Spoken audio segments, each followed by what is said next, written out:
And welcome back to the stream of Beyond All Reason, where things that are beyond all reason happen quite often.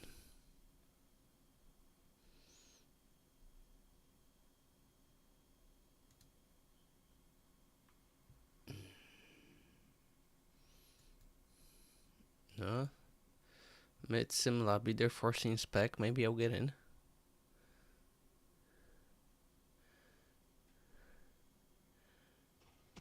I do get in. Xani's about to send me party abuse. 100%.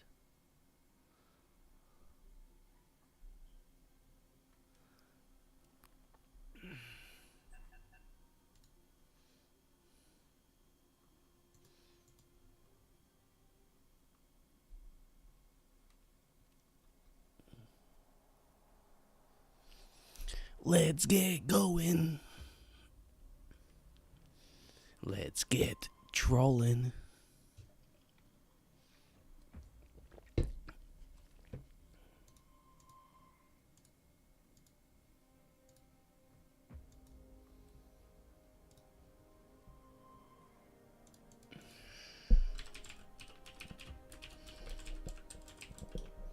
Welcome, Commander.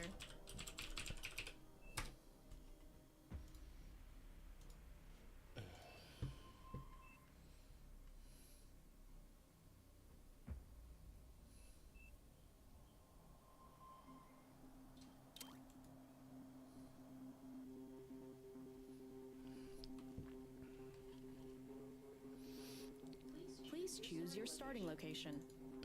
Let's swim. Warm up game. We're gonna go swimming.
Chillin'.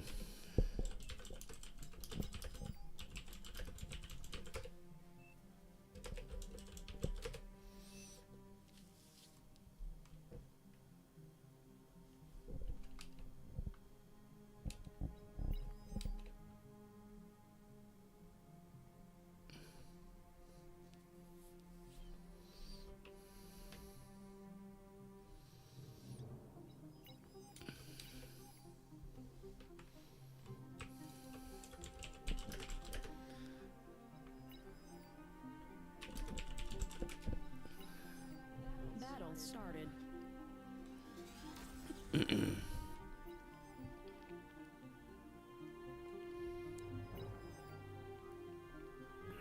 You get 3, my friend. You get 3.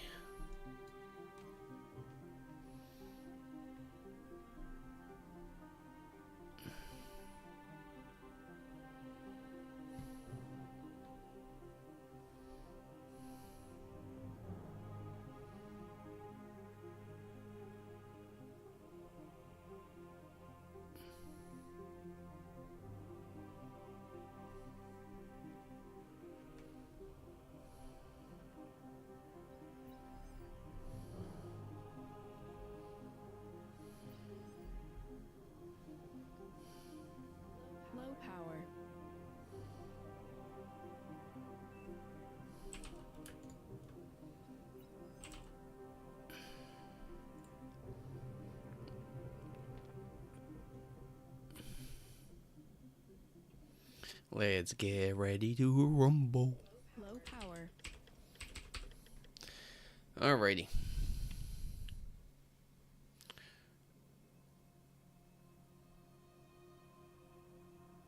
Enemy units spotted.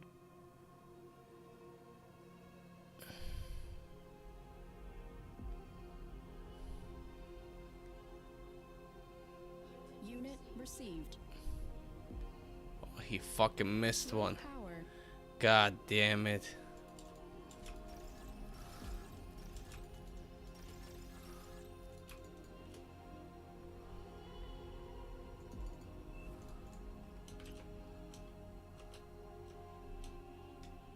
Aircraft detected.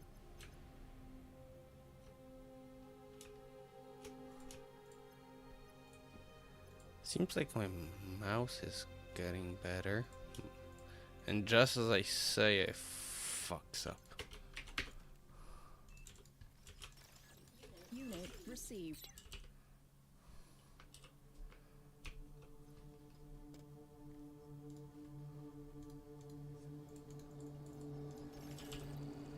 Air transport spotted.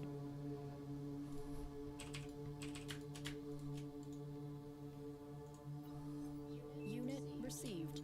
Oh, yeah.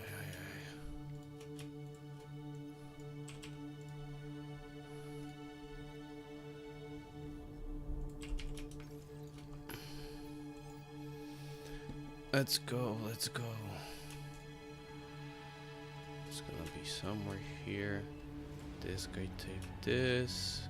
Unload. Load. Unload. Eat Units under attack. this. Unit lost.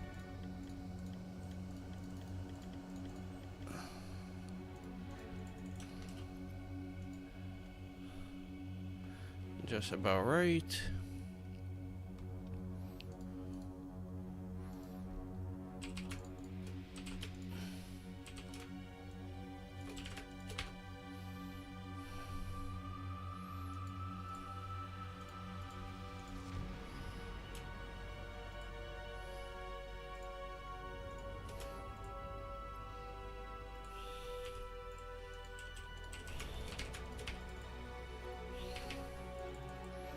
Enemy commander destroyed. What'd you make first, huh? Frigate? Yes, you did make frigate.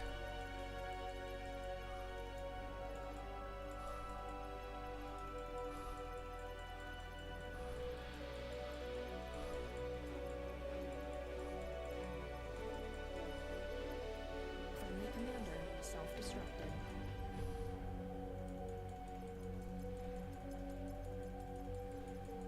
Second frigate. How did the second frigate get here?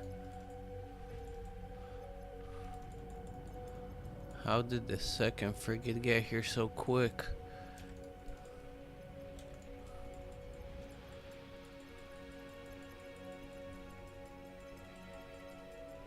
Your team reached Tech 2.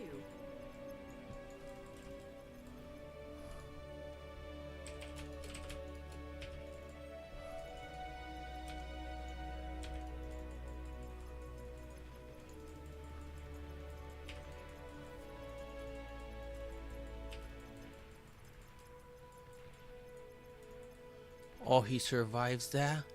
No fucking way.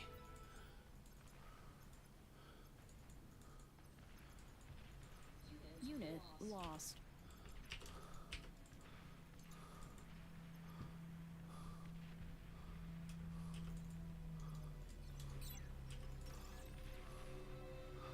He survived it. How?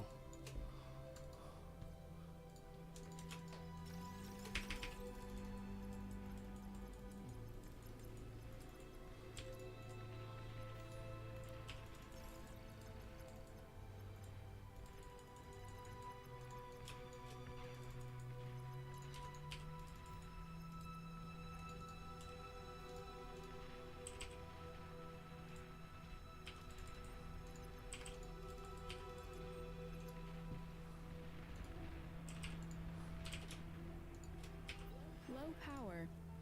Enemy commander destroyed. Enemy commander Let's destroyed. go. Repeat. Oh, I forgot to. God damn it.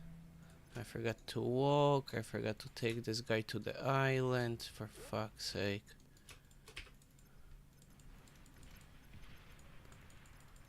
Enemy commander destroyed. Okay, time to bully Dorf a little bit.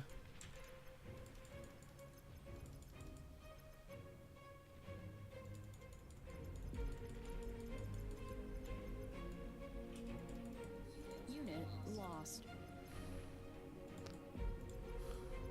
Oh shit, Commander.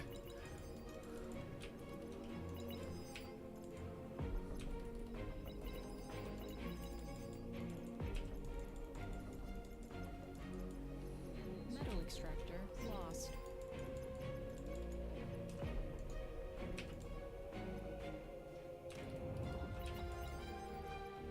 For fuck's sake, people. Let's go.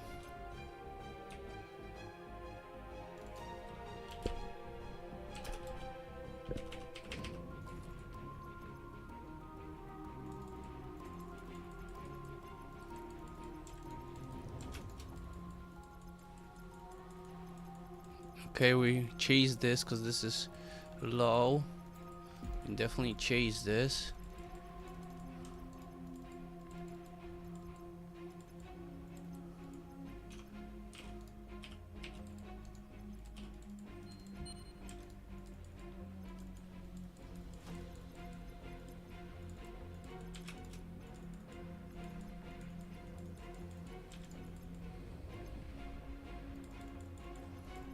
Unit lost.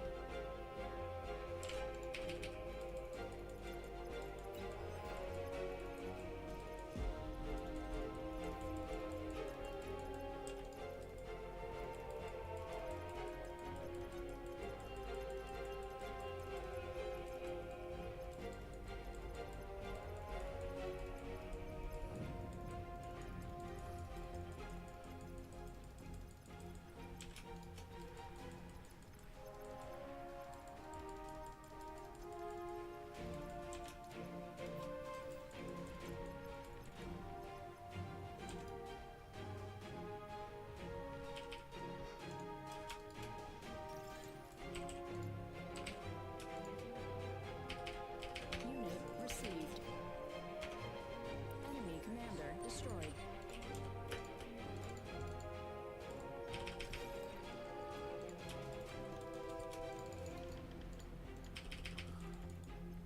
Tech 2 unit spotted.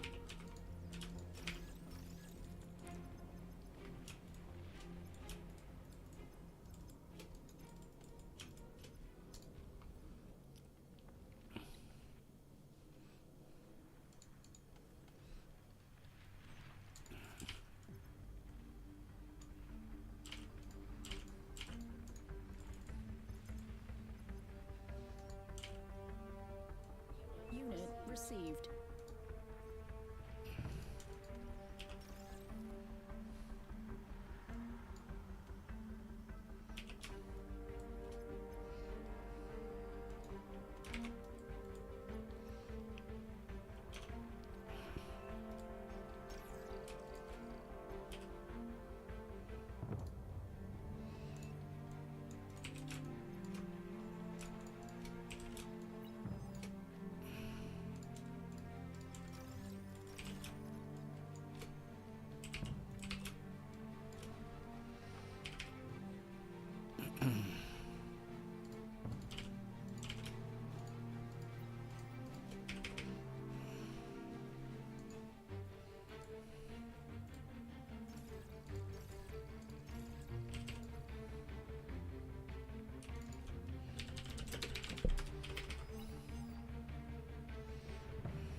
spotted.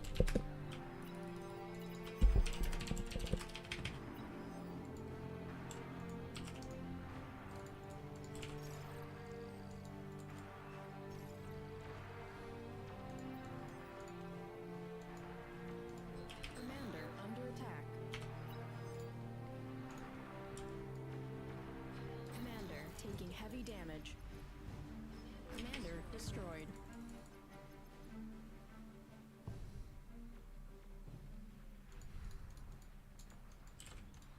Friendly commander destroyed.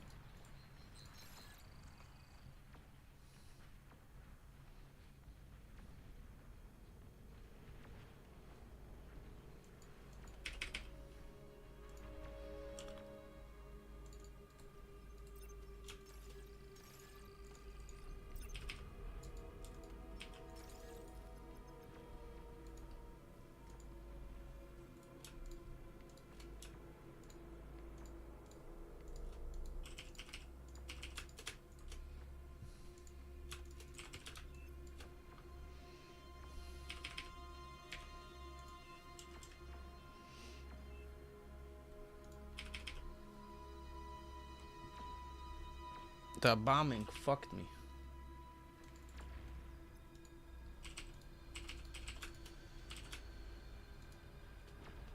At least it slowed me by much.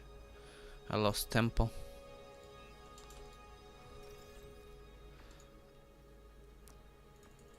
I lost tempo.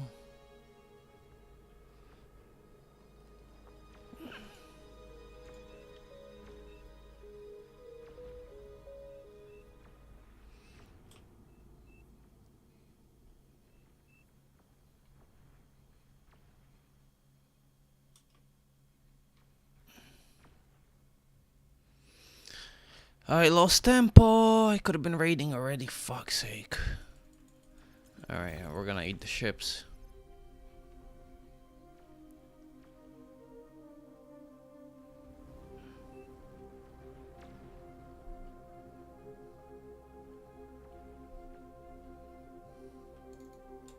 Tech 2 unit ready.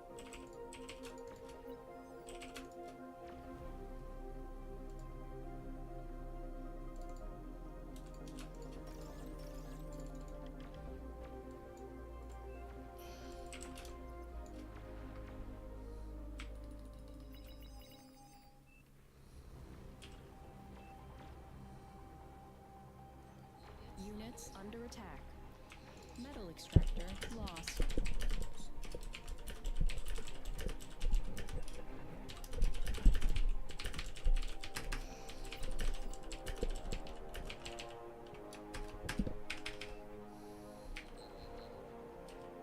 Aircraft spotted.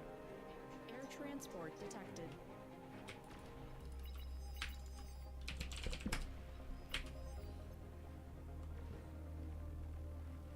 Friendly player resigned.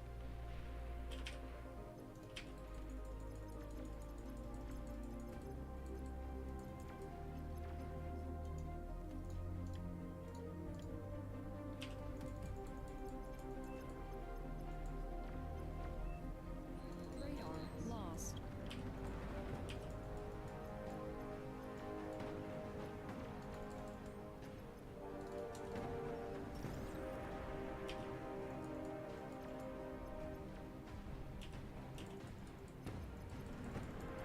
Metal extractor lost.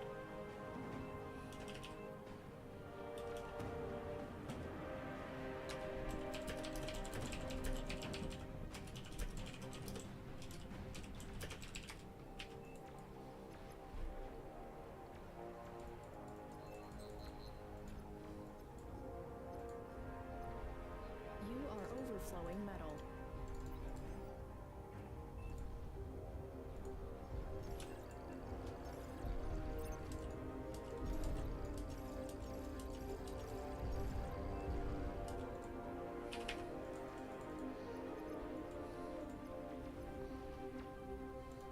Friendly commander destroyed.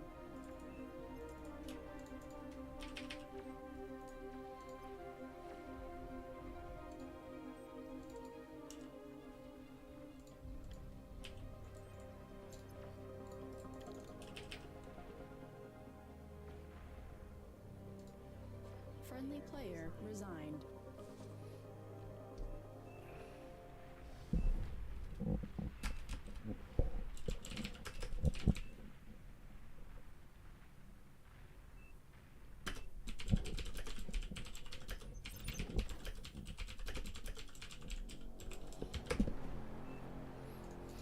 Fucking geniuses. Hello.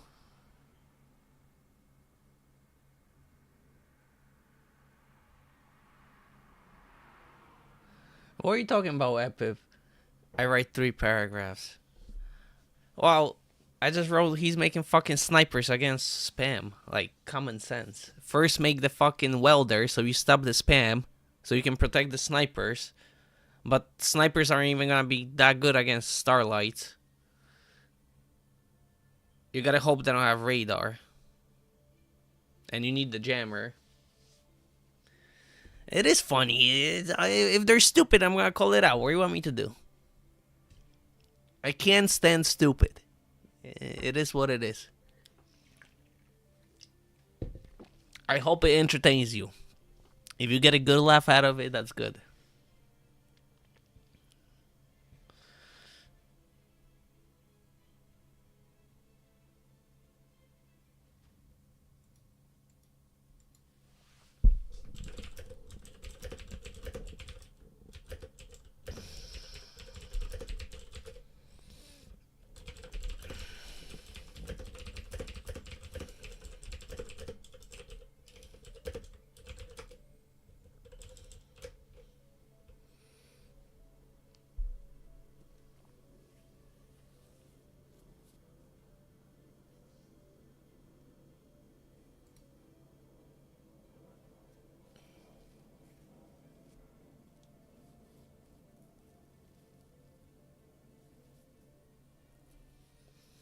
Yeah. It is like a water flow. You gotta constantly change it. But that one wasn't even that. That was just common sense. It was like snipers was the choice out of the labs he had. He had T2 labs, so yeah, snipers would be the choice to stop the starlights. You cloak them, jammer, and you can win. But you need something to stop the spam. But he makes snipers and spam just runs and kills all the snipers. That's just common sense mistakes. Not even adapting. He just made it in reverse order.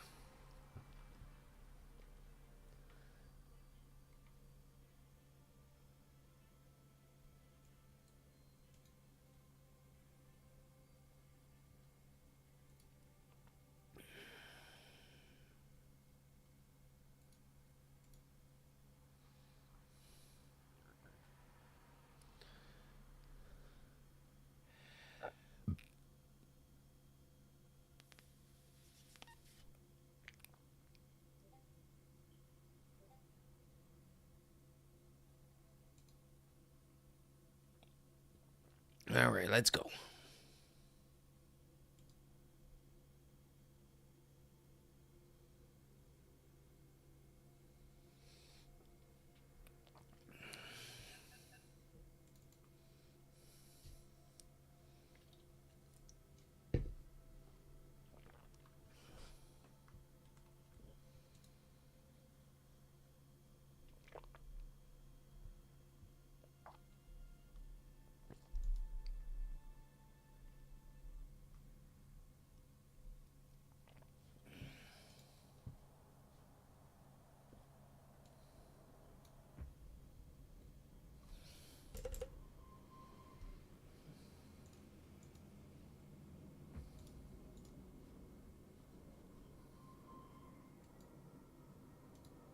Welcome, Commander.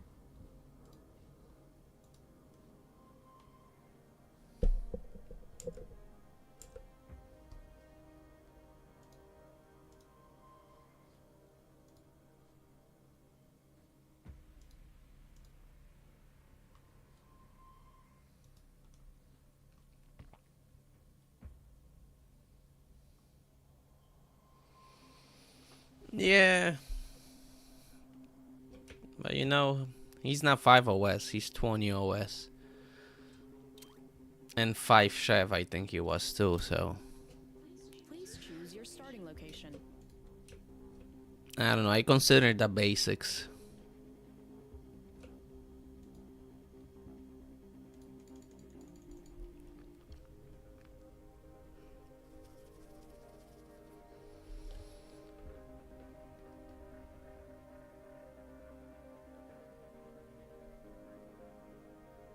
We're gonna get walked on front, or I don't even know.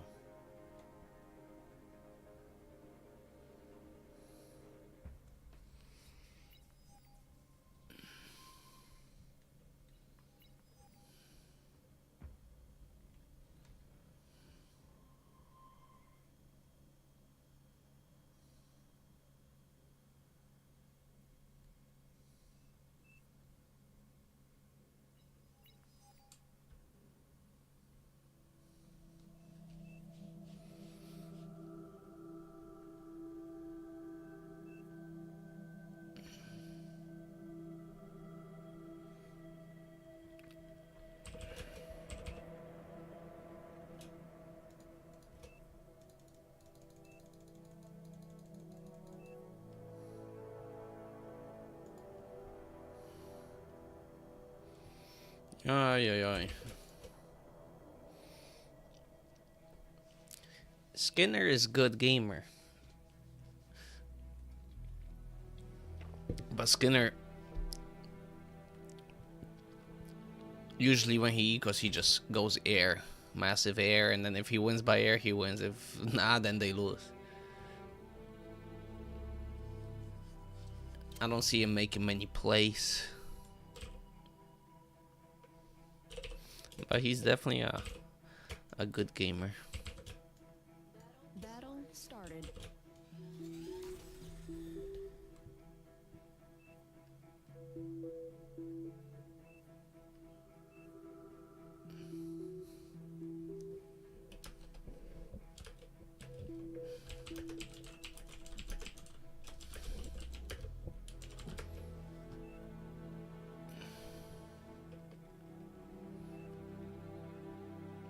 Fuck you all, I'm the best.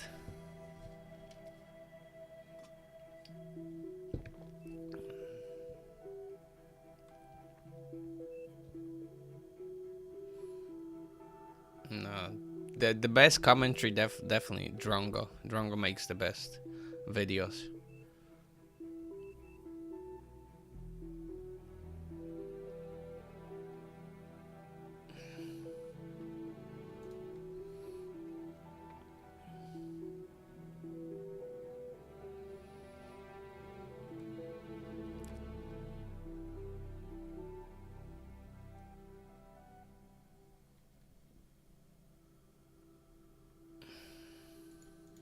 I don't know. I like Skinner too, don't get me wrong. It's just I feel like Drongo makes like better quality. The videos are like kind of, I don't know. They're more, I guess, entertaining. I don't know. I guess he just has a better voice. Spotted.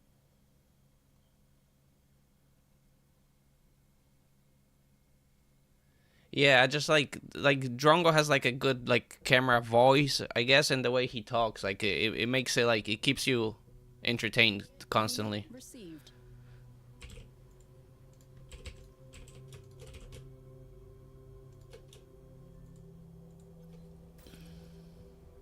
Aircraft detected. Mm.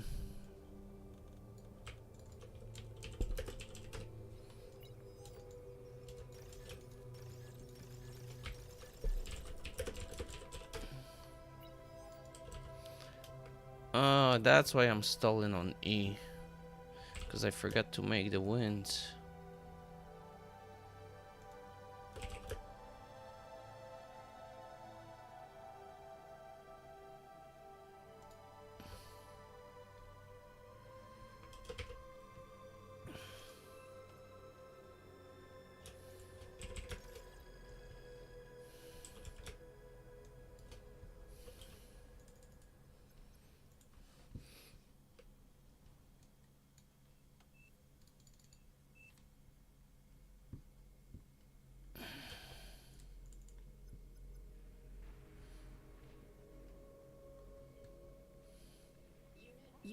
received.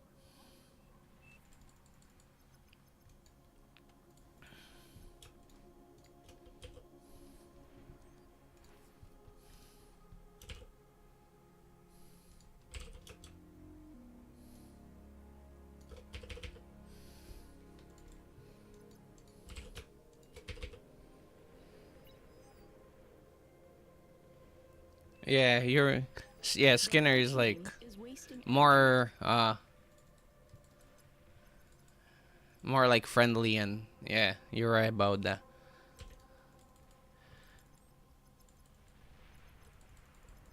friendly commander self-destructed. Units under attack.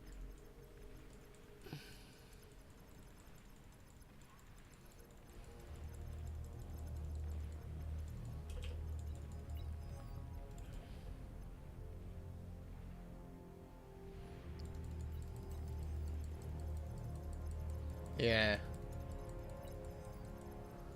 that is true. Enemy commander destroyed. Everybody has different preference what they like different voices and different things what they do. So Friendly commander destroyed. it's all opinion. I don't think anybody's right or wrong necessarily. You can argue who's a better player, but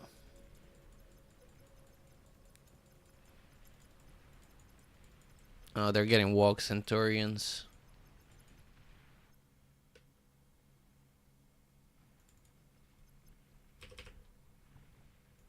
They're getting walked. Low power. Hopefully I don't.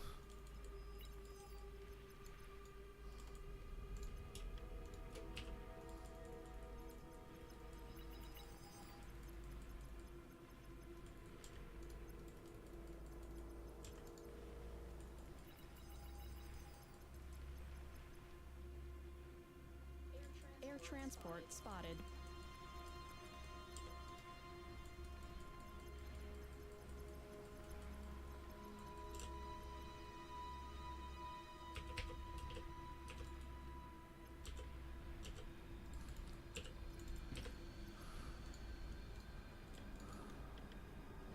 Enemy commander destroyed.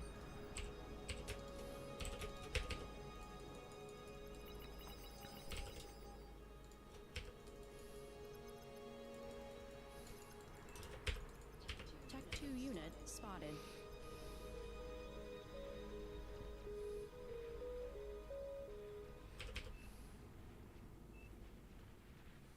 What the fuck? They're getting. Jesus Christ.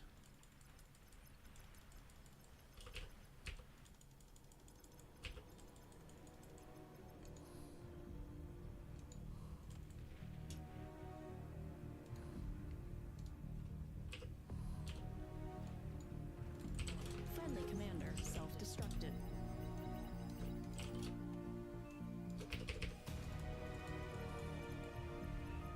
Friendly commander destroyed.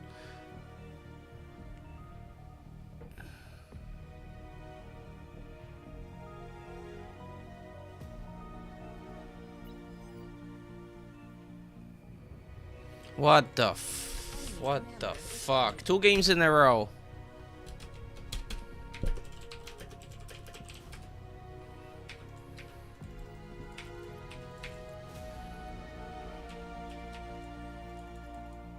Unit received. Jesus fucking Christ. Tech 2 unit ready.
Friendly commander destroyed.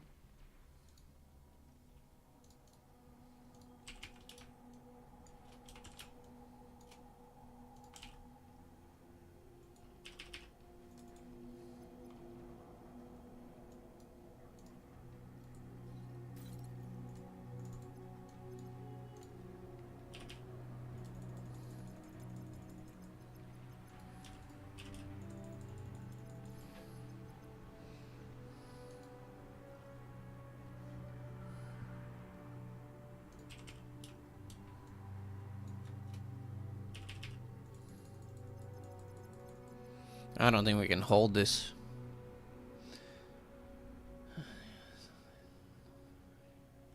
Dolphin Rush can be countered by if you are beach. Wait, how you counter stuff like Dolphin Rush? If you like the spot I am right now.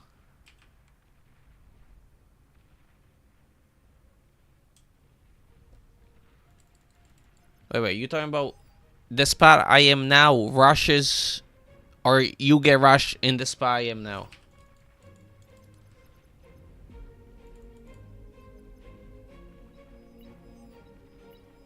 The whole team is wasting energy.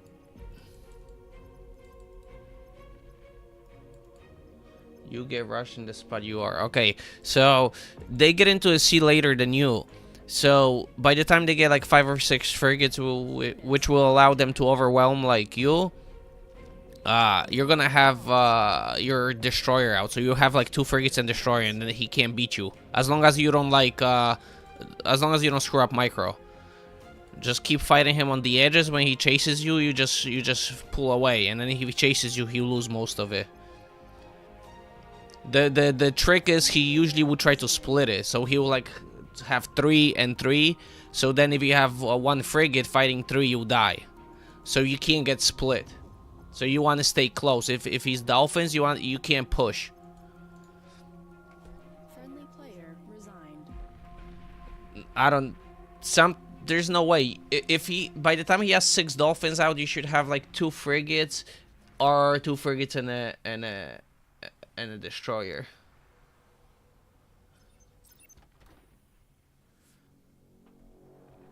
Just the way the timings work out.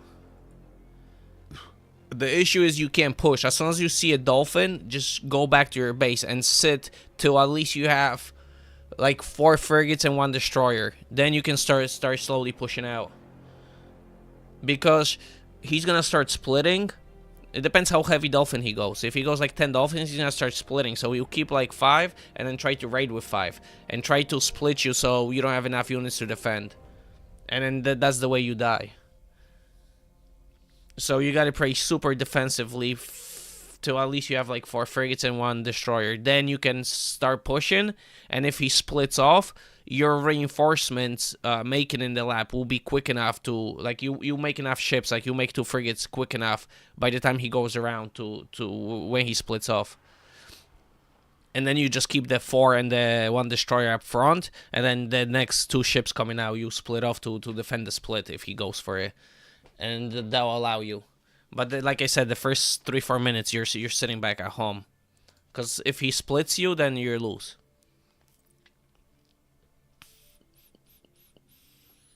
Yeah, it's a good tactic to keep like a good player not aggressive and sitting at home.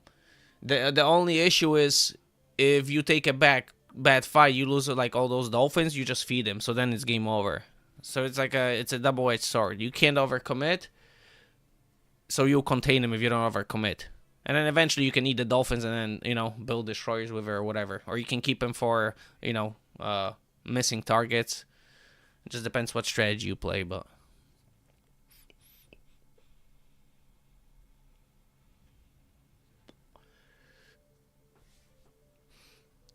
just don't forget to make that destroyer, because if they go like 5-6 dolphins, you make the 2 frigates, and then they go like 1 or 2 subs, you're fucked if you just keep making frigates.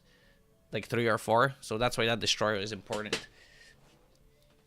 The only issue is if you get caught out with those dolphins, that destroyer just dies to those dolphins.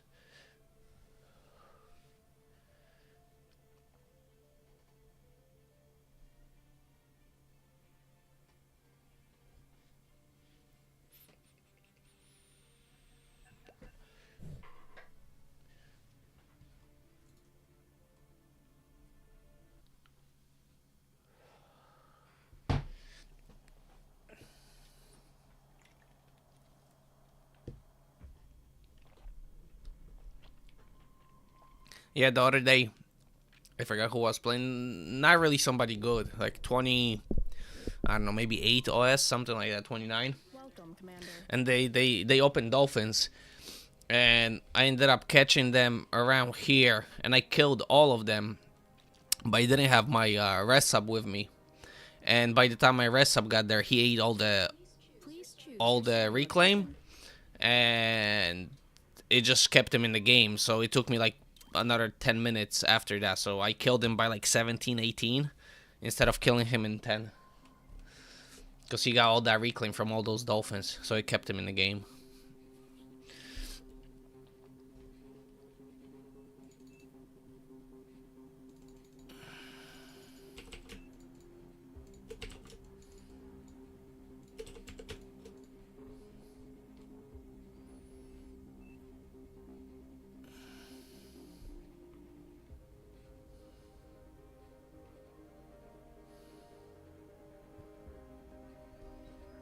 Man, what a team.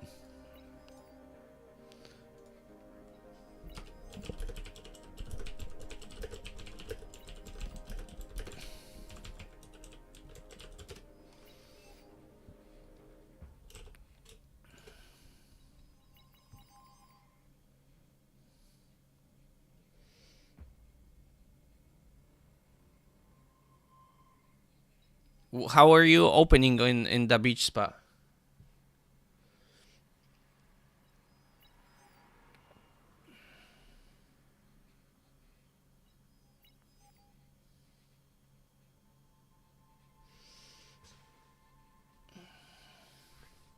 And do you play Armada or Cortex? That makes a difference too. Because if you're playing Armada,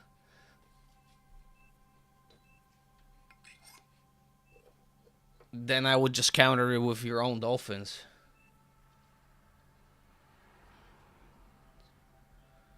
Wait, 4 more.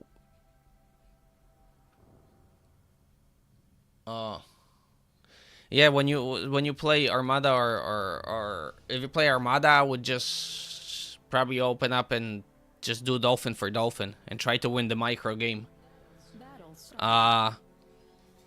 If you're Cortex, then I would do what I said: two frigates and 1 destroyer. Keep it close, then get 2 more frigates out, and then start pushing. And then every reinforcement you get to split. And then Armada just keep on dolphins, keep pumping dolphins. Win the dolphin war, get the reclaim, and just overwhelm him.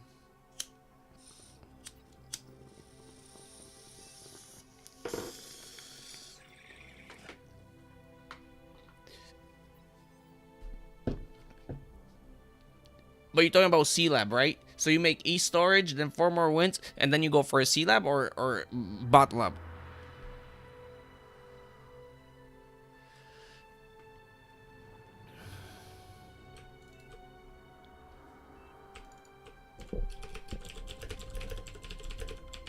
Low power. Yeah, I wouldn't make those 4 extra wins. Because if you're making the 4 wins into E-Storage,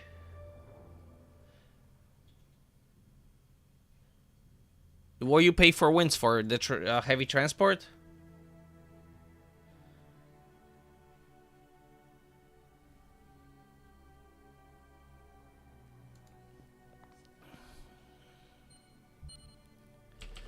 Enemy units spotted. Heavy and light. Okay, so I'm guessing you buy res, con, and a pawn for a drop as well.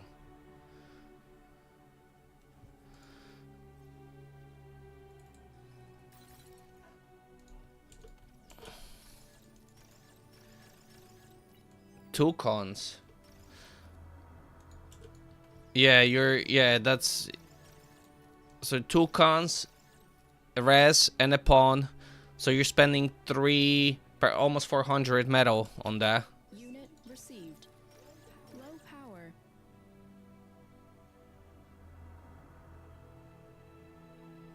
No res, okay. Unit received.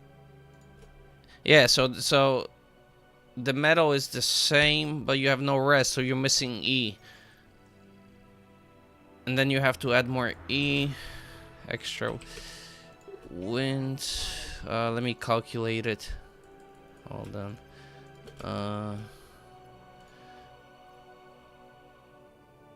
And yeah, on low OS is different because people don't maximize it. In high OS, people min-max like every second is, you know. So that's why it wouldn't work in high OS. Because like 200 metal, 300 metal will make a one ship difference, and when you have one ship difference, it could mean a game in the sea. So what happens is you're E-starved a little bit, and you're late on the lab, and you spend extra metal at first.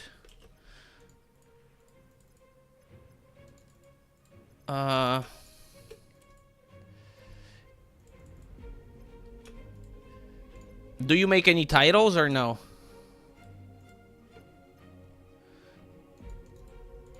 Air transport spotted. Units under attack. Unit lost.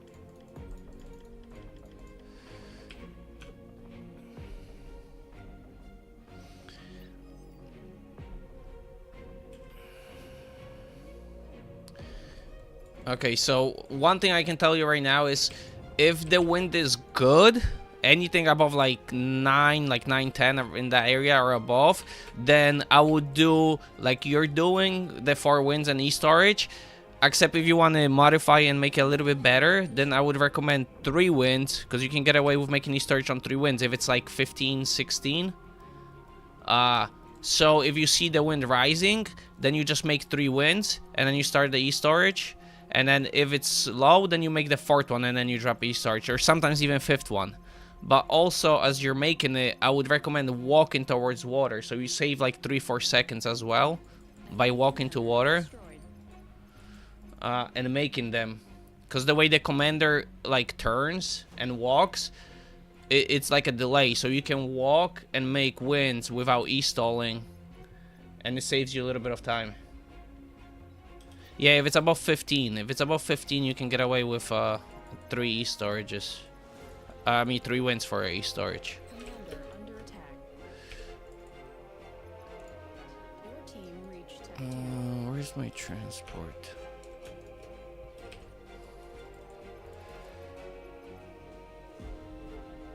And then also those if you take in heavy, that means you're probably using commander to take island. Then 2 constructors, it's pointless. I would just buy 1 constructor and then get a res, because then you can eat the rocks early and you can get the ships out earlier because you eat the rocks. That's like, what is it, 75, 125, 200, and another 100, so 300 metal. So you almost have a frigate you almost have a frigate in what you call it, in metal on the rocks. So that if you get a res, you can eat it quick, so you can get that second frigate out way quicker. And then also that res gives you energy, so it's a way better investment than the second con.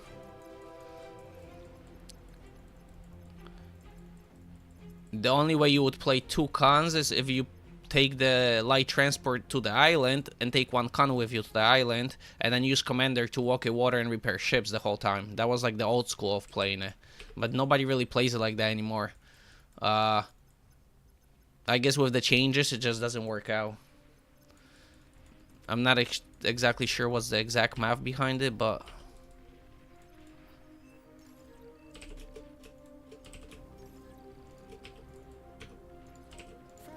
that was the old school way of playing. 2 cons, taking 1 to the island, 1 stays, and then you don't take heavy transport, and you just walk the commander all the way here.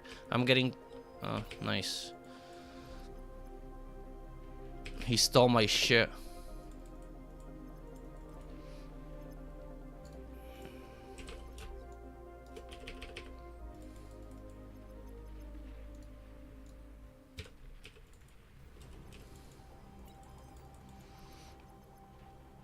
Oh, he stole my con here. Fuck.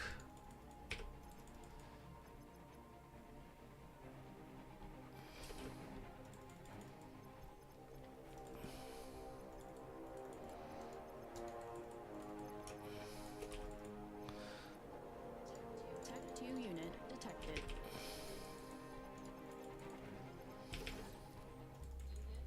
Units under attack. Unit received.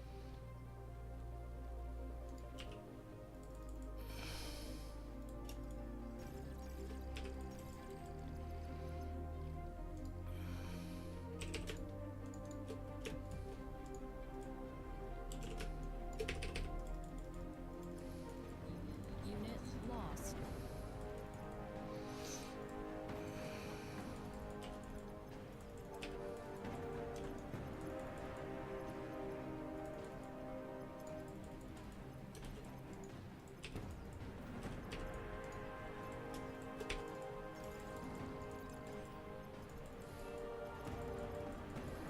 Two ships for free. I'll take it.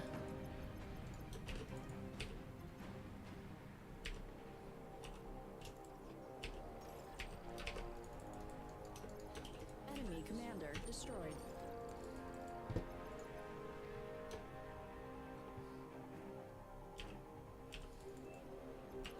Battle pause.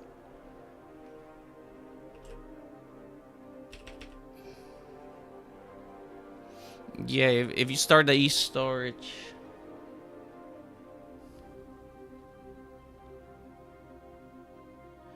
Torpedo? You making torpedo launchers on beach? That's waste of metal. You that's what gets your not making the enough ships. Everything all metal has to go into ships. You don't even scale eco at first. You see what I have? Like I eat all the trees. Now I have no more trees. I'm gonna start to scale E. So usually I have the E storage. On beach, same thing. I have one eating, but I have 5 titles. And 5 titles and one res eating the trees is enough to keep you going for like the first 10 minutes. Till you start getting T2. Yeah, but on beach you get 1 res eating trees and 5 titles. And that keeps you... And then you have con making... 1 con making wins. And that's like...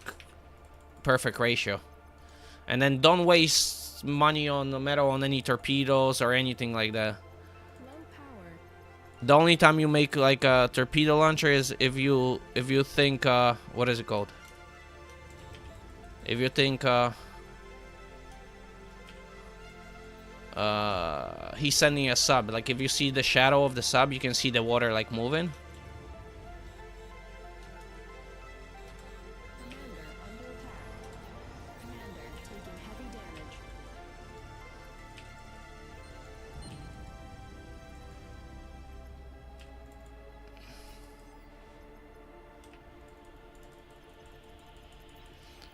Oh, you're talking about like you build a launcher in a cove? Oh, cause like in a low player lobby, the noobs don't get into water right away in cove. They wait so you can put like a torpedo launcher prevent them from entering. But that doesn't work in high OS lobby. The timings, they'll get a transport. They usually have 2 transports and then they get in on time, so you can't even stop it like that. Oh my god, I lost this.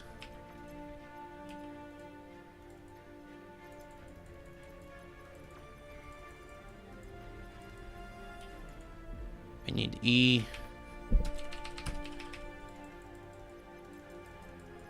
I need E.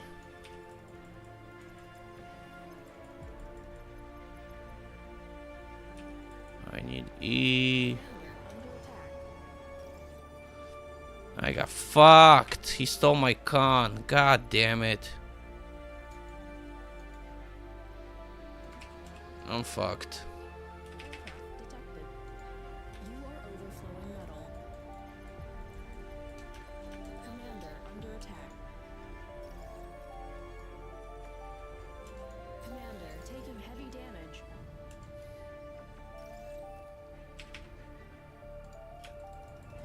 Commander destroyed.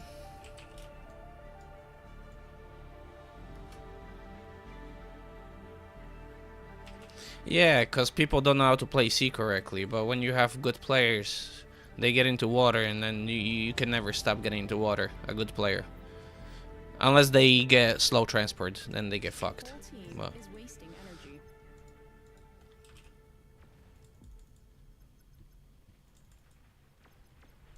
Yeah, I'm kind of fucked here. Radar lost. I don't even know if I should be making ships.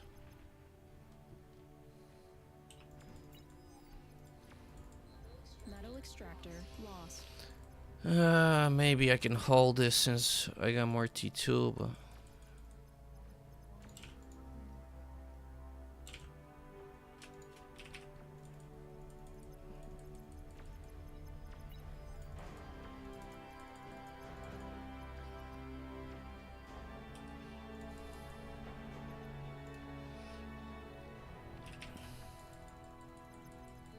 Radar lost.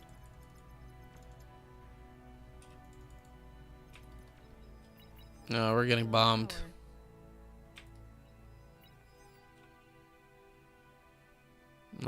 We're fucked. Air transport detected.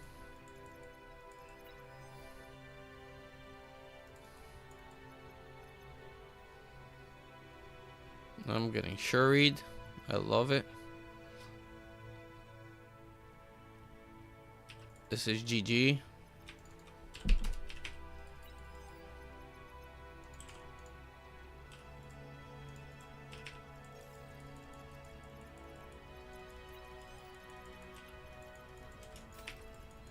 Metal extractor lost.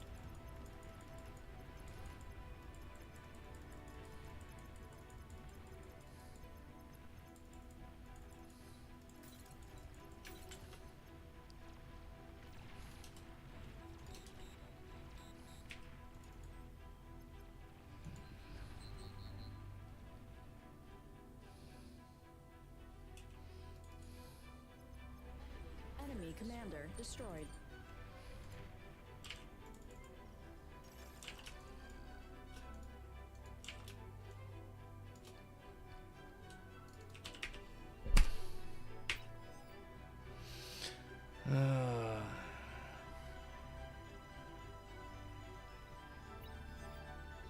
Unit received. The only rush that works from beach to stop the cove is one max into sea lab, and you get one con out, and then dolphins, and then you rush dolphins so you prevent them from dropping lab, and then he's gonna drop a torpedo launcher here, and your con by that time gets here, and then you can put torpedo launchers so it stops his lab from building. So then you just have a word of build power and how many torpedo launchers you got. Or he's gonna go and build here, because then you invest the money here and you don't have many ships, and then he's gonna start building here, because one torpedo launcher will stop all the couple dolphins, and then you don't have static here, so he'll build torpedo launcher here and then enter the sea. But by that time, if you're good, you can keep him in control and just have him feed you metal.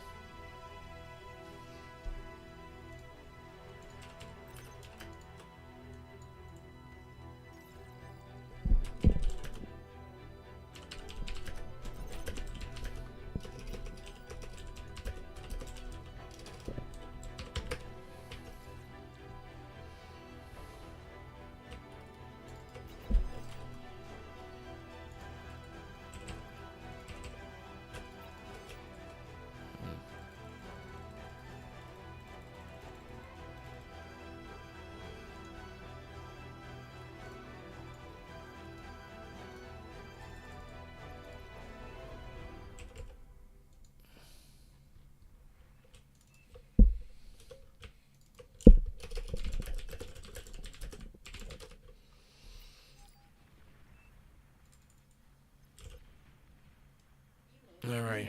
Received. Friendly commander destroyed.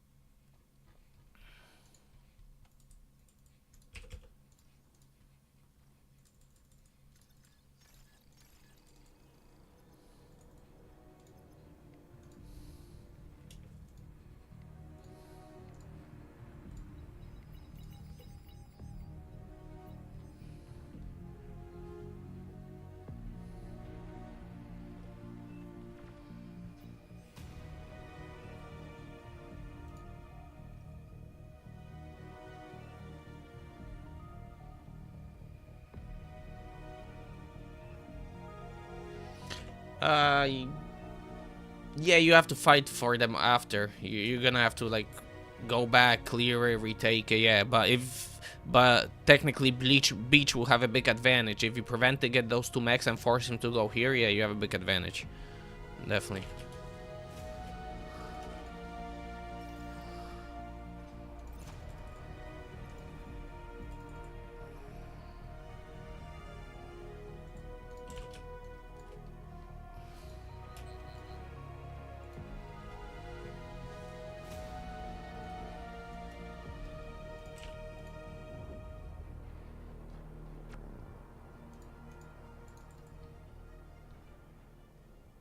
He's building something, for fuck's sake.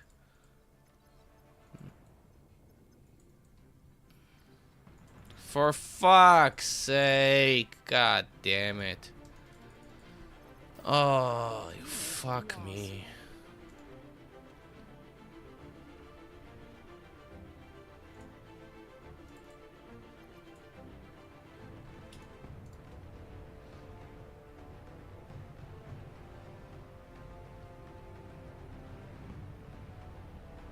That's game over, I think. Yeah, it seems like you're just spending too much metal on shit that you don't need. Uh, Basically. Most of it.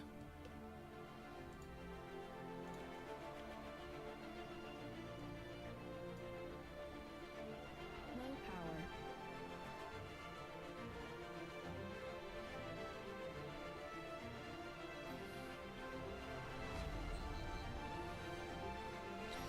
He's getting lab up here, for fuck's sake.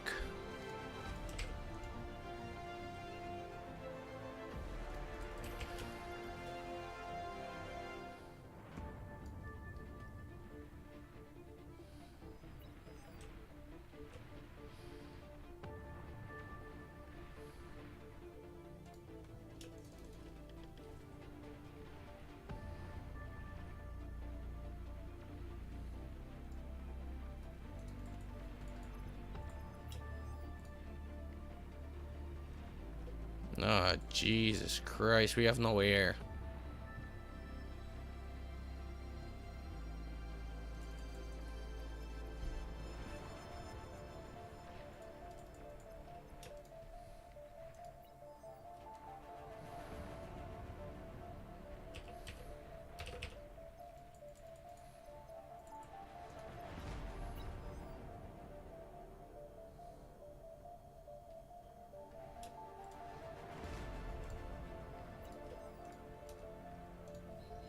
Oh no, he sees it, for fuck's sake.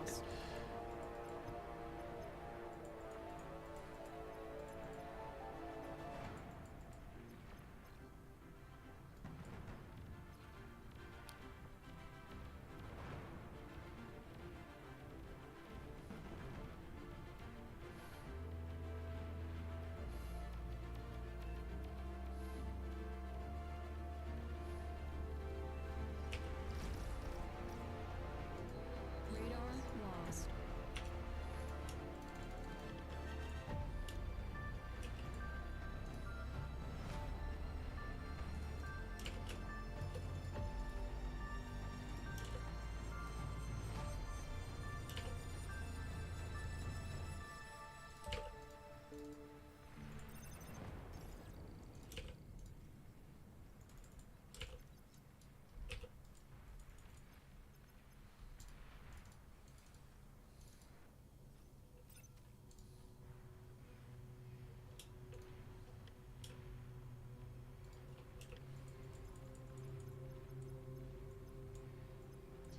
Tech 2 unit ready.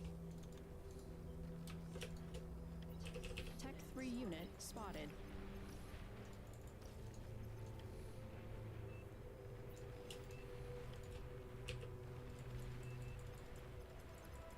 Metal extractor lost.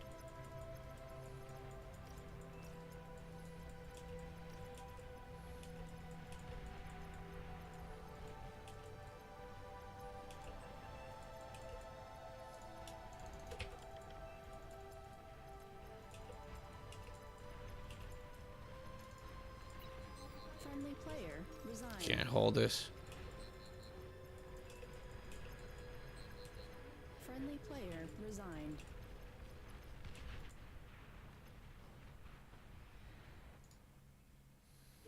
The whole team is wasting energy.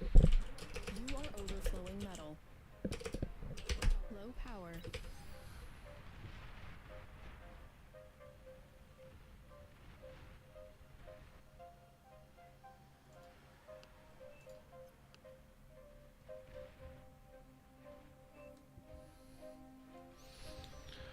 Ah.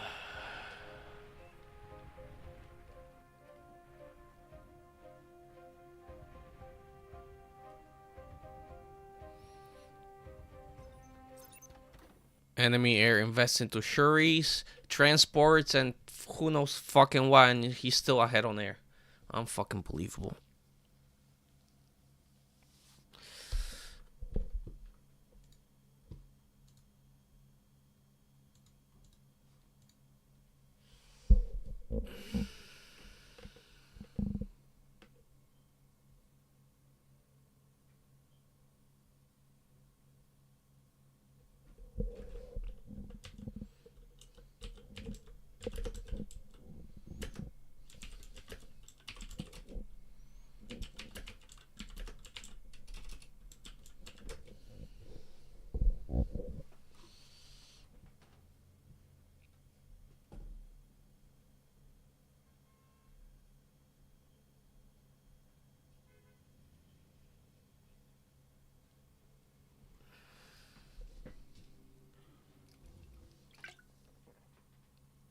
Ah. Fucking now I need to smoke. Fucking angry. Ah.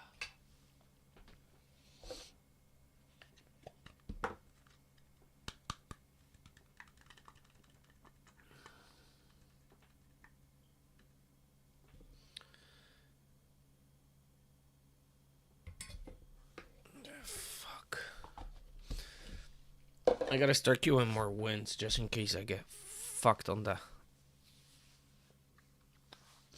building that fucking geo.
Geo, regular Geo, you can get up on 300.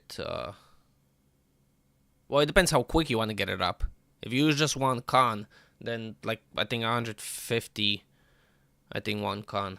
If you use one con and one con turret, then it's I think then it's 300.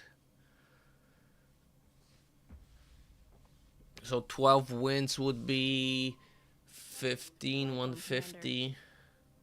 Yeah, if you use just one con, 12 wins, that would be like 150 on average, 15 wind. Yeah. So with one con, you won't stall.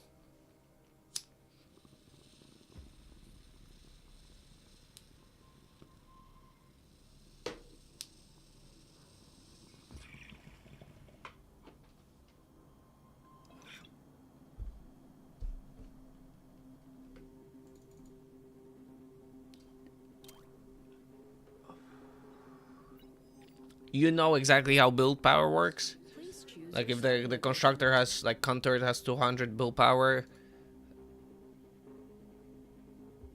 No, Geo I build on one constructor. This Geo I just use one constructor to build it over time.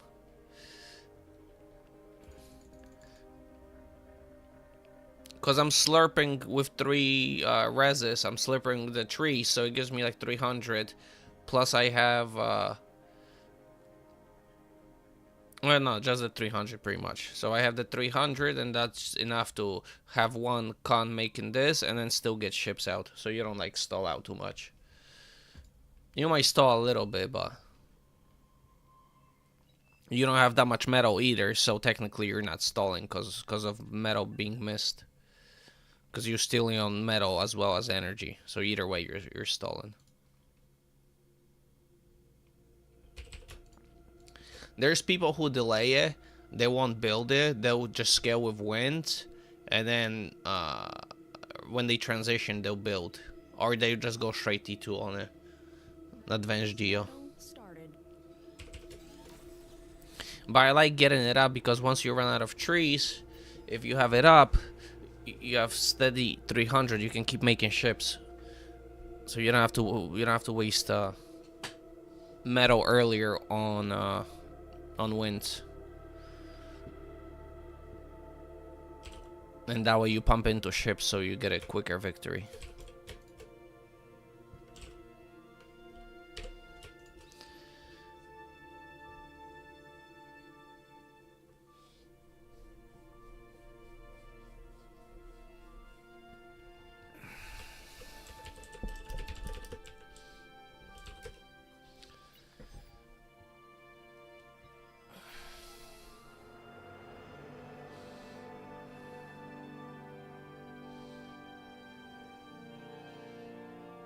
See, if I had a little bit more E in the bank, I would install on this, just on 3 wins. Because it was like 17, 18.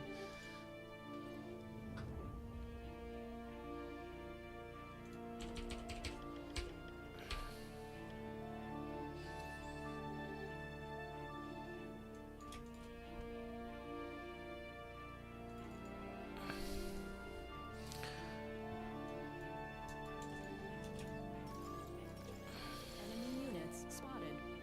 Unit received.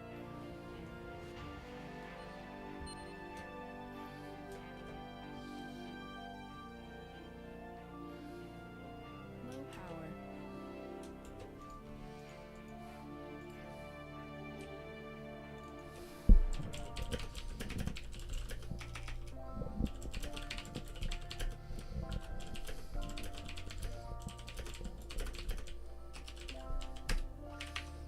Oh my god, my C is fucked already again.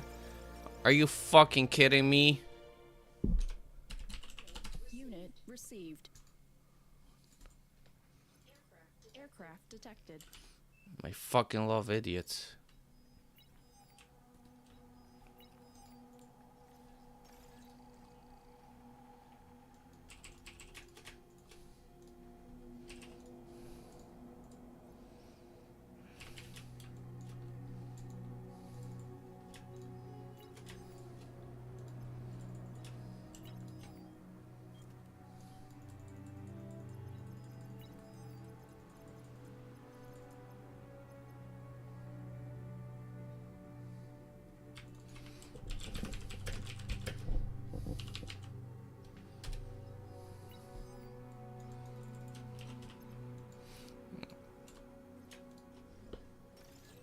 Unit received.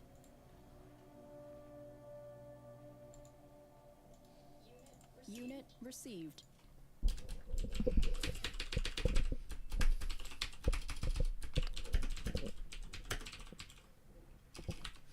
I want to call him a retard, but I'm gonna get fucking banned for it, so I'm not gonna type it. Energy. He's a fucking retard. Attack. Straight retard.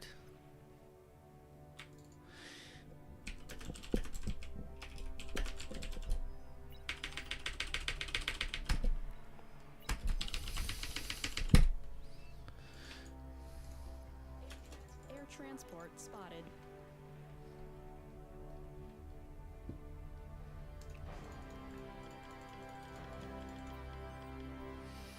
I literally want to just fucking quit.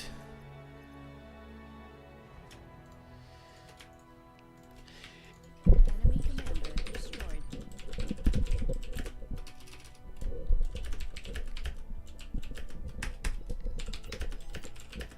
Friendly commander self-destructed.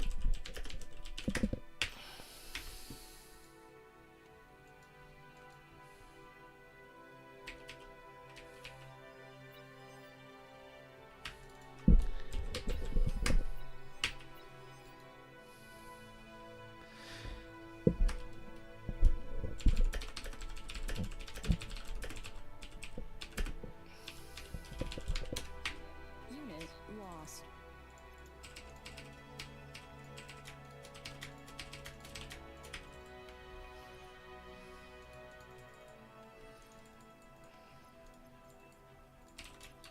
For fuck's sake, why do I have fucking retards on my team?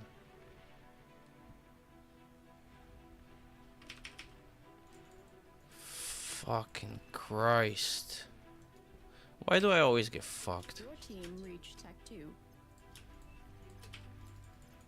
Why am I always getting fucked?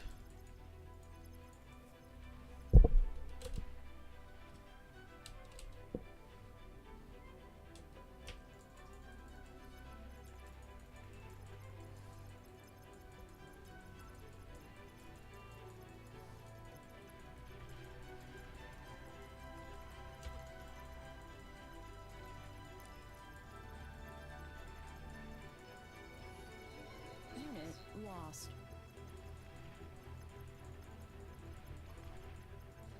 Friendly commander self-destructed. I'm not gonna make it, for fuck's sake.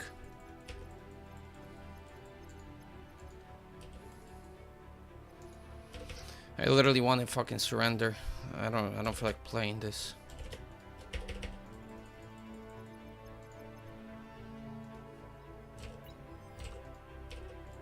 I already lost a ship.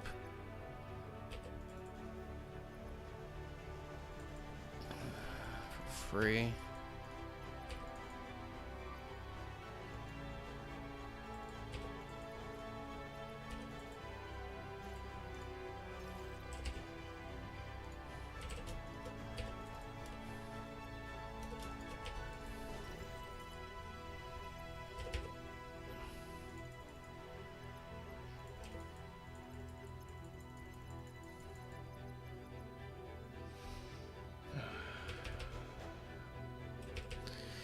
I don't care if you're bad, but just fucking...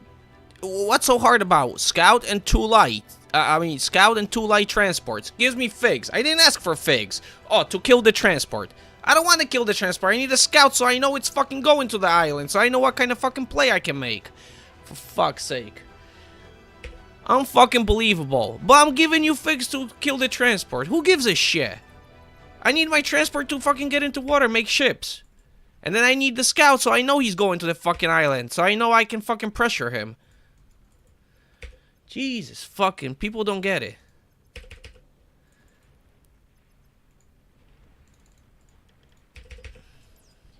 Tech 2 unit spotted. If I said, if I wanted whatever, I would have said give me whatever. You pick what were you pick what to give me. Then he can give me. That's what I'm saying. The guy is fucking, how many? 36 OS. And understands English. You know? If he didn't understand English, that's one thing, but Units under fucker is speaking it. And those are the type of retards I'm talking about.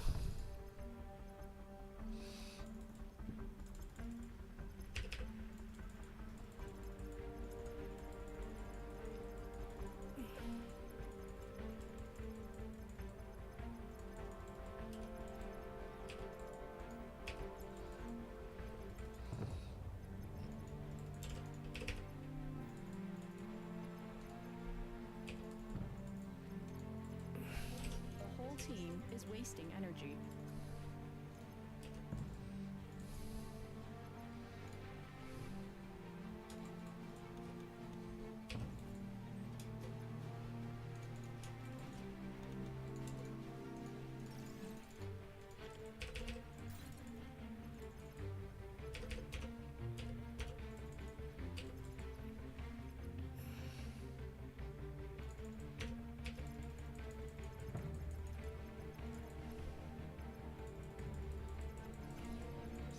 received. Radar lost.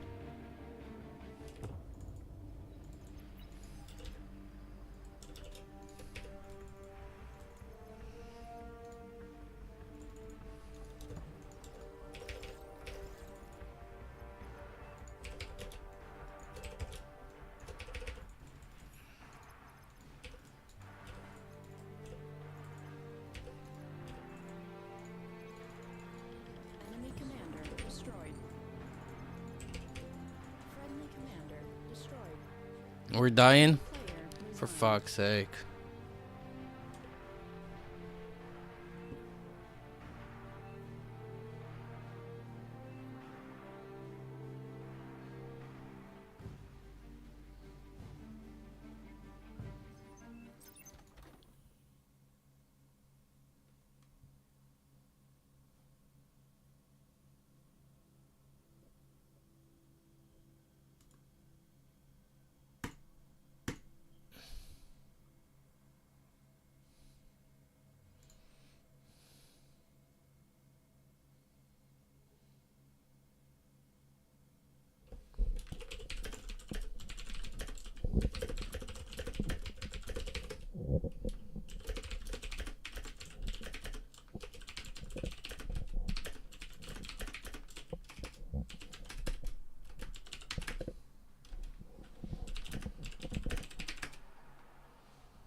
Get this motherfucker out.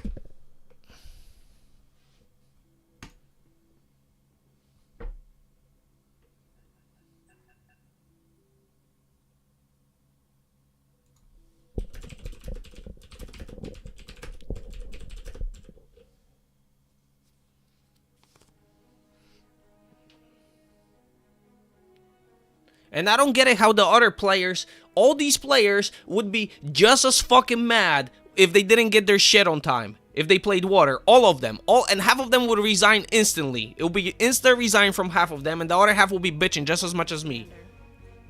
But they won't say anything or respect even the guy for doing shit like that. Oh, what's the problem?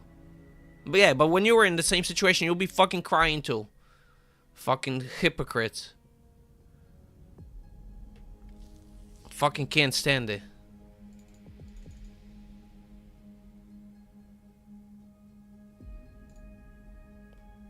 Can't fucking stand people like that.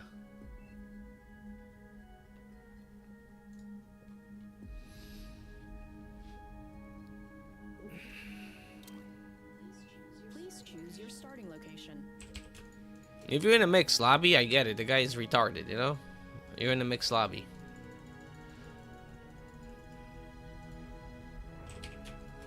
But I have the guy making decisions for me. How to play. I'm fucking real.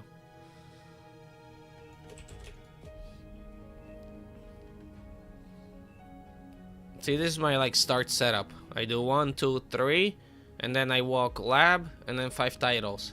And then if the wind is I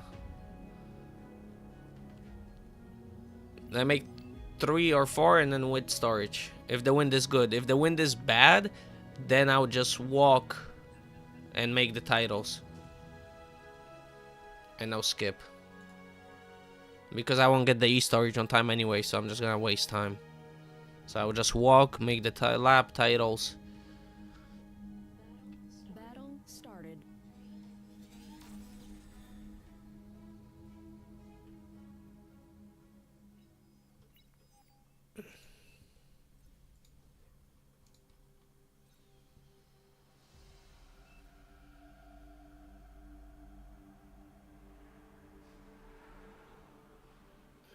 Now wind is going up, so I'm gonna start making E as I'm walking. And I'm gonna take advantage of the little turns that come under delays. So he's not gonna turn back, he's gonna walk this way first, so I'm gonna wait and then drop this. That way he doesn't turn. So it's like you saving like half a second, but half a second here, half a second there. Because otherwise he would turn all the way and then you have to turn again. So I'm saving those like little seconds as I'm walking. And then I'm full and I'm gonna drop this.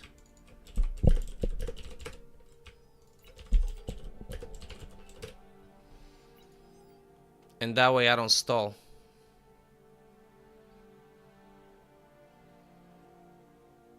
And then by the time I get to the lab, I'm gonna have like 2,000, so I can hand this off.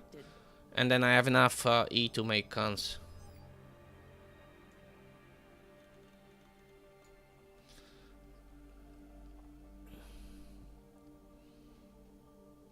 So I'm gonna keep the wind so I get about 2,000. Maybe if I... Oh, the wind is dropping, so I don't think I'll be able to. So I'm gonna just keep it till the lab is finished. Once the lab finishes, I'll hand them off. And I'm gonna start the 2 cons. And same opening as the other side. I like doing that because it loses to certain strategies, but it's the most safe against most strategies. So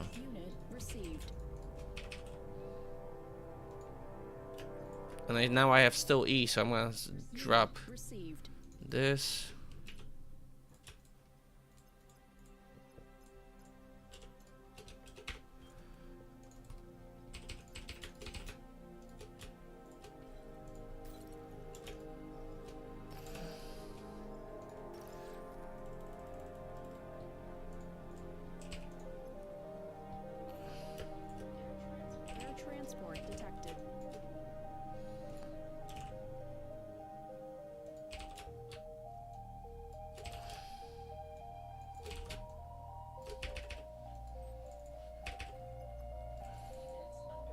Under attack.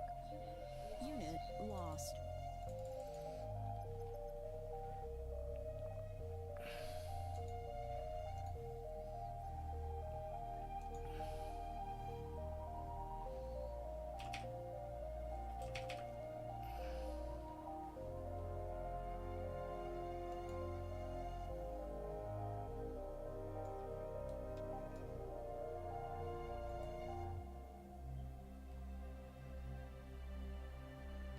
Fuck, he didn't finish. God damn it.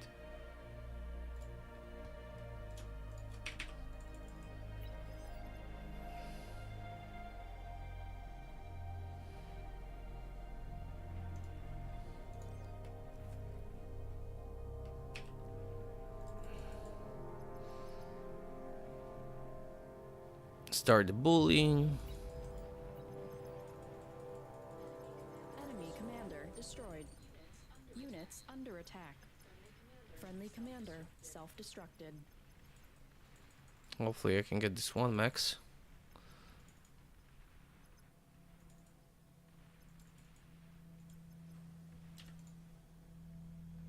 Yes, I can. And then one more. Just don't want to expose myself too much.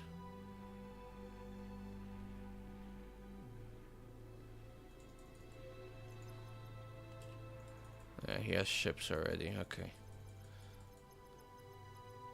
Dolphins. Alright. So I'm gonna back out now. See, I see he has dolphin. He's making dolphin. I'm gonna back out because once he has 6, he can overwhelm me here without my destroyer. So even though he's a poop, I'm gonna respect it. Because otherwise I'm gonna have to play from behind, and then by the time I kill him, it's gonna be like 15-20 minutes instead of 10. Your team reached Tech 2. So I back out now. And see, I'm adding just wins with this one con. That's it. And then this guy, oh, he was supposed to take max earlier. I forgot.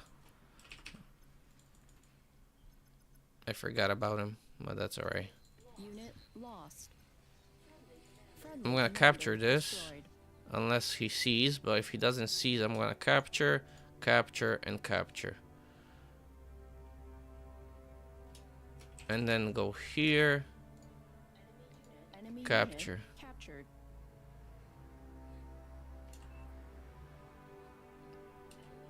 Enemy I'm gonna unit eat this and then come here. And then capture. And then we'll put this here. Start building converters.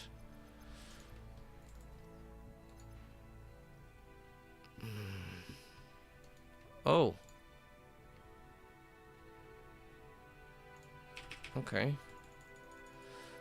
See, now I have my destroyer, so I'm gonna start pushing. Once I have the destroyer, a little bit, and I have the third frigate. So slowly, but I'm still watching because the fourth one is on the way.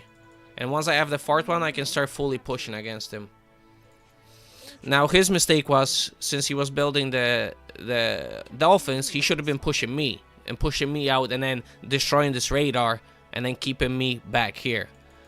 But he's scared of a higher OS, so even though he's making dolphins, he's sitting in base, which is the worst thing you can do.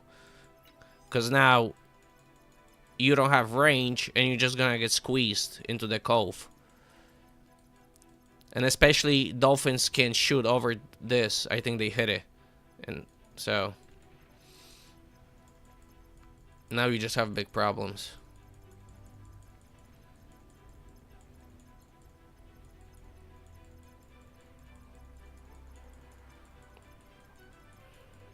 Those two dolphins could have been a frigate. You get more value out of it.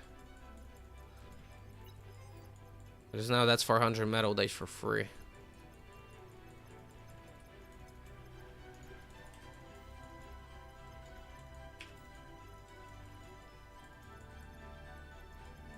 I gotta watch out for the fatty, so I don't get fucking wrecked. Unit received.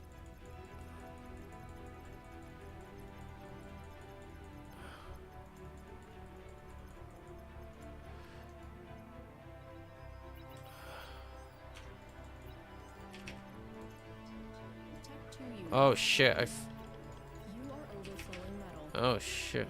Enemy commander destroyed. Okay, I got T2.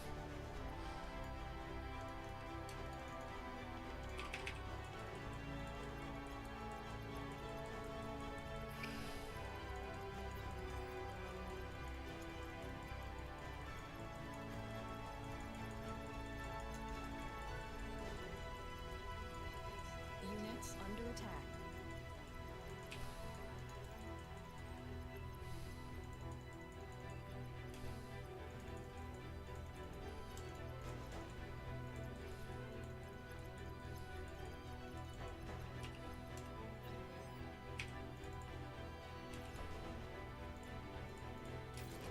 Low power.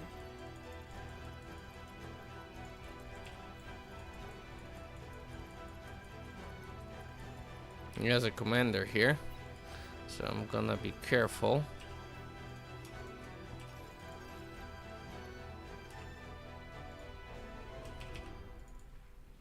I'm gonna start my...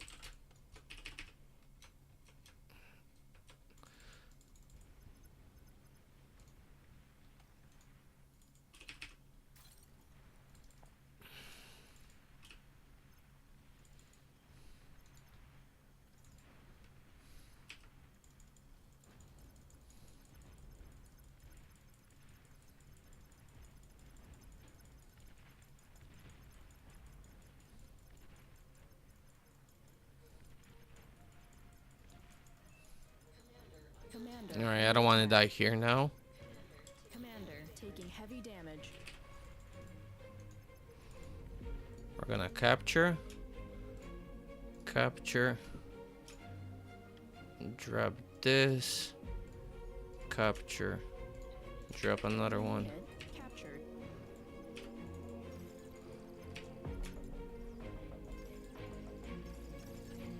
Enemy unit captured. Alright, I'm not building more ships for now. We'll drop one more.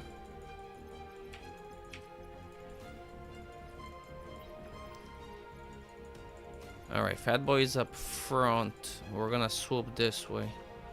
Now. Commander under attack. Friendly commander self-destructed.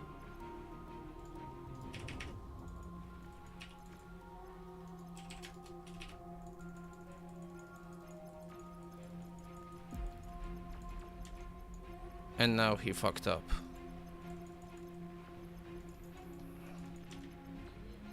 Now we kill all of this. Oh, he has commander. We don't want to overcommit, because he has commander. So we're gonna circle back, and kill all of this by circling.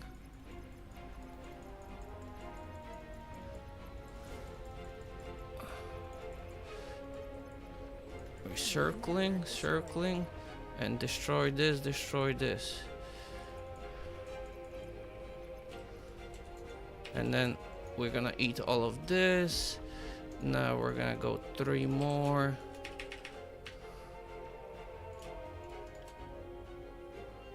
We're gonna back out probably. They have too much now here. Snipers. There's second commander here. I'm gonna die here. Commander under attack. Commander taking heavy damage. I'm gonna die here. Commander destroyed. Metal extractor lost. You are overflowing metal. Radar lost.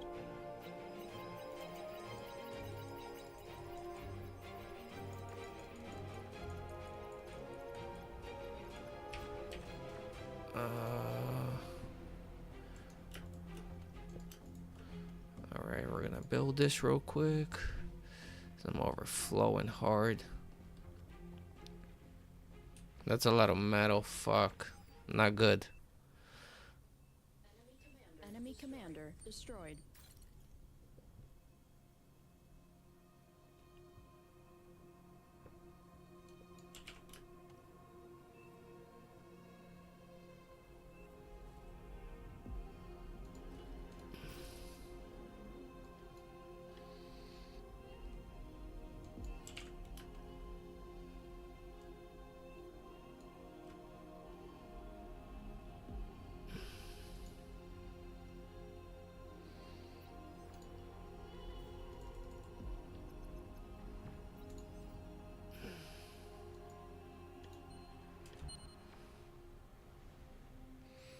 This is not good. That's 5k metal over here. Fuck's sake.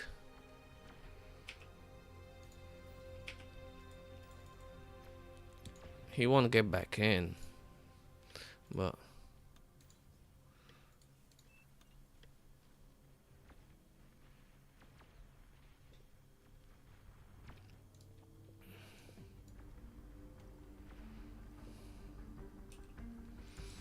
But now I can't raid. I gotta make ships, which is not ideal. Not ideal. Light transport.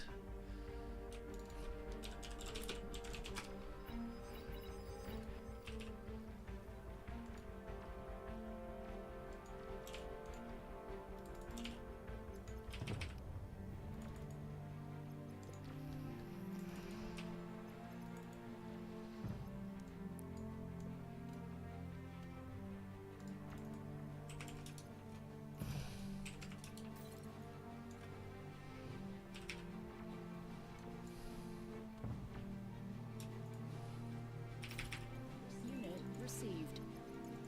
What is he back in with? Let's see.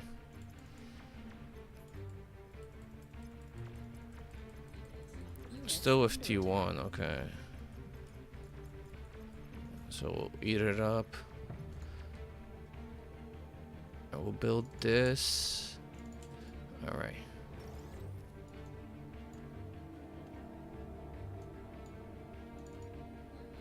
Radar lost.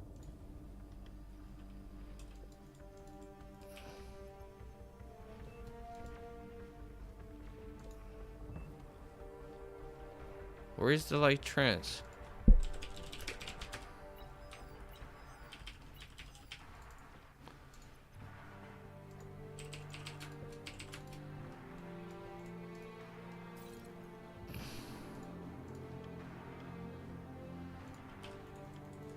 Alright, he's making ducks. Lost.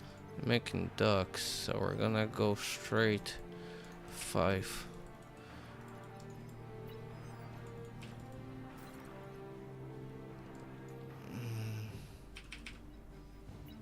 They're pushing through. They're gonna give up.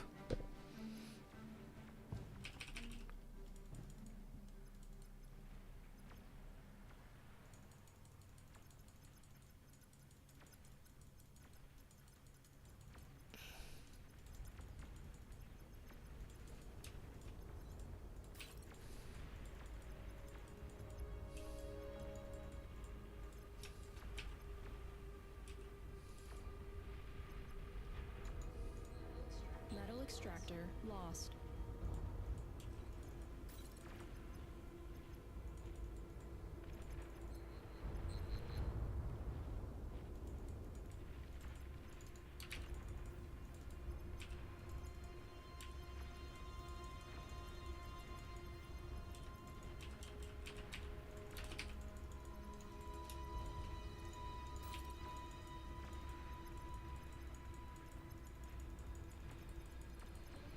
Radar lost.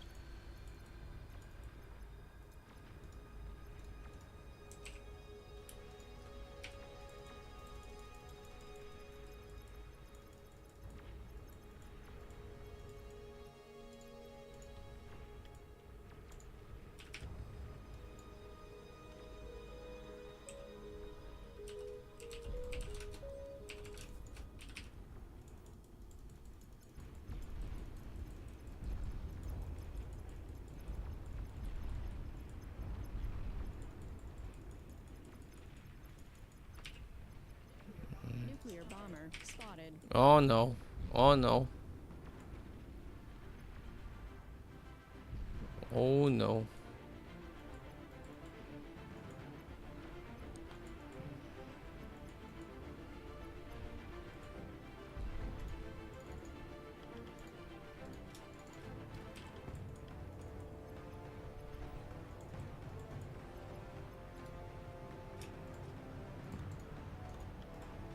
Alright, GG.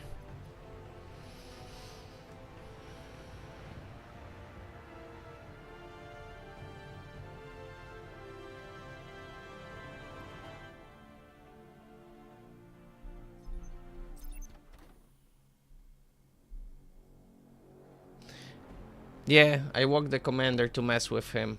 And then after, like, I backed out. If I got out of the beach safely, I wasn't looking. I wasn't paying attention. But if I got out of there safely earlier, I would have tried to pick it up with transport. But the problem was transport died too. So if I still had the transport, I would have backed it out, walked to, like, the little island in the water, picked it up, and then try to airlift it into, like, the top or into pond.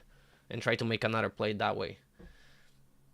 And losing all those ships over there, my mistake was I stopped making T1 ships and I started making cons. And I killed him by all my ships dying and all that reclaim he got. So that was the mistake. I should have just kept making like 4 more ships, and with 4 more ships I would have killed the second commander too. And then make the cons. But I knew I had enough ships to kill him, but I miscalculated because those 2 destroyers that survived were so low that his commander just nuked them. Yeah, that could have been big misplay. 5,000 to enemy over there was, yeah, that's big gaming.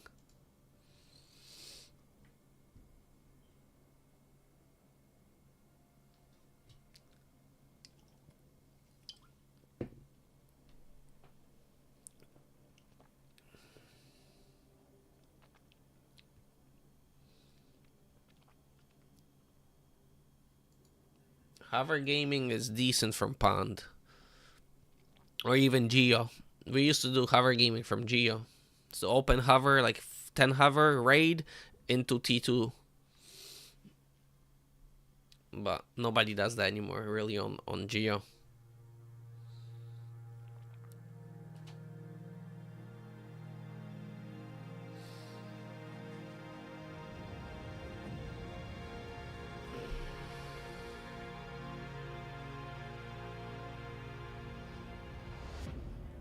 Commander. Yeah. I mean, I'm highly against playing hovers from both sea positions. Highly against.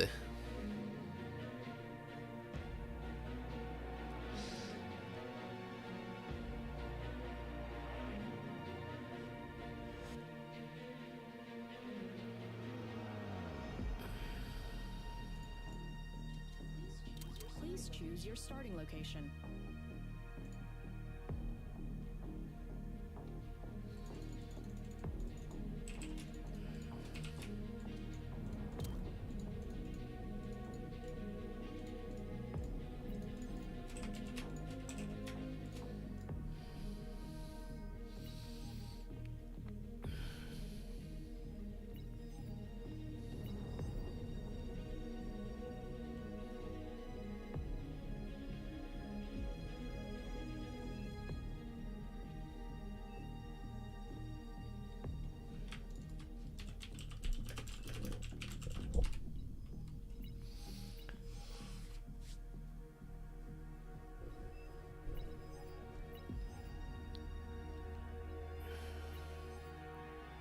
The issue with hovers is, let's say you can't kill these mexes, so he's gonna still have these 3 mexes.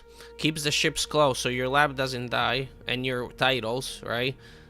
So you don't do damage here. So all you do is kill these 4 mexes. So even if you kill these 4 mexes, because you open hovers, now you're not getting into water. Because you're gonna raid, once you lose him, he pushes, he has ships already, you can't get into water. Either here or here, you can't. So you killed 4 mexes, but you can't get into water. Now you have to spend like 2,000 metal to even begin getting into water. Meanwhile, he rebuilds and he's ahead in ships and you can never catch up.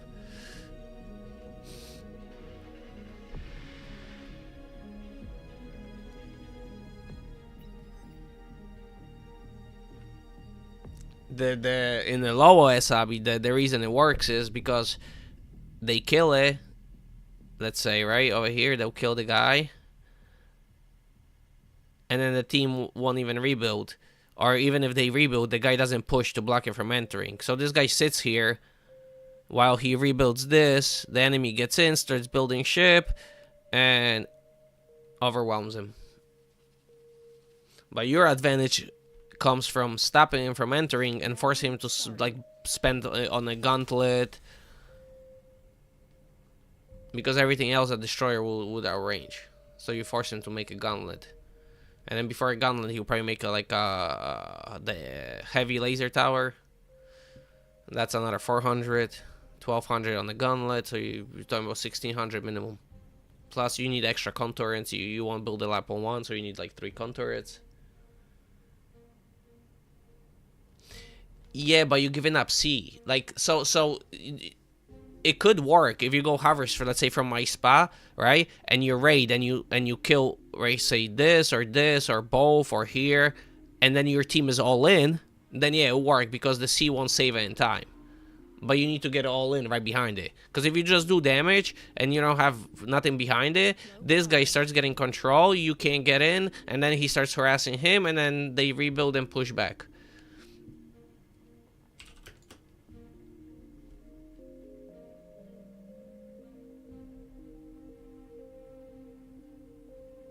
So, it's a valid strategy, you just need a team behind you to all in. Which, I highly doubt is gonna happen.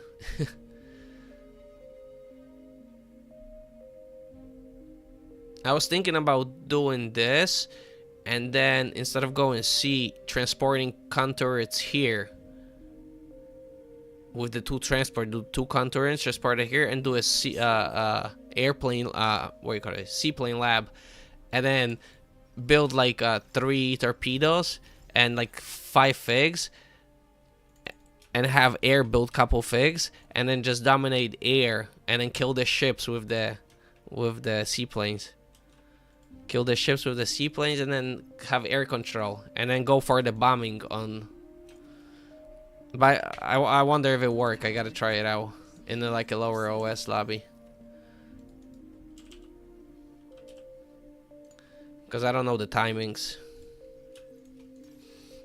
on those seaplanes. I don't use them a lot. Units under attack. Unit lost. I'll give him extra for being late. I lose my fucking transport. Oh my god.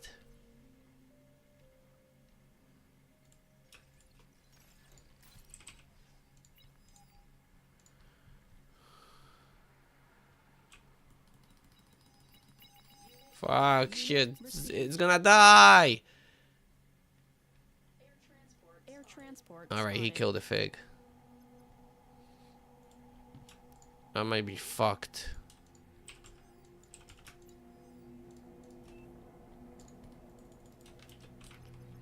Oh, it's a...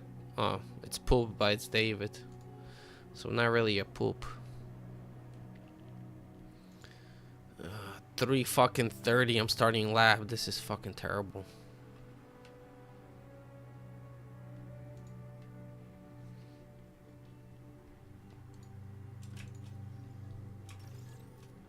This is fucking terrible.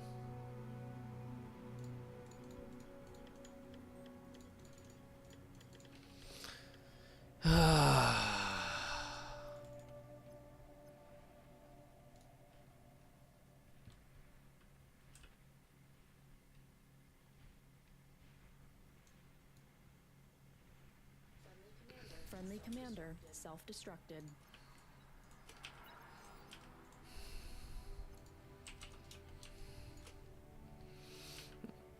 I can't get island. It's too late.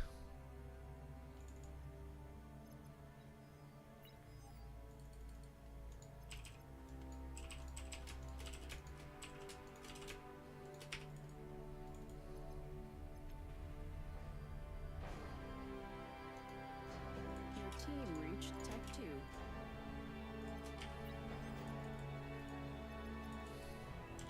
Oh, can I get a... Can I get a little bit of damage on Sunny? Just a tiny bit.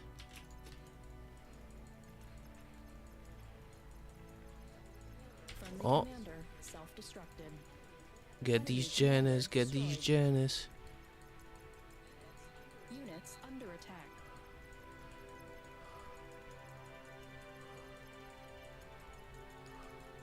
No, no, no, no, no, no, no, you fucker! Lost. No! Air transport detected.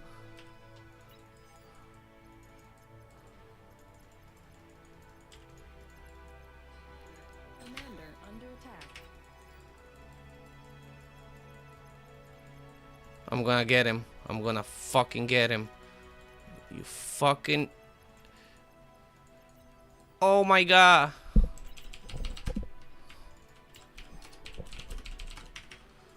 He got a D-gun on one of my fucking ships. Ah, that's sweet.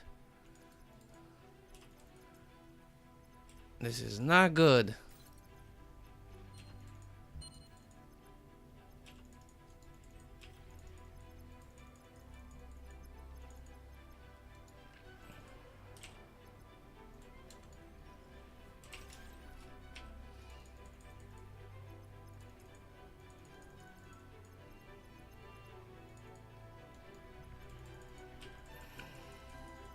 And he has his destroyer with him already. For fuck's sake, I'm behind.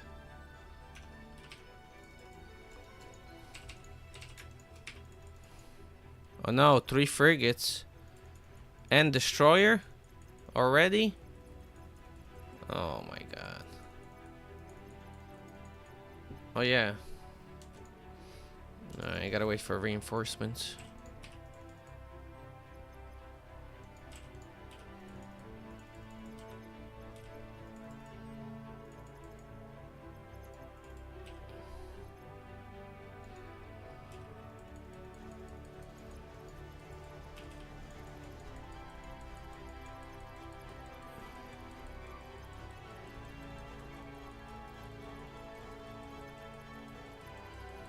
Friendly commander self-destructed.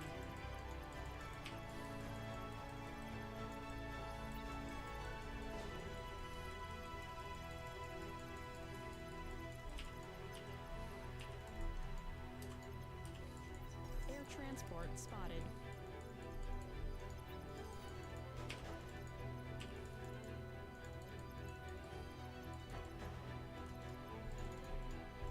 The whole team is wasting energy.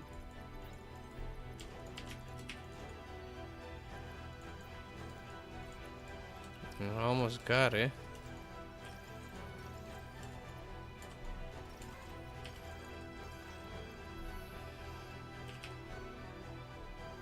What the fuck?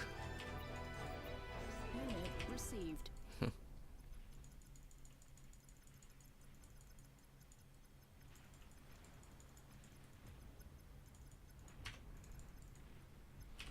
Okay, we can start moving.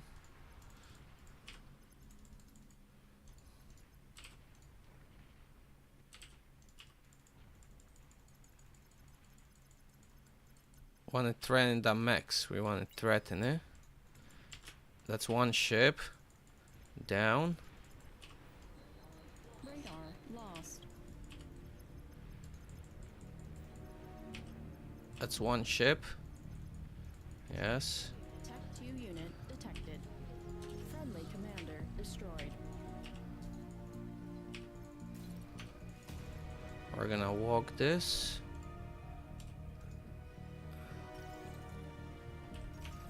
We're gonna walk this. Repair. And then go again. Sure east, that's for sure. We're gonna get...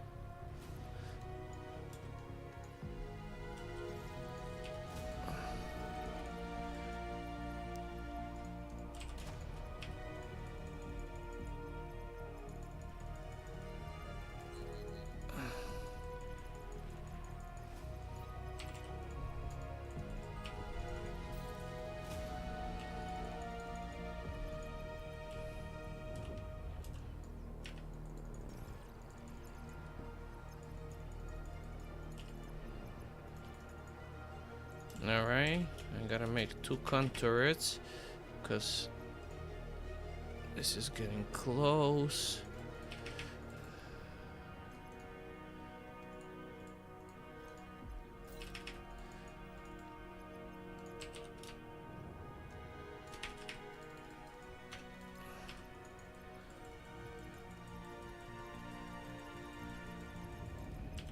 Okay.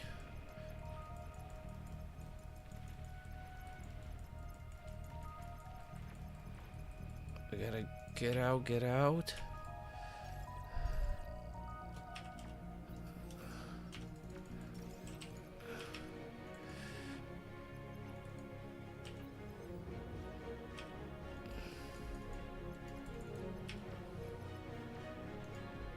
Metal extractor lost.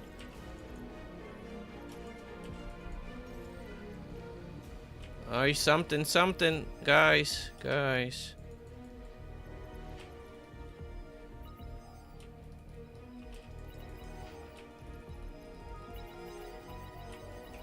For fuck's sake, react to something.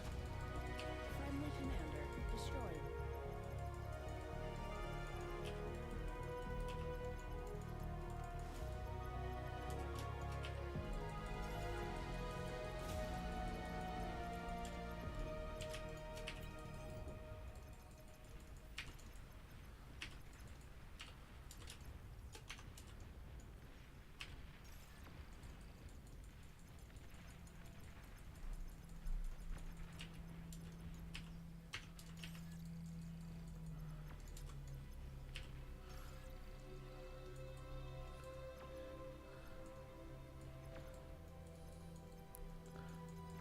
We're gonna repair this real quick and then go again. And then reclaim right behind it. Alright, he's starting to reclaim. So we go.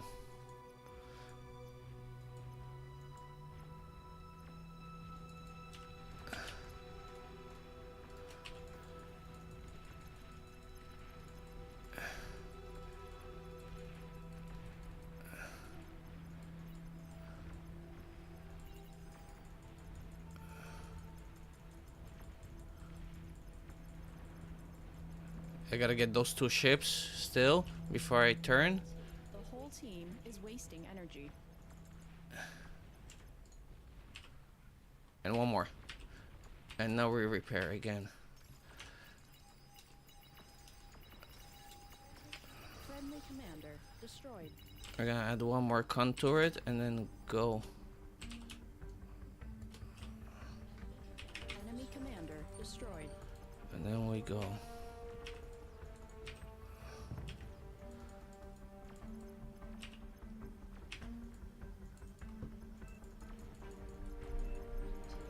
Your team reached Tech 3.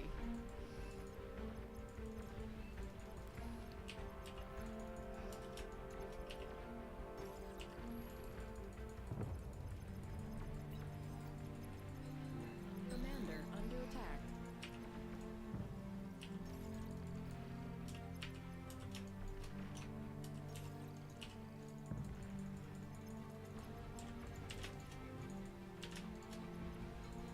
Commander under attack.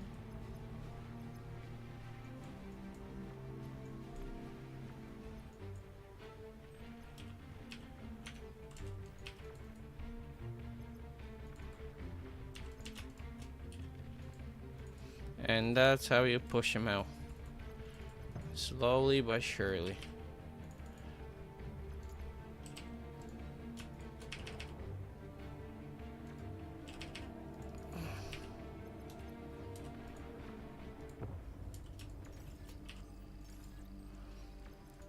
Alright, I think we can start going T2, but I'm not 100%, so I don't want to overdo it.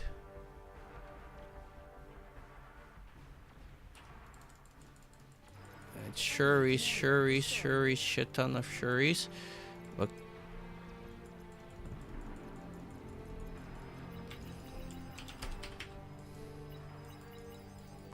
Enemy commander destroyed.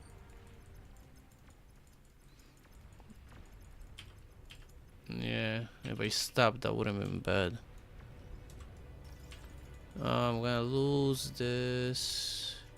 Air transport spotted. Commander under attack. Nah, actually, I still win. Alright. He's low here. He's super low.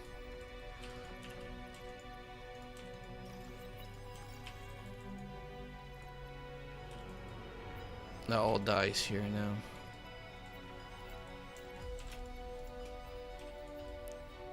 Come on, finish this shit. Destroyed.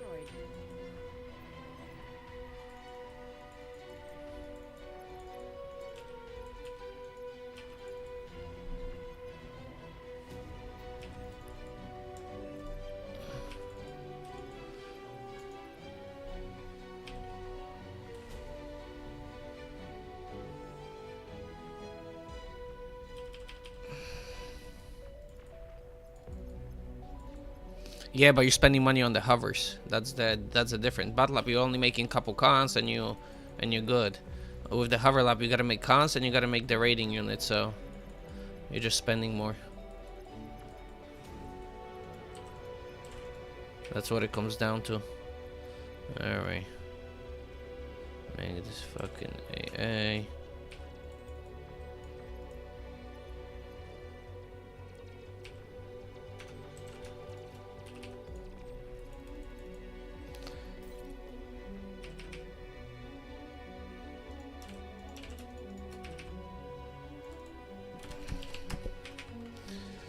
Oh, air saved them from dying for 5 minutes.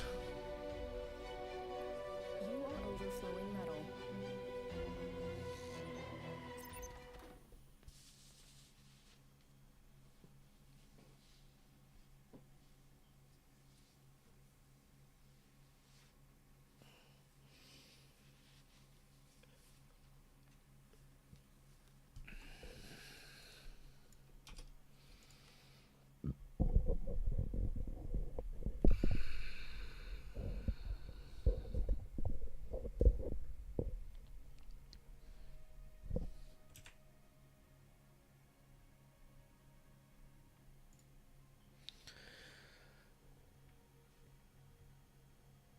Vine.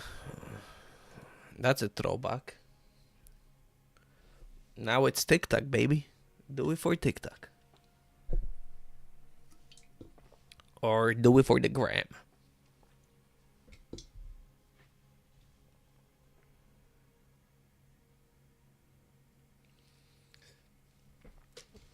I'll be right back getting a drink.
Welcome, Commander.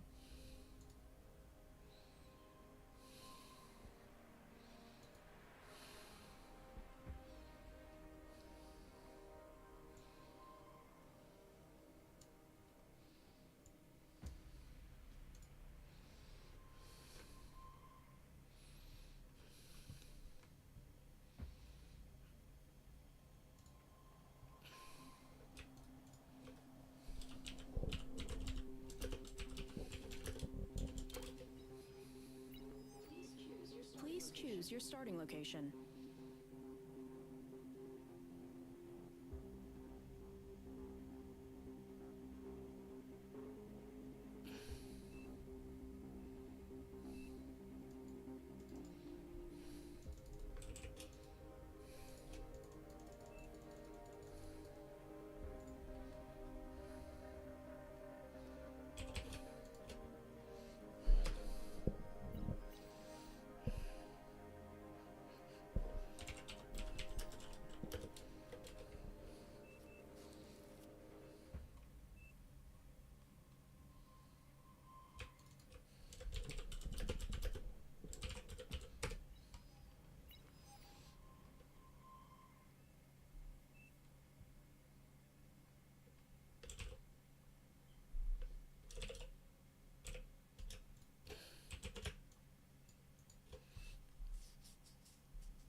Oh, the guys are the guys are scheming.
1, 2, 3. Takes 3 seconds for him to turn back around. So you use that. 1, 2, 3.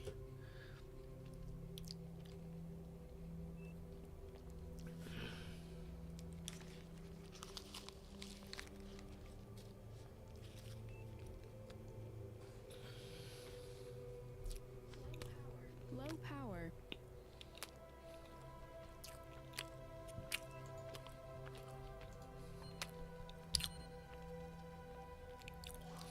Those little things give you an edge.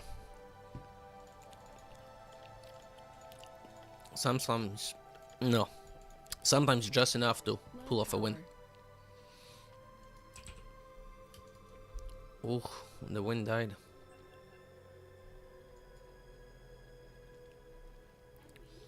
Enemy units detected.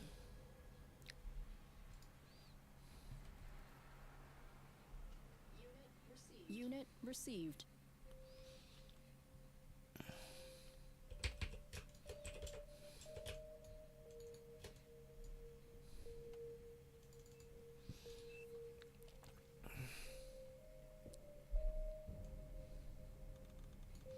Pay the streamer.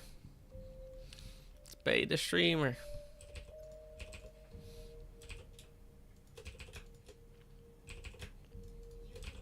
Unit received.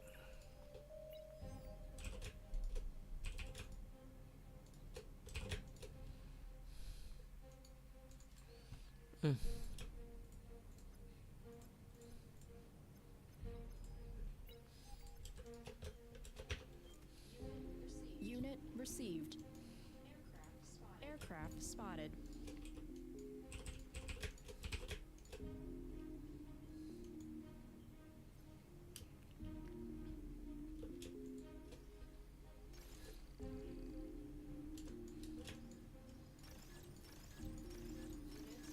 Units under attack. Unit lost. Epics, my student. Yesterday he took an L. Even though his team tried to help him. Still took an L. Raided him twice. That was funny. Raiding him with salamanders. I was building them right here and then I raided him. And while I was building salamanders here, I sent the con to start building labs. And then I start building labs. His teammate goes in. So he kills all this, but he doesn't see the con turrets. So as I'm building ships and fighting his teammate, I'm raiding him again with grunts. Shit was hilarious.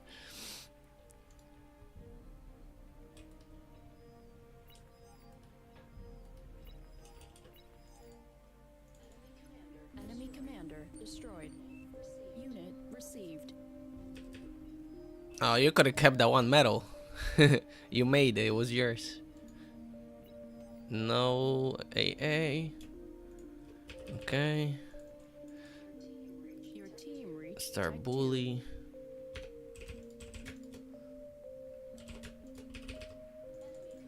Enemy commander destroyed. Units under attack.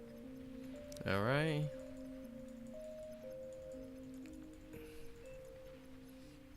He's Armada. Is he gonna dolphin me? I just want to kill this. Friendly commander destroyed.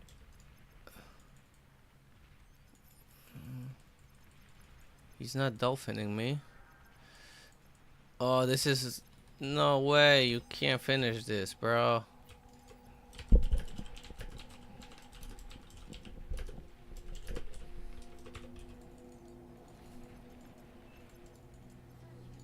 Friendly commander self. Oh my god, it got stuck. Unit lost.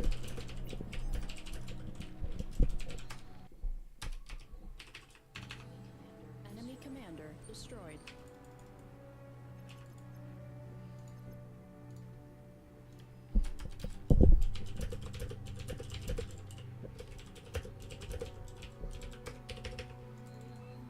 That's some bullshit. That could be a game ender right there.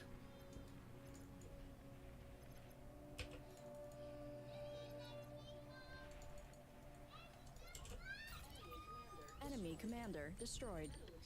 Metal extractor lost. Ah, for fuck's sake. Aircraft detected.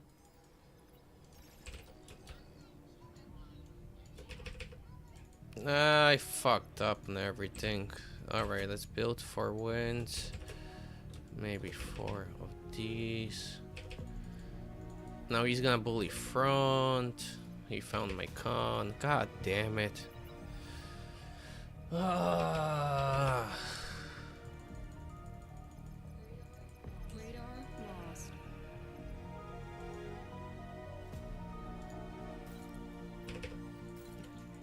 Air transport detected. Tech 2 unit spotted. That's a sub, for fuck's sake.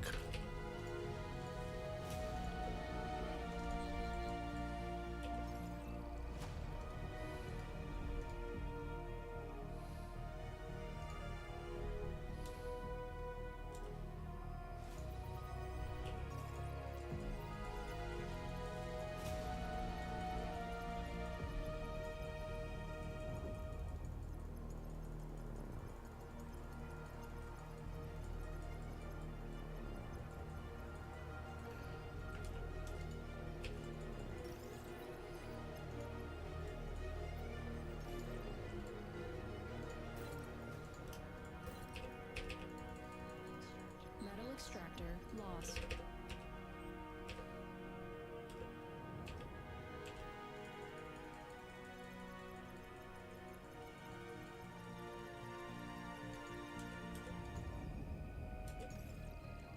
Radar lost.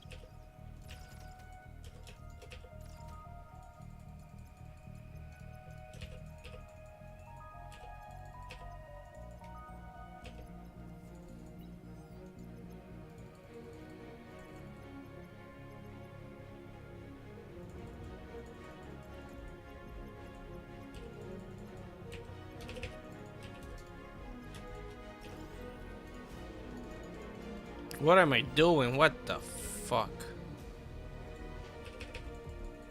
Why am I not building ships?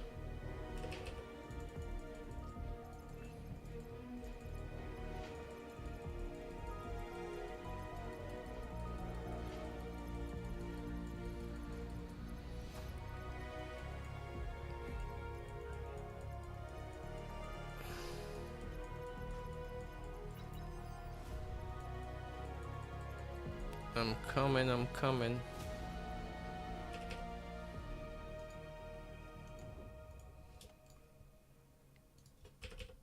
Alright, time to Air transport raid this detected. man. He split his units, not good, because now I can kill all this.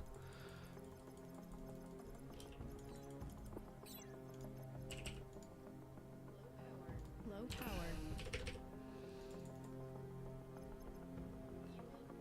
Unit received.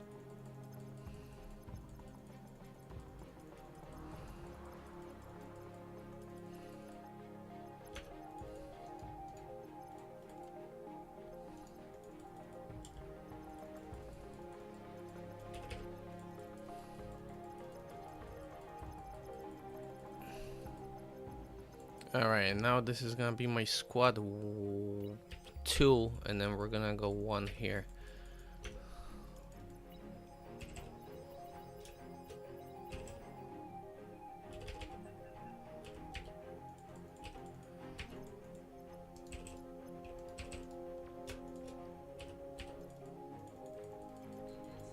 Units under attack.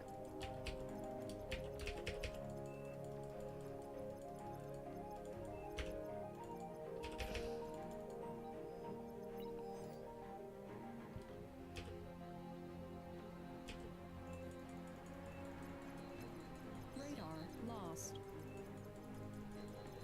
Commander under attack. Commander taking heavy damage. Metal extractor lost.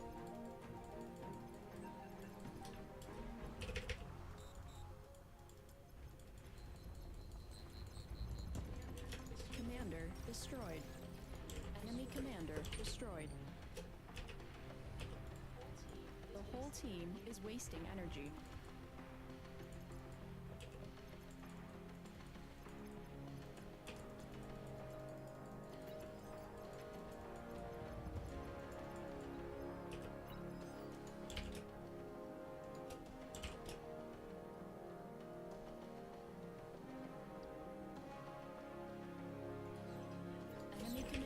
destroyed. Metal extractor lost.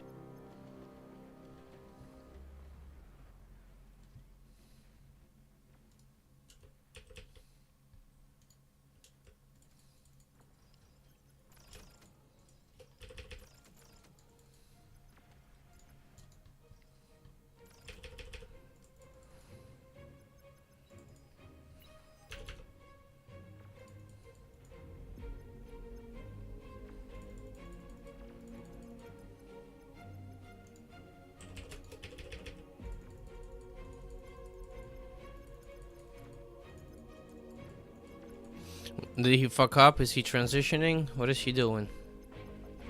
Let's find out.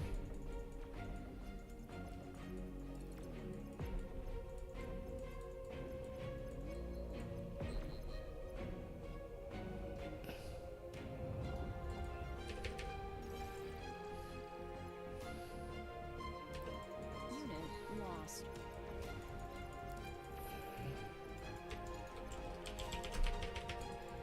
Ah, fuck. I get shuried. For fuck's sake. Not good. Oh my god. You are overflowing metal.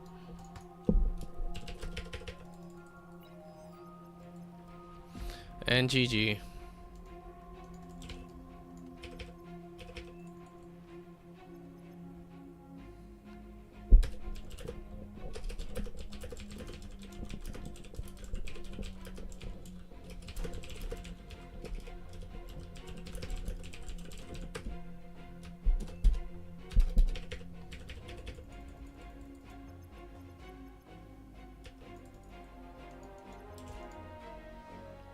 Fuck's sake.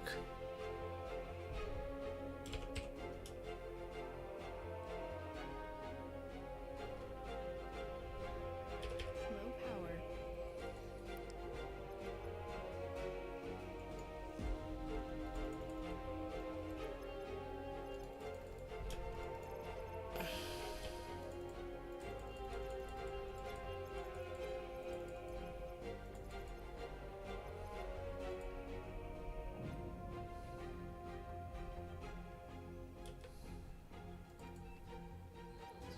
Metal extractor lost.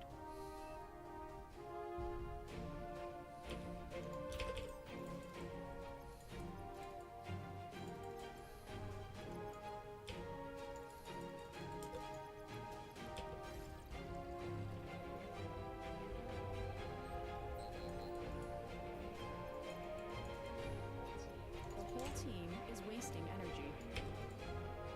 Trying to hold. What is he coming with? Fucking 3 shurikens? The fuck is he gonna do with 3 shurikens? Tech 2 unit ready. You are Can't shoot overflowing metal. everything.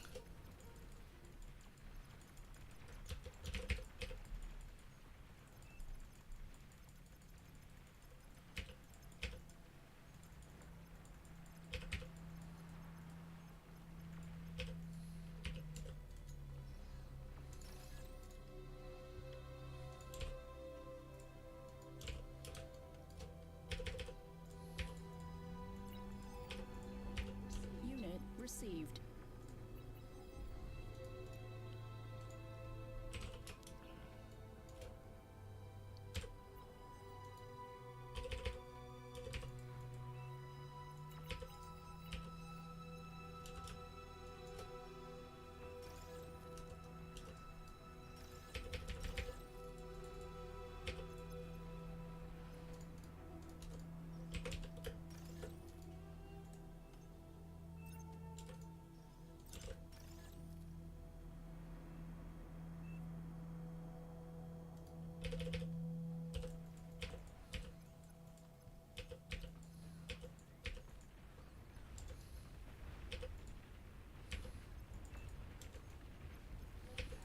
Low power.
Alright, he's going T2. I can kill him.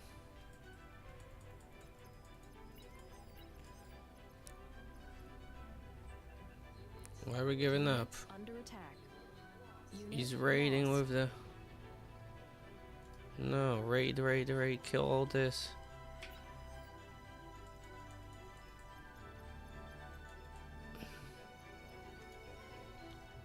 Alright, now. Do I go straight into flagship? Maybe?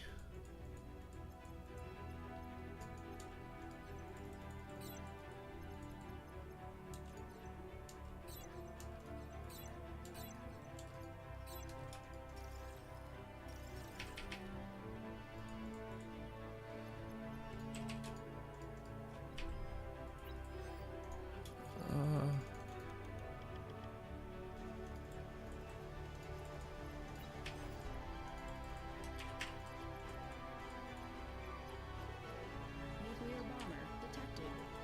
Low power.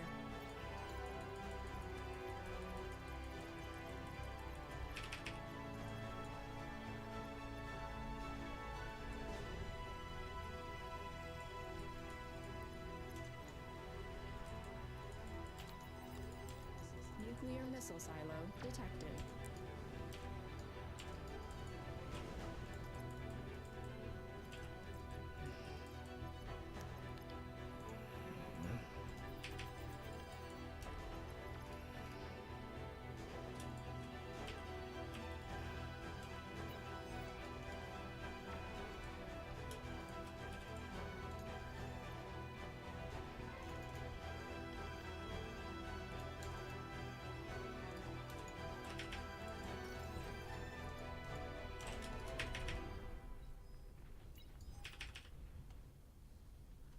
Actually.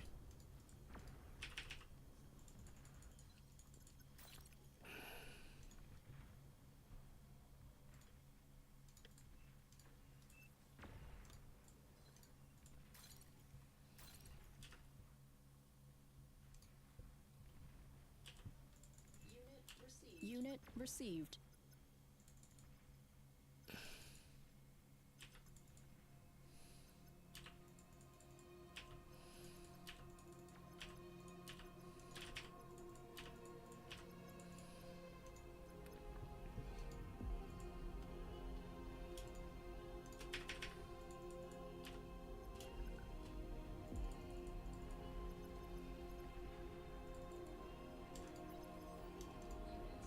Units under attack. Unit lost.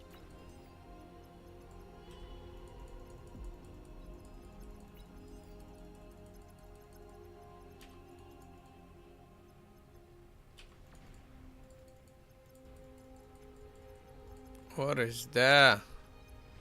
Two. The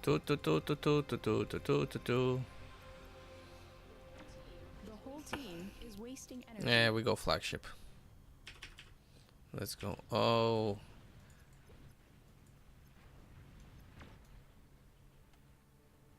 There we go. My AA ships are here. Let's go. Unit received. Oh. Unit received. Jesus Christ.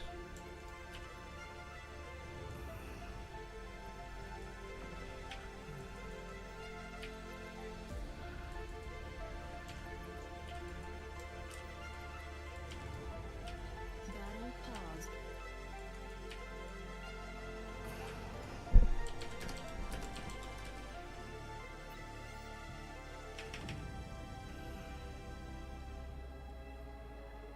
Battle resumed.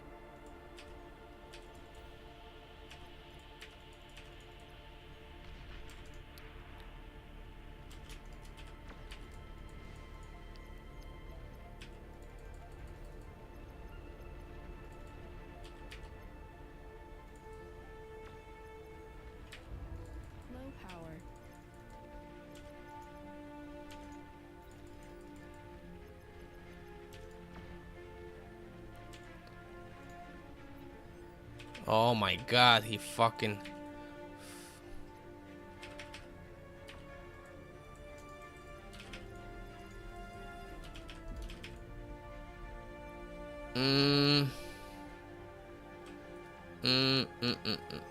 This is coming. I don't know if I can finish this.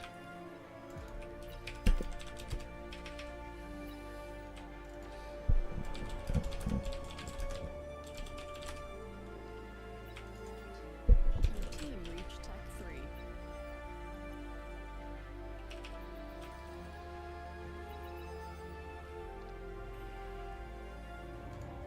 Long-range plasma cannon spotted. Can I finish? Oh my god.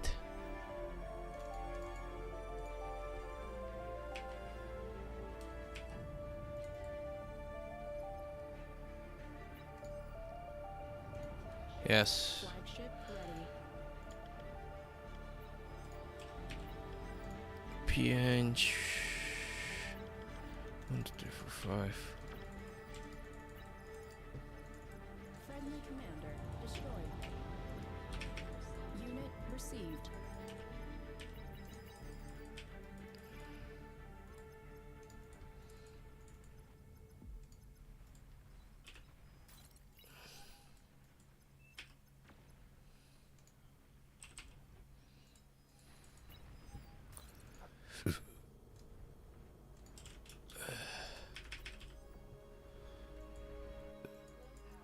Low power. Units under attack.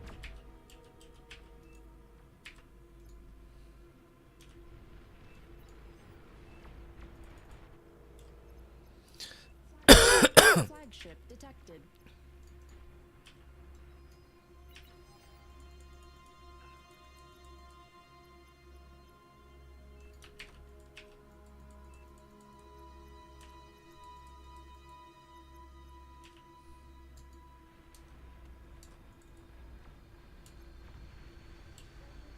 Friendly commander destroyed.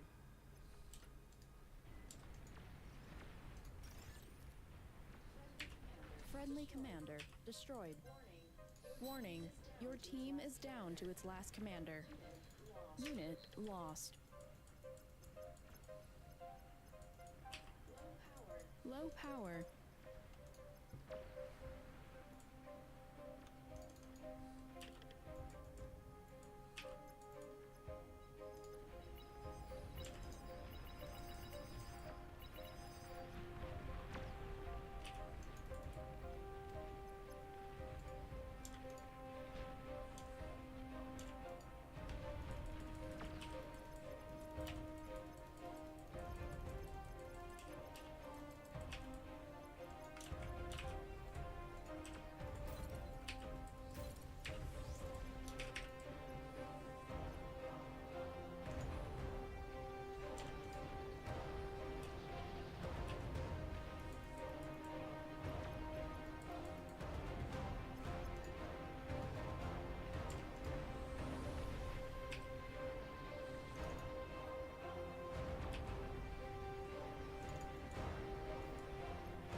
I guess it was just enough to fucking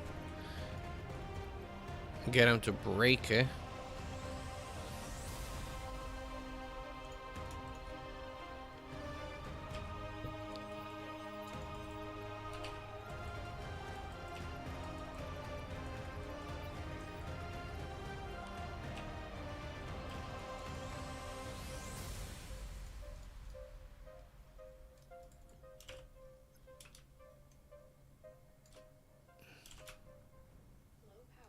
Low power.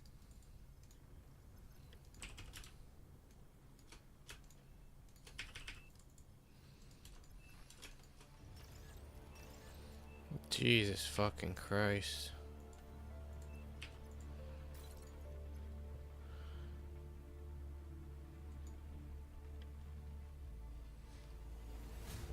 They're eating my flagship.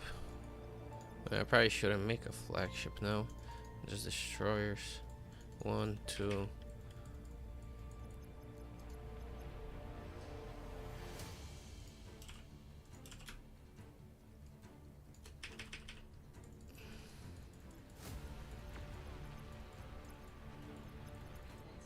Units under attack. Metal extractor lost.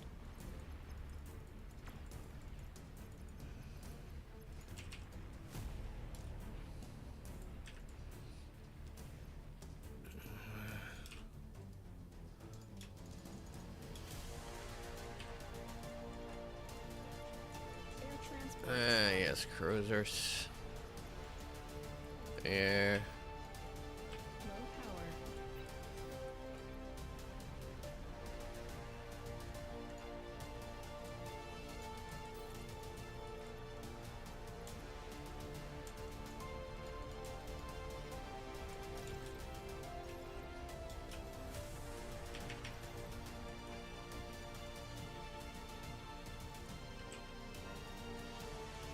Flagship detected.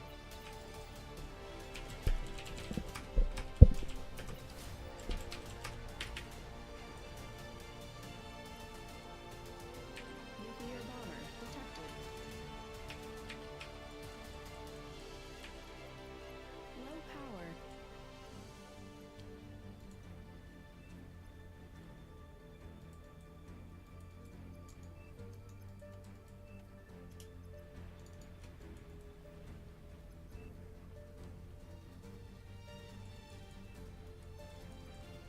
Fuck's sake.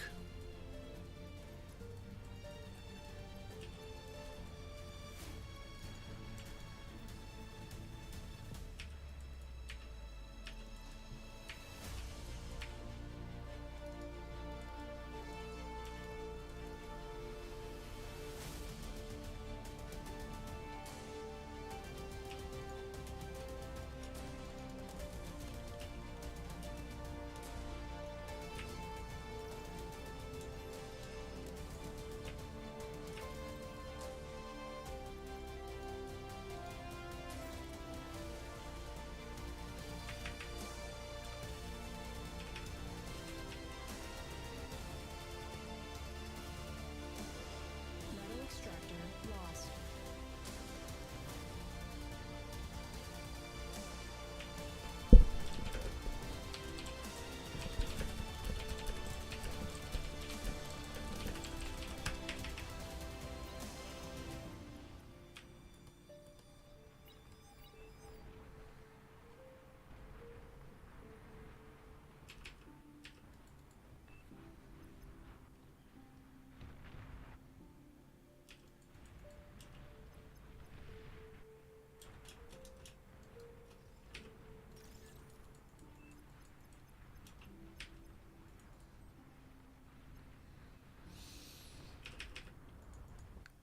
Not real is so small. Holy fuck.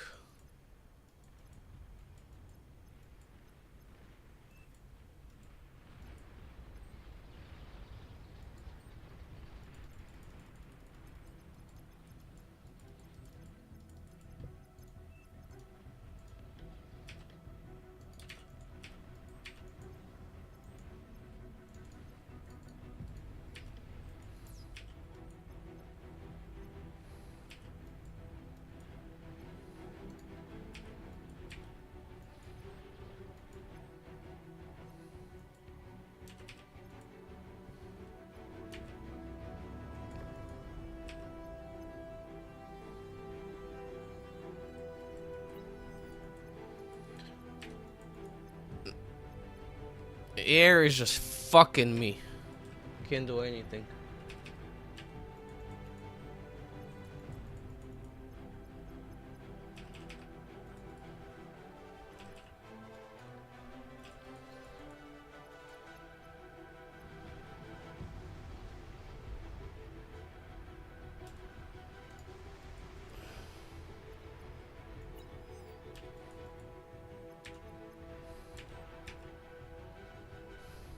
I have nothing against subs. Fuck me. Friendly commander destroyed. I have Nothing against subs.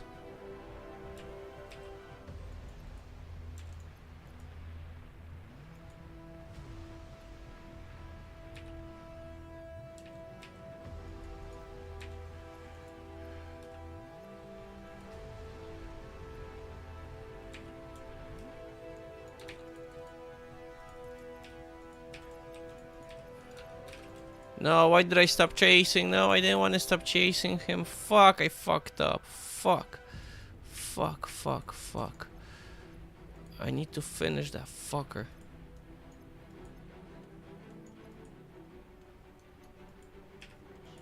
Flagship spotted.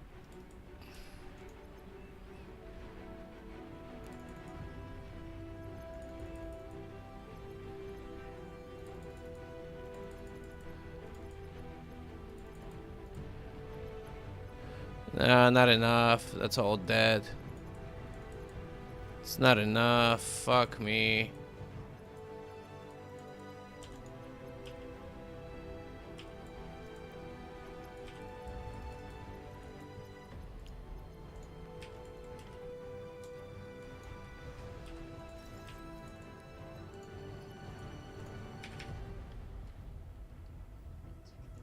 Tech 3 unit detected.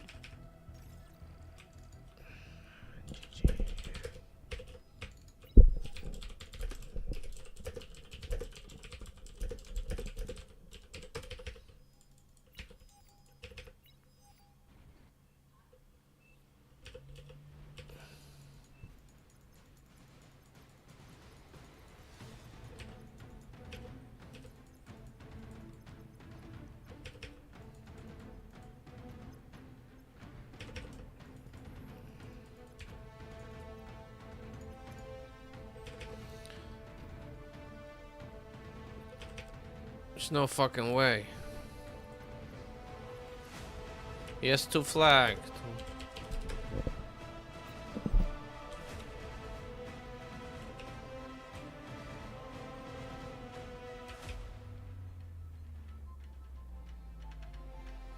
Yeah, this is fucked.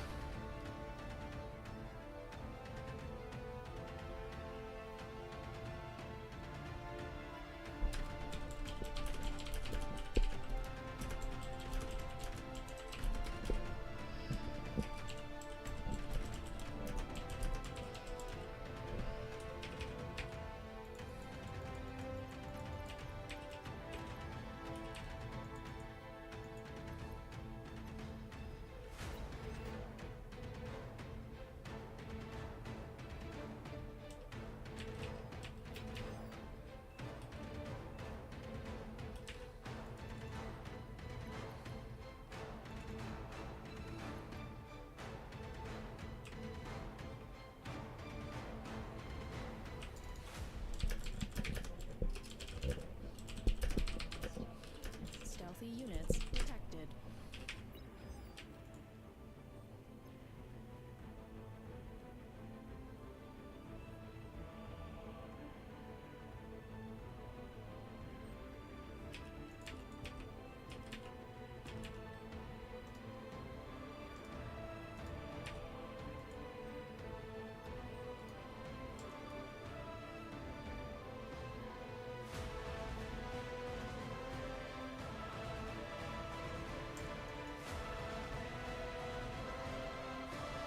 Flagship ready.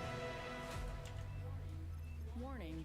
Long-range plasma cannon targeting your units.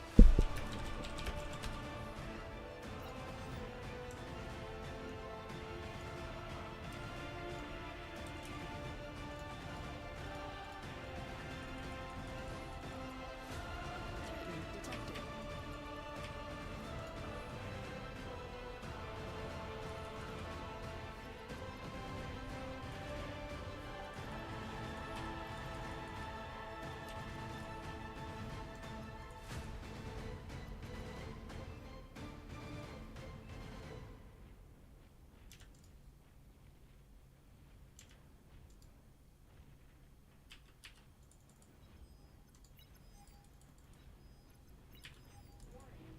Warning. Long-range plasma cannon targeting your units.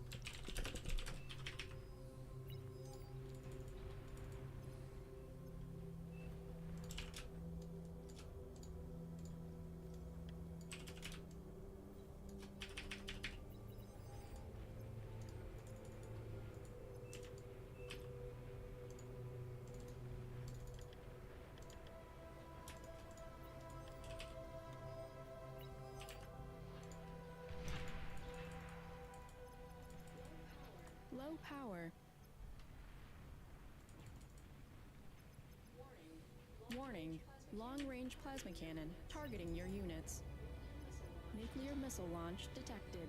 That's Metal extractor. didn't go lost. boom, but Friendly player resigned. get big, but get big what? They push, they get extra metal, and you getting big is even with them. You gotta make place to take some ground.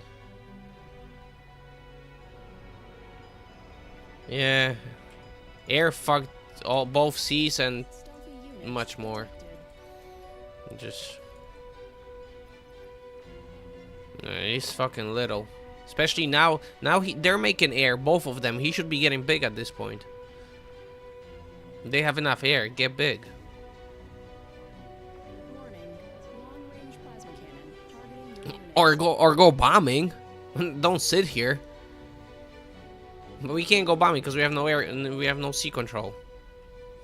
So yeah, this is a resign.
Nobody taking me either.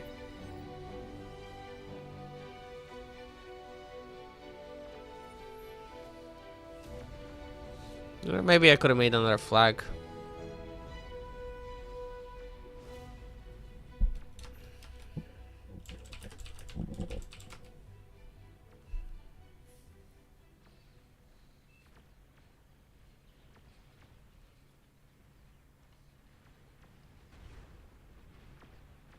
Nobody's taking me. What the fuck?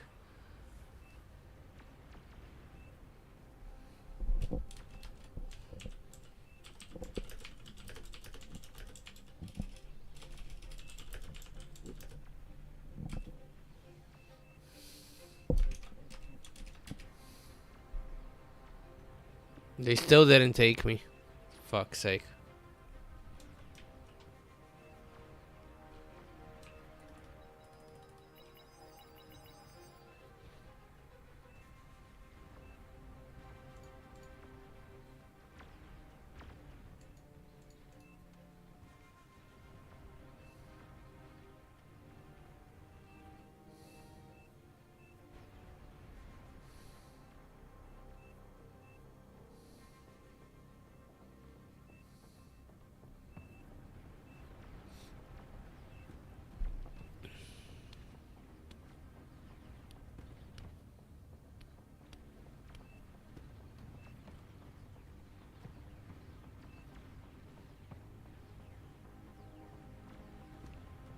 Still nobody taking me for gaming. I love it.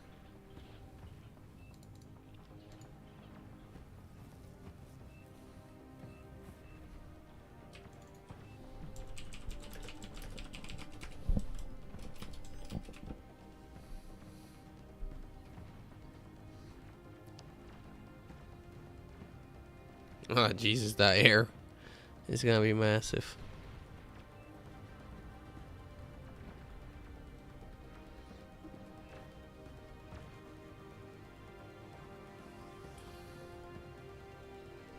No flag either.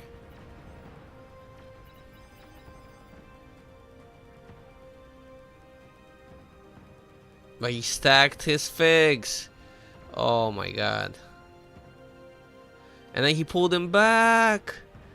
Terrible fight. Terrible fight.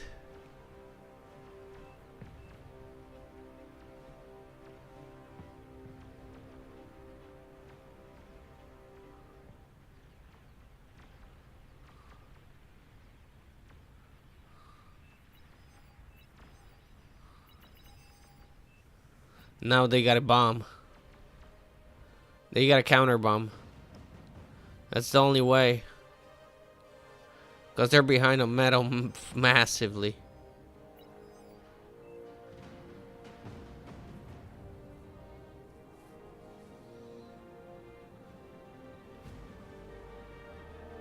No, Skinner's dead.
Welcome, Commander.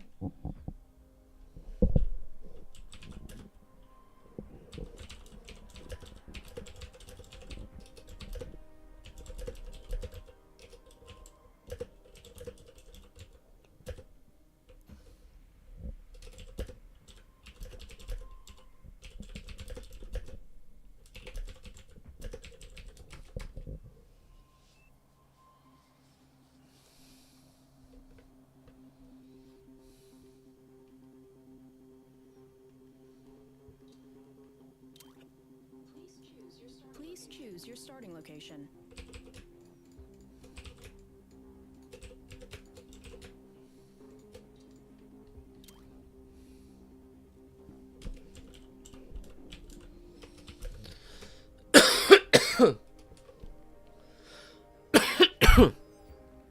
Fucking bullshit.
Battle started.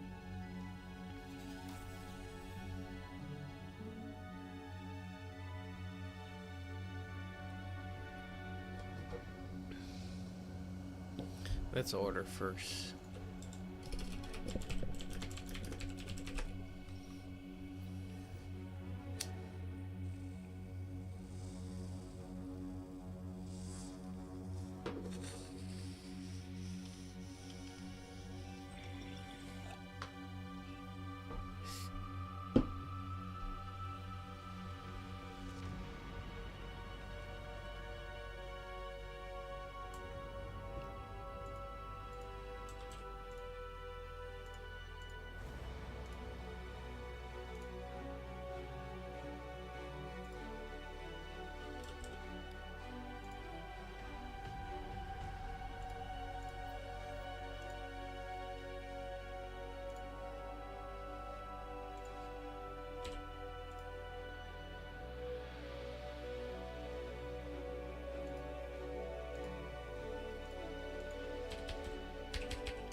Enemy units spotted. Low power. Unit received. And we got a leak. Unit received.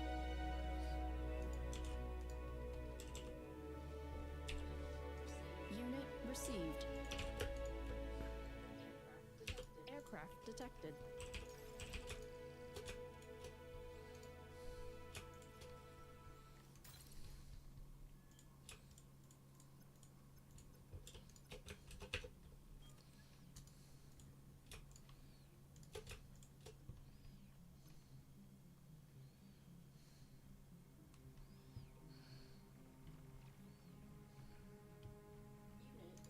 Unit received.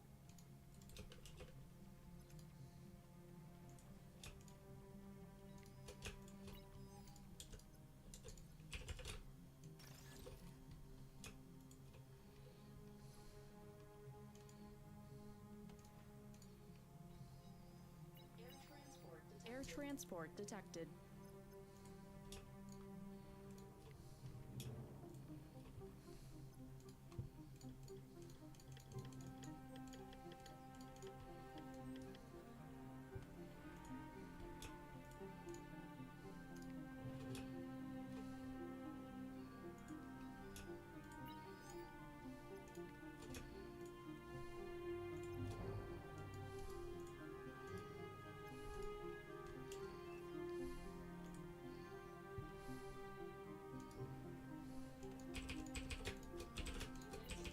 Units under attack. Unit lost. No, no. Ah, he didn't make it. Fuck.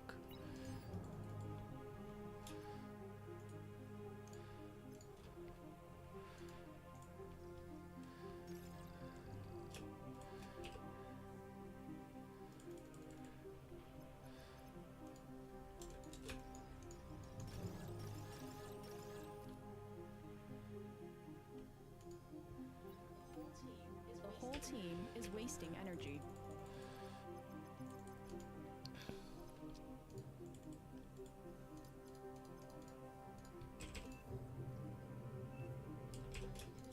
Friendly commander self-destructed.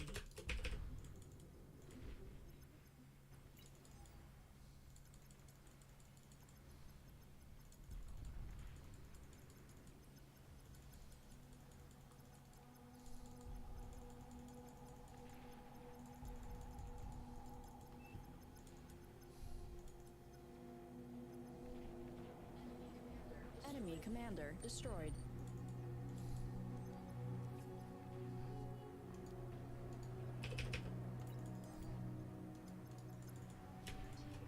Your team reached Tech 2.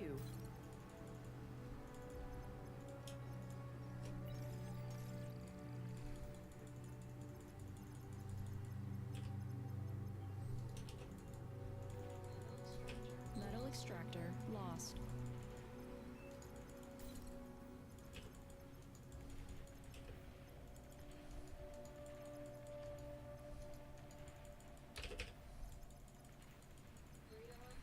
Radar lost.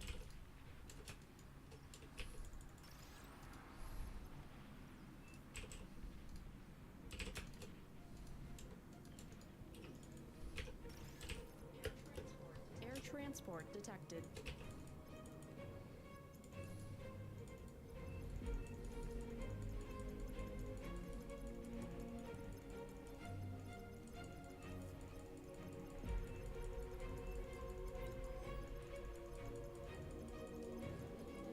Friendly commander self-destructed. Enemy commander destroyed.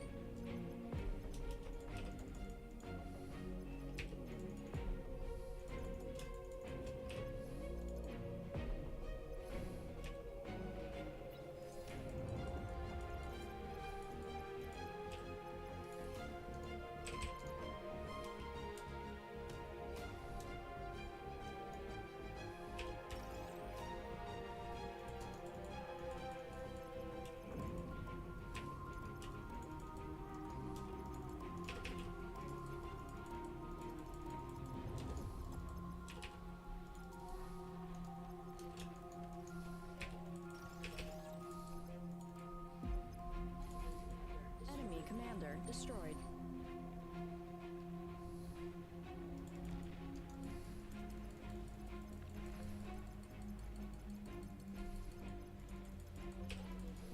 Enemy commander destroyed.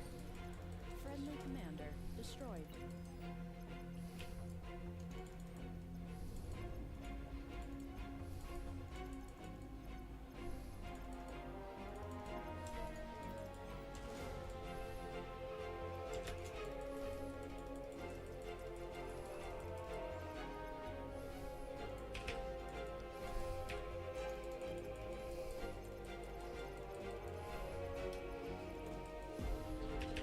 Tech 2 unit spotted.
transport spotted.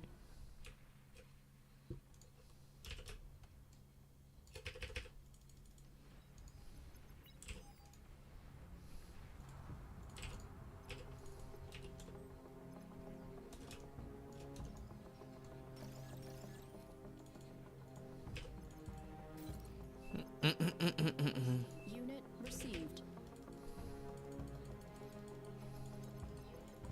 Unit received.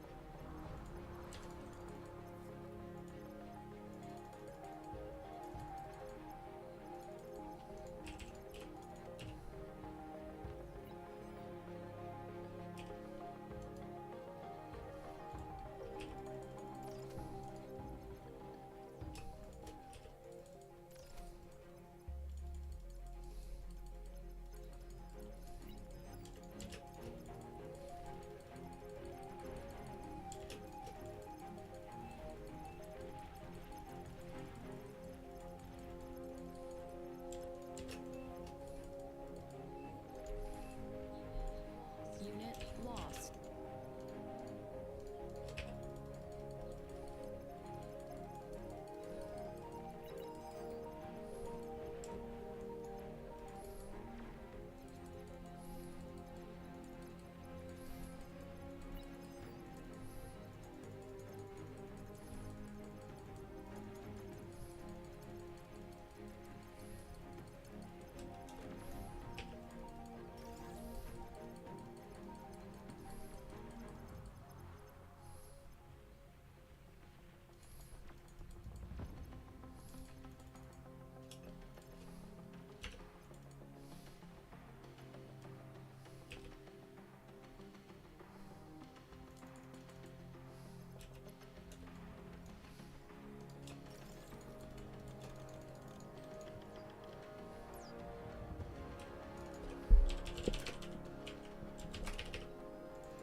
Commander under attack.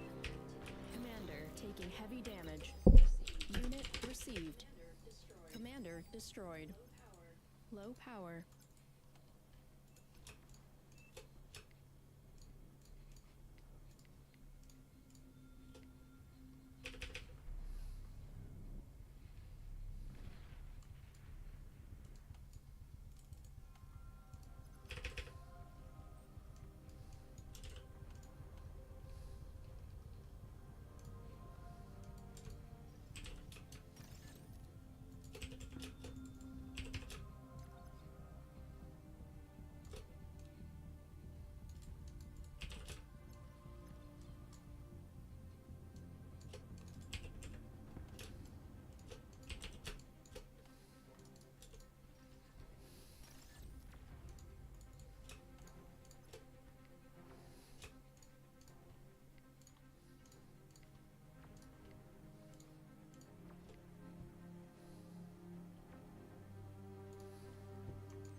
Low power.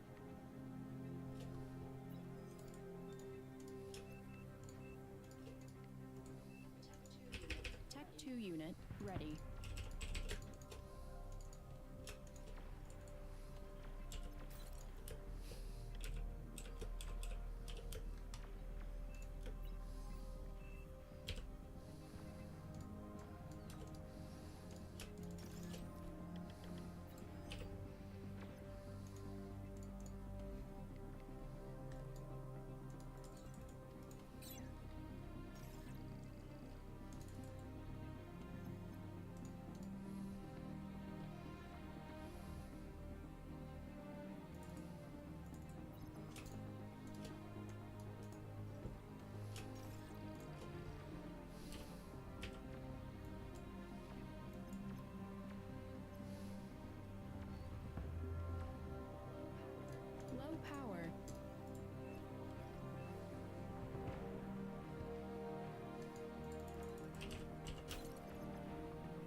GG.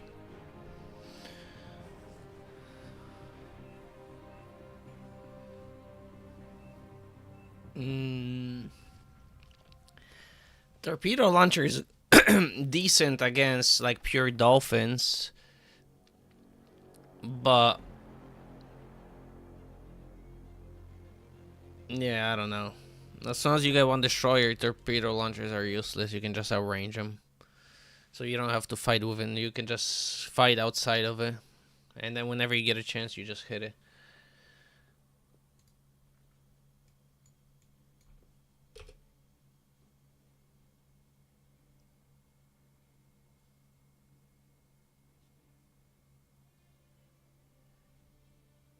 Well, good luck playing torpedo launchers against somebody good in the water.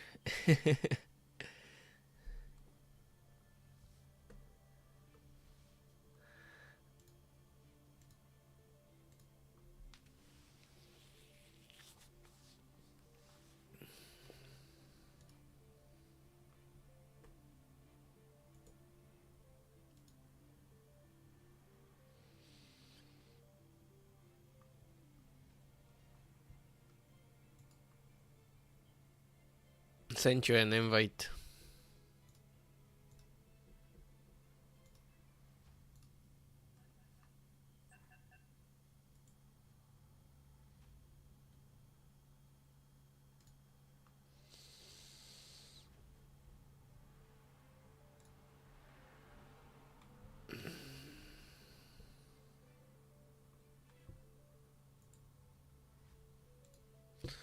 Who is this?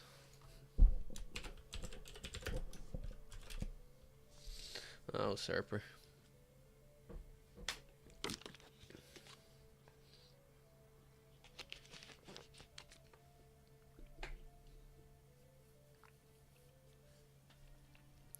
Hello, new viewers. Hello. Welcome to the stream. Where we get gang banged in the sea. Straight out of browsers.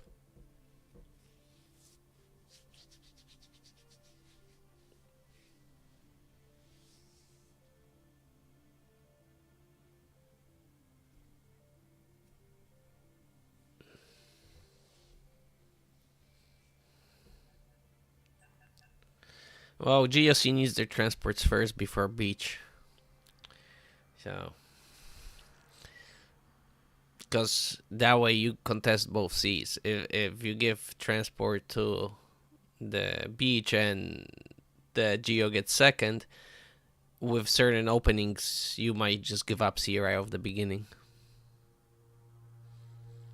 One light to the beach, then if the air is good, he can give you first one. Because if he can get first one out at like 145, 150, the first one can go to you.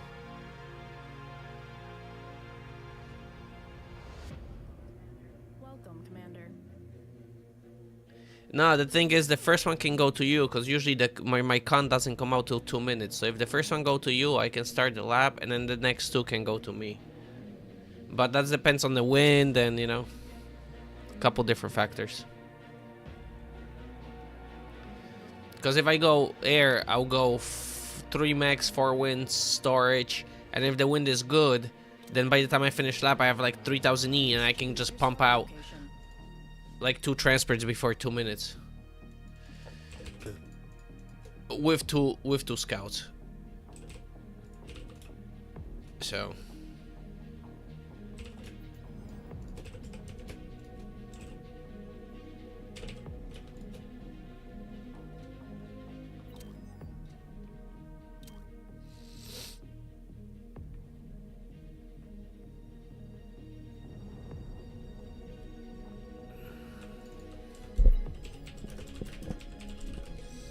village is swimming. I see you in front. Yeah, like when it comes to front, you would ask me certain things and I wouldn't, like, I don't know exactly, you know, like the best build and which one exactly does like what everything. But for water, I pretty much do. Because I was studying all the best players. Everything else, I just kind of wing it. But sea, I actually like studied timings and all that. The only thing I haven't adjusted since the patch, but it didn't affect water that much, so just the labs a little bit, but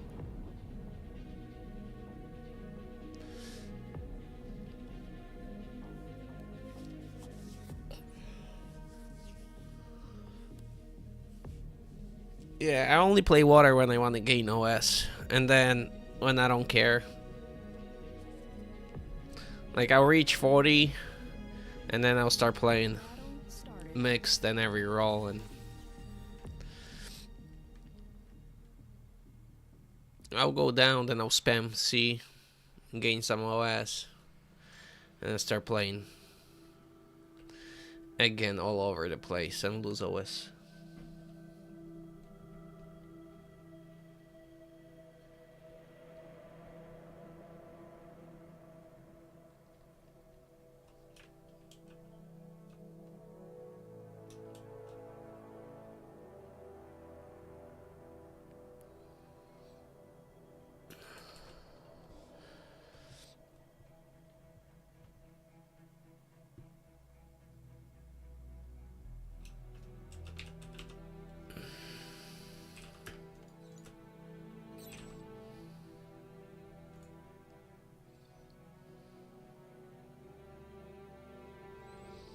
Nah, well, like when I want to grind OS, I'll just spam like C and water and just stack OS.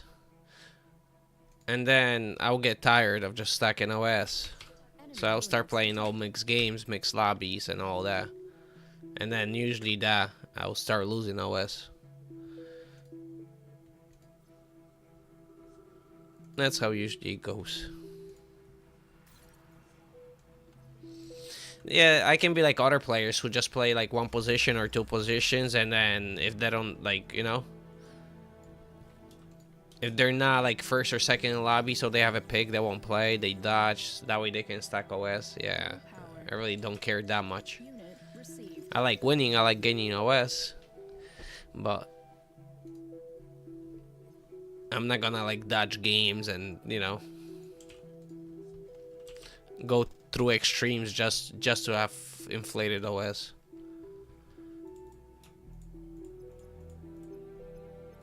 There's few players like that here. Well, not exactly in this lobby, just in general in bar. They do shit just to stack OS, but really if they play normal, then they're like 30 OS players.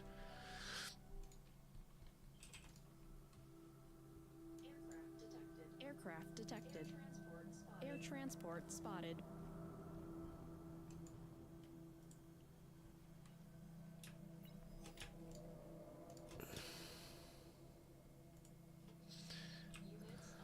Units under attack. What the fuck Units is this? lost.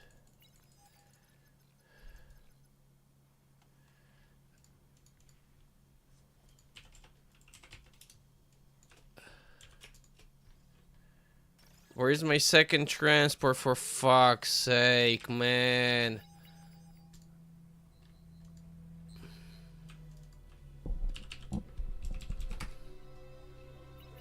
Unit received. That might be GG.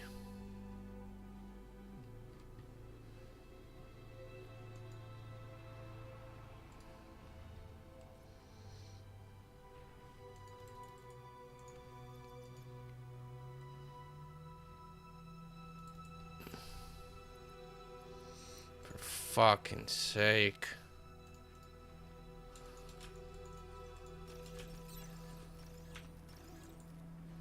And he cancelled.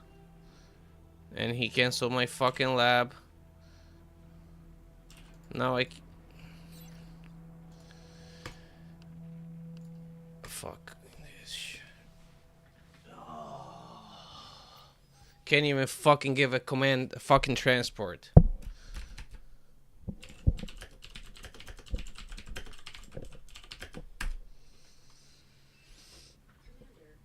Commander self-destructed. For fuck's sake.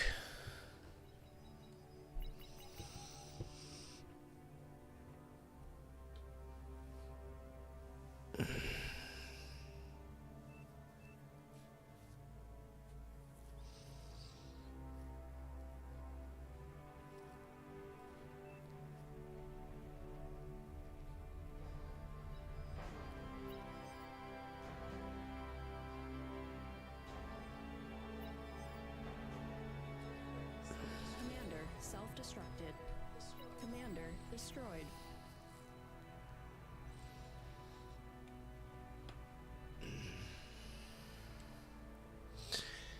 Oh, I fucking hate people. They're so fucking dumb. You gotta make fucking 3 transports and 2 scouts or 3 scouts if you keep one for yourself. And give it to the fucking 2 players. How difficult is that? Fucking oh! Want to Commander self-destructed. punch somebody.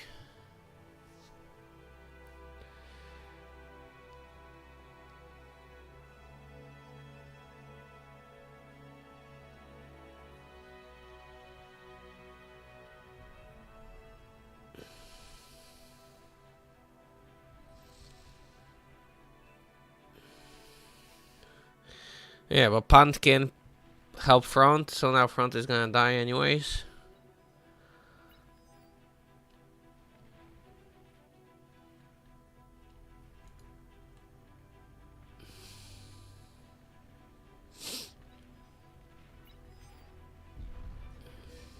Commander destroyed.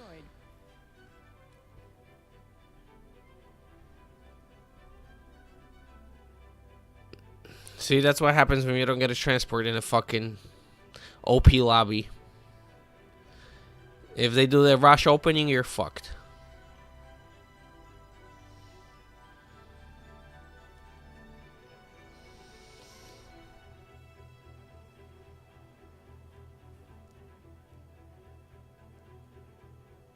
That's why you need that second transport. Like you can play one transport and you can get away with it, or yeah, I guess you can put a fucking torpedo launcher and all that, but all that investment, it just means you lose in a long run, and you're gonna feed, unless they make a stupid mistake. But you know, a 42 OS player is not gonna make a stupid mistake fucking every game. Maybe 1 out of fucking 10, out of maybe 2 out of 10.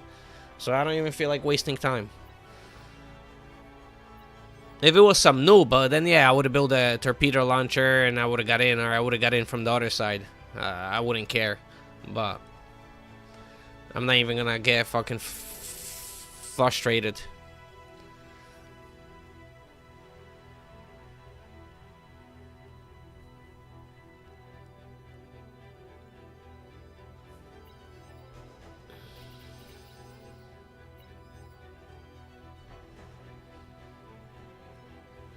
Commander destroyed. They have nothing to hold this.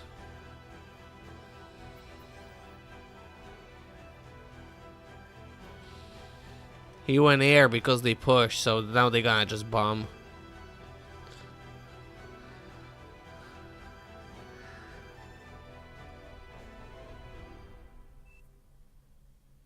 Yeah, it's GG. They're just gonna bomb now. See, I could be toxic is making correct call. Instead of going T2, just bomb the backline, kill 2 people.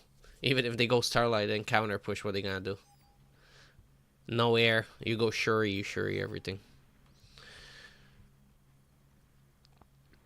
And he's not even, yeah, he can't even go Starlight. Doesn't have time.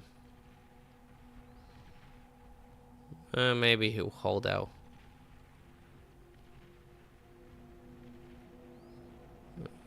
I guess he'll hold out. This guy dies. Yeah. And here's the bombing. The sniper gets killed. And then Geo right behind it. Lovely.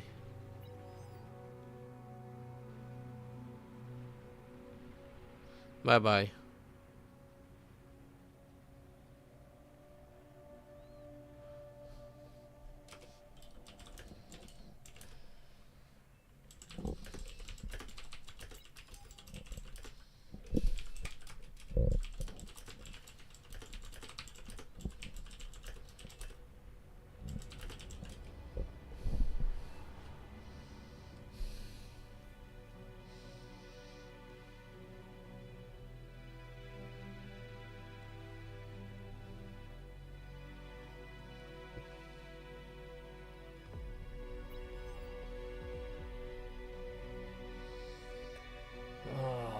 fuck's sake.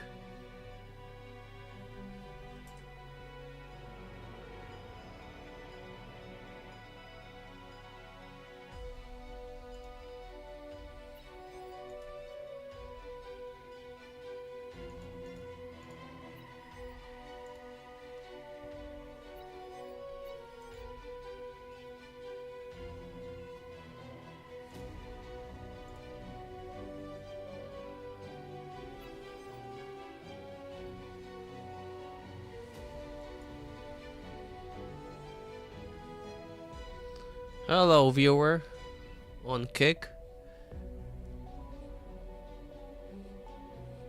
Here-ish, is that you? Hello.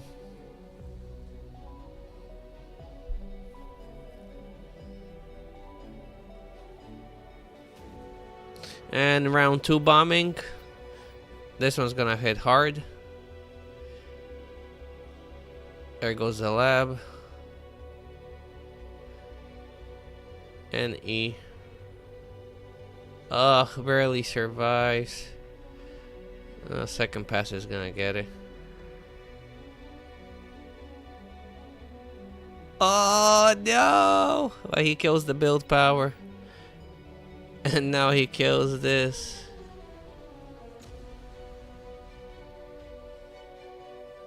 Second pass is gonna kill it.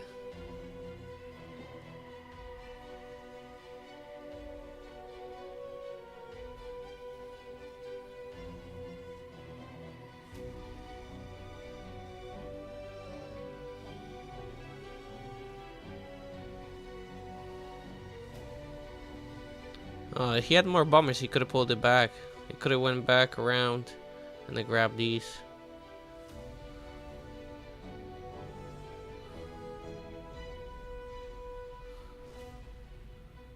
Split, spread. He didn't spread them enough.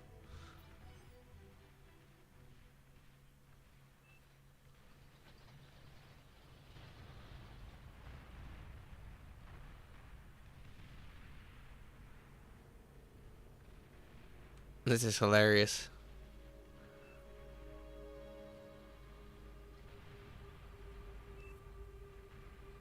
He could have got the commander.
No, your playing had nothing to do with me.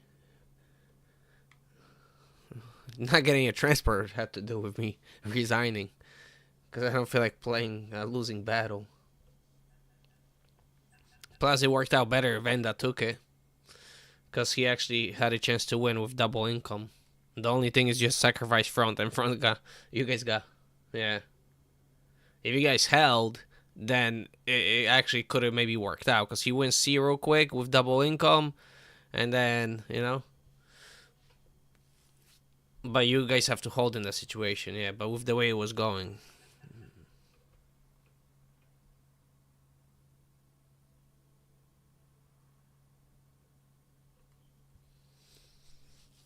Yeah, sometimes you win, sometimes you lose.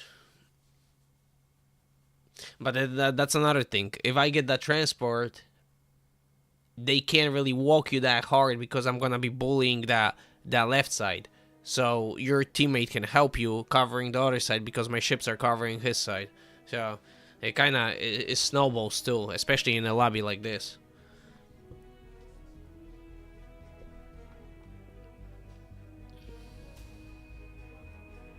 Because me helping a little bit could have been just enough to stop that, you know.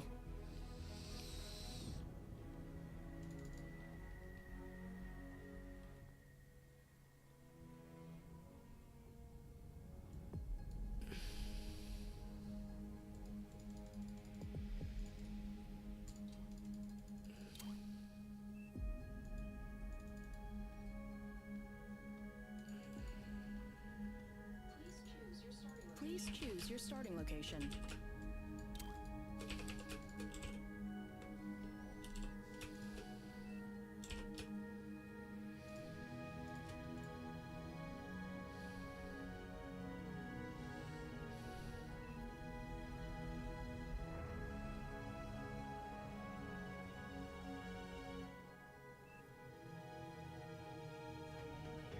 Friendly player disconnected. I'm not sure. I don't know exactly what was happening on front. Maybe you took a bad trade and then they just pushed on the advantage. Most likely, that's probably. I don't know who was front, so I don't know if they were in the voice chat or are those the players who know each other and they just they notice that you lost to many units, they just start pushing on you. That's probably the most likely reason. Because then that forces your teammate to start coming and helping you, but you're always gonna be a little bit late. By the time you ping and your teammate realizes, so they'll get a couple extra free kills and then just snowball.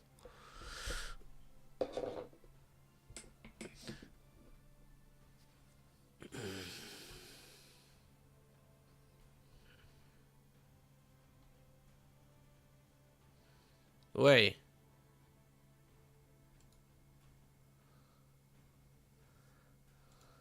What happened?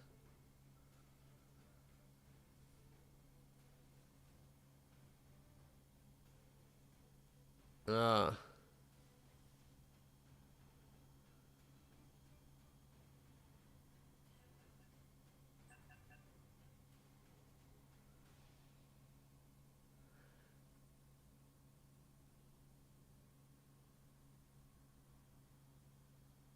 You gotta. What were you playing, Genis or Lashers?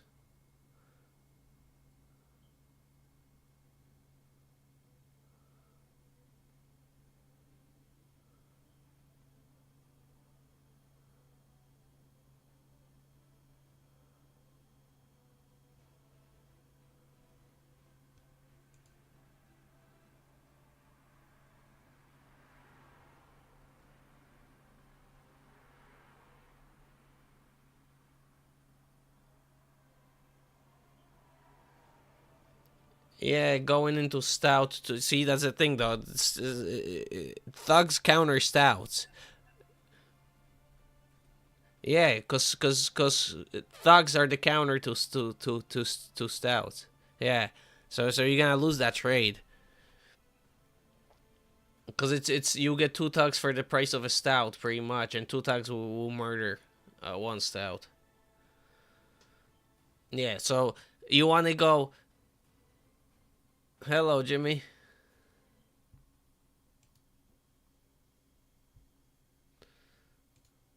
Down syndrome? Who got a Down syndrome? The lobby, the half of the lobby, half of the people in it, maybe.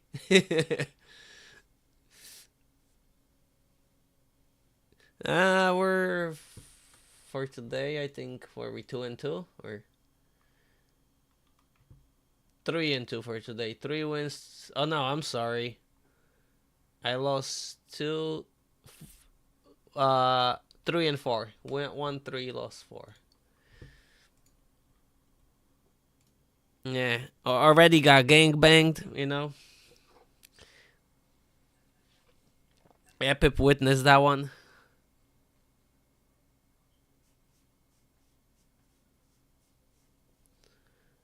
Hello, Grumps. Hello, Grumpiness. How you doing? Good, good. How are you?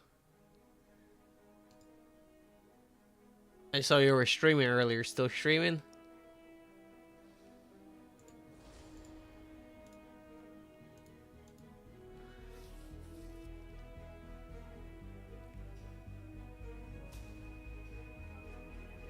Welcome, Commander. Yeah, I saw you streaming in the morning. About oh, nice. Counter Strike. Hello, booty clap.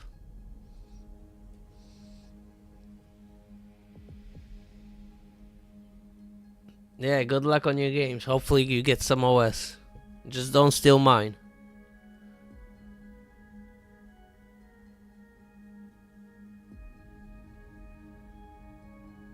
Nice.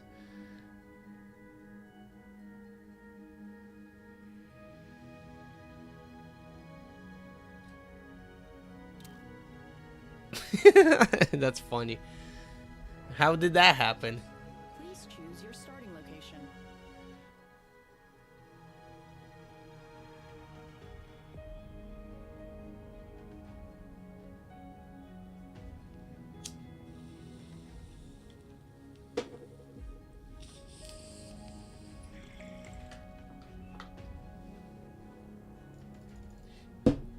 Yeah, yesterday, I just keep not getting my transports on sea. It's a theme on the past 2 days. Later, Grumps, later. Have a good night. And thanks for the follow.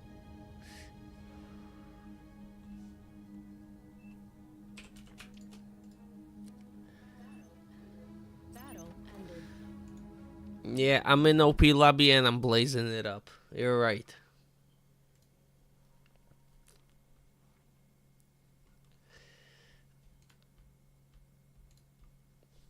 The ultimate combo. Just missing a beer. Actually, maybe it might be time for a beer.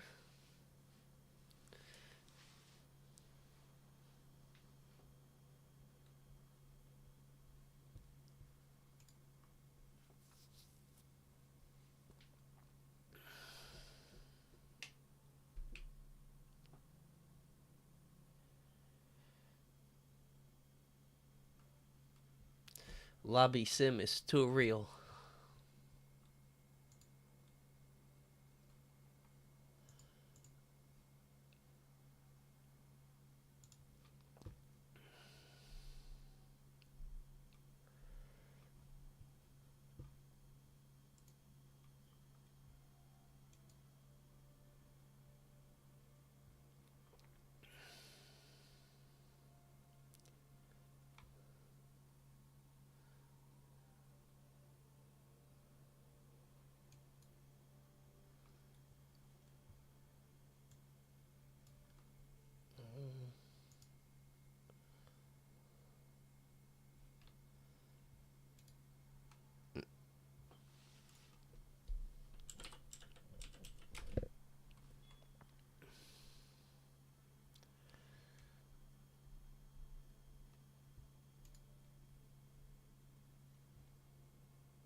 Lobby's dying. Might be a good time to have supper.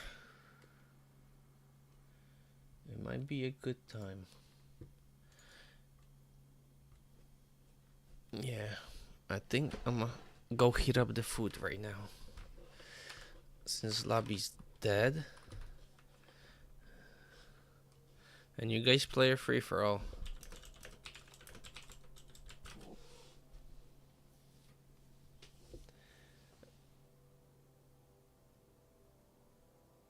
Alright, Jimmy. Thanks for stopping by. Have a good night. Going to bed way earlier today. Good man.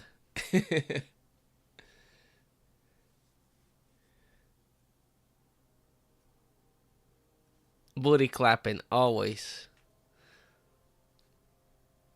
Gotta calm the nerves, you know? I need it for the composure.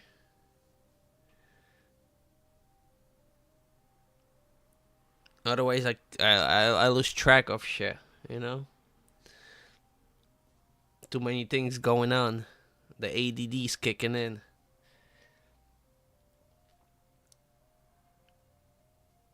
So one nice puff before the game,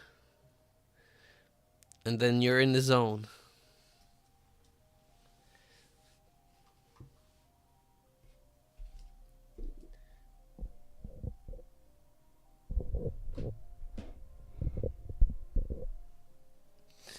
Alright, be right back. I must get my food ready.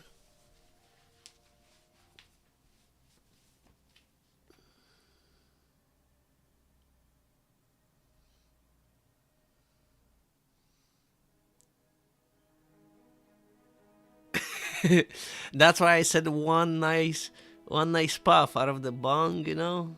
One nice one, not too much, not too little, just right. Yeah, if you rip it too much, you rip a whole J, or you're gonna be making fucking air units instead of ships.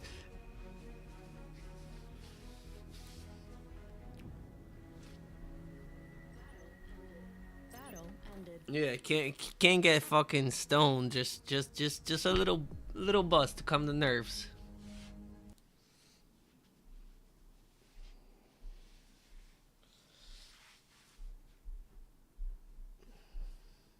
The one thing I can't do is like talk to somebody and play. That fucks me up.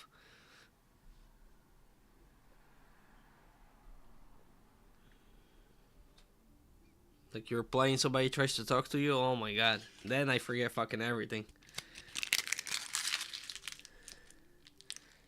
All right, I'll read everything else once I get back. I'm gonna get my food started.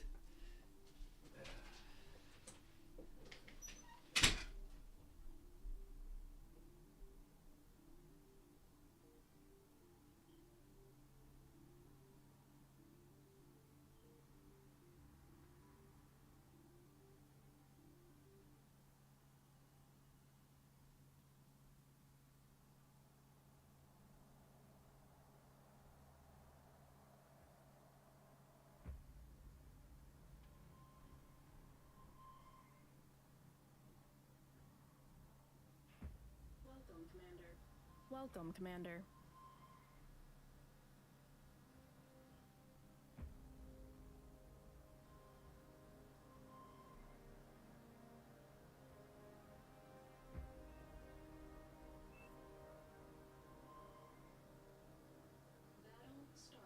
Battle started.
commander destroyed.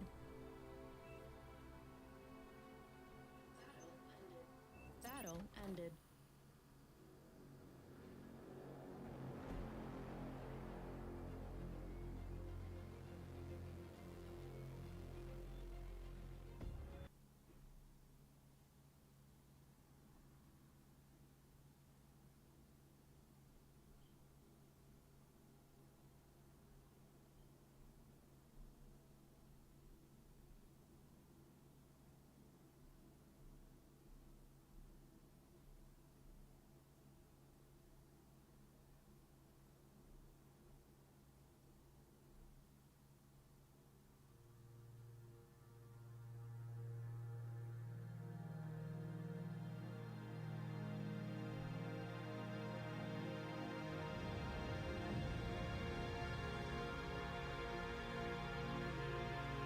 Welcome, commander.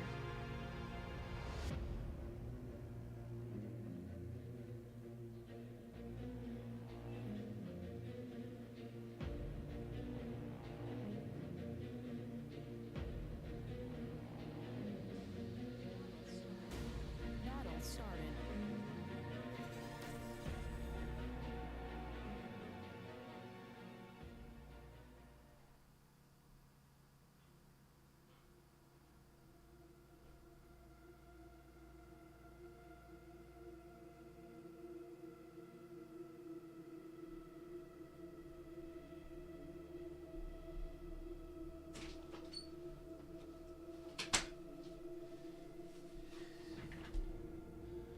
They're playing 1v1? Oh, you're playing 1v1, Epip. Look at that.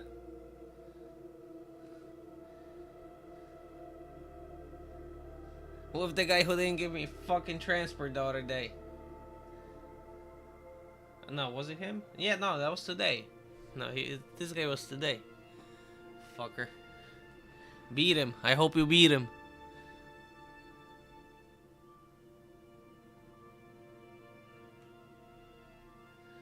Beat him, kill him, destroy him, stomp him to the ground.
Yeah, my foot is heating up, so I'll be ready in like 2 minutes.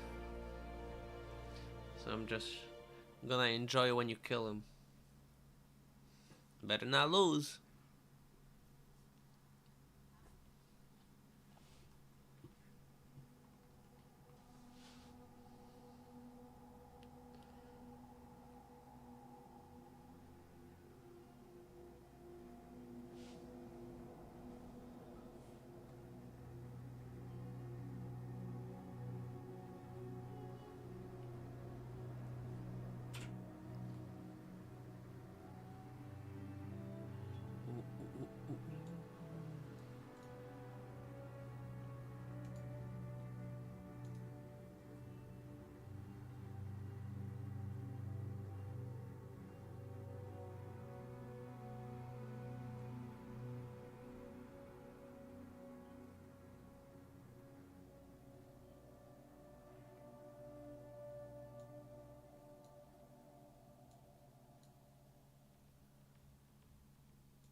Neither. Alright, be right back getting my food.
Food is ready.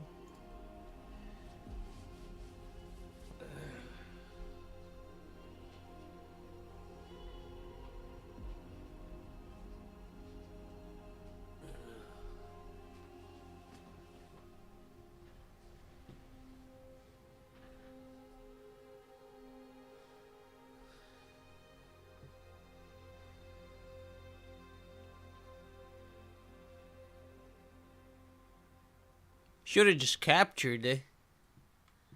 You would have had 2 bases. Whatever you could, at least.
Right now I'm on a food break, guys, so I'm watching this 1v1 between Epip.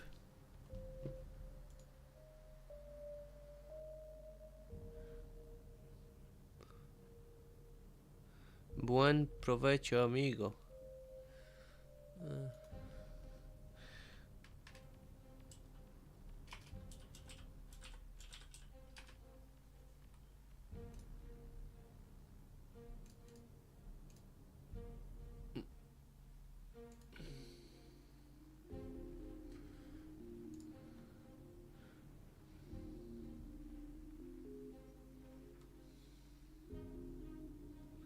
Buen provecho, amigo. Is it like enjoy it? Like enjoy your food? I think, right? Yeah. I understand decent amount of Spanish, but I can't talk for shit. because I worked with Spanish people all my life, so hearing them talking, like, I pick up on words, so when somebody have a conversation, I can understand it decently, but never put my mind to it to actually learn to speak it.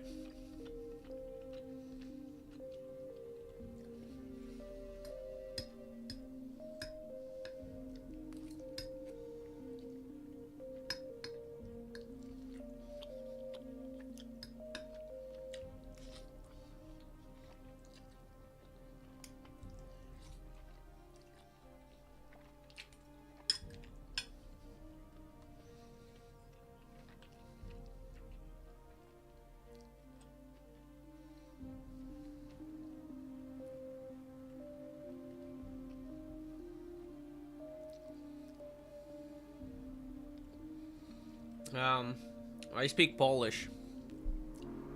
I'm Polish, so yeah. Born and raised there. But I live in US now. Well, half of my life I live in US. So I speak fluent both. And then over here, like I said, I learned, well, not learned, but learned to understand Spanish and Italian a little bit too. Because the job, they spoke Italian and Spanish. So I understand pretty much both.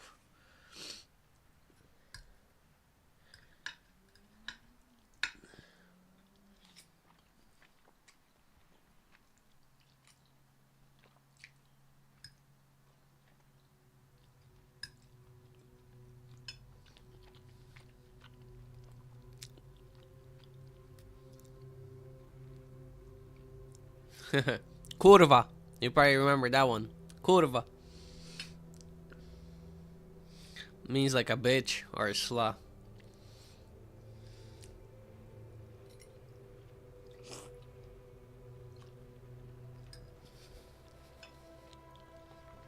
Or when you get mad and you say fuck, like we use it like that too. When you get mad, you say kurva.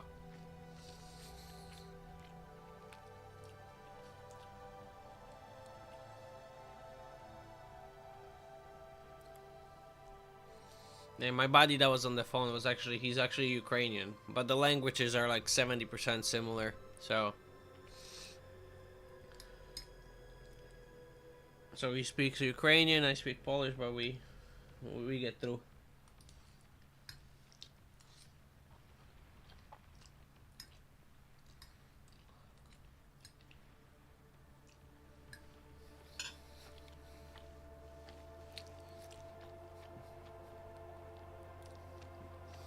Every country got beautiful women, and some ugly ones too.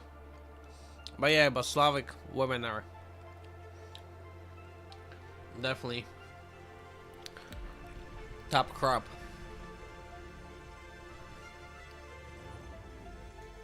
Nice, Epic, nice, congratulations, great win.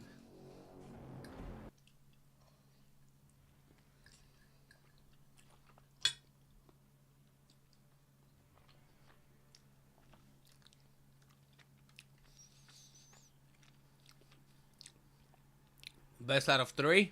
You guys going for one more?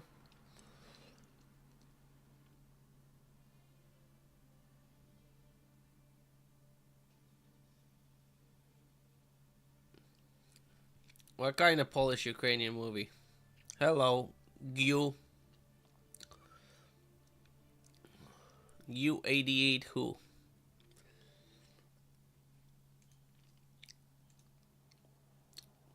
What's the title of the movie?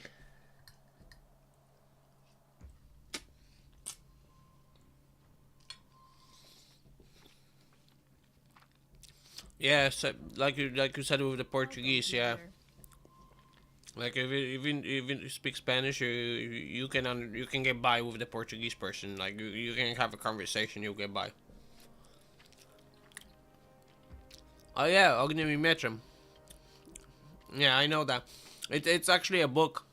In Poland, it's when you're in like 15, I think. It's required for you to learn. I mean to read. Yeah. But I left the country when I was 13, so I never got to I watched the movie, but I never got to read the book. But it's a requirement to read that book as part of the curriculum when you're like 15 or 16.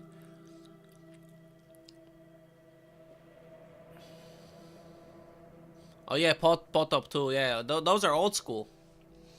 Yeah. Yeah, Pot Up too. Yeah, old school movies. Uh, you probably know this one too. Czterech pancernych i pies.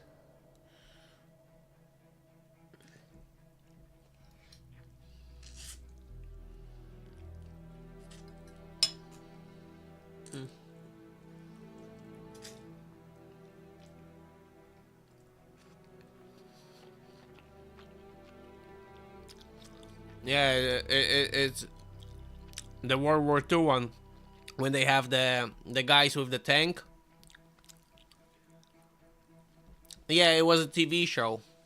I think maybe it was a book first and then TV show, or they just made a TV show. I'm not sure if it was just strictly TV show or a book first, but yeah, it was about four guys during World War II.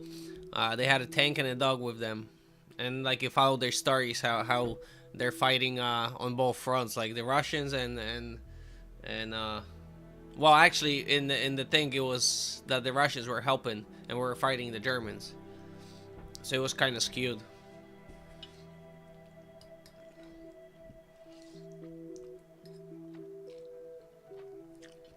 Because that was during the occupation, so you had to have that Russian propaganda in order to be put on TV. So you know, Russians good guys in that situation.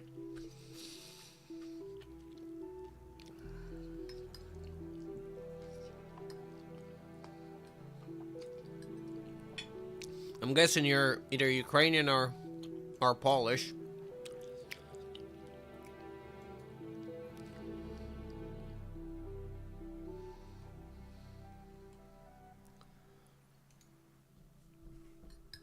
Yeah, makes sense.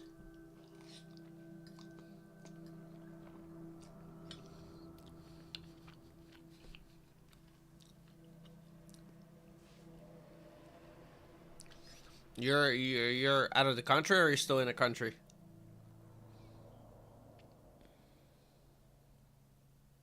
Oh, Łódź. Yeah, okay. Oh, you're still in the country, okay. Are you on the western side? Like closer to Polish border? I'm guessing, since you said your grandparents were originally from okay. Are you in the capital, so that could get dicey. Capital never the safe place.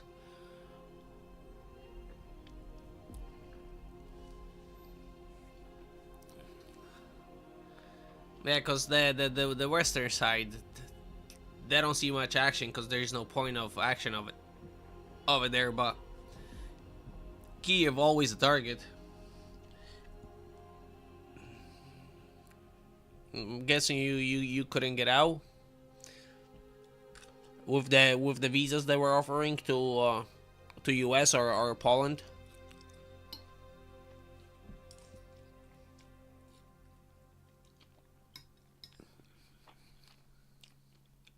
Well, I know that because I was last 6 months I was working with a Ukrainian crew, and some of the guys got out like illegally. Like one of the guys deserted the front because he volunteered to go. He didn't have to at first, like when the war started. He didn't get drafted, but he volunteered to go, and he got injured, went back, and then his buddy died, and then he was like, "Fuck this." So he left and he got out like illegally. That he paid to get out, and then another guy, he paid to get out too, but he paid to get out to Poland to get like Polish papers. The other guy got out to Poland, but he paid to like get the American visa already. So I know people are doing that. Yeah, exactly. Because there's smugglers in Poland who are taking money to bring people over, and they're paying off the border guards. Yeah, like I said, I know, because two guys over here, they did that.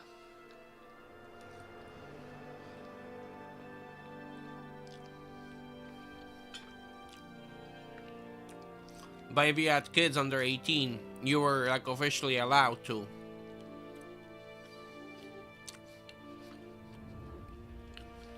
With your family. Because some of the guys, they got like they got allowed to leave because they had kids under 18.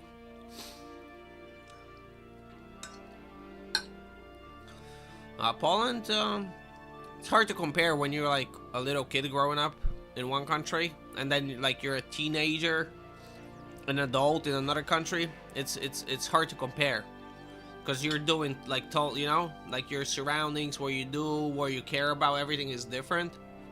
So it's kind of hard to compare. But overall, Poland is nice. Especially it got nicer. Like since I left, definitely got nicer.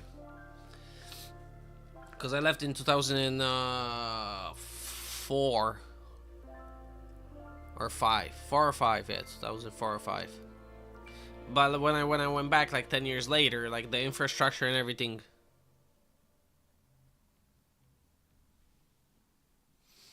Yeah, but after 10 years when I went back, the infrastructure improved, and yeah, for sure. And the economy and everything improved. But it kind of had to, because a lot of people left the country, so it kind of forced like the labor market to start paying more, so people start coming back. But then there was still shortage because it was better money overseas anyways than Poland, so then they start allowing you guys to get work visas to come before like the war and everything. Because even in my town is on the border of Germany, so I'm like the most western part of Poland, and in my town, in most of the stores, there's a bunch of Ukrainian people working already, because that's how many people left Poland during, you know, like the 90s and the 2000s, early 2000s.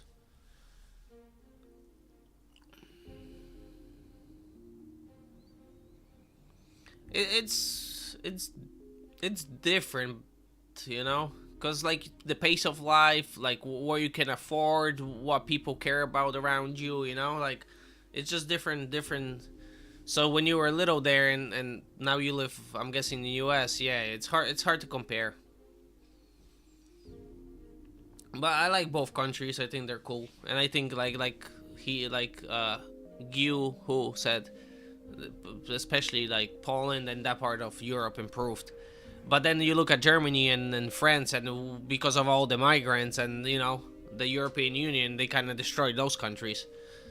But Poland stood firm, and they like the borders. They're like, fuck this, we don't want the migrants. Like Ukrainians were a part of the refugees from war. Like, okay, they can come in, but we're not taking fucking Afghanis. Like, not our problem. Ukrainians been, you know, history, long 1,000 years, maybe even 1500s of, you know, coexisting and our people being mixed in and stuff.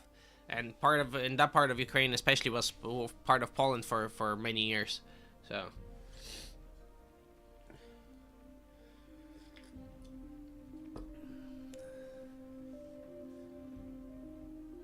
yeah, for sure. In Paris, you're gonna get stabbed. At least the only thing, you know, if they bomb Kiev, they're not gonna bomb your house. They're gonna bomb like the presidential or the military structure. So you're safer in that way. In Paris, you're gonna fucking walk and you're gonna get stabbed for fucking €5.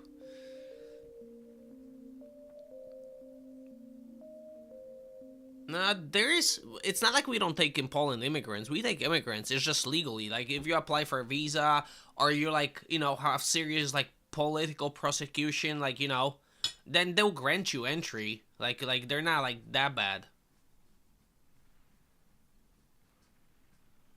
Yeah, yeah. Or even Slovakia. I mean, Slovenia. No, Slovakia, yeah. Because Slovakian is the closest to Polish out of the three languages: Czech, Ukrainian, and Slovakian. Slovakian's the closest.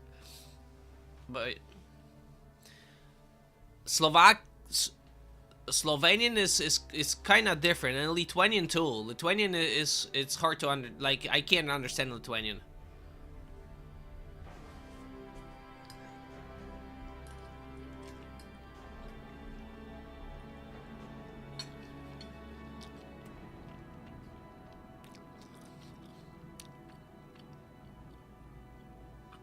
Yeah, Lithuanian is hard to understand. Like, there's maybe like 10-15% words like I'll pick up in Lithuanian. They're so different. Ukrainian is about 70%. I pick up Russian like 50. Czech probably like 60, and Slovenian probably like 80, maybe 85. Oh no, not Slovenian, Slovakian. Slovenian maybe like 30%.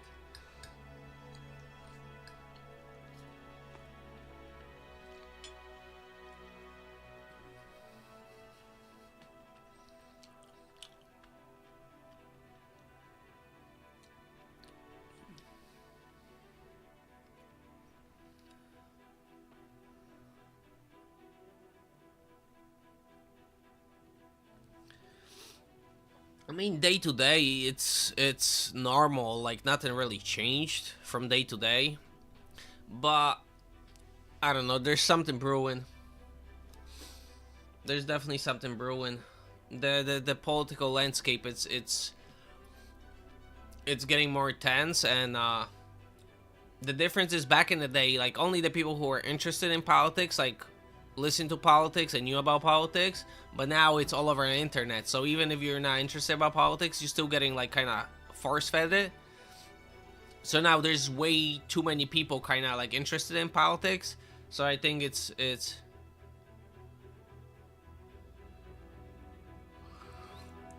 but you know, think about it. Every country is corrupt, like Poland or Ukrainian or US. Like every country is corrupt. So it's gonna get to the point that they just steal too much and people get sick of it, you know? Like every revolution started. Why? Because, you know, the elites were taking too much and the people didn't have enough. And then the people revolt. But the difference is back in the day, there was barely any information. So it was kind of, you know, not organized or barely organized, or it took years. Now, a revolution can start overnight with a tweet. That's the difference. That's why they're trying to clamp up on all the cyber what do you call it, speech, and you know, the EU already has, like, you can get arrested for speech in certain countries or on internet. So they're trying to clamp up. They're trying to do that with US too.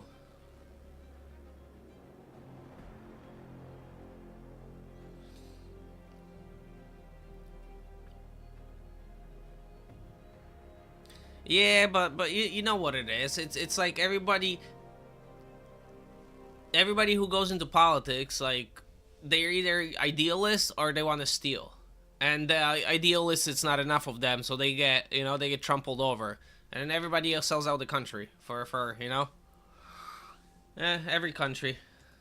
And it's cycles. Think about it, cause it's like one country, and then there's another that's like power, and then that power falls, and then another country rises into power, and then that power falls. Why? Cause all the corruption.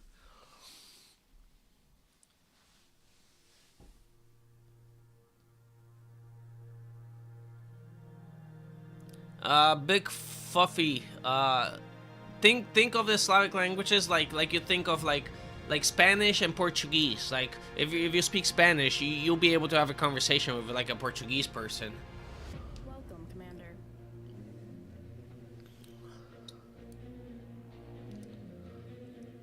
So it's kind of like that. It's just percentages depending on which language it's.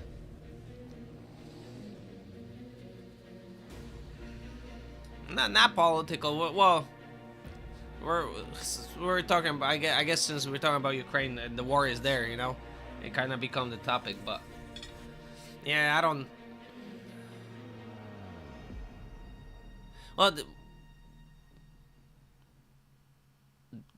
yeah, I agree. Like, if you guys want to steal, okay, whatever. But at least like balance it so people, you know, don't get totally fucked, and then the people not gonna care that much, you know. But it gets to a point, like think about it, like how corrupt was during, like, you know, when we were under occupation from the Russia. Like Poland was technically its own sovereign nation, but we were occupied by Russia, so it was corruption everywhere because everything went to the politician took it, and then when everything what was left over went to Russia, right? So Poland has nothing. And then Poland gets out of the control, so now it starts prospering, right? But now you see U.S. Declining, and Europe is declining, U.S. is declining, but countries like Poland, China, and all, you know, like Dubai, and all those are rising. So it's just a cycle. It's just people's nature. That's why I don't even like, you know, believe in parties, this or voting. Like, it's all a scam. It's all a show.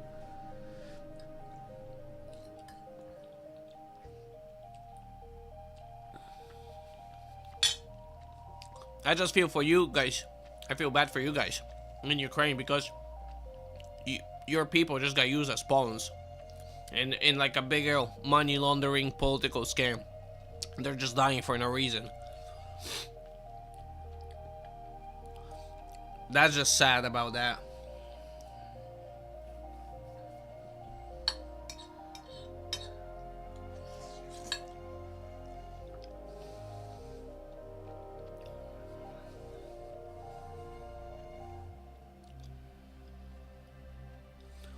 Well, German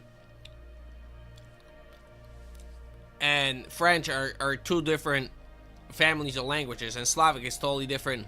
So that part of Europe is like where the different what do you call this? Different families of languages meet in that part of Europe. But then you have like Slavics going towards the east and south. And then the Germanics are going like north, and then you have going east. You have the Latin, the Romans. Like Italian and Spanish is like 40%, you know, 40-50% kind of. The words are pronounced differently, but they're kind of similar.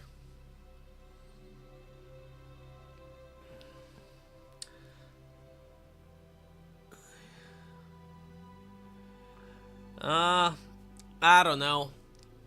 Like I don't know how deep like you are in, like, you know, informed about how deep, you know, like the whole geopolitical thing went with the Ukraine-Russian war. But I think it could have been avoided. But the thing is, it's not like, you know, it happened like overnight or over 2 years. That thing's been brewing since 2004 or, well, you know, it's been brewing forever because U.S. been meddling with Ukraine and Russia's been meddling with Ukraine. So they're both doing just, you know, typical political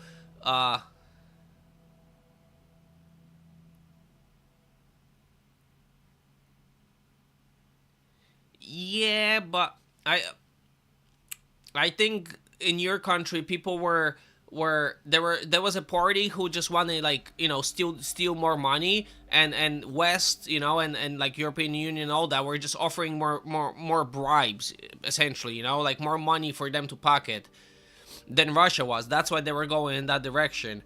But there was a group in Ukraine who wanted to kind of be more neutral. We're like, okay, we're good with Europe, but we're not gonna like go towards Europe so Russia doesn't get mad at us. You guys had like that kind of group, and I think they were kind of smart because they tried to keep like peace between, you know, like, okay, you know, no European Union, but this and that. But there was just too much money involved, and especially once they start like talking, especially NATO later, then it kind of left Russia no choice but to like make a move. I'm not saying it's a good move, you know. Like I said, it's just it's not even Ukraine that's involved in it. It's like U.S. and Russia. It's like bigger than Ukraine. So you guys just paying price for it. But I think for the people, like for would it be better for the country overall? Like now, what's gonna happen? They're gonna take the land anyways, and you guys gonna be, you know, like poorer anyways, and lose all these people. Before, you just be poorer without losing people. So, but now the outcome is gonna be the same with just millions of people dying. So that's why I think it was kind of pointless. But you know, politicians wanted their money, and the longer the war, the more money in their pocket. So.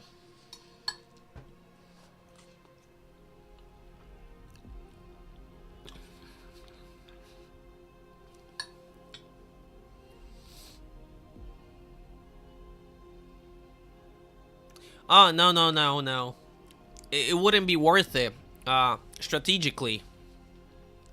Yeah, taking all of it wouldn't be worth it strategically, because if you take all of it, you're gonna have too many people who would be, like, prone for a revolt. and then you're just gonna have to like military occupy it. And if you military occupy, then you know you're not gonna get like value out of it. You're gonna invest more money than it's actually, you know. Because the people are the most valuable resource. Like people, you know, talk about minerals and all that, but people are always the most valuable resource. So yeah, strategically it doesn't make sense for him to take that part of the eastern part. Makes sense because a lot of farmlands are there, and since you guys are the breadbasket of Europe and you guys produce the most grain out of all European countries, and you guys supply half the Asia, it's a big point of control of economic well, I can't say it. Economic power, pretty much. So controlling that, yeah, it's vital. So that's why U.S. is trying to get control of Ukraine. Having control over food supply of half the Asia it's huge for geopolitical planning.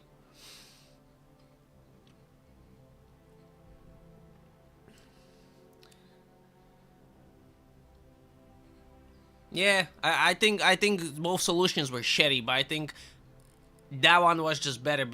Just people wouldn't be dying, you know. Because essentially the outcome is still the same.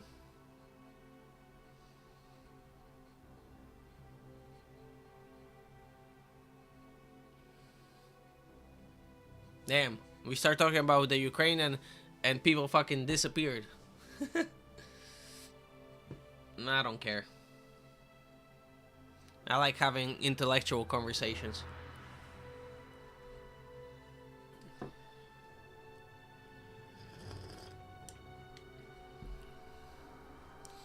It's funny how I start getting interested in politics.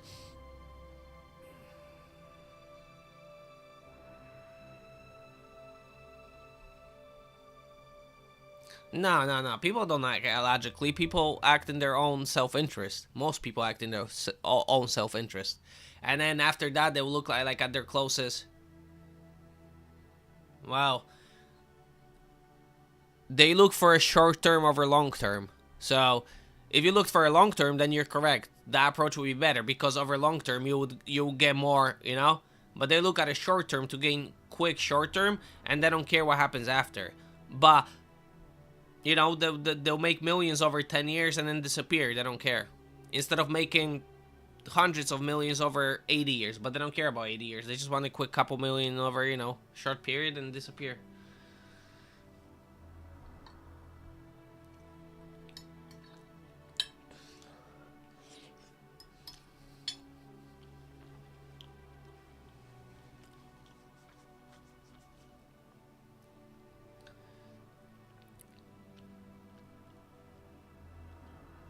Yeah, but I was saying, it's funny how what got me interested in like the politics and all of that, like geopolitical like infrastructure and all that bullshit is Corona. Because I was watching Corona started. It was like 2 weeks when Corona started. And, you know, start wearing masks and, you know, don't go outside and it's fucking end of the world. And I'm watching fucking Polish news. And they're like, reporting from New York hospital, and they're showing video footage of people, you know, like on ventilators and this and that. It's like, alright, great. I fucking turn on CNN, American news, and they're like, reporting from Italy, and it's exactly same fucking footage that I'm watching in Polish TV that it says New York City. And then that was my entry into this whole fucking political rabbit hole. Fucking hilarious.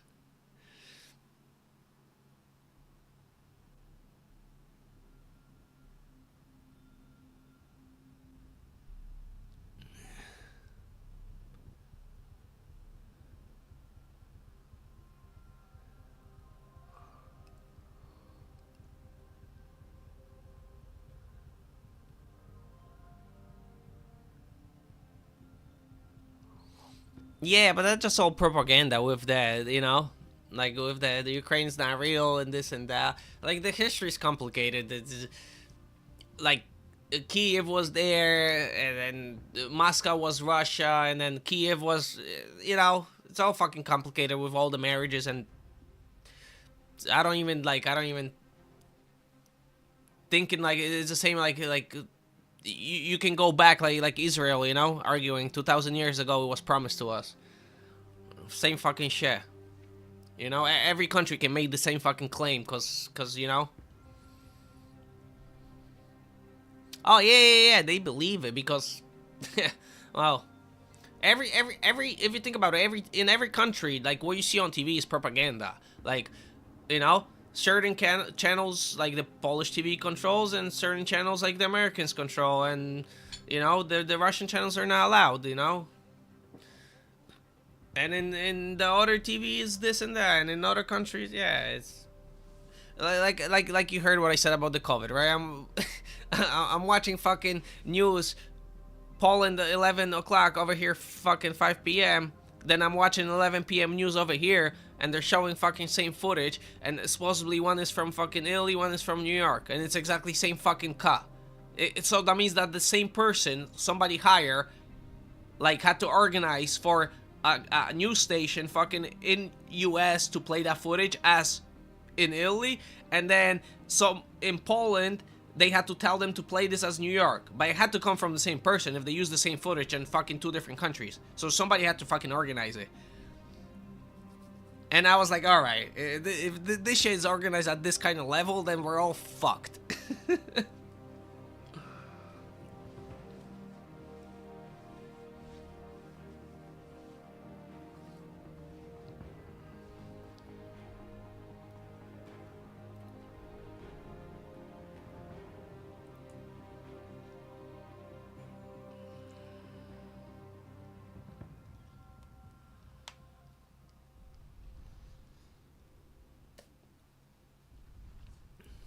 Alright, I finished my food. I'm gonna get my plate back in the dishwasher and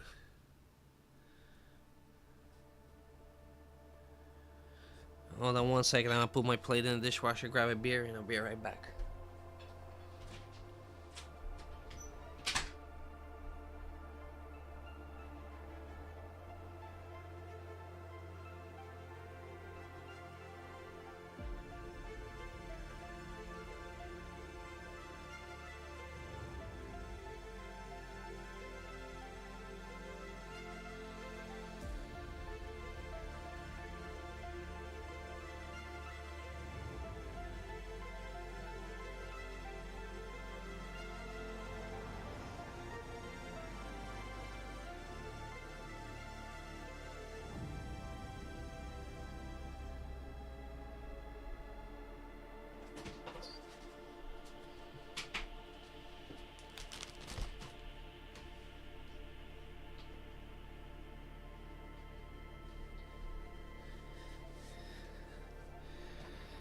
I'm back.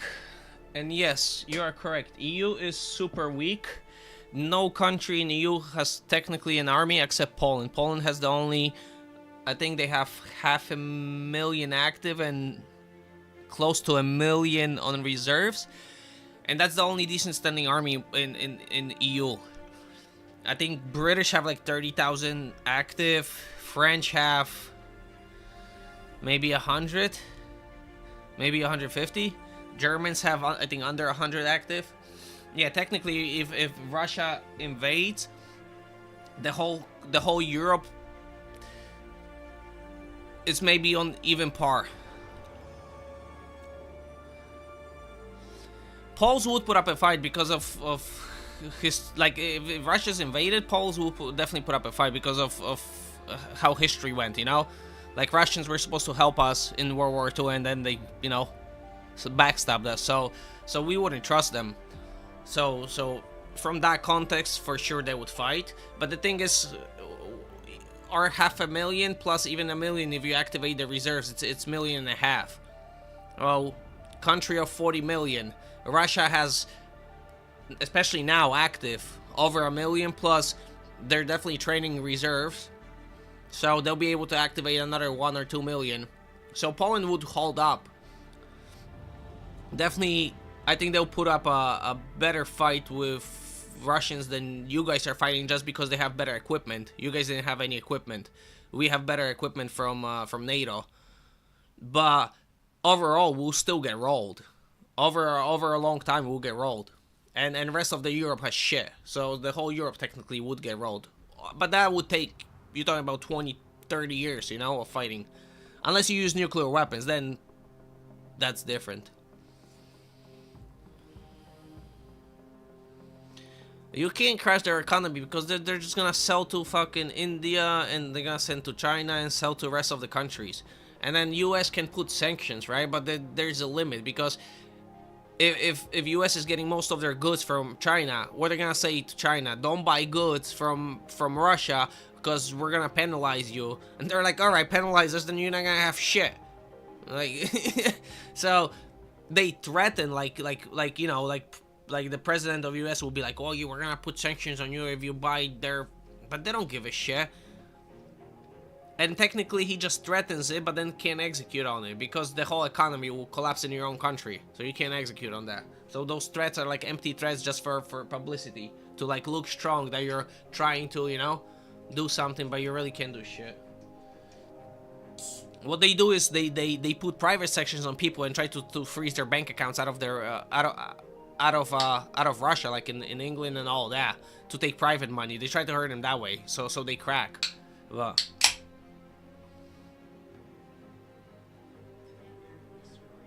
Commander destroyed. we're already in World War III, I think. It's just different kind of war. It's information war. It's not kinetic like back in the day. And I think in the US we might be, you know, already in a civil war. Like the books won't say it already started now, but I think technically it might have. All right, time to game. I finished eating. I got my beer.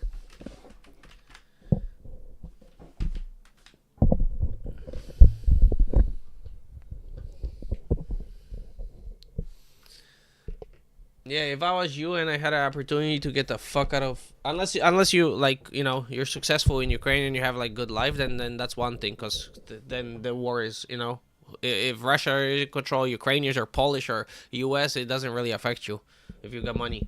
But if you don't, yeah, I liked Poland too. I wouldn't leave either if I, you know, if I had a good life there. But my father knew it's just not gonna be it. But the way it worked out, it's US was good. Now it's declining, and you know Poland was going up. So maybe good time to go back to Poland. But with the European Union and, you know, French and Germany fucking collapse into migrants, I don't know how long we're gonna fucking last. I'm getting fucking sandwich. Welcome, Commander. Oh, no, I do. I was born there. I have it. Alright, we're gonna find something, but there's nothing right now. Alright, we'll keep spectating for now.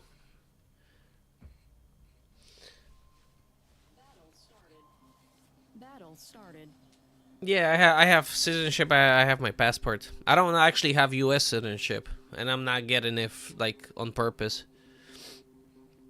Because if you're U.S. citizen, if you ever like leave and go to a different country, technically you're still obligated to pay taxes.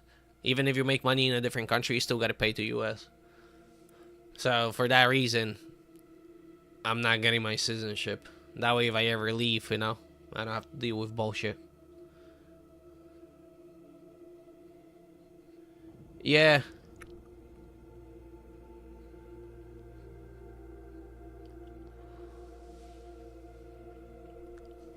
Yeah, the way I look at it, if you have shitty life in your country and the way it's going, I would get out, you know. But if you have you have business or you're making decent money or whatever, then you really don't care. It doesn't affect you who, you know, like who controls the political structure. If it's this group of people or that group of people, or it makes not that much difference to you. Like Fluff, Big Fluff was asking earlier, like, was it him or no? Was it you asking? The house in America, like, normal everyday life didn't change. Yeah. Like, I used to be like hardcore, like, yeah, you know, I'm Polish, Poland, even though I live in US, you know, like, Poland forever. If war ever happens in Poland, I'll go back and I'll fight for it, you know. But like I said, once I started like learning about politics and all this, how this works and all that, since like COVID, it's been what, almost 6 years now, right? So, you know, reading about the banks and the financial and everything, and like looking overall at everything, now it's like, no matter what country you're gonna be, those people are gonna fucking sell you out anyway. So why would you, you know, why would you like be loyal to the country when the people who run the country aren't loyal to you? You know, they'll sell you out for $1. Meanwhile, you would give your life for to defend the country. But you defending the country is defending their interests because they have the most to lose. But they do the least.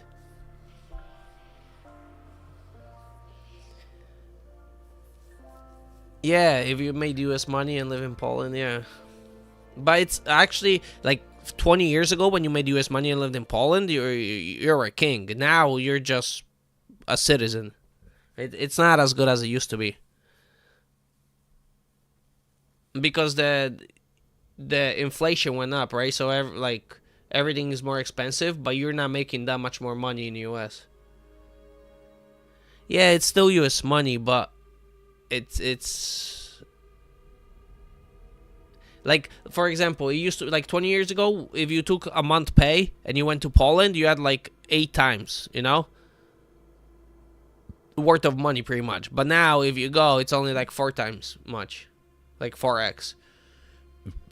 It's not that the value of the money changed. The value of the money is the same. It's just that your average price for everything went that much higher.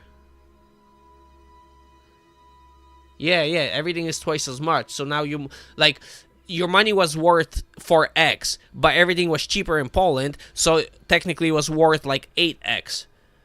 But now, because of that all inflation, now it's even with the money. So the money, it's like 4x. Like, you get 4 Polish zloty for $1, and now a Coca-Cola is like $1 and Polish is 1 zloty, for example. But I'm just giving an example. But before, it used to be like 50 cents. So you were getting double the worth for every dollar. And then, so you got $4 and then times 2, so 8. No, it's still 4. But like I'm saying, like the way the money works, it used to be like almost 8 times. You were getting almost 8 times worth of money, but now you're getting only 4. It's still better, don't get me wrong, but yeah, if you could, yeah, exactly, yeah.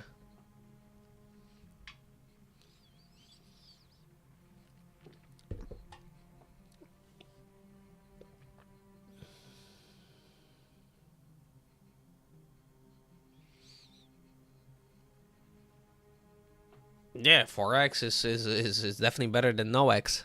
I agree.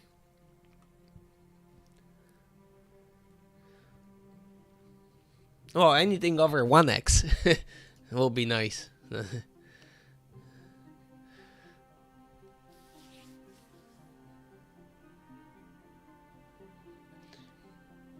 Gu88, who are you? The fuck, I forgot the name. The gamer tag of the high OS Ukrainian player. I'm assuming that's you or no?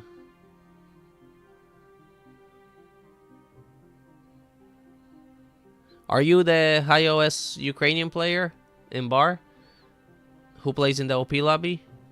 Are you him or no? I forgot the name of that the gamer tag of that player. Okay, no, then no, you're a new guy. Never mind. Nah, there's a bar player, high OS Ukrainian, and the gamer tag starts with G. So I just, you know, tried to put 2 clues together, but it didn't work out this time. Yeah. This game is closest to Total Annihilation. That's like the closest. Yeah, isn't Mechabellum like kinda the like you kinda pick your squads and stuff? Right?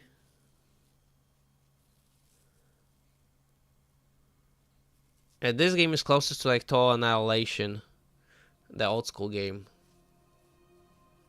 But you still need those like StarCraft, Age of Empire mechanics.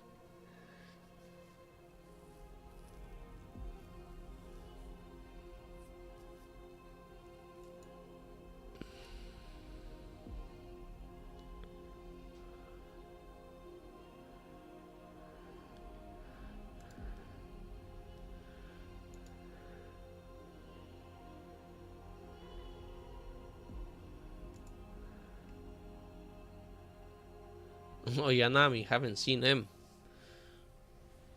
playing in a while.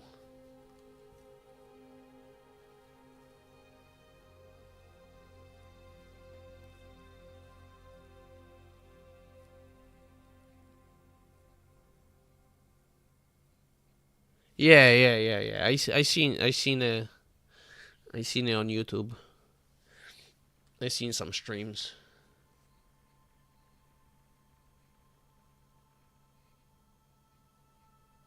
Yeah. It's like chess, kinda in a way, but with RTS.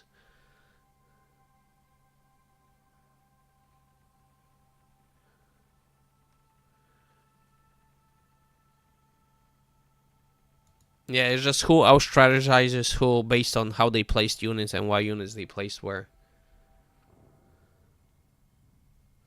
Top 150, that's pretty good. Yeah, I got to like I was like 87 in bar, the highest. I was like 44 OS. I was like 87.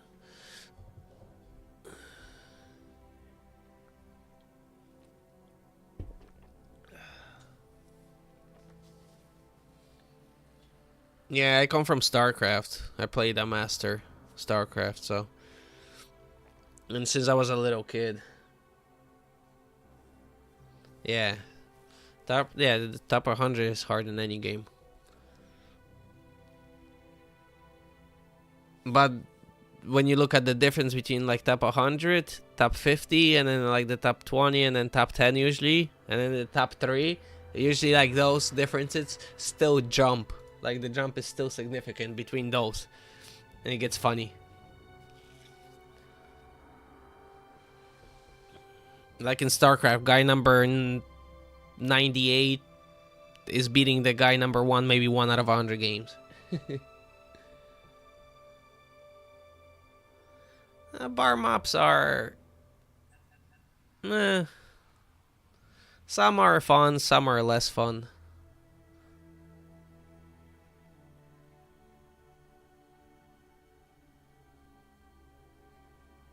Yeah, because bar has like, you know, all different types sizes for games, from 1v1 to 8v8. So there's different kind of maps built for, you know, different things. So sometimes you play more people on a smaller map or less people on a bigger map. So it changes the game that way. Now they're about to add third faction, so it's gonna get more complicated now again.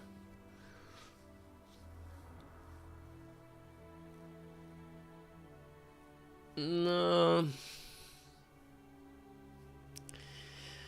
Oh, the AI. I think it got hyped up too much to get funding.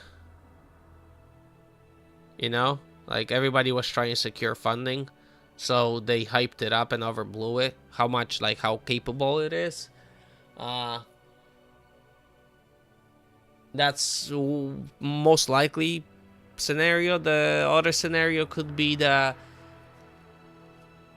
it really got that good, and you know the military or you know the higher powers, whoever, you know, you want to, they were like, all right guys, you know, to the public we're gonna be like, all right, slow it down, and privately they're gonna still work on it, but to the public it's just gonna be slow drip release.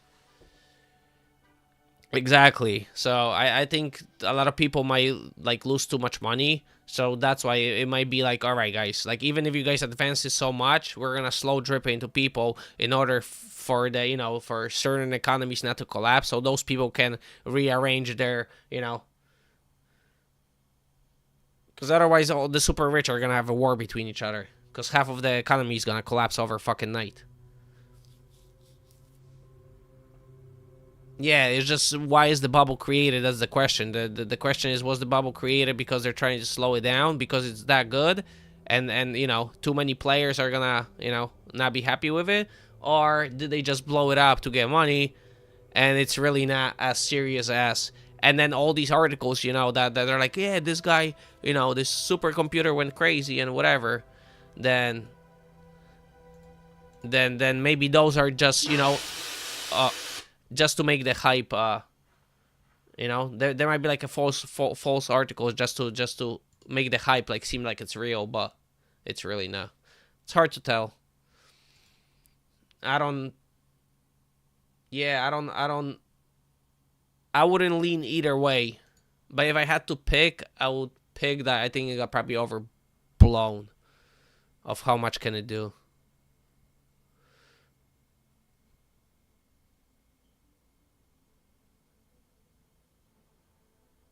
Yeah, but for certain countries can jump into that because they don't have a like a infrastructure that would collapse behind it. So if you don't have an infrastructure that's going to collapse from implementing the new methods, you might as well implement them.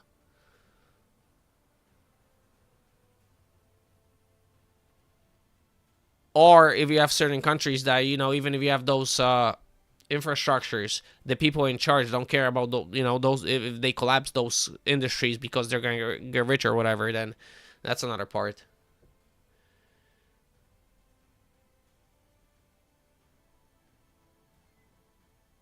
Well, you might start a revolution. If people don't have money, unless you give them like basic income, everybody gets money from the government. But then, how long will that last? Yeah, it might keep it together, but it might not. But then it might. That's why they're trying to get that digital surveillance too. It's all fucking connected. It's all complicated. It's hard. Like, I don't really take a stance or either way. I always look like there is a path for this to happen, and I'm thinking like percentages. Like, 20% this is gonna happen, and then if certain events happen, then I change the percentages, and I try to like steer my life based on that.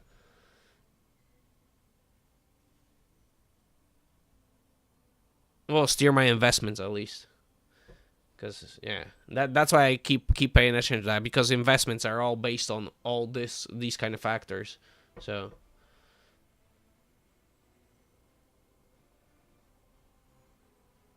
well, people are unhappy in the West at the moment is because their purchase power got lower. So if you are working like, let's say, 40 hours a week, and you are able to live, let's say, a certain lifestyle, now you work 40 hours a week and you cannot live the same lifestyle as before. It's worst. So that's why people are unhappy in the West, because their money is not worth as much. Where we're handing out money to, like to your country. We're giving money to your country to help you guys fight the war. But meanwhile, my milk is more expensive.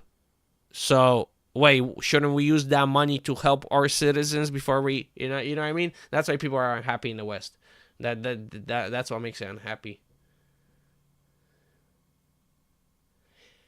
Yeah, but you don't compare yourself to the rest of the world. You're gonna compare yourself to people around you. So like, if you're in the United States, you compare yourself to the people in the United States, and it's like, okay, my mom bought a house, I can't buy a house. What the fuck? Meanwhile, we're sending money over there. I'm not gonna be like, oh, my cousin in Poland. I'm not saying that's how it should be, but I'm just saying how people think, like just people's psychology. Oh, yeah, but I think that's also like a kind of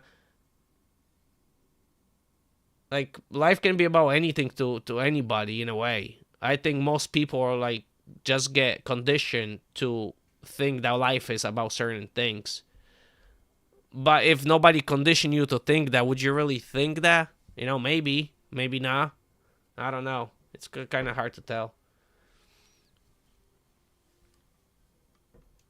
I believe it's good that we're getting conditioned, because otherwise people will be probably killing each other fucking on, for for a beer or for a penny. So I think the order and all that is good. I just think it's all like thought and made up in a way.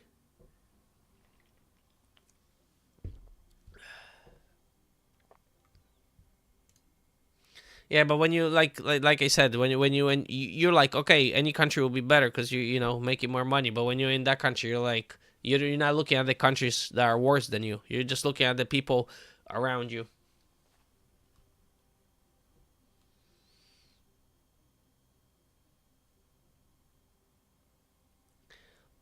Yeah, but that's the thing though. Like everybody, like you want to have 4 kids. You're like, okay, I want to have my own house. I don't want to like rent 2 rooms and have 4 kids and be cramped. Cause their parents had a house and they had 2 kids or 4 kids and they had a house with 2 rooms or 4 rooms.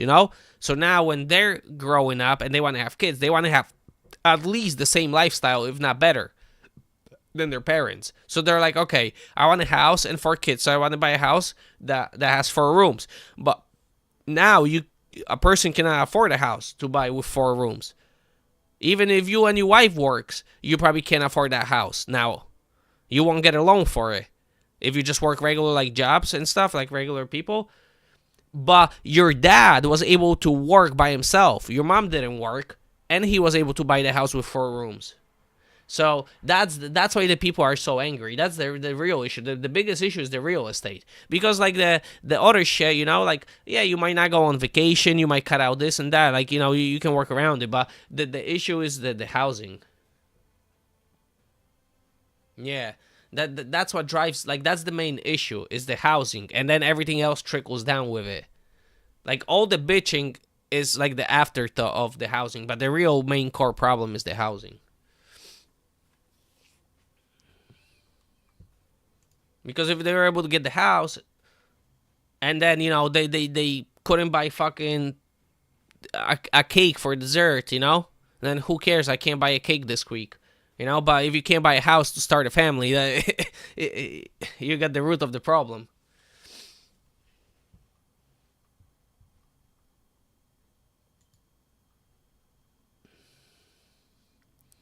And I'm kind of in a unique situation where like I grew up in Poland until I was like 14, so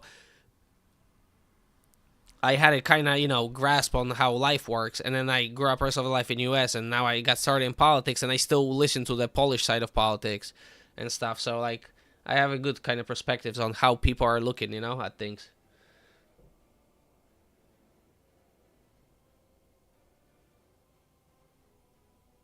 Well, it's a uni party. There is no Democrats and Republicans or whatever. Like they all work together. They go to lunch after after they shout at each other. Yeah, it's all theater. Like the Democrats and Republicans, it's all theater. They go into the Congress, they yell at each other. They're on TV, and then after they go, they're off camera. They're having dinner together and having beers.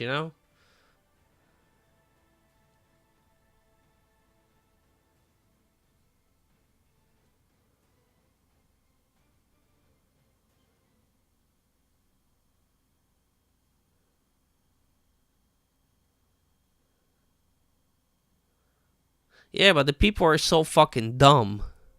That's the issue.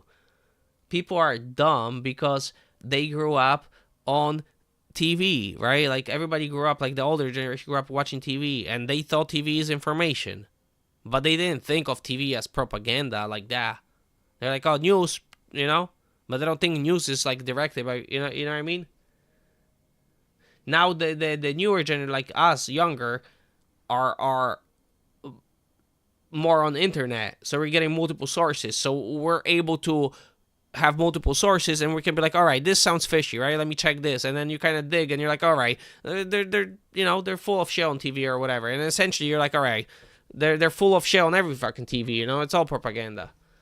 But the older people, like my mom, like my parents, like they still listen to the TV, and then they repeat the thing, and then I'll tell them like, oh, they repeated fucking same thing, but they reversed it on the American TV. But in the Polish TV, they're just spinning narratives and even though my parents like technically know because I tell them, then they still repeat shit. So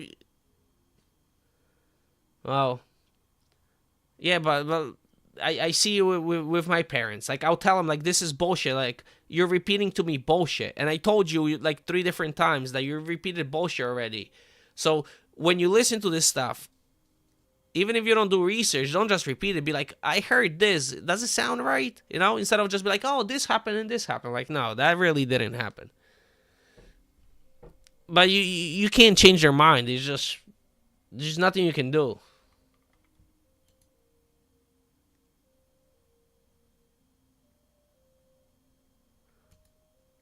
Yeah, I don't. I try not to either. But sometimes, sometimes you get into those conversations. But I try not to either. You just, even though they're similar minded to me, they're not like like opposite side or whatever. Like on the political spectrum, they're similar minded, but they just still believe what they hear. They don't see like the deeper game going on, and they have even no idea. And even if you tell them, the fucking same thing.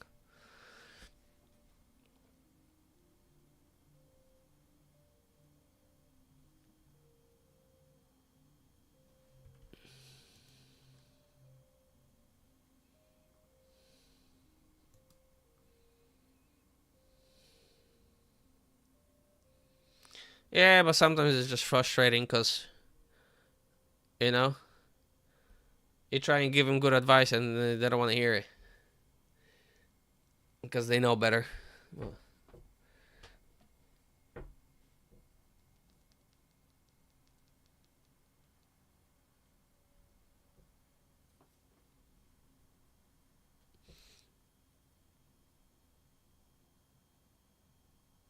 yeah, I try not. Yeah, you're right, but you gotta have self awareness that at some point you knew your parents, like you knew certain things that they didn't know, and if they listened, you know what I mean. You gotta be self aware of that. Like, maybe I don't know everything, Welcome, Commander. but parents will be parents. What are you gonna do?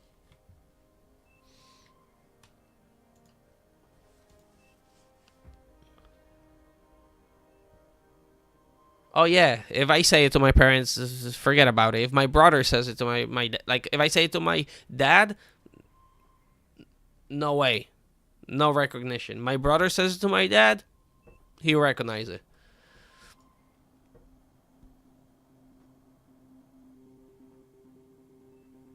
No idea why, no clue, but yeah, probably that's why.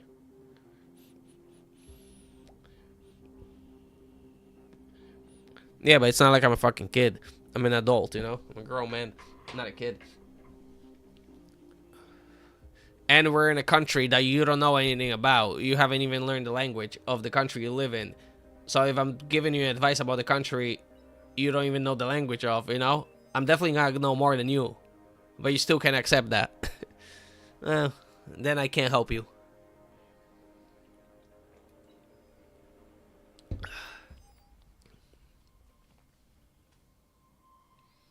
Yeah, I guess so. Yeah, I understand that. It's just, I don't know. I guess I'm more self-aware than most people. I don't know. I can be like, wait, from the other side, like, that makes sense. Maybe this is not a good idea.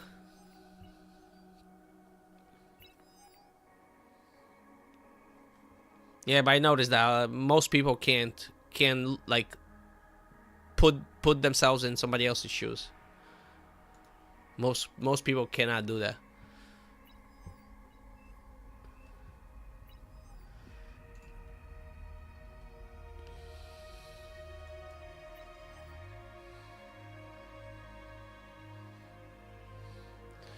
All right, Gu88 who?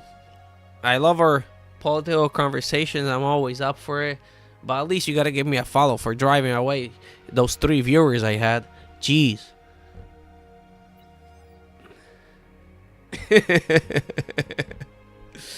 It was just a joke, but thank you for the follow. Appreciate it. Battle started. If you ever need some bar lessons, Can always hop in the Discord, and I'm definitely gonna do like once a week some coaching for the stream supporters.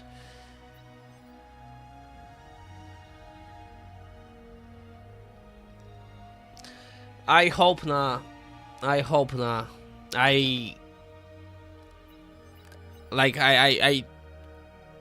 put it in my head that I would never do the same thing, because I see my grandpa did it to my dad, and then my dad, you know, like essentially did the same thing to me, you know. The way like his dad treated him, he ended up treating like me that way, and I don't want to be like that. I want to, you know, I always want to look at fucking two sides and be open. Yeah.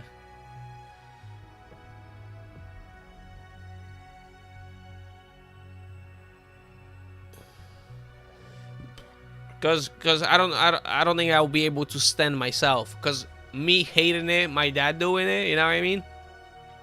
Then me doing that, I would hate myself for doing that to somebody else.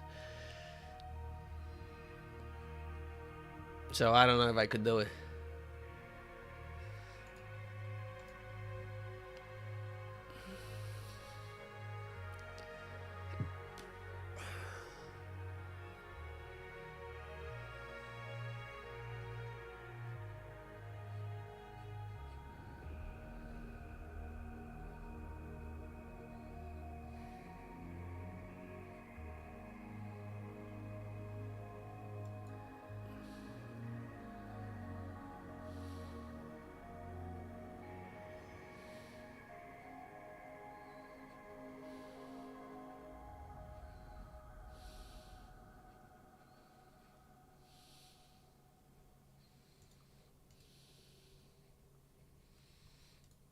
Oh my god, do I do my seaplane?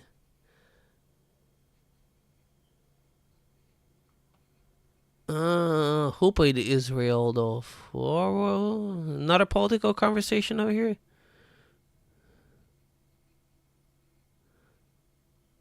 Oh no, it's not about the game.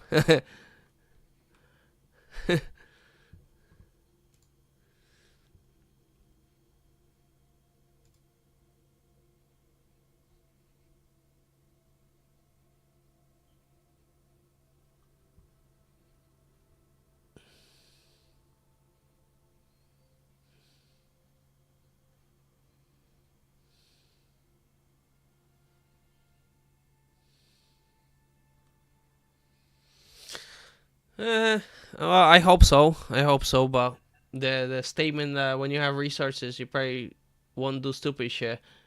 Me personally, maybe not, but most people from experience still do.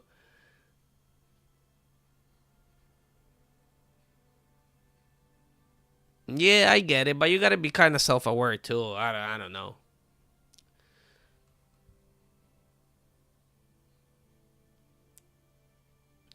Or even like, all right, like you said, you have a bad day, you know, getting older, whatever. But then you can reflect on it, right? And then you can, you know. Yeah, I don't know. I feel like there's ways to go about things, you know. Even if you don't do certain things right the first way, you can always, you know, kind of adjust it. But when you leave shit halfway, it's kind of not the right thing. Ah, they max rated me. Fuck.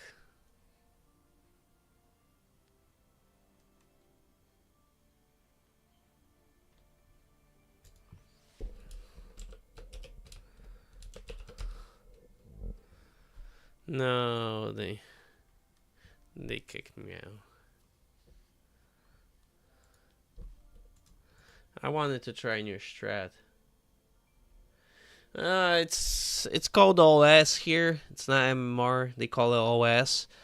And you start at 17, and then the first like 10 or 20 games, you're like you gain a lot and you lose a lot for winning and losing. That way you can like kind of put you into the area where you are. And then on average, pretty much per win, you get like 0.3, 0.4. So it's like pretty much like any other like MMR system where you win like uh 3 games and you lose 2, and like, and you're about the same. But then also it depends which players are playing, and then it adjusts how many points you gain and lose based on uh how what's your chance of winning, based on how good everybody is. No. People just started streaming this game maybe like a lot of streamers appeared maybe like 6 months ago, a year ago. Like a lot of people started streaming bar. Uh, and because everybody likes this game was made like a copy of Total Annihilation, which was meant to be like a big wars, like a lot of units and big scale fighting. So that's why most players opt in for 8v8, because it's the most amount of players, the most amount of action. That's the most popular. Because if you want to play 1v1, you play like StarCraft. It's more polished, or Age of Empires. It's more polished. Uh, yeah, I guess skill wise, yeah, it's more competitive because, well, no, you can't say it's more competitive. In this game, probably the most competitive is like the 5v5 scene. Like, because like there's tournaments for 1v1 and 5v5 most of the time. So the people that play 8v8 play in the 5v5 tournaments, and then people that play like 1v1 then. No, it is decently, but the issue with 1v1s is the gap between level 1 units, T1 and T2. It's massive. So with the 1v1 scene, you pretty much fight on tier 1 units for good 20 minutes, 25 minutes. Only after like 25 minutes people start switching to tier 2, and tier 3 barely ever even hits the field in 1v1 matches, and it only does if the match lasts like 40 minutes or 50 minutes, and sometimes they'll get to T3, but it rarely. So most of the units, like 70% of the time it's only, or 80% of the time it's only T1 units. So that's why it's I guess it's not as exciting. Other games are more exciting for 1v1. And I'll be right back. I need to use the bathroom.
If you are you still here? I just got back from the bathroom.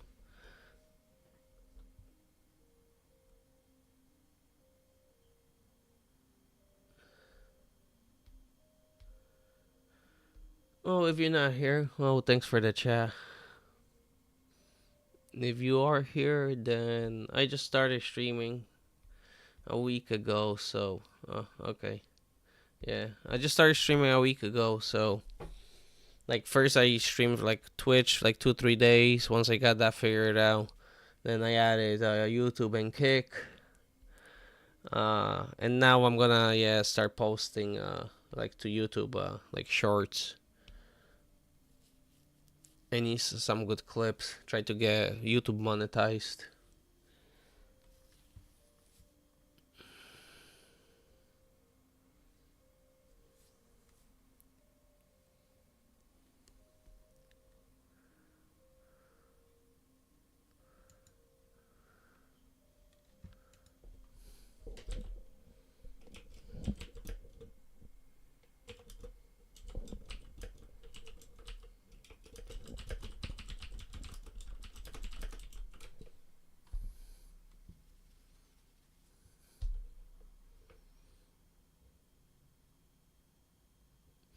Good guides on 1v1. I would recommend Barcast TV on YouTube. Barcast TV is gonna be your best option for 1v1 learning on Bar.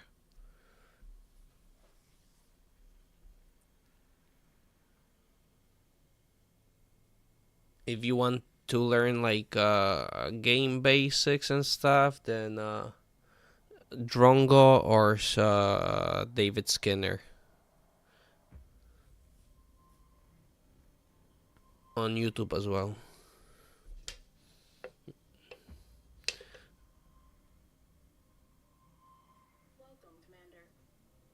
Welcome, Commander.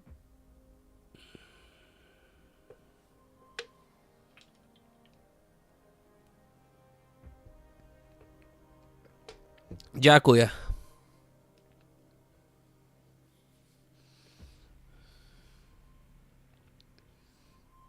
Dziękuję, bleć. Yeah, I spent 6 months working with Ukrainians, so I picked up a couple words. Battle ended.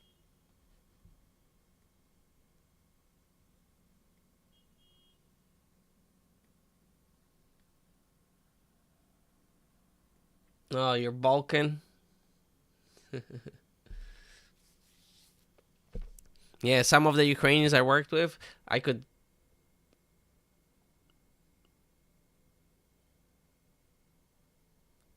Oh, you're not. Oh, Jebem sestru. Yeah, so it's funny because some of the Ukrainians I could talk to and like, you know, I could have a conversation and we'll understand each other. And then the other ones, I'm like, what is he saying? And then the other one is translating, but he's translating from Ukrainian to Ukrainian.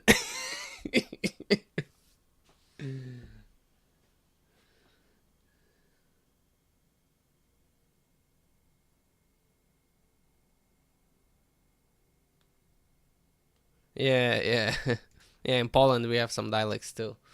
Like there's two parts of Poland that if they speak with their dialect, I can't understand shit.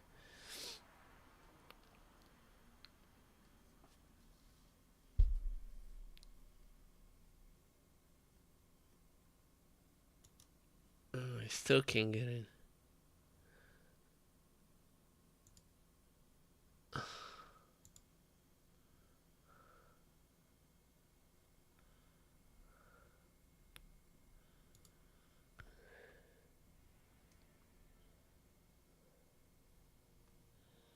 Jeez, I can't find the game. Oh. I come from break and I got no game.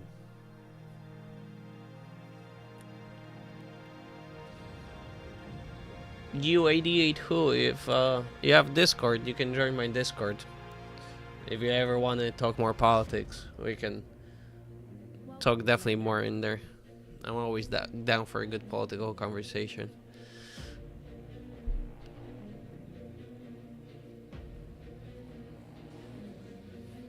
Yeah, I visited when I lived in Poland. We used to travel into the western, like, you know, Germany, France, uh, Belgium, Netherlands. Like, that was our what I visited, like Czech Republic, Slovakia. Those region I visited, but and then a couple years ago I flew to England, so I been there. But I haven't been to any of the southern Balkan states.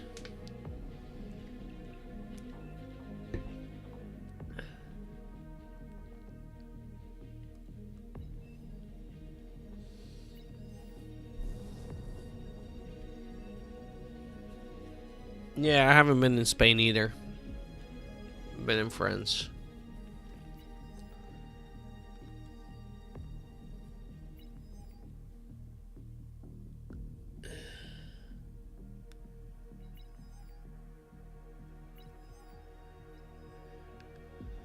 Yeah, I want to go to Greece.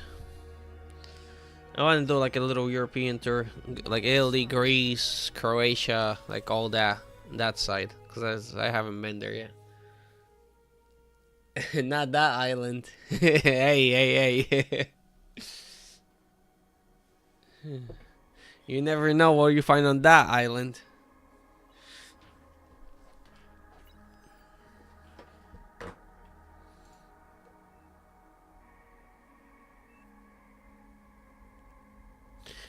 I really don't want glitters.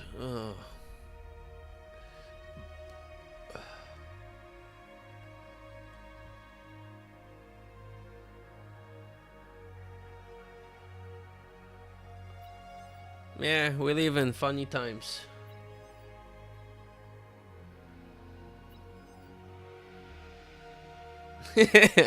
For sure. With the fucking fiber optic wires. Yeah, but that shit is definitely happening there too, and in Poland, and in every single fucking country.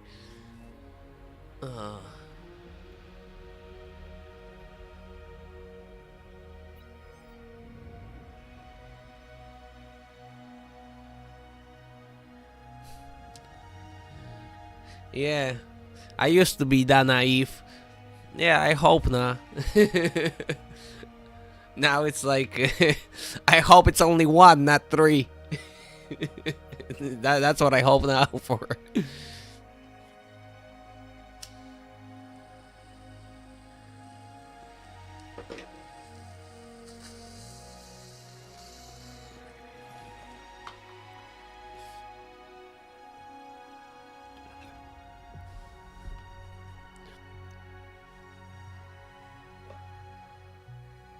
And the only reason we know all of this bullshit, it's funny because in all the countries in like in Europe, like when the government they don't want to tell you something, they just don't tell you. Like you just don't know. You don't even know that you know something happened. Like it's that secret. But in America, back in the day, they because America is free and all that, and they have the Constitution.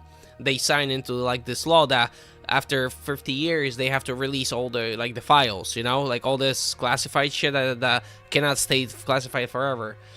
But they're like, okay, we're signing, like who cares, who's gonna go into like all these articles and these files and like read and all this shit. But they never predicted the internet.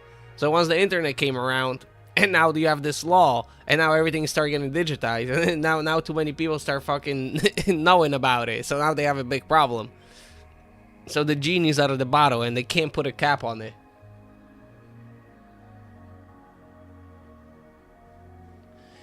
Yeah, they're all jacking for power, Musk has his agenda, Whether he's the evil guy who wants to control the world, or he's just the guy who wants to, put a colony on the Mars, But he has his agenda, then it was useful for him to, to get into government. I think it was more for databases and AI to advance his AI, to get a lead on to get ahead of ChatGPT and everybody. Because if he got government data, all that data, forget about it.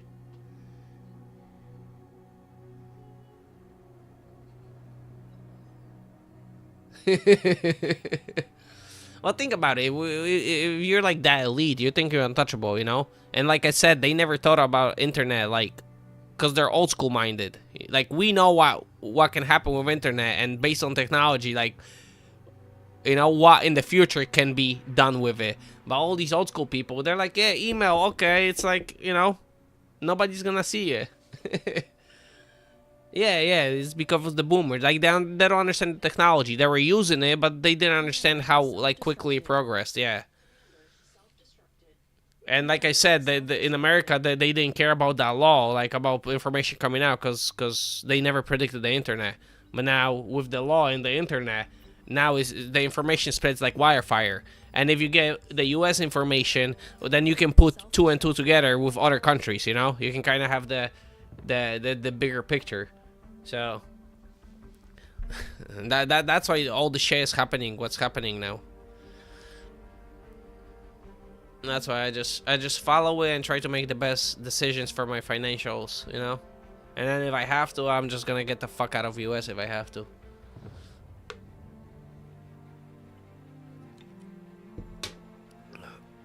Back before the corona and everything, like, when Trump first got into office, gas got in 2016, like, gas got cheaper, you know? Like, my money, I could buy more things with the same amount of money. So I was like, yeah, Trump is good, you know? Because I was just having more money, technically. I was like, yeah, Trump is good. Well, then the Trump got, you know, cheated out of the election, whatever. So I was like, oh, you know, they cheated, whatever. Then corona happened, and then I started looking at things. Yeah. And then corona happened, I started looking at things. I was like, oh, you know, both sides are playing us, you know? And then this election happened, and I was like, yeah, I don't think Trump is gonna be, like, he's gonna be better than for Americans. It's gonna be better than the Kamala from the Democrats. But he's still gonna fucking serve, you know, the one country in the Middle East that nobody can talk about, you know? So I was like, all right, it's game over. Either whoever gets in, we're fucked either way. We're fucked one way or we're fucked from the other side. But either way, we're getting fucked, you know? It's just a little bit less with Trump. So I was like, all right, it's better if he gets in, but not big of a difference.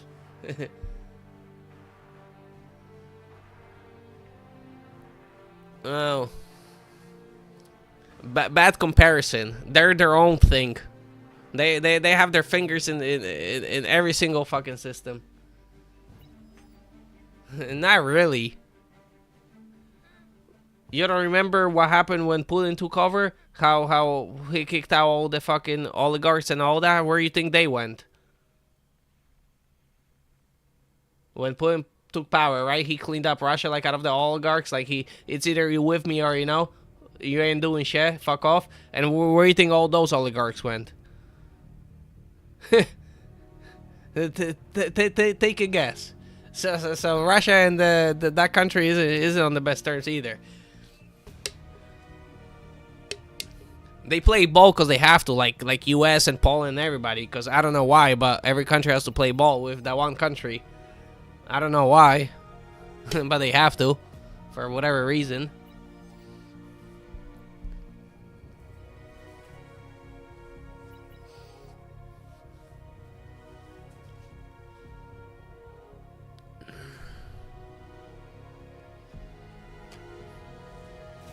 Yeah, but I went from getting mad to now just following the information and just making good strategic decisions. Yeah, they do have good roles in diplomacy, yeah.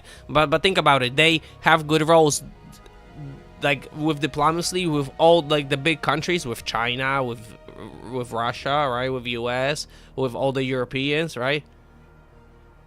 Yeah, but I think the only reason they have, like, good...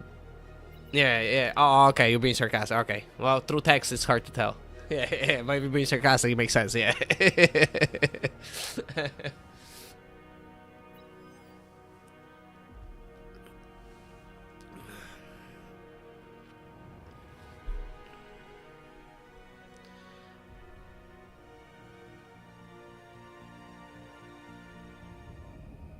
Yeah. I'm guessing you... How old are you, by the way? Cause it seems like you're actually, yeah, you actually know quite a bit about the whole structure and what's really going on, you know. Okay, I'm 34, so all right, it makes sense. It seems like you're not just listening to like some TV, and it seems like you have like actual information and see the bigger picture. Yeah, because we really didn't have much of a disagreement anywhere around the whole conversation.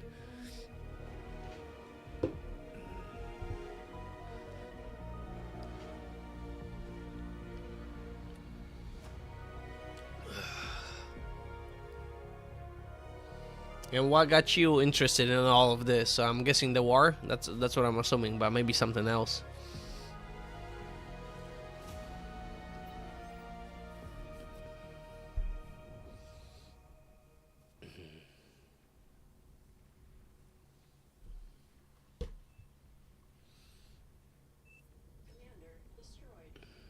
Commander destroyed.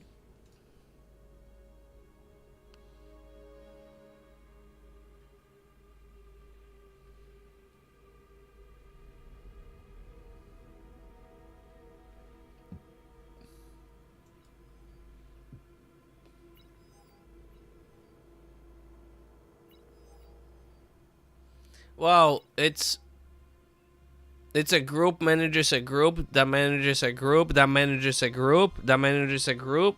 You know, that's why it gets so messy, because there's so many.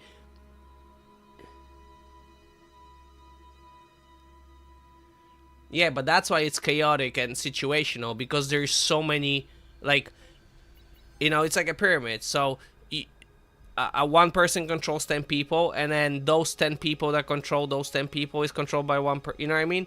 It's same thing. So that's why it gets chaotic, because all these players, they're still gonna, even though they play for the bigger person, they're still gonna, like, you know, make plays for themselves.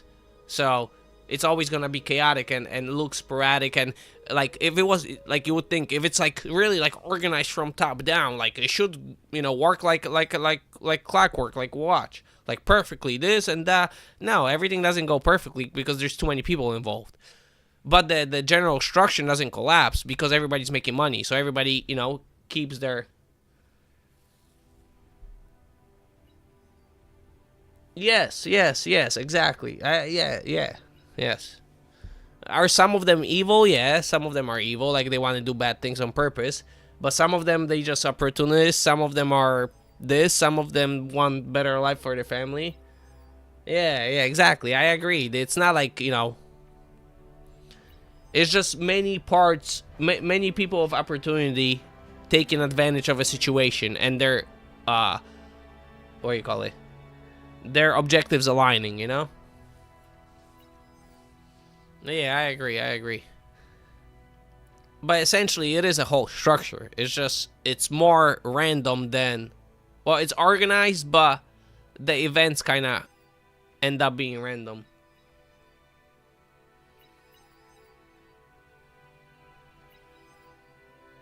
Well, you see that regular people either quit or they get pushed out, right? Or killed.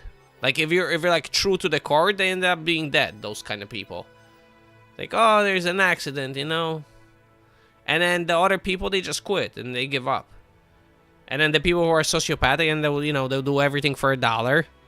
They'll let their balls shave, you know? Those kind of people, they get to the top.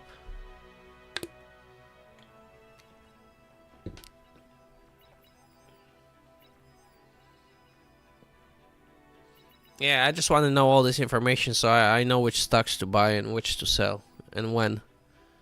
So I don't lose money. That's the only reason I care. Because before that, I cared that, like, oh, maybe, you know, this world's gonna be better. I'm like, yeah, okay.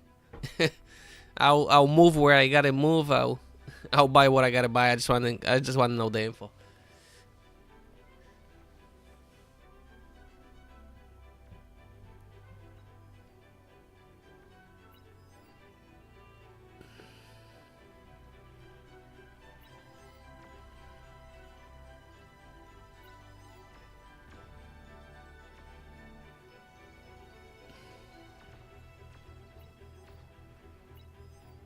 Because you guys had the orange was it 2000? Yeah, orange was 2004 or 6, right? And then Maidan was 14, right?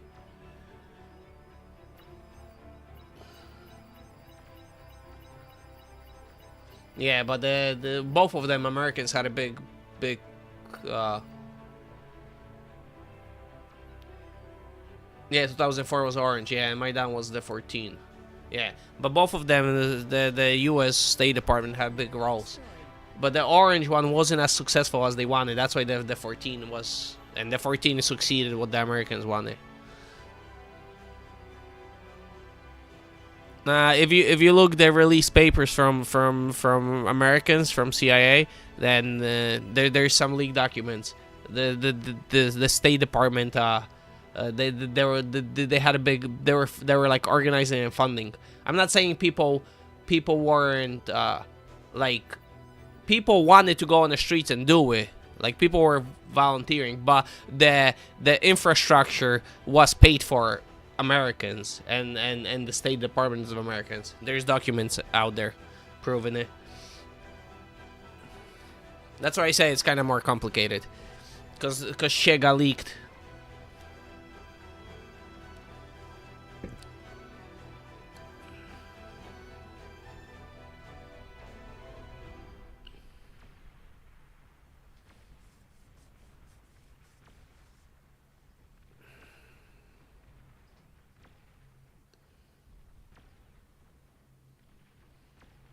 No, in a way, oh well, it kind of does and it doesn't, because the people were willing to go and like protest and do the thing because there was infrastructure behind it, but there would be no infrastructure if Americans didn't pay for it, so it never would have got to the point. So, like people were willing, but the only reason it happened is because of the American intervention. So, and now if you think about it, like, why did the Americans intervene for free? No, obviously they're gonna have to have some kind of benefit out of it, right? So they're gonna want to have power over the people who they put in after the revolution. So is it really beneficial for you guys at the end of the day? Maybe short term you think it's beneficial, but are the Americans gonna steal less than the Russians would steal? Well, that's why I say it's kind of like, yeah, you think it's gonna be better, but is it really gonna be better? We don't know.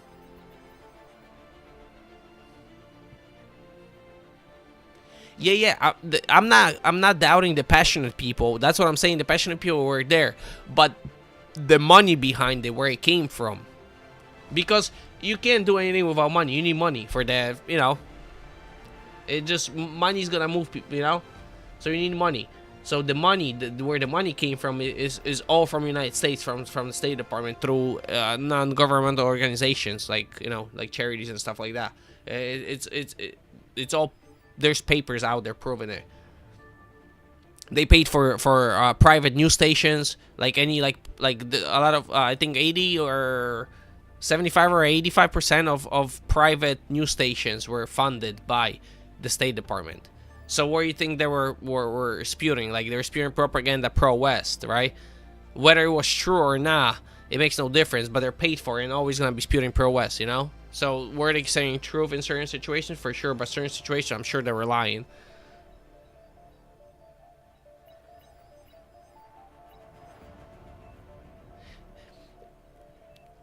You might think it not matters, but all that matters, because all that money starts the machine moving to get everybody, like, the people like, I don't know, it's hard. Like, I understand from your perspective, like, people were willing, yeah, there were, but it would have never got so organized without that money that was sponsored. That's what I'm trying to say.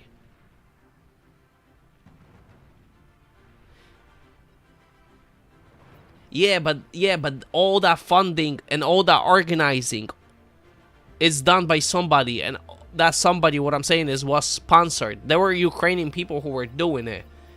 It's not like they were like all American CIA agents there and doing it. No, there were Ukrainians, but those Ukrainian people were,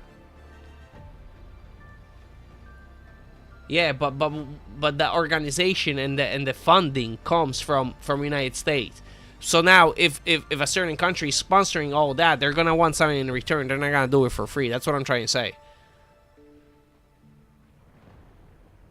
It doesn't matter which country it would have came from. It would have happened. If China would have provided it, right? It still would have probably happened. I'm not saying that,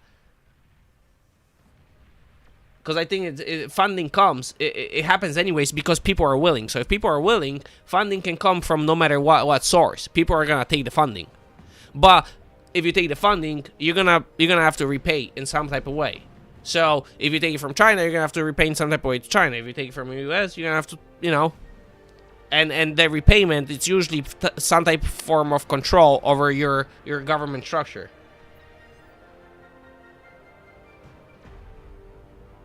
Oh, you'll be surprised. You'll be surprised. If you ever want to dig into it more and see the whole structure behind it, go on YouTube, look for a guy named Mike Benz, and he does all deep dives into the whole situation with the State Department and the funding into Ukraine and the 2014, and he has all source documents that you can actually go and look at yourself. So if you don't feel like doing solo research, then I would just go to that channel and you can listen to him talk about it and just click on the sources that you see in the video. Yes, but without the money, the willing people wouldn't organize without all the back structure. That's what I'm saying. And I would be of the same opinion as you, that people just organize and ended up doing it, that the money is not really that relevant. But then why was all the money spent?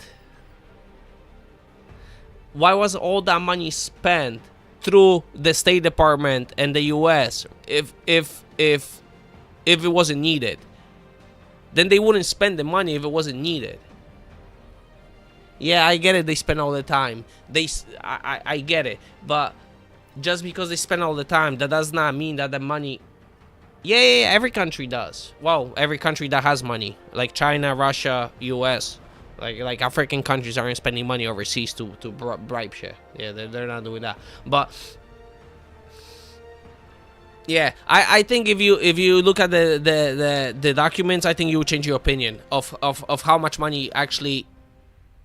Of how much of that money actually influences the progress and the how fast and everything else.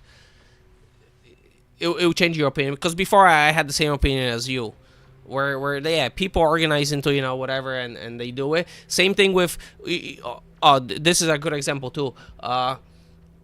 You probably know about this one because the Solidarność in Poland, right? The movement that eventually ended up being the movement that broke off from under Russian control, and then the Berlin Wall fell after. You're probably familiar with all that, right?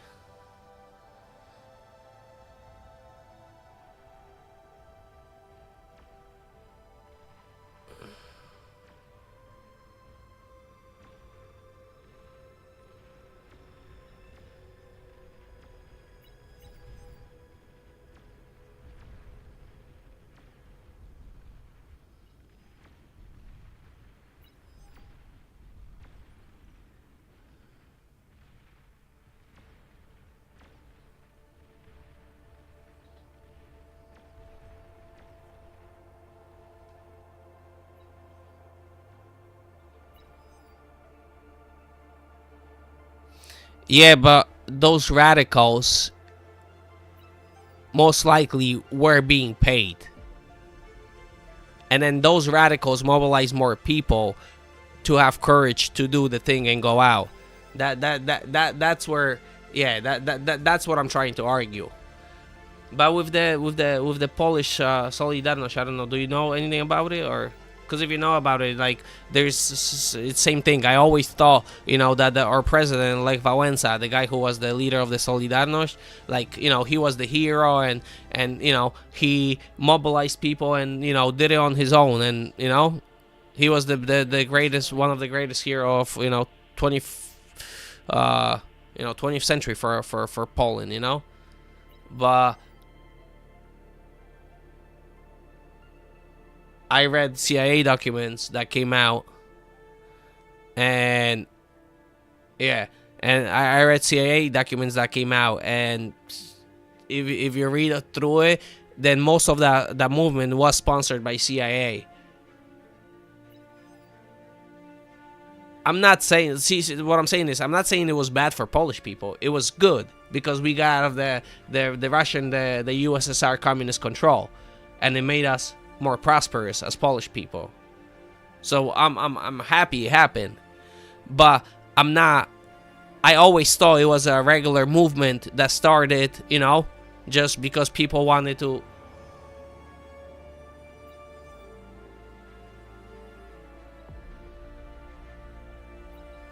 Yeah, I'm never doubting the people. I'm just saying that you always get it sold to it as being organic, but there's always some other shit at play. And can you actually say it would have happened without that stuff being at play? Like, if you try and be objective, then you can't say that you're 100% sure that it would have happened if, the backing, the money, and the other factors wouldn't be present.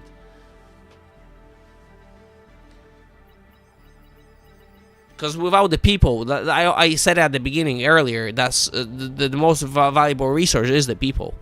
So without the people, you're not going to do anything. So yeah, you need willing people, but if there's no money and the backing and the machine behind it, then is it really going to happen? Sometimes it might happen, and then sometimes it might not, but I don't think anybody has the answer whether and when it's going to happen, and which one. Still no fucking lobbies. God damn it.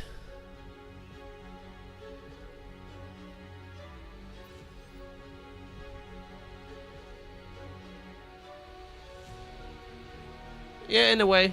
Yeah. That's the only argument I'm making. Like, I always thought that, like, this is for sure, but then, like, at the end of the day, like, no, it could be this or this. So you cannot, like, deny that the one factor maybe would have changed the whole thing, That's all I'm trying to make in the argument.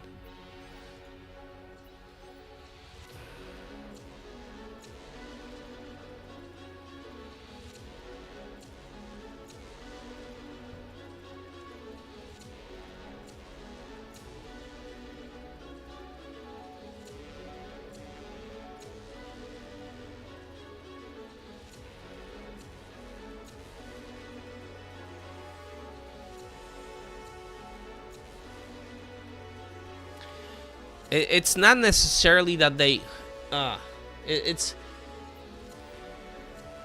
kind of like, okay, there is a faction of people that, want to be with us, they want money. So let's give them more money so they can get more people, so, like, because you can get certain people by paying people. So let's give them money so they can pay certain people, get certain people by paying them, right? And then if you have bigger crowd, then more people are gonna start joining just because you have the bigger crowd, and people flock to other people, and then it just cascades this kind of effect. And now, are they trying to be like, oh, we're gonna like destabilize it and do this and do like perfectly? No, they're like, all right, we're gonna destabilize it, we're gonna get this guy out, and then hopefully our people will get in. But that doesn't always happen. Sometimes some other people get in and they get shit out of it, so they spend all this money and they got nothing out of it. That could always happen too. But with the situation that happened, that's exactly what happened with 2004. They were sponsoring that one too, but they didn't get exactly the results what they want. So it was chaos, but then the group of people that got in wasn't exactly who they wanted. So then they tried to redo it in 2014. right? Destabilize it and then get their own people. Now in 2014, they ended up succeeding to some part. And then eventually when you guys selected Zelensky was fully controlled by West. The other guy was controlled too, but it wasn't like fully. And then Zelensky was fully on board with just taking money. So yeah, they're not super masterminds. They're just destabilizing and hoping they get the right people getting into power after. It's just fucking, they're shooting darts at a board, hoping that they hit it. That's why in so many countries it misses. In Ukraine, it happened that they got the guy they wanted. But in 2004, it was a miss. In 2014, it was a hit. That's the difference. If you look at the overall, what happened.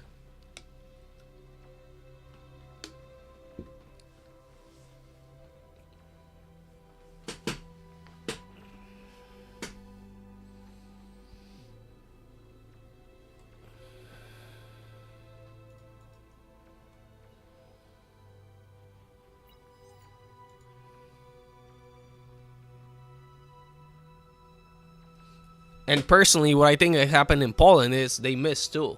Is they sponsored the Wałęsa, and then Wałęsa told them to fuck off. I think eventually that's what happened too. Commander destroyed.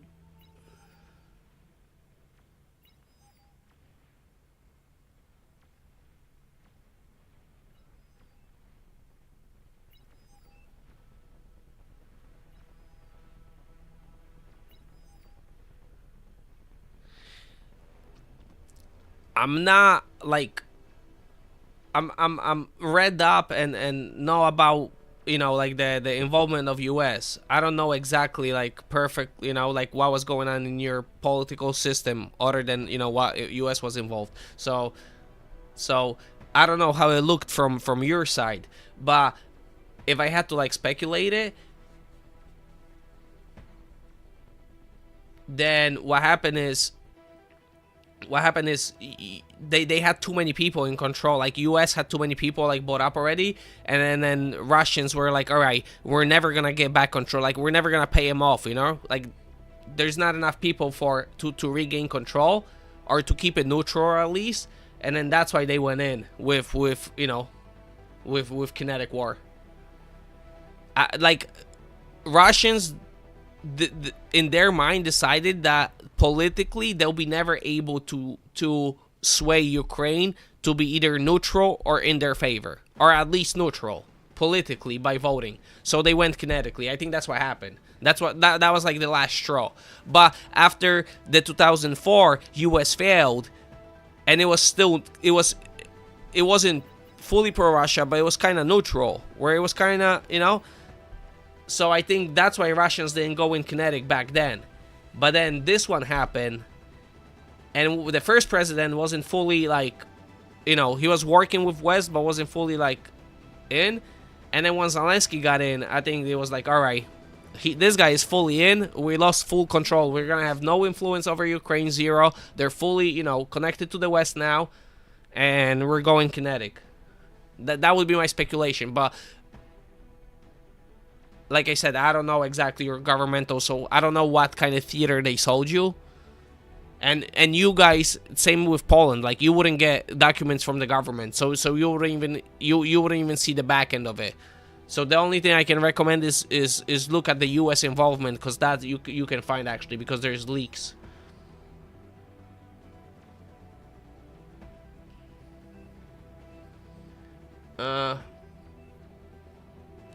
You saying that, well, I'm sure you agree that there's factions within the government, right? Certain ones are pro-Russia, certain ones are pro-West, right? So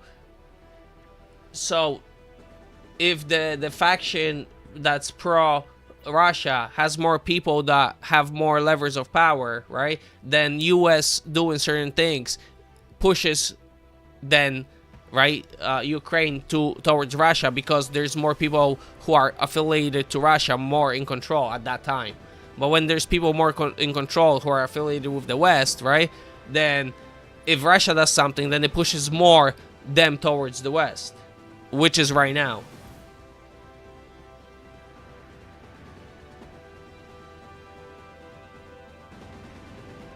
Yeah, but that's all like Bush coming and saying stay together. That's all political game. Because, well, I guess that we can just speculate because I haven't read all the papers about, you know, like the breakup of Russia and all that. I haven't been interested in that. But if I'm gonna speculate, I'm sure there's probably some geopolitical problems with the nuclear weapons because you guys had shit ton of nuclear weapons, and if you guys become your own country and you have your own sovereignty, you can make your own decisions, right? Technically, then you have to worry about another country that has shit ton of amount of nuclear fucking missiles, you know? So now you have to worry about Russia and Ukraine, you know? And now you have a bigger shit show. So for US interest, it's better if you stay together, because then you only worry about Russia. So like if Russia makes a bad decision, we deal with Russia. Now we don't have to deal with like, oh, Russia makes one decision and Ukraine makes. I'm just speculating like geopolitically what will make sense, if, you know, why they would want them to stay together. So I'm sure like every decision, like it has some type of higher implication.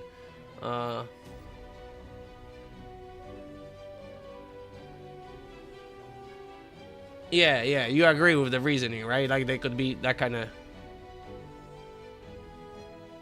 Yeah, but like, but look at the other side too, right? Once Putin came to power, he kicked out all like those, you know, people that were affiliated with the West, right? Like, and you know what country they went to. So once he did that, all the oligarchs that stayed they were like, you know, loyal to Putin.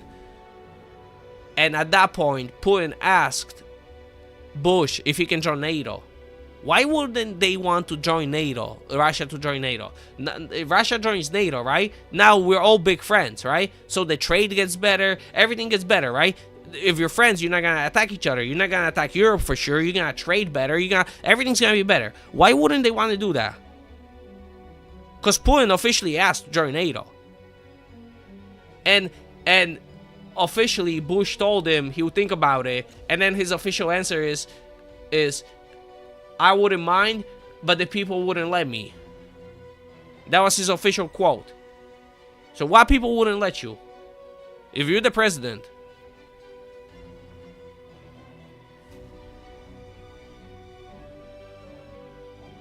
And think about it. If Russia joins NATO, you have none of this now. Because Ukraine would have been in NATO too. If Russia was in NATO in 2002, then Ukraine would have been in NATO in 2004. Probably before. you know what I mean? Like, yeah, but Putin was willing to do, like, you know what I mean? Like, in order to have good relations. But because US and USSR bad relations, right? They oh no, that it's proven. There's documents.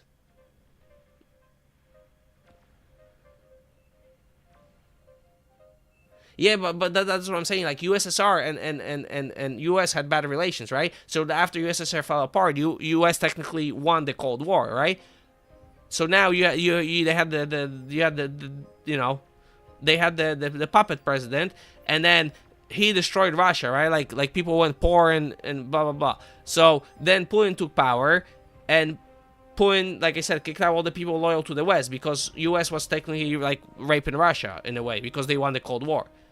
And they got their hands in Russian, you know, like system. So then when Putin kicked them all out, he's like, all right, we're going to kick you out. And now you're not going to steal from us, but we're going to work together. And the US was like, nah, we're not going to work together. We're going to try to keep stealing from you.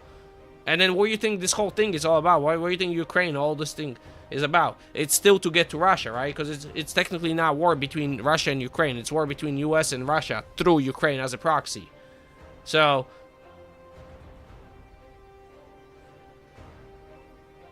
it's not. I'm not even saying like the president. Like, it's not the president. It's the interest. It's interest of the companies of.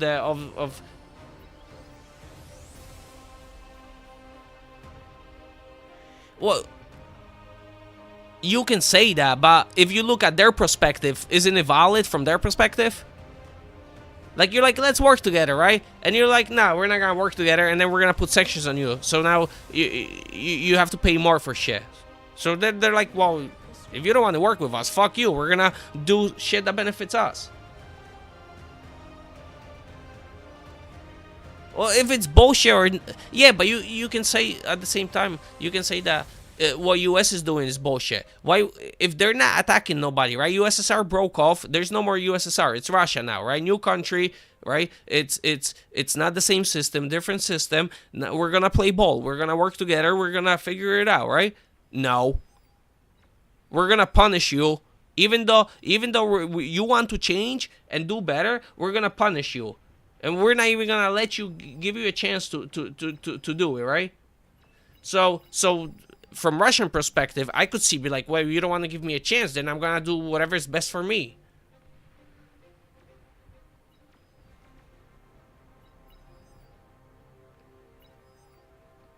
I think it just gets to a point. You're like, all right, you play ball, you play ball. Okay, it's either we play ball or we don't. And then if they don't want to play ball with you, then you start playing ball by yourself or with somebody else, you know? So I'm not saying it's right. I don't think it's right. I don't think neither is right. But I think it's when you look at the other perspective, like I don't fault them.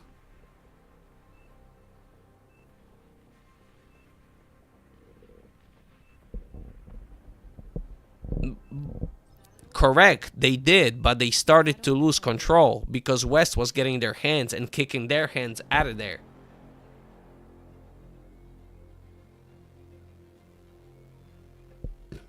Nah, I think it was preemptive because even though he still had control, he knew he's losing it. And losing that kind of control over that territory was just too like geopolitically too important. And he was just like, fuck this. That's like how I see it from Russian perspective. Well, the influence was back and forth, yeah, but I think once Zelensky got into power and certain people got into power that he put in, I think that's when it tipped the scale over. I think that until then, for almost 20 years, I think it was a tethering like balance, you know, like Russia had a little control, West had a little control, Russia West, and it was kind of neutral for the most part. But I think this administration you guys just had was the tipping point, and I think the control shifted so much that Russia panicked and figured out they wouldn't be able to get control back after this. Like it was gone, you know. Like right now, think about it. Like, could Russia have any type of influence over France or Germany? Zero, impossible. So I think that's what Russia told what is happening with Ukraine, and they were like, "Fuck this, we're going." That's just my assessment, you know, from all the information.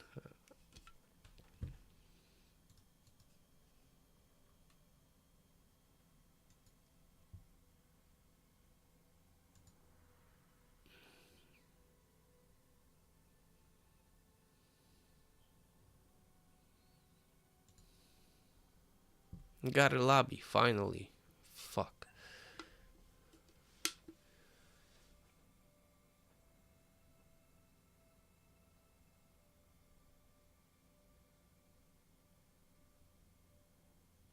Oh yeah, yeah, you're right. The pro Russia guy life is shit, right? And then the changes to West and it's still shit, right? You know why? Because the people in power who are pro Russia, they're stealing. They just stealing Russian money, and then the people who are pro West, then they're stealing the West money and the Ukrainian money, and then the pro Russian side is stealing the Russian money and their money. It's just, but it's the same thing. Yeah. It's just talking points, exactly. It just doesn't matter which side is in power. They just take from you plus the other whoever sponsors them.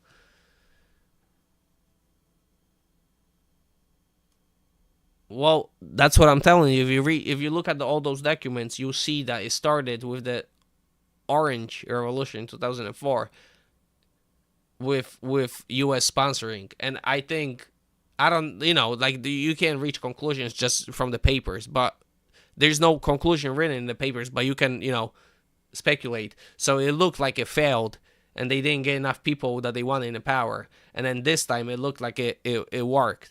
And then with like I said, with Zelensky getting elected as president, or You know, whether he got elected normally or was it rigged, I don't know. I don't know your politics, but let's say he got even elected normally without rigging or anything, without any shenanigans. Then whoever he put in, that tipped the scale. I think that's. And if you read documents, you know, especially now, you see how many people got like caught, resign with the bribes, and the money's coming from the U.S., right? So, well, you can put kind of two and two together.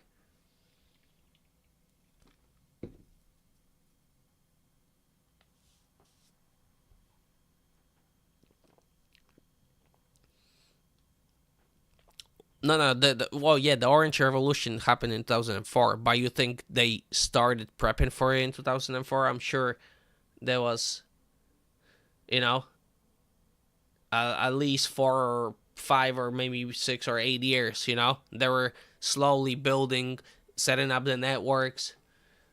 There wasn't no grassroots involvement, but, you know, the everything in the back was getting set up, I'm sure, years before that.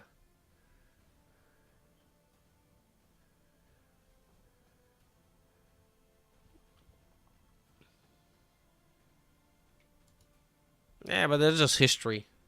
At one point, Poland-Lithuanian coalition was the stronghold of Europe for what, 200-300 years, right?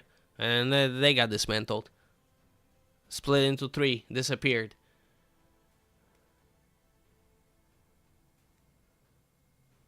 Oh, in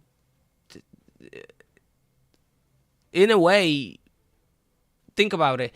Germany wanted the area of Poland which originally used to belong to Germany.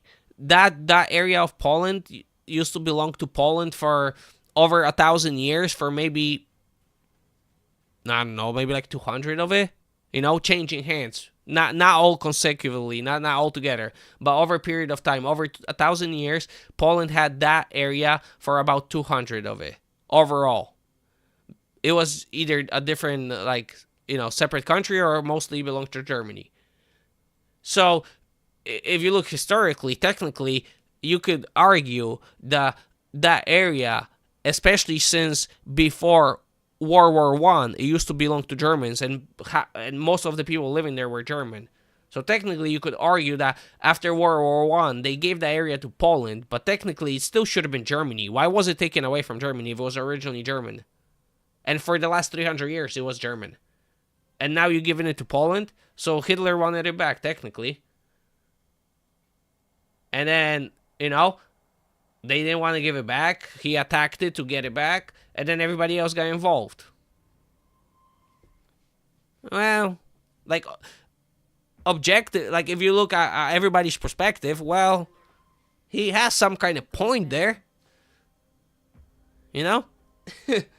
I'm not saying it's good. I'm not saying anything. I'm just saying, like, in a way, he does have a valid point.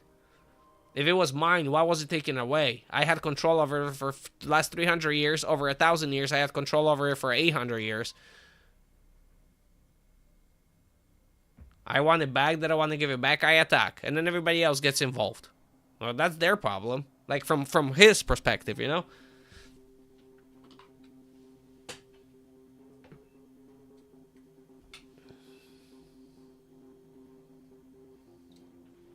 Yeah.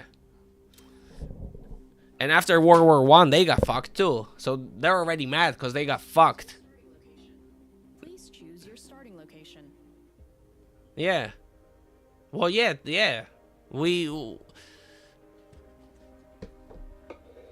My mother's father was born in Smolensk. Or near it. Yeah, and after World War II, how many people, and after World War One, how many people did they relocate, right? Once they redrew the maps after World War One, how many people were relocated, forced relocated? That's what I'm saying, like, all those, like, Germans and all that, like, that was their house, and they got forcibly relocated because that area got given to Poland. So then, if you want to be, you know, good leader for your country, you want to get the area back that people lost their houses. So yeah, that's what I'm saying. Like people, people make like history is written by the winner. So the winner is always gonna be the good guy, the loser, the bad guy. But I learned too much to just look at it that simply. I think everybody has a valid point, and whoever wins, then their point stands. That's what it comes down to.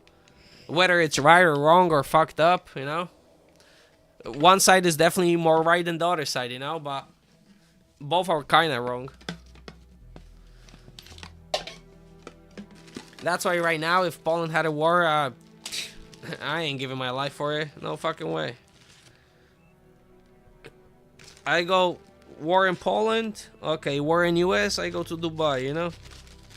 War in Dubai. I go to China. War in China. I go to, I don't know, somewhere that's good.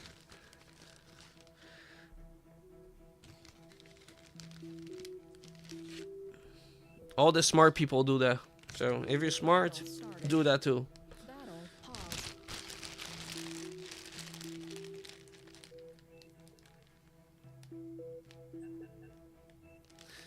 Well, historically, Polish people have hatred towards Russian too, right? Because we for thousands of years we were always, either Poland invaded Russia or Russia invaded Poland. So it's mutual, But now like Polish people, they have nothing to do with, they have nothing against Russian people. Now they're all cool. But now that the war with Ukraine, so now, propaganda and TV, so now Polish people hate Russian people again. No, it's not Ukraine. It's Polish and Germans don't hate each other, like, historically, because of World War II? Yeah. Well, look at Japanese. Japanese are the most fucking racist. Out of everybody, because at least we're like, kind of look alike. Japanese, yeah. No, we don't hate Germans now, but technically, like, it's still in the back of everybody's, like, family mind, like, yeah, like, I don't hate Germans, but, like, it's like a historical thing, Like, personally, I don't hate them, but historically, like, I kind of do,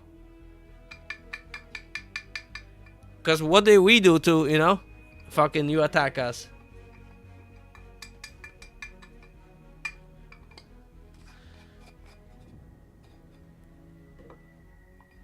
Yeah.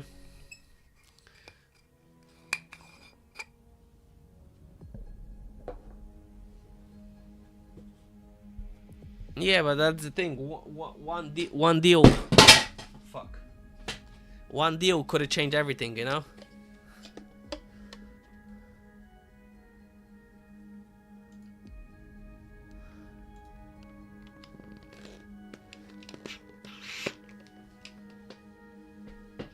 I think it's just always whatever you see. There's at least 3 more layers above that. Somebody's making decisions 3 layers above that for whatever reasons. And sometimes we know them, sometimes we don't.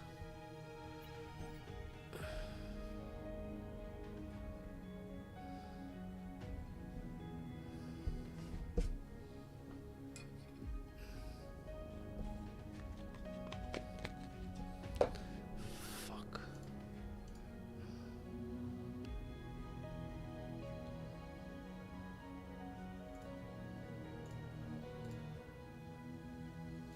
Alright, we play lava.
You probably fall asleep. Well, good night.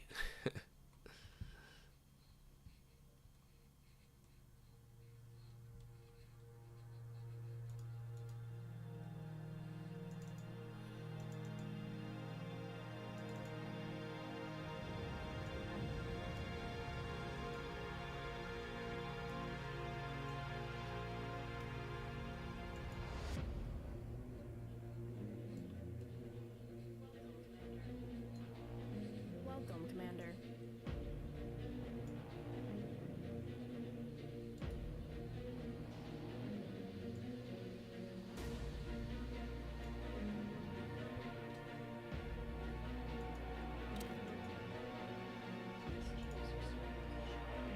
Please choose your starting location.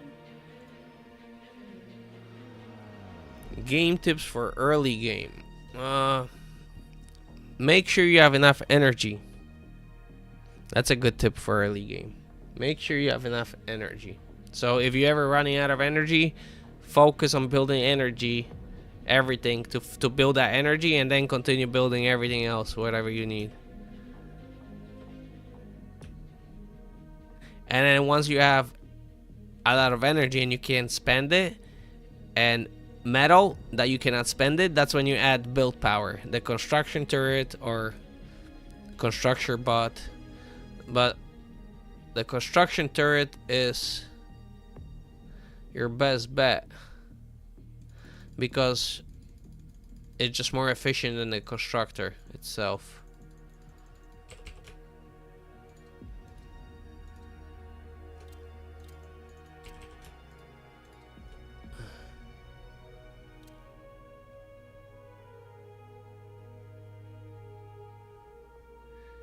I do add space in between energy production building. It depends what role you're playing. Like for example, when I play C, I just build minimal energy, like what I need to, so I don't run out when I build ships. But I don't build more energy or mold economy. I just build as many ships as I can till I win on this map, for example. Right now it's lava, but when it's water, and I play over here or over here, like in the sea on either side, then you don't want to put the metal into anything other than the ships. You want to win it and then start getting economy to get bigger. Right now I'm playing in the front, but we're playing on a lava map, so it's modded, so it's like for fun. It's not like a serious game. It's for shits and giggles, and people usually get like late game units, so everything is like big, and you know, people play like 50-minute games on this map.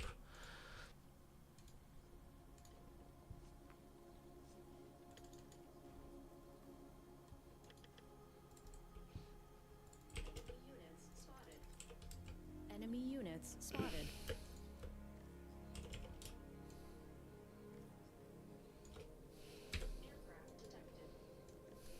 Aircraft detected.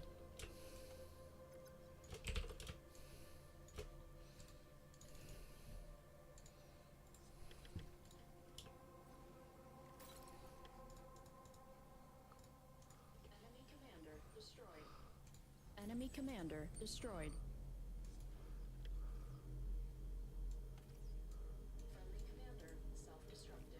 Friendly commander self-destructed.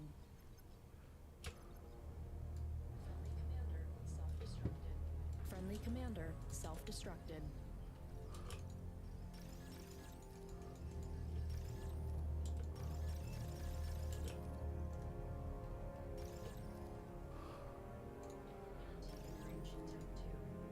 Your team reached Tech 2.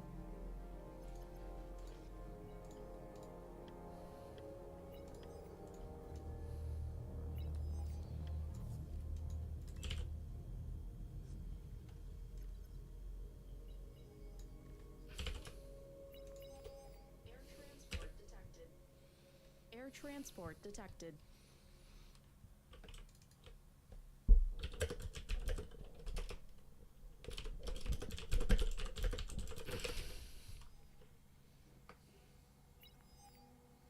What's your role now? I'm playing front, so I'm supposed to keep my enemy from coming into any of the bases here through the choke point. That's my role right now.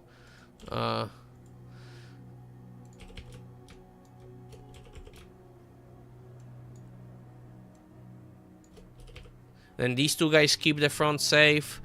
This guy makes second tier units, so he builds as much economy as he can, as quick as he can to go like next level. This guy is support, whatever he needs. Supports either sea or the front.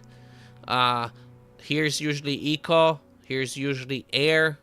And then these guys usually go swim in the sea when there's regular map. But when there's lava, these two spots become air. So you have 3 air players, eco, and then 2 front, flex, support guy, and the guy who helps front with better tier units. And now the factions break down pretty much. I am Cortex. So Cortex, you can think of the slower, more expensive but stronger faction. And what do you call it? And Armada is the faster, cheaper, but weaker. That's how usually the basic breakdown works. But it's not, that's the general win to every unit, general case, but not always. There's certain exceptions to the rule.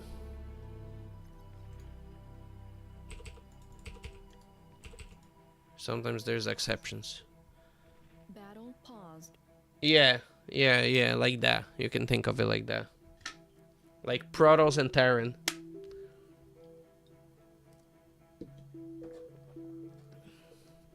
Or Cumin, Protoss, Terran, yeah.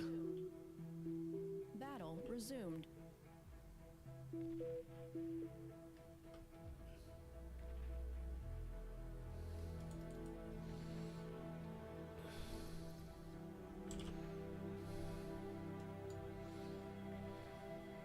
Third one, Legion. Legion is... I don't know how to describe it. Hard to describe. I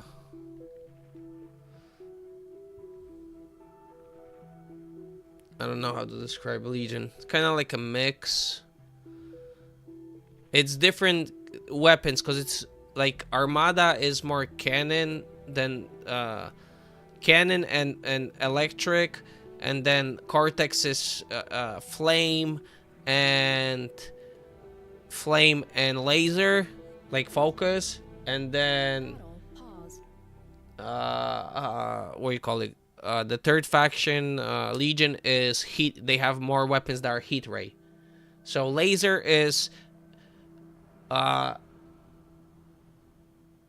there's no armor. There's damage type. Yeah, damage type. There's like I said, laser. There's heat ray. So laser does fall off damage past 50% distance. Heat ray, the longer it is on target, the more damage it does. Plasma does regular damage. There's nothing crazy about it. Battle pause.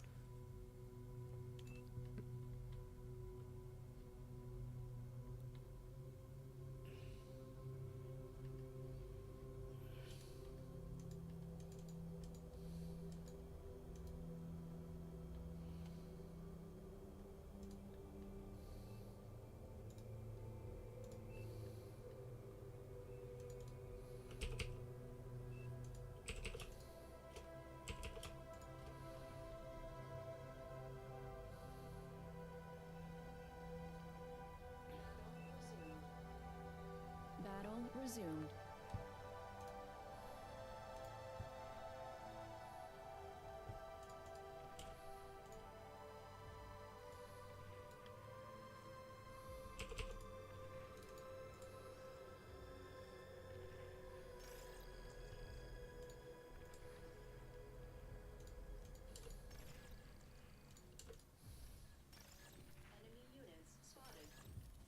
Enemy units spotted. Aircraft spotted.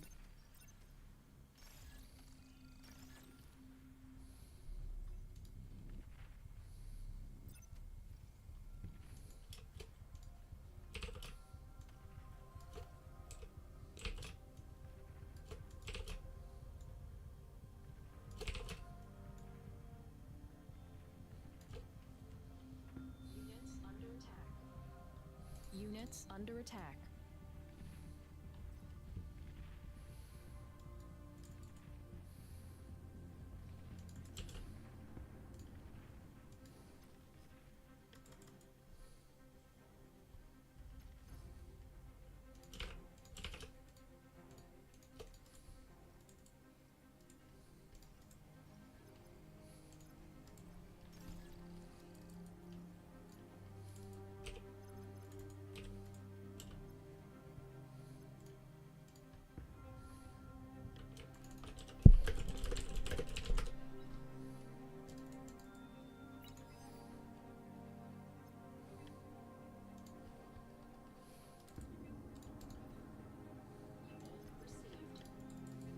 Unit received.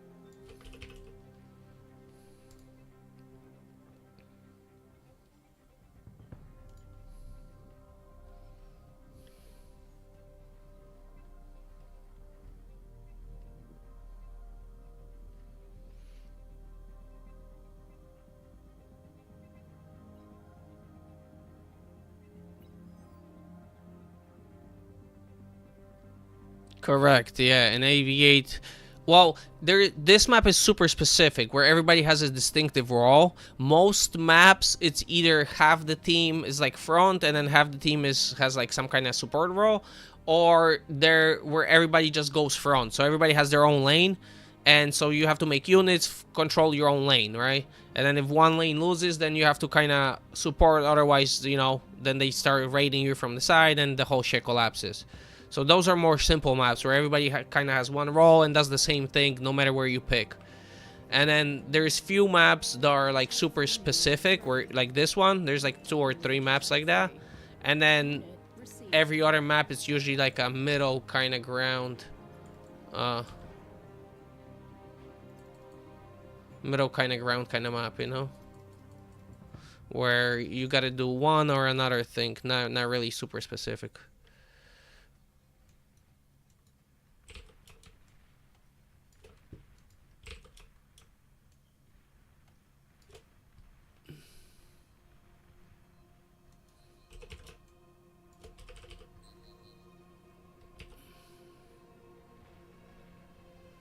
What is this?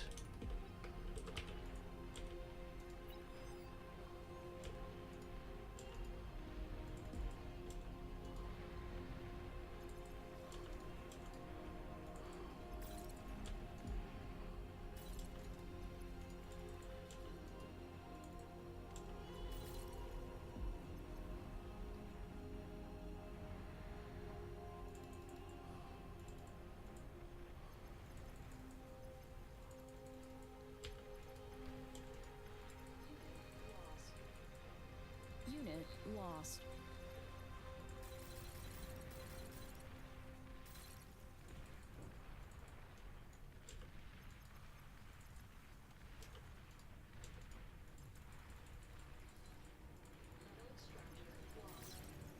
Metal extractor lost.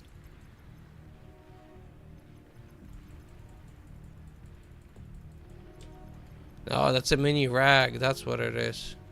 I forgot those things exist here.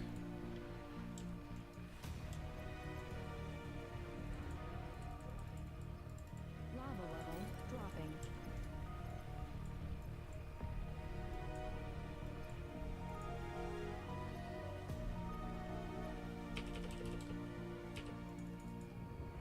Yeah, make no units, yeah.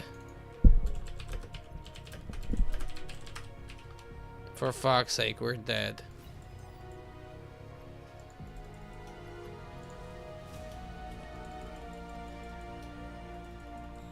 Commander under attack.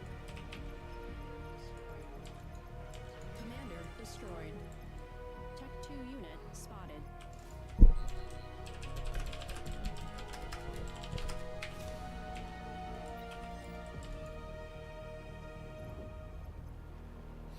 This is fucking amazing. Do you see this? They know the lava goes down at 10 minutes, and they make no units. And he's making fucking APHIS here, which is the energy producer, which is like the best, produces the most, and it explodes like this big when it detonates. So this thing's about to go boom.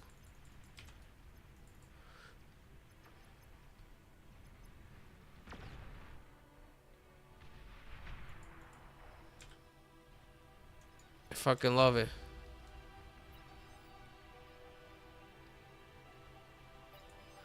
I fucking love it.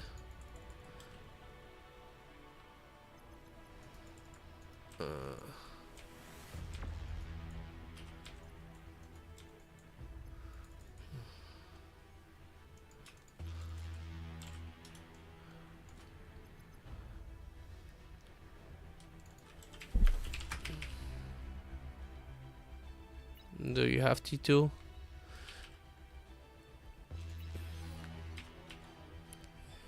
are overflowing metal. Unit received. 6 times 9, 10, Detected. 12, and then we can start another one.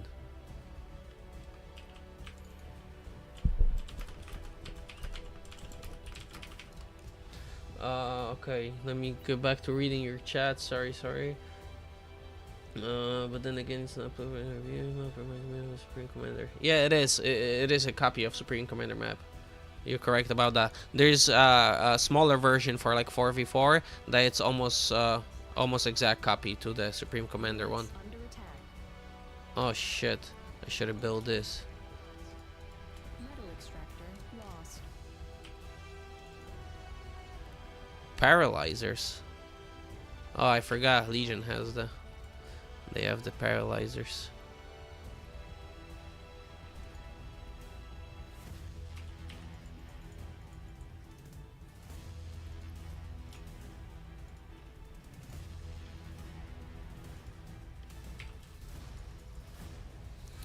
All right.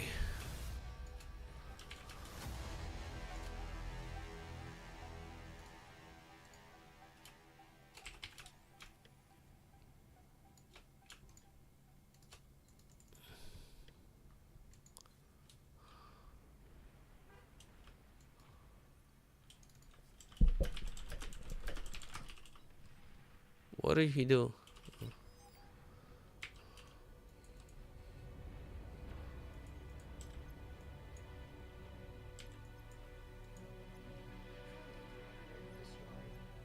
Friendly commander destroyed. This one counter is what? How do you understand what counter is what?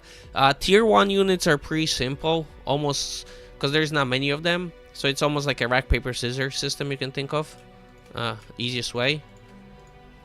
So you have like 3 or 4 units, so they're gonna counter, like one's gonna counter the other, and then because of the range distance. That's the easiest. Tier 2 gets a little bit more complicated because just making one unit against another unit is not that good. You need to make combination of units because if you play 1v1, then the simple counters against T2 can work. But in this kind of a big, large game, then it won't work because there'll be like fast units, there'll be heavy units, so you need to adapt to, you know, depending on your role and all of that. So it gets more complicated. But the version 1 T1 version, the early units, they're simple to understand.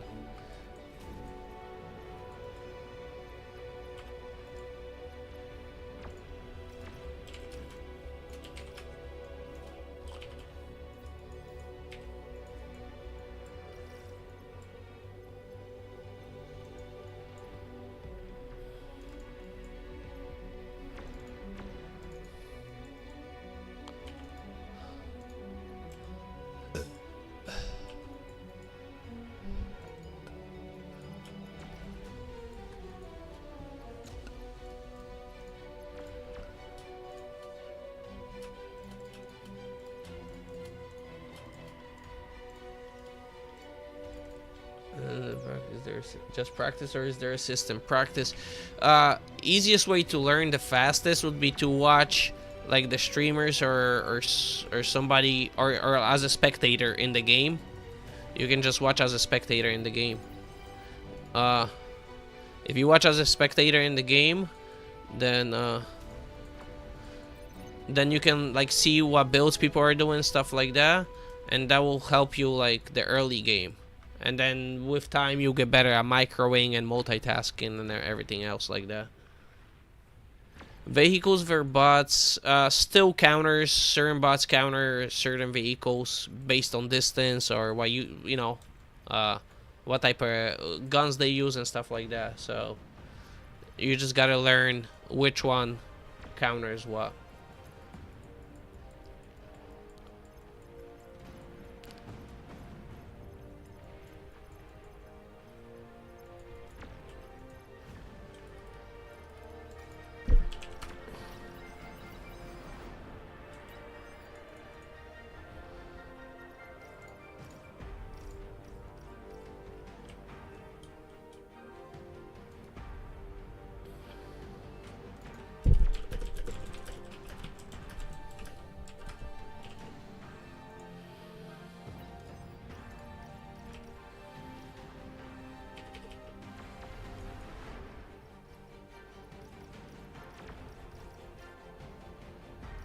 Oh, like when you build vehicles or so if a map is really flat and open, vehicles, you can say they're kind of stronger in like better than bots.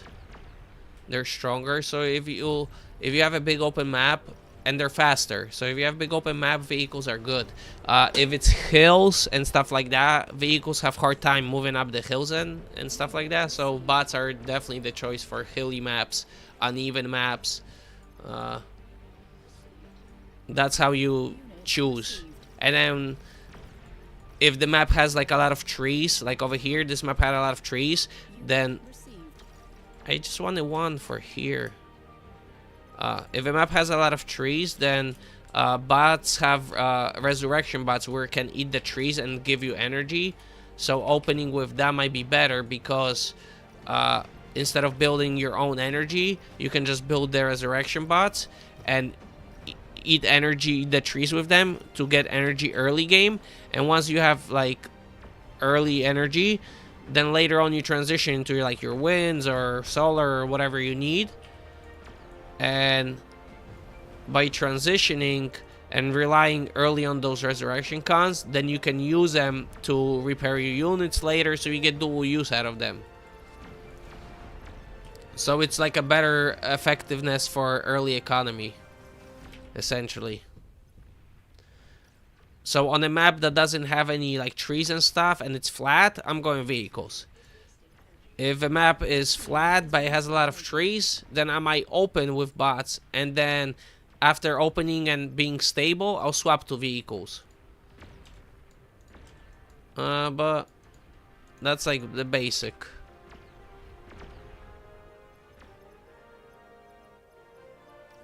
Yeah, the map dictates the map layout, terrain, and available resources determined, because certain maps have rocks also where you can use the resurrection bot to eat the rocks, which give you metal.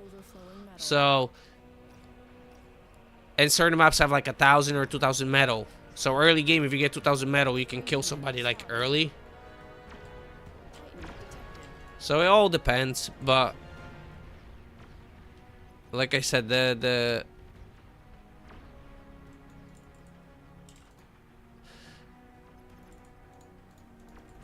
resurrection bots are really strong early on maps that have resources.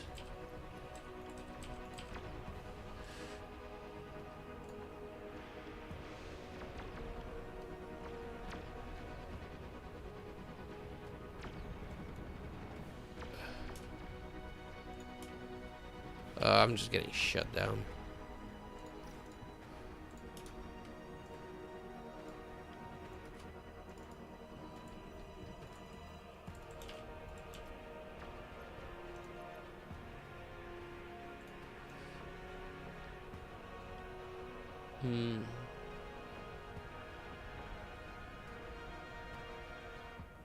Now T2, it's every tier, so air, vehicles, and bots have T2.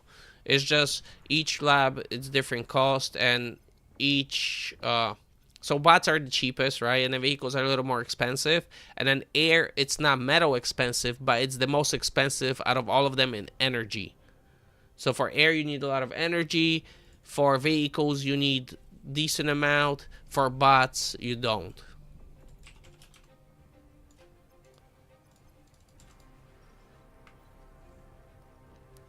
So like on the map like this, where there's a lot of people playing and you have different roles, you have the economy player. He usually would give out he will give you out the the T2 constructor, and you don't make your own. You buy it from him, or he gives it to you for free. That way you can keep the front safe with the metal that you have, and then he helps you upgrade.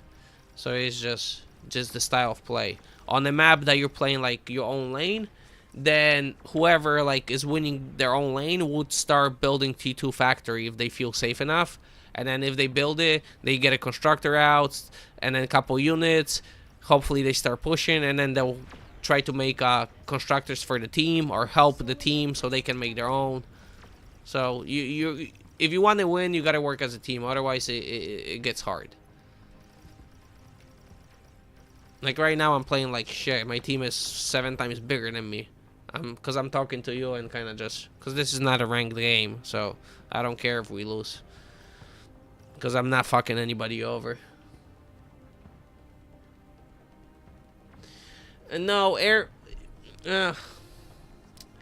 It's you can say vehicles are better than bots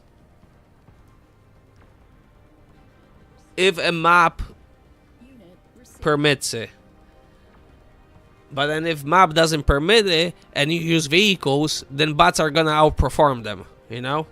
Because of terrain, elevation, because that plays a role. How much elevation and terrain and all that. Also, if you open vehicles on a map that has a lot of trees and the guy open bots, he's gonna not spend resources on building like wind and electricity, and he's gonna spend resources on building army, while you have to build resources to make those vehicles.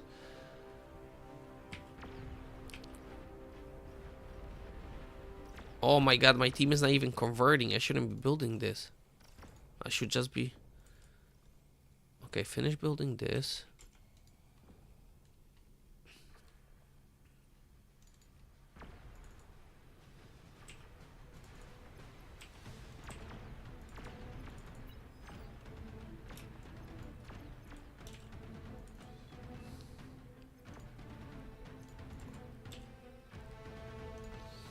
Hmm.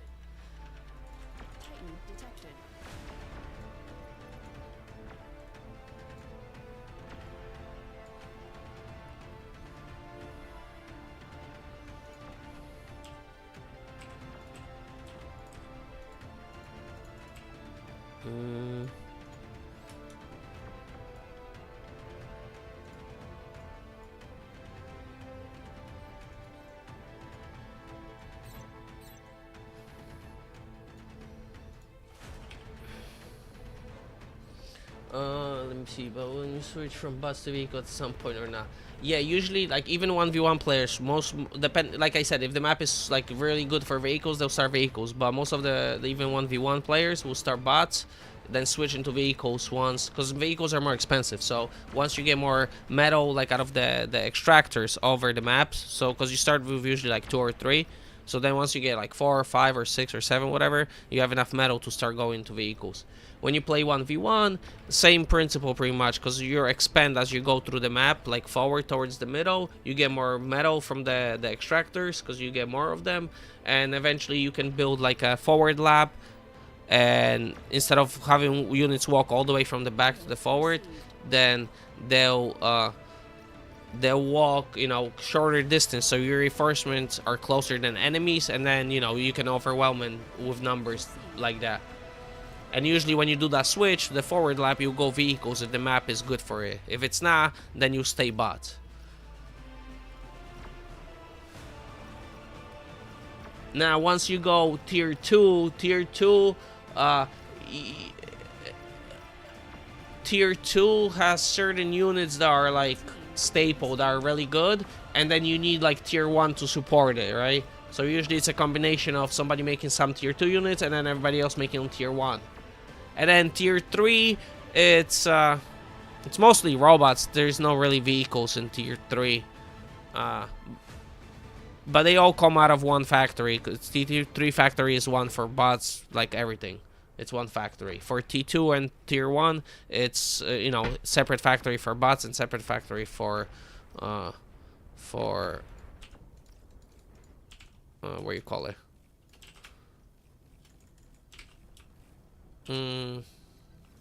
For vehicles. That's what I was trying to say.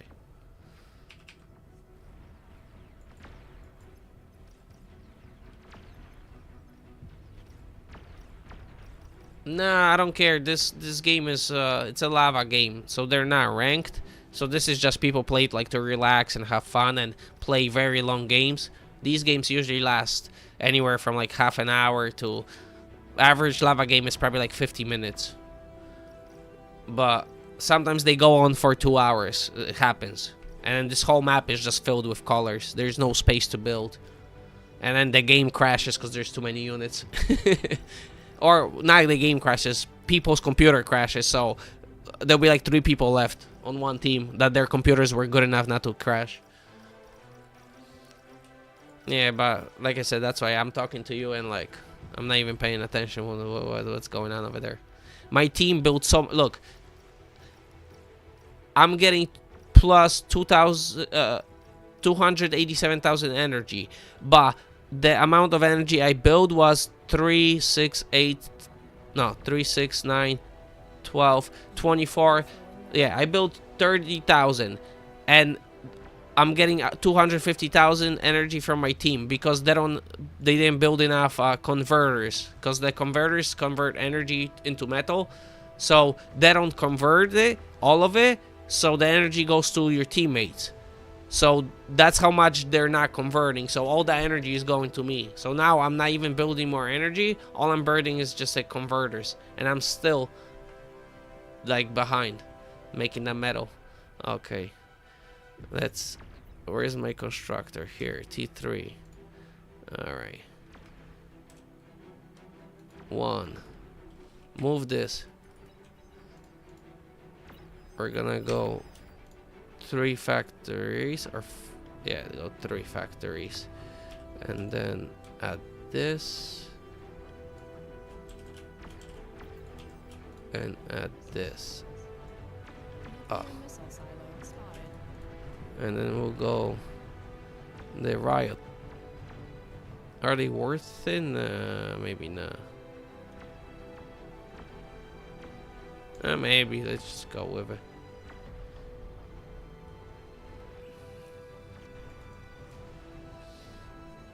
Yeah, unit cap is 2,000 units per player.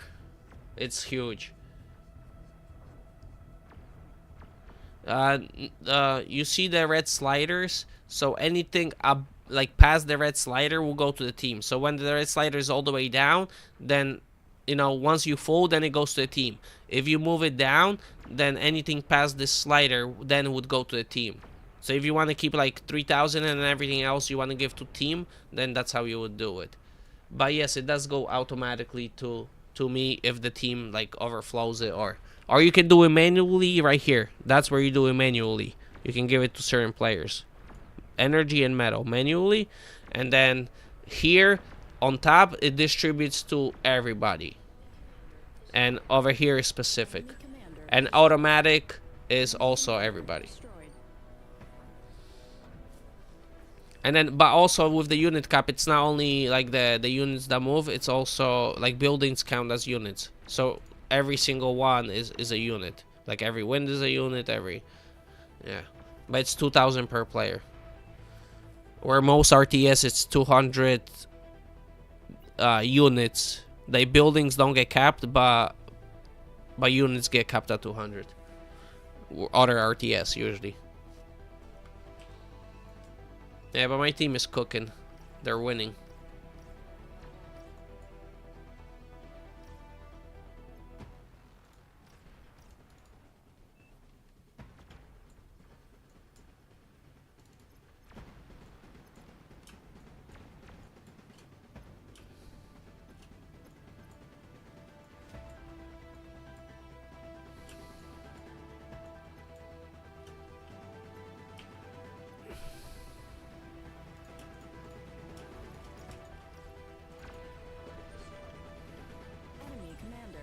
That's it, they gave up. Game over.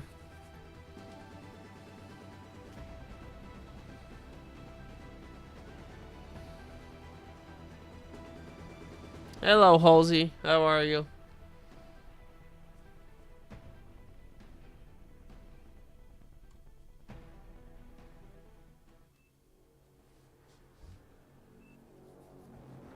How you doing? Yeah, I started a week ago.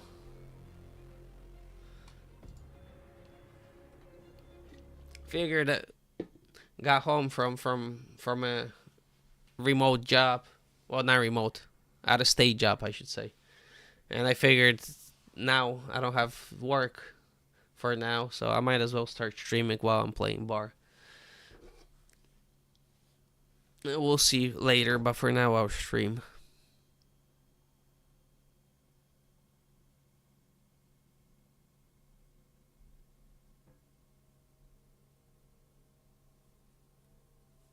You know, bar gets frustrating, but it's a great game. So yeah, it's fun.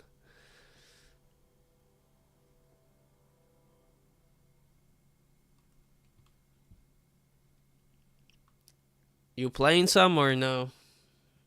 Or just spectating tonight?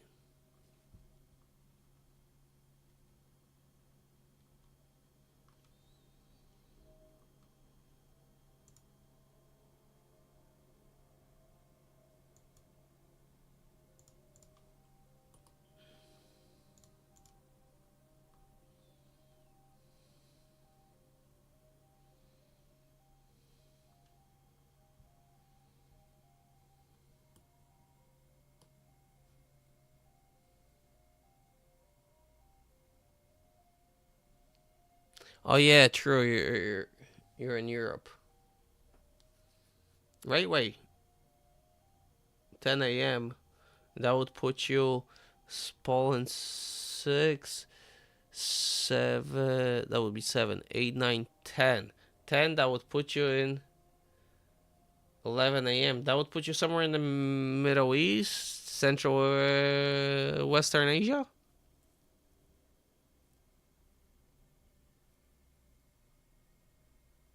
Okay, yeah, okay, yeah. Yeah, because Poland's 6 hours. So, because I'm Polish, so I know Poland difference is 6 hours from me. So if it's 10 hours, it got to be somewhere Middle East or Central Asia. Booty clap, nice. Congrats. Yeah, when you watch enough, of people playing, you get better too.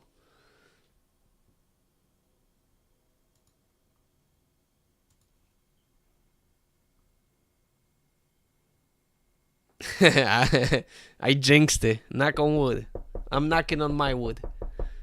Not my wood, like wooden desk, not my wood. Let's not get ahead of ourselves.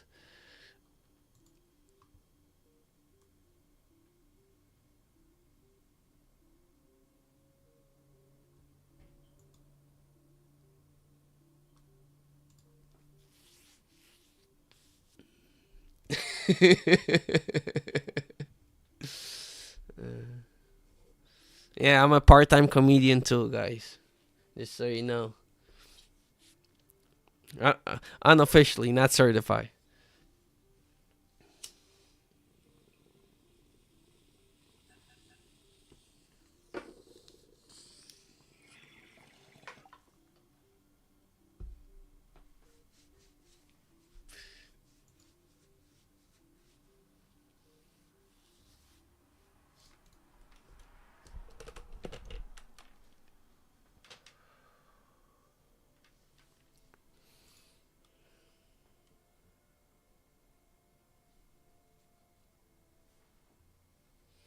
Yeah, you can find everything here: politics, comedy, bar, even some porn when I get gang banged on the sea.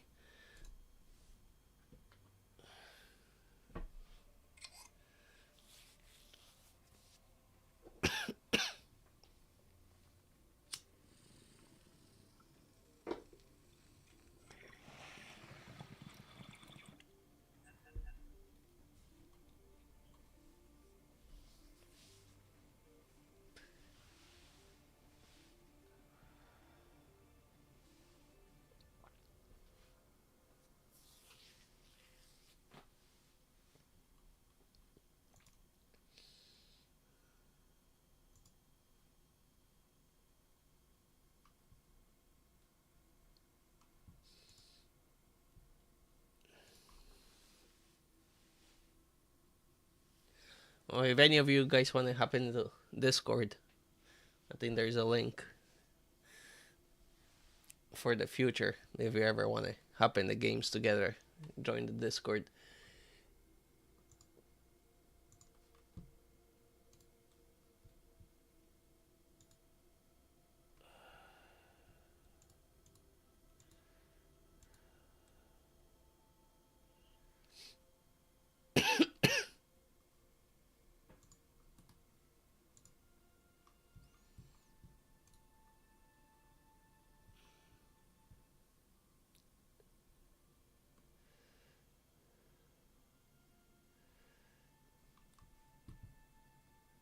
Alright, let's go.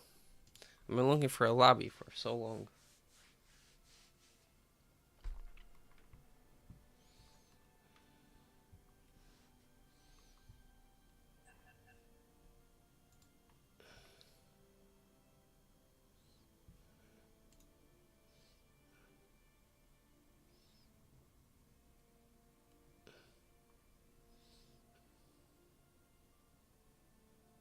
Yeah, I think everybody knows a few jokes about the polls.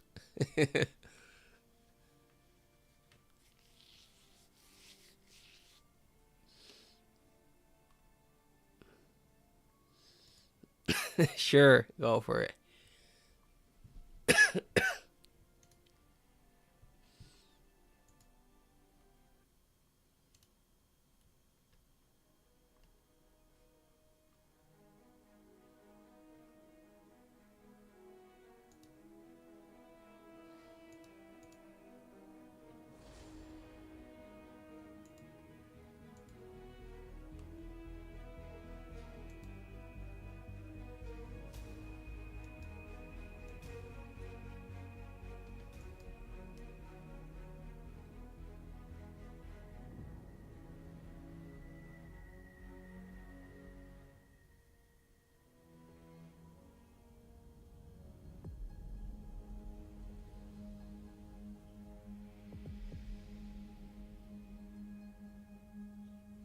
Oh, just say Brits. I'll get it.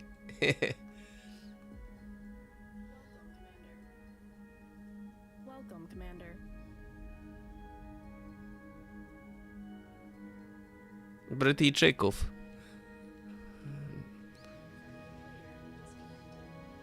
Friendly player disconnected.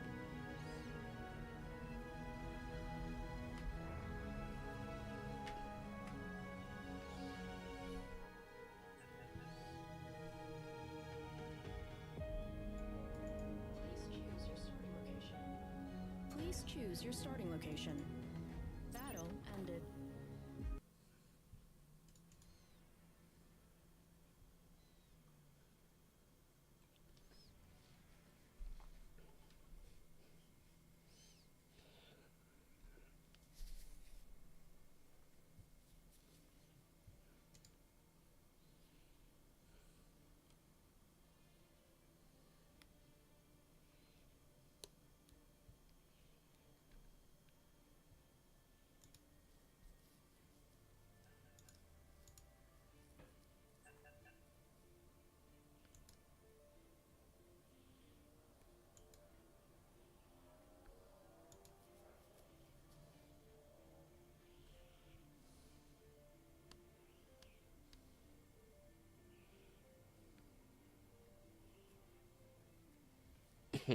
South Park is a legend. Oh yeah, even in Poland, I used to watch South Park when I was a kid. Yeah, Simpsons, South Park, Family Guy.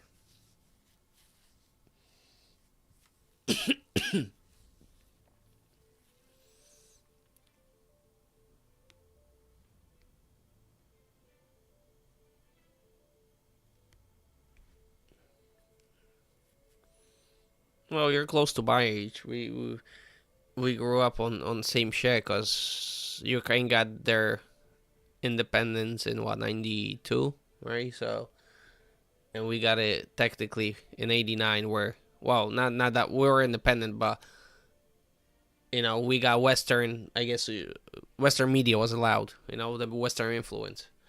And once you guys became your own country, then technically you had the Western influence too. Not as much as Poland has, I guess, but still a decent amount.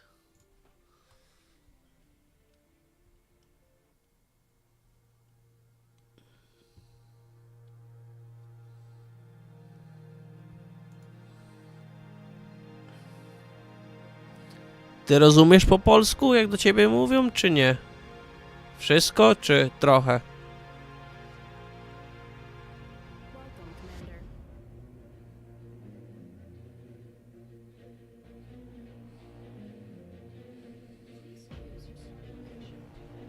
Please choose your starting location. Do you like know Polish good, or did you just understand it because no, never learned it? Oh yeah, I guess that sentence was like almost. It's similar, right? It's like close to. Yeah.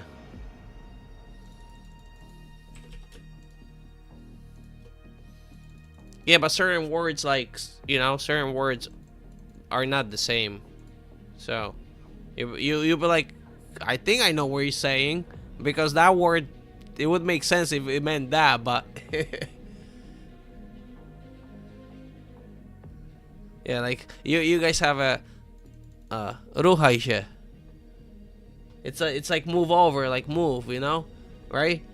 But in Polish, ruchaj się is it's like fucking.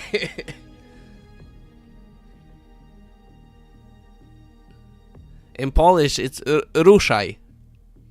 Yeah, in Polish, it's ruszaj. So it's similar, ruszaj, but ruchaj. It's if you want to fuck somebody, like ruchać somebody, ruchać cię. Like fuck you. Like I wanna have sex with you, ruchać ciebie. But if you say ruszaj, then it's like same thing as Ukrainian, move over.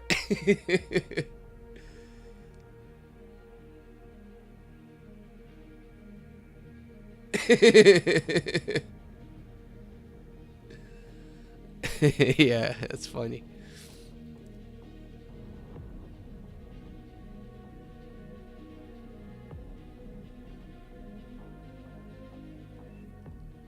Yeah, and you guys like, cause you guys dziewka. It's dziewczyna, girl.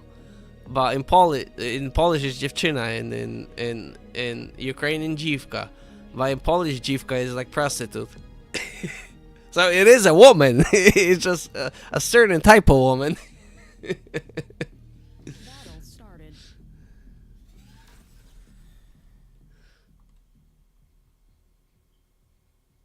Yeah, kobieta is like a woman.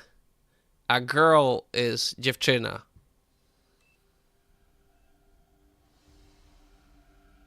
You know, like the difference, woman and a girl, right? Like, woman's like you refer to older person, and then yeah, the girl is like a younger. So dziewczyna is younger, and then kobieta is older.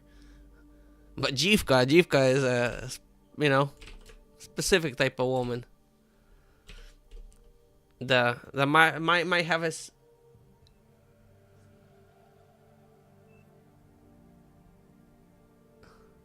Yeah, because that's from Russian, right? If you use it in Ukrainian, it'll be kind of derogatory. But if you use it, yeah, if you use it like in like, because Russians say that for a girl, but in you guys it could be like the same meaning as the Polish one.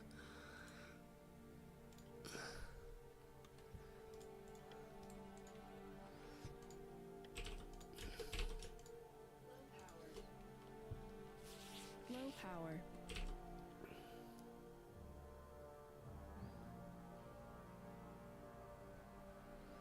But it can also mean just straight up like regular girl, as well.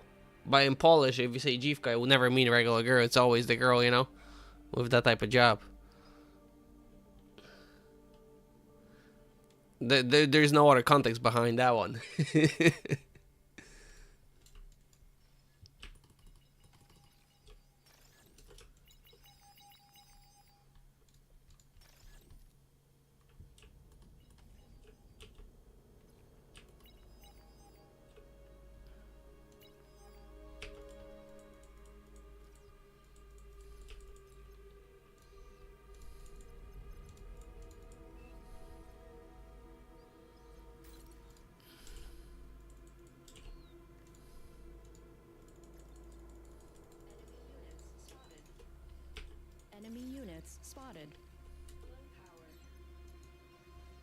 Low power.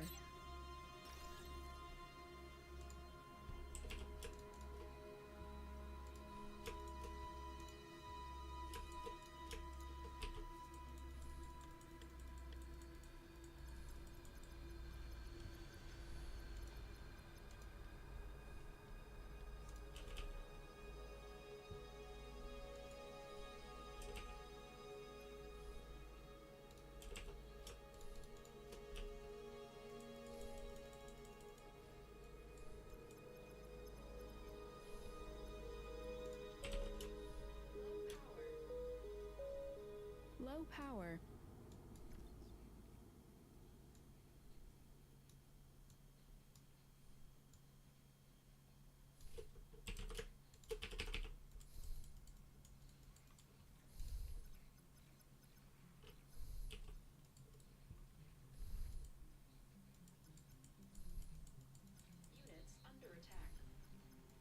Units under attack. Unit lost.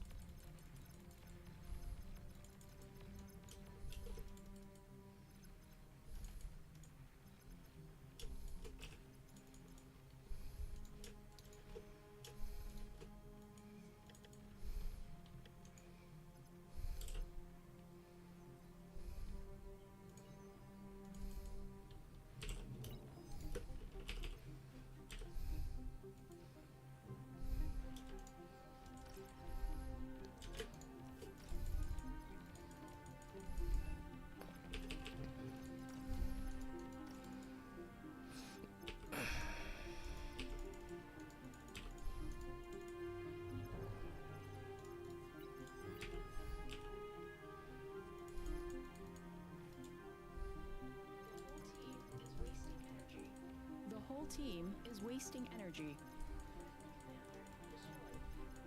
Friendly commander destroyed.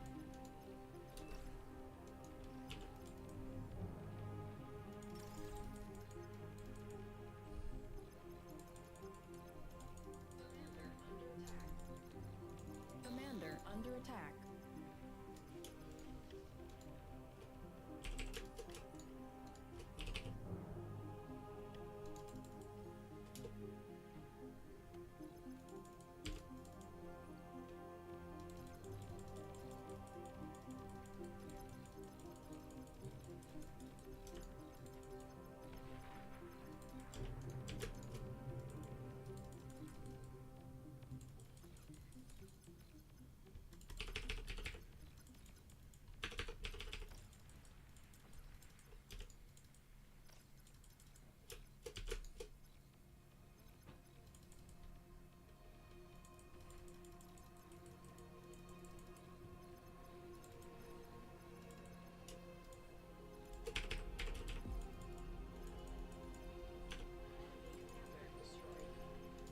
Enemy commander destroyed.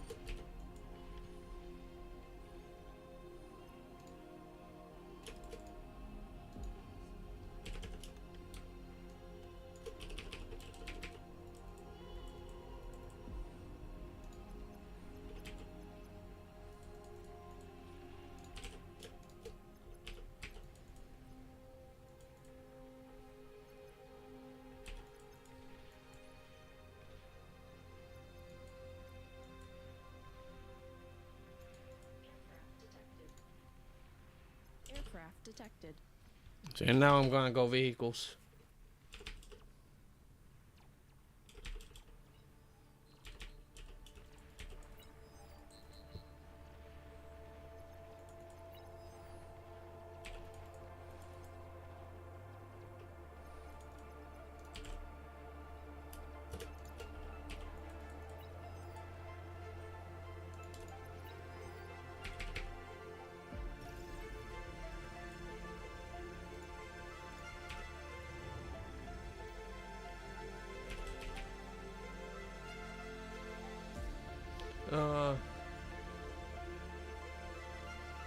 Yeah, allow it to post it. What the fuck? We ain't soft in here. Post that shit. The fuck? Some kind of warning? Also, the metal energy ratio usually have metal energy ratio. Extractor lost. It depends where you're trying to build. So certain units at T2 you would want like certain ratios, and then certain units you would want usually more energy because they're more energy heavy. So you would want more energy in order to build that unit like in a decent amount of time. Uh,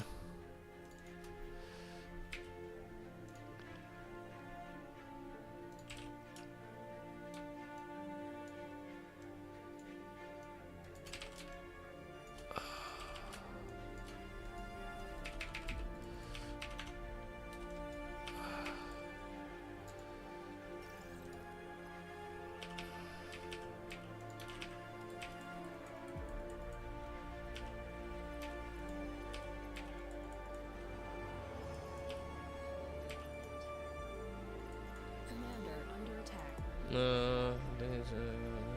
Some people use their friends. Yeah.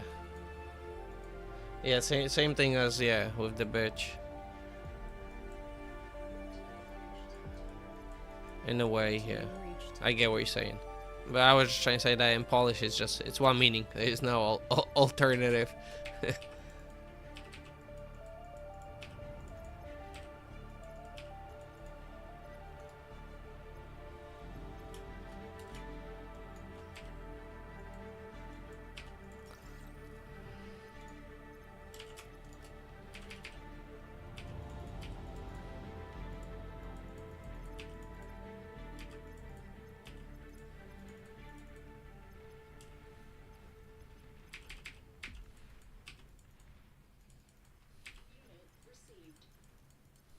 Unit received.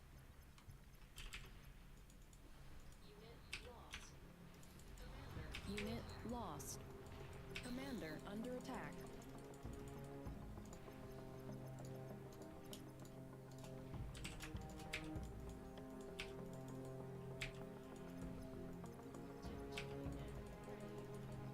Tech 2 unit ready.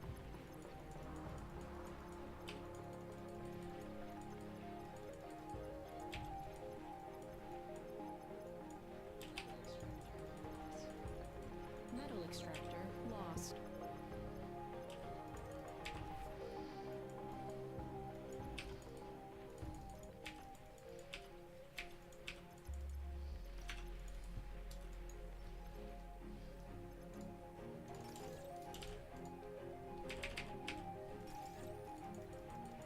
No, don't digan, split. Alright, that's good enough. Enemy commander destroyed.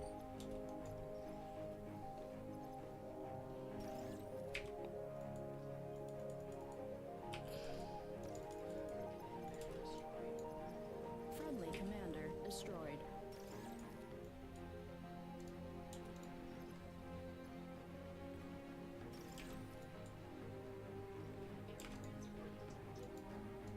Air transport detected.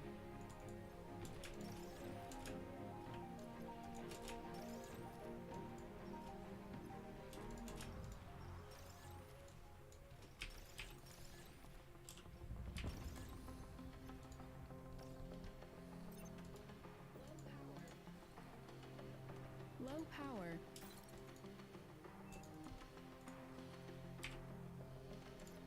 And that's game. Tech 2 unit spotted.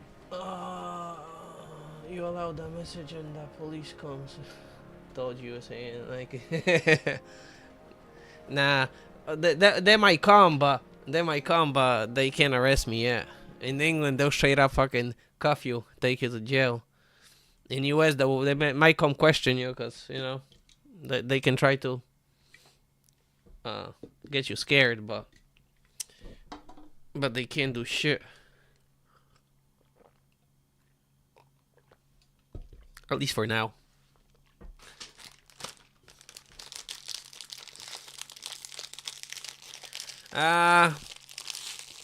I think the Trump administration got baited by like the Democratic side, because they have different goals when it comes to well, Yeah, well, they have like different goals, yeah. Because the other ones, they want to like destroy America, and you know, and then the other side, they don't want to destroy America, they just want to enrich themselves. So, and the other ones, they want to destroy America and enrich themselves. So that's yeah.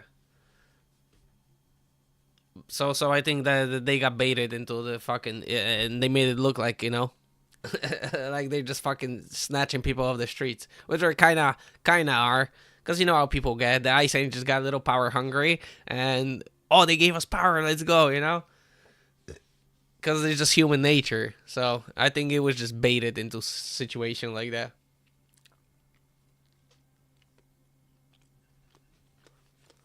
The ice, yeah, probably a regular agent in ice makes like I don't know, probably starts like 60, 70, and then the higher ones probably make like 120, 150.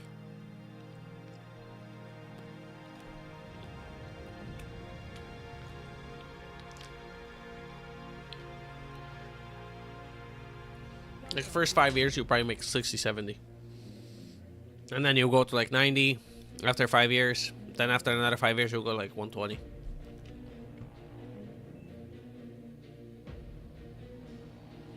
Well, those bonuses are because they have a low sign-up rate. But that was during Biden administration.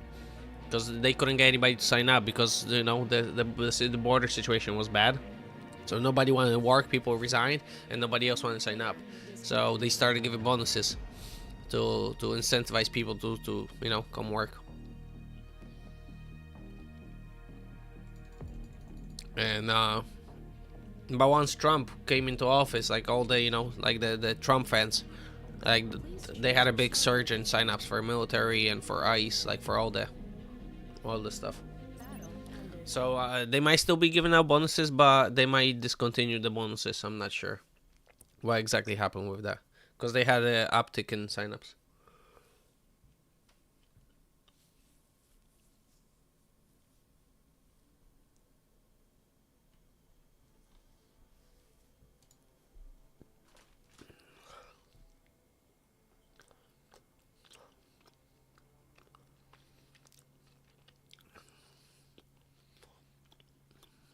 Right now, like 60, 70 is decent. Like you're gonna have a decent life. But it depends what state. Like if you live in New York, 66, 70, you barely getting by. You have like a, you know, studio apartment, and you're barely living in New York City because everything's expensive.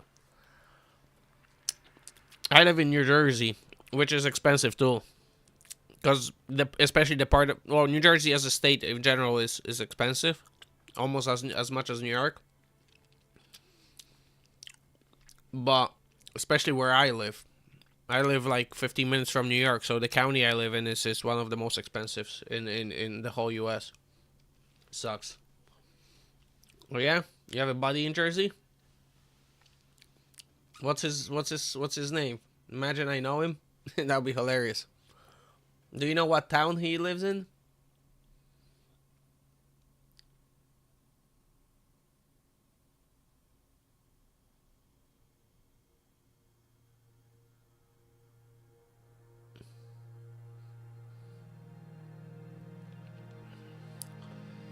If you have a buddy in New Jersey, then he definitely lives close to me.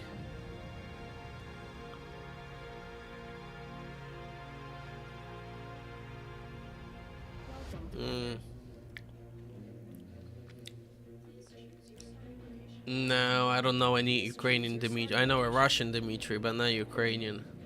Unless he's Russian. But, uh, so I probably don't know him. But do you know what town he lives in New Jersey? That'd be hilarious, because I live in this Polish area in New Jersey that we have, so most likely he's here. Because all the Ukrainians, when they came to this area. Like, all the ones that left the war. They all in this area, so he's probably here too. Or he's one of the rare ones that's somewhere else.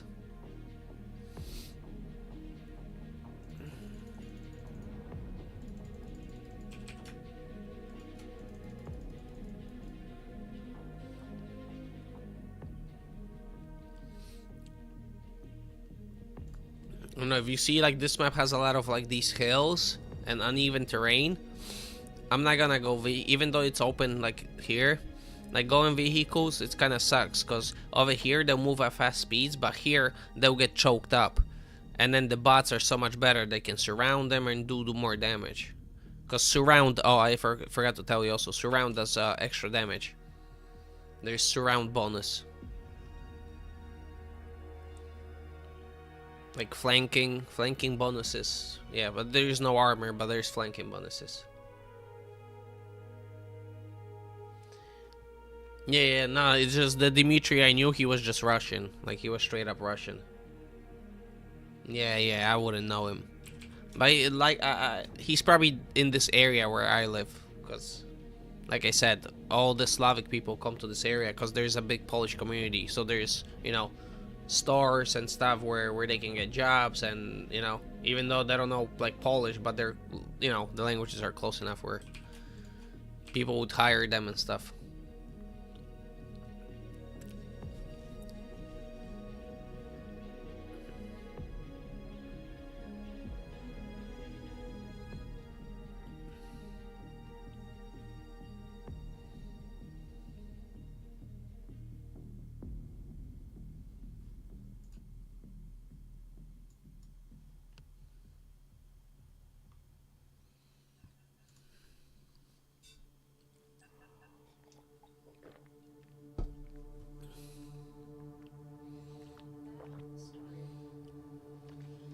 Another thing in this game, there's two sources of energy. There's wind and there is well, actually three: solar, and then there is like nuclear, right?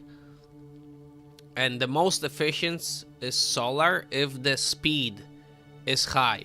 But for example, on this map, the wind speed is 0. So on this map, you have to use solar. You have no choice. You can't use wind.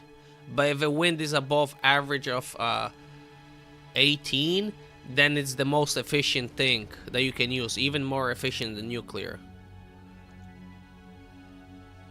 Jersey City, that's funny. Yeah, I got like 20 minutes from Jersey City.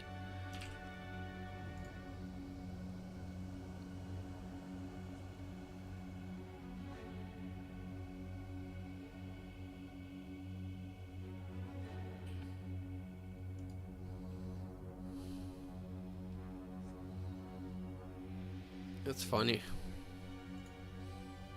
Low power.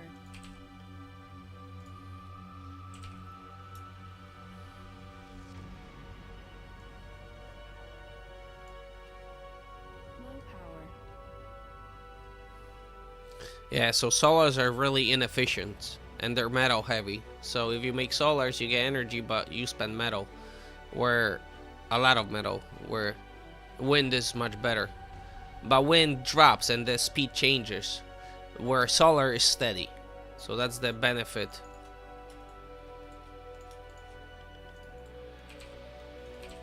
And the difference between 1 and 2. Enemy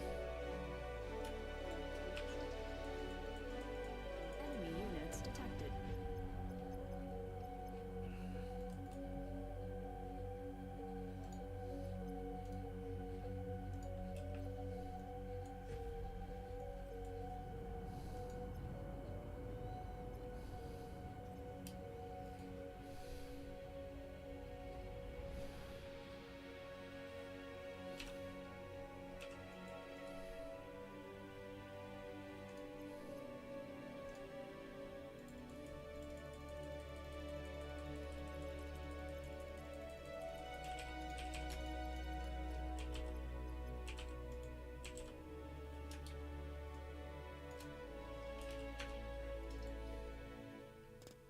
Aircraft detected.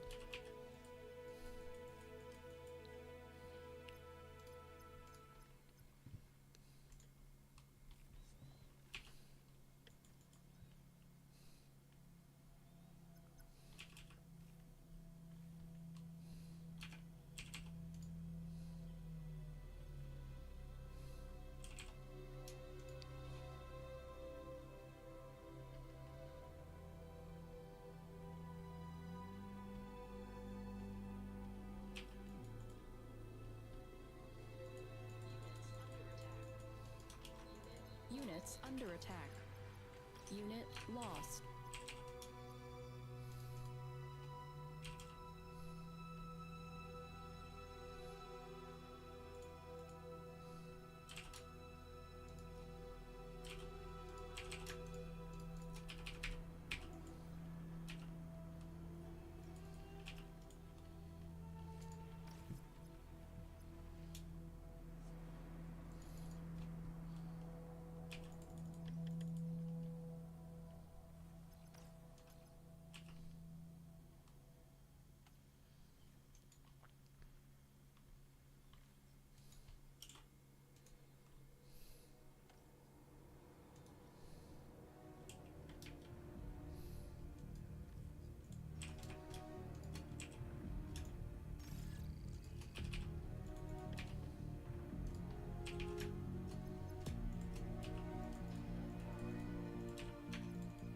Low power.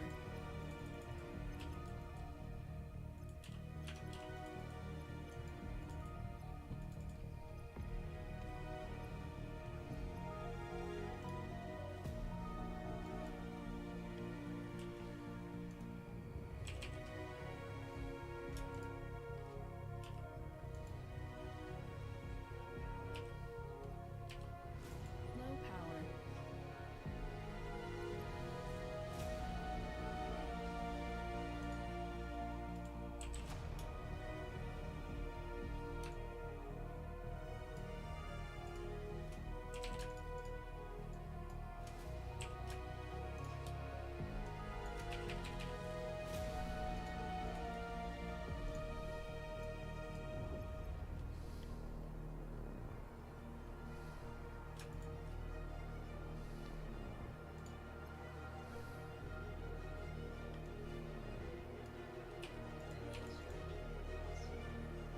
Metal extractor lost.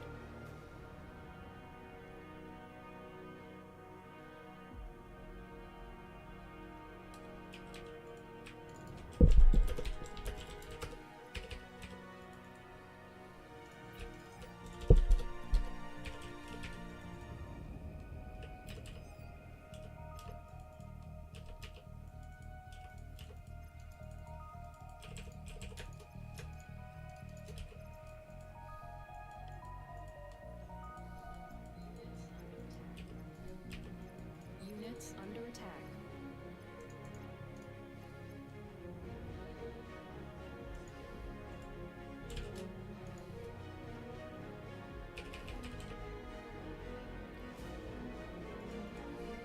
See how I'm like, as soon as I had full E, I built a E storage, and now I'm building E again.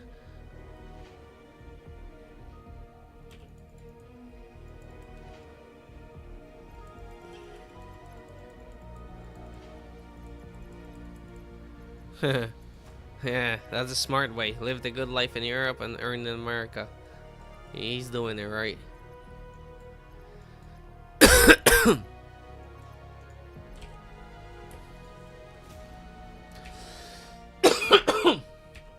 Oh.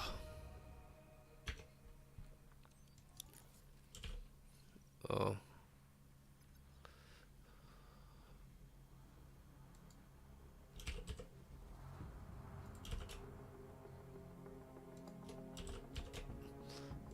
Gonna go tier 2. We're gonna go tier 2.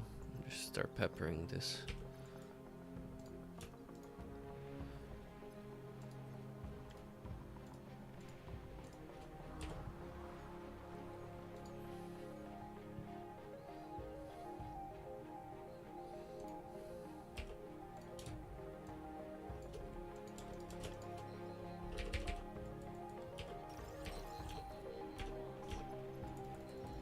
Unit lost. Commander under attack. Enemy commander destroyed.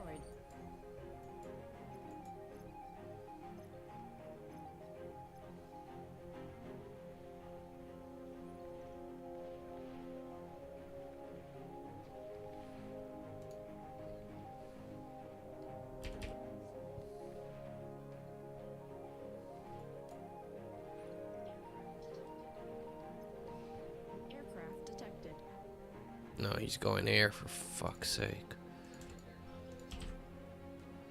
Commander under attack.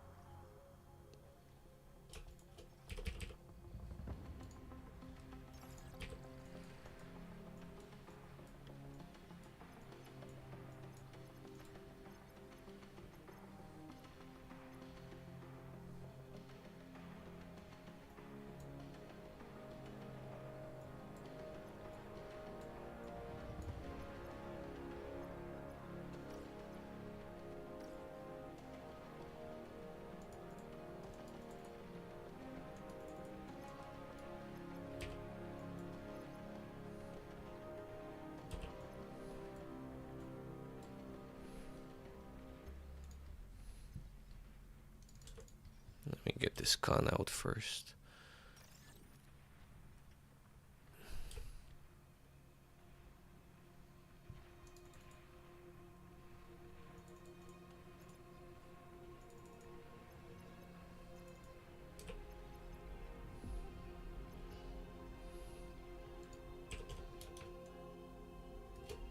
Start converters. You keep building E.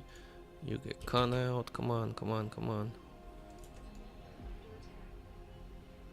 Commander under attack.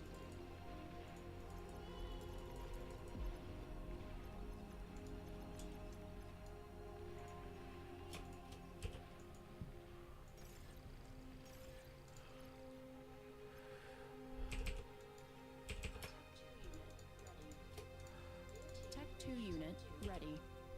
Your team reached Tech 2.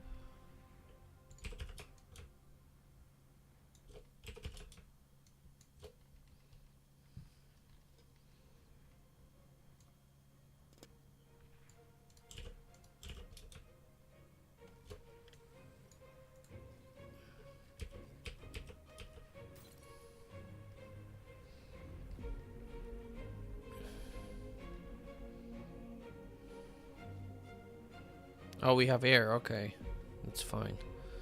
That means I can go bomb after. Maybe.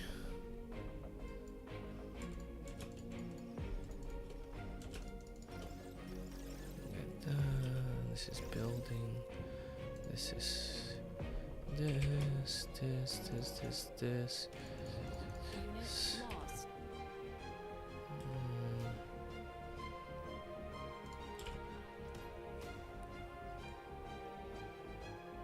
Oh, I don't want.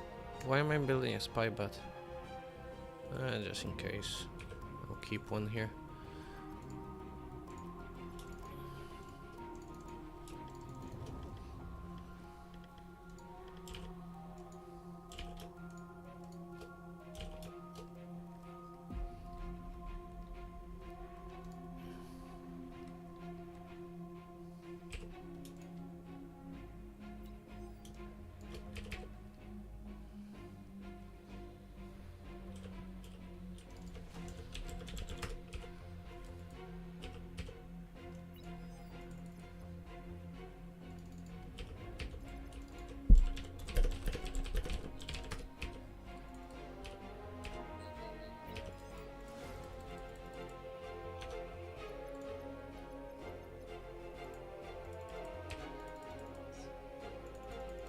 Unit lost.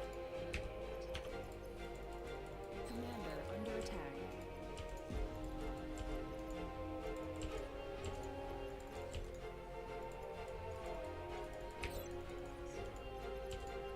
Radar lost.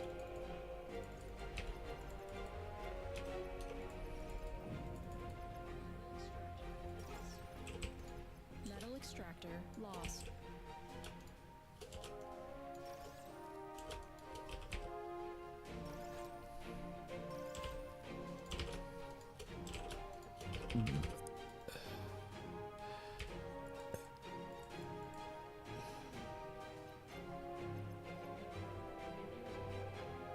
Well, he got in depth for university, so I don't know about that. Yeah. Especially was university in Ukraine is expensive too, or are you talking about he got debt in university in US? Metal extractor lost. Because US one, yeah, it's hella expensive.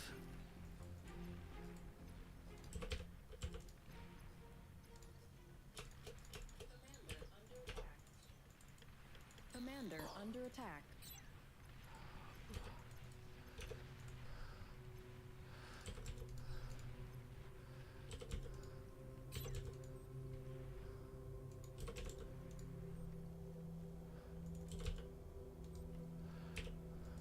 All right.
Friendly commander destroyed.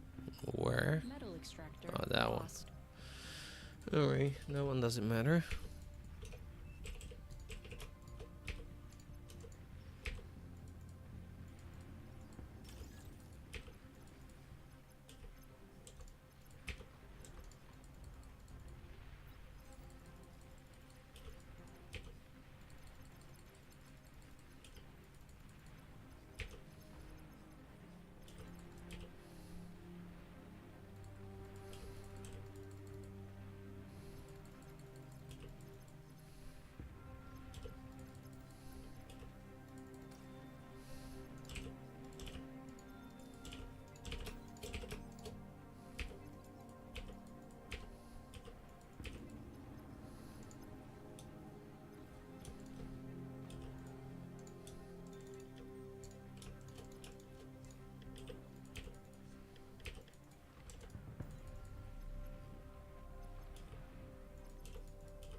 Low power.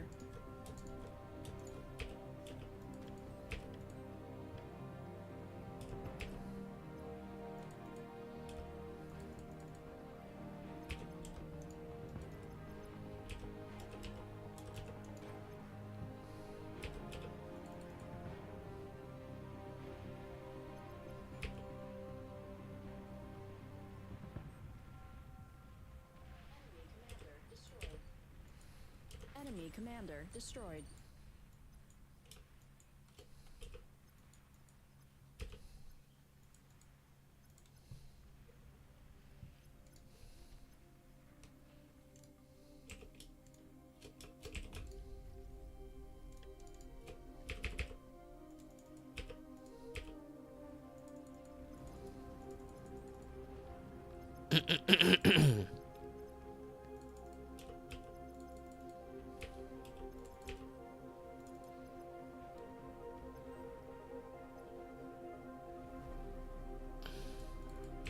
Sorry, I'm trying to game him real quick.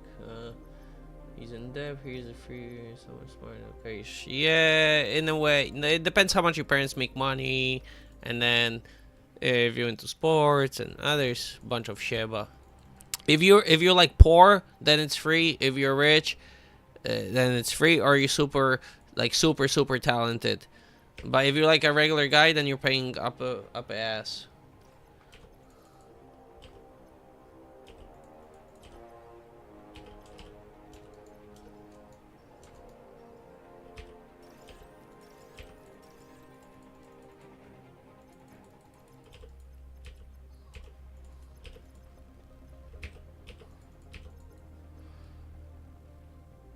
Uh.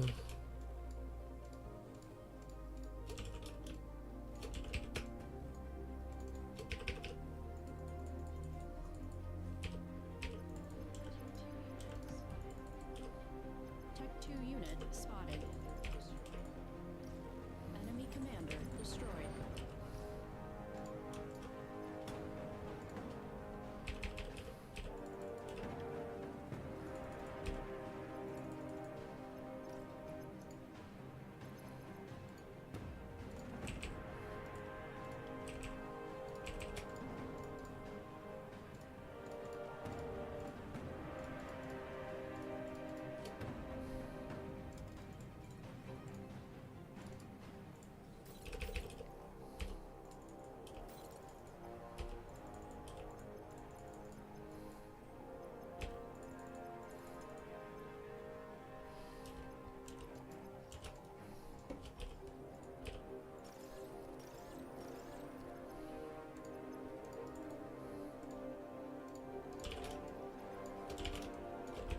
This game.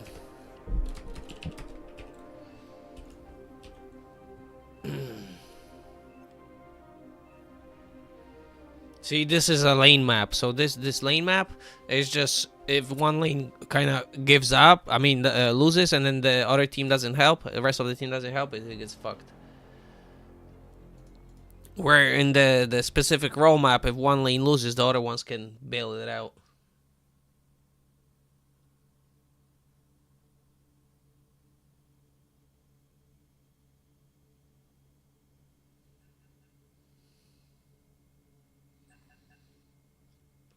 Yeah, I agree. Most people shouldn't go to college. They should just get trade jobs and stuff.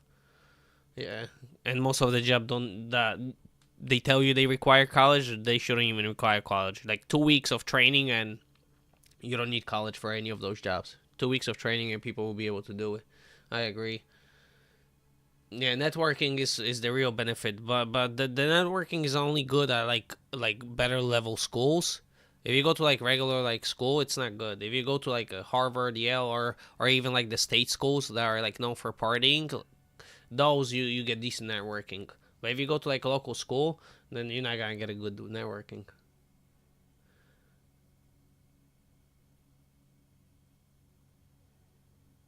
Yeah, I think if you like want to be like a doctor or something like specific lawyer where you need like certain certifications and stuff to like do the job, then yeah.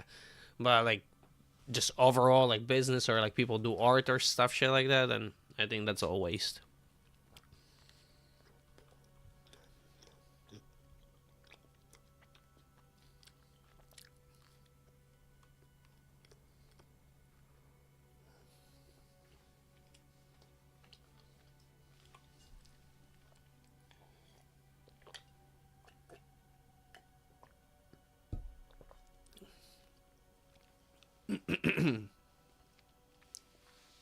Yeah, I was gonna go. I was in college for a year for web development, but then I saw there were websites popping up everywhere. Because before you had to code it. If you want a website, you need to code it HTML or different ones.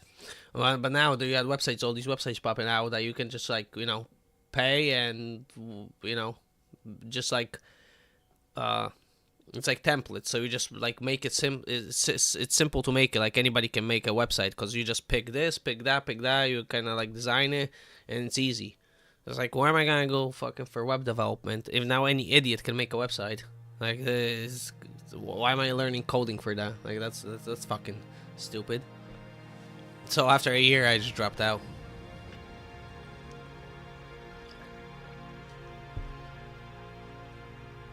Welcome, Commander. Then I got a job in the food industry. I was making good money, so I was just like, "Fuck this." And now you have AIs doing website. Please choose your starting location.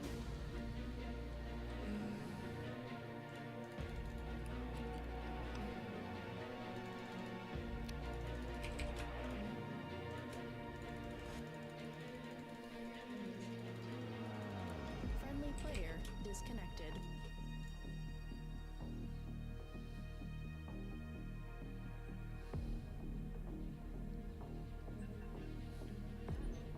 Jesus, sim lobby.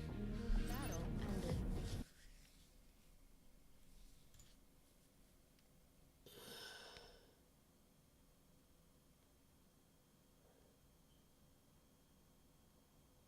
Yeah, that's what I'm saying. I learned in like two weeks building my own website. Just trial error. But not. I was using like the tools, not the like the super simple one where you just pick and choose like templates, but like the ones you still gotta code, but not like hard code HTML. You just gotta, you know. Yeah.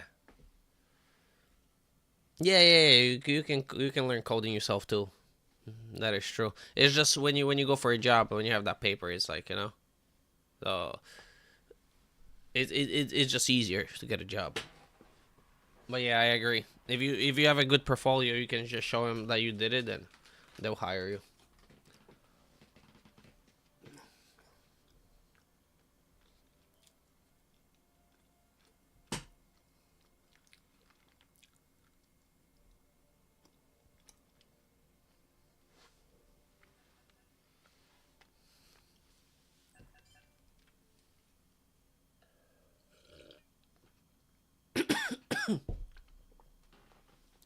Yeah,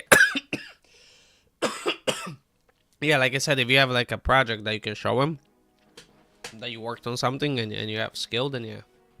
Or if they ask you specific questions and you can answer, then they'll know you know what you're doing. Yeah, in the coding industry, you're right. Yeah, but now you have AI. AI is coding almost just as good now. Another what, 4 or 5 years, and it'll be better pretty much than any coder. Choose your starting location.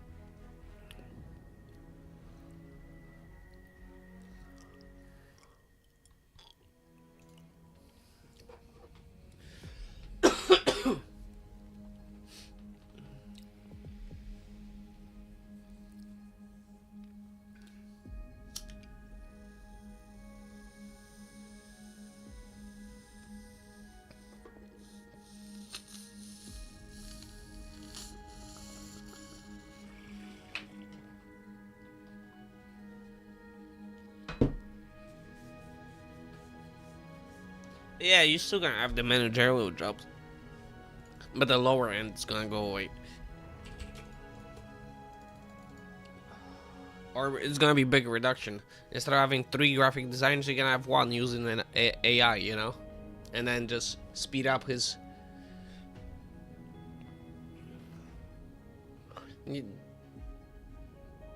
Yeah, but coders, yeah, if the AI is doing better than like the junior coders now, then in 5 years it's gonna be better than, you know, all the best coders.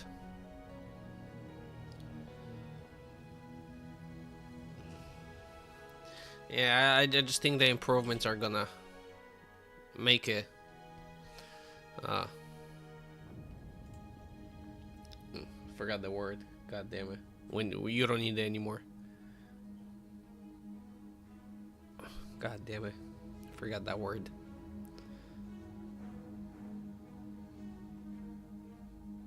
Obsolete. There you go. That's the word. It's gonna make it obsolete.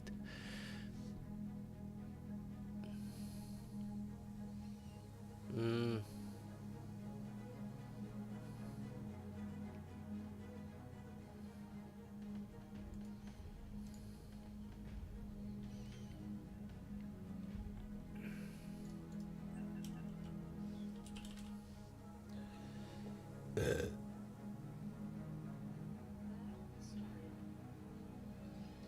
Yeah, Start. right now, I think 5 years is a good. Unless, like I said, the scenario where the AI hype was overblown for funding money, then it could be like you say. But if it's the other reason, because of industry, and then Low power.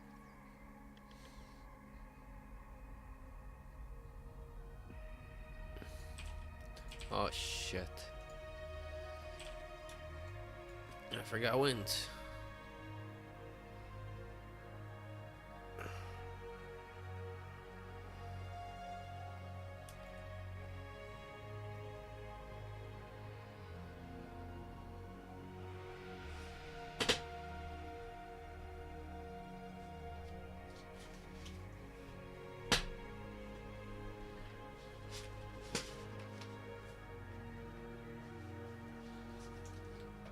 What the fuck? There's a police officer going the wrong way on my street. That kind of makes no sense.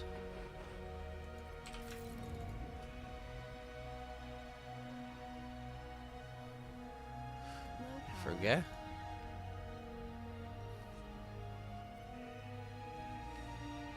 What the fuck?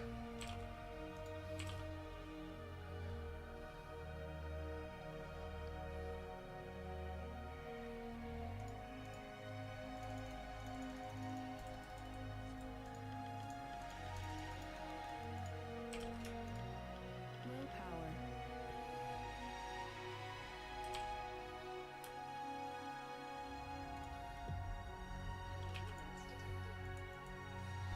Enemy units detected.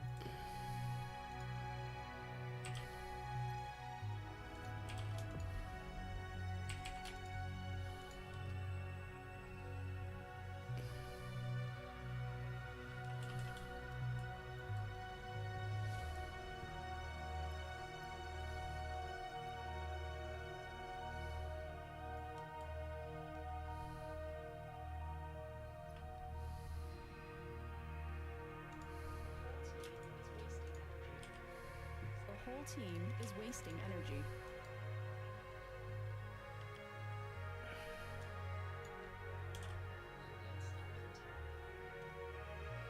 Units under attack.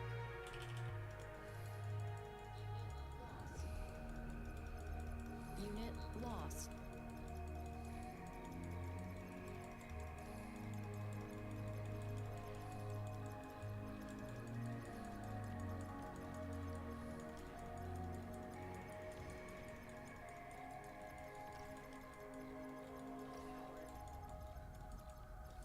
Low power.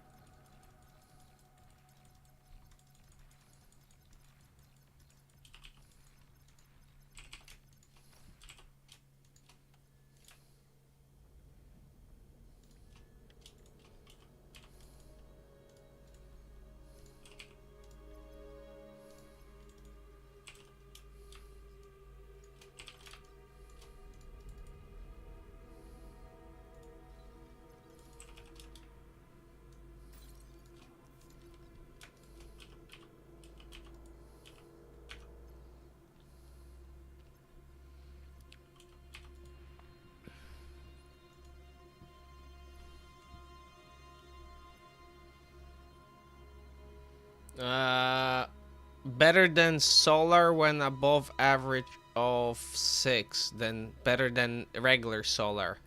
Above 8 or 9, it's better than advanced solar.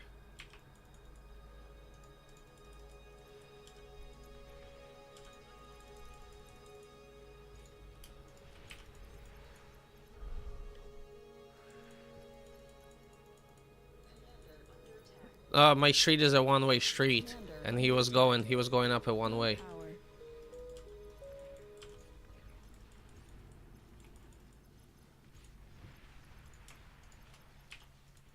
He was going up a one-way. Unit lost.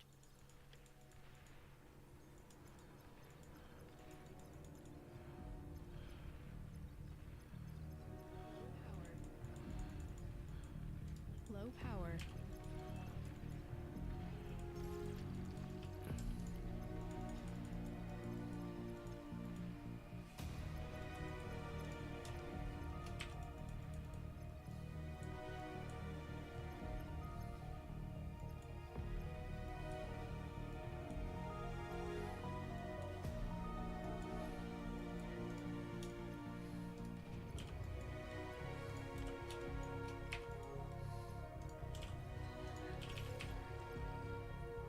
Commander under attack.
Commander under attack.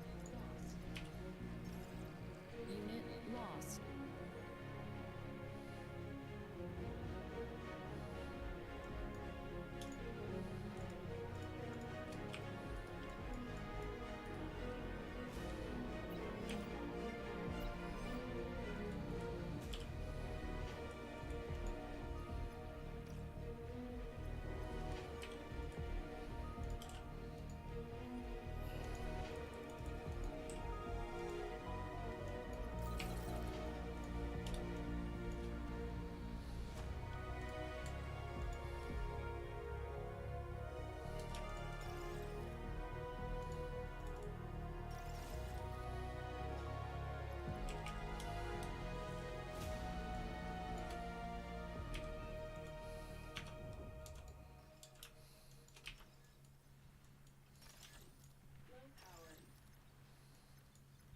Low power. Units under attack.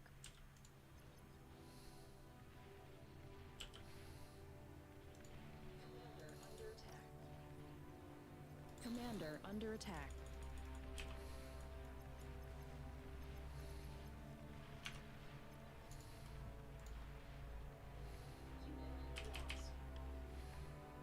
Unit lost.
unit ready.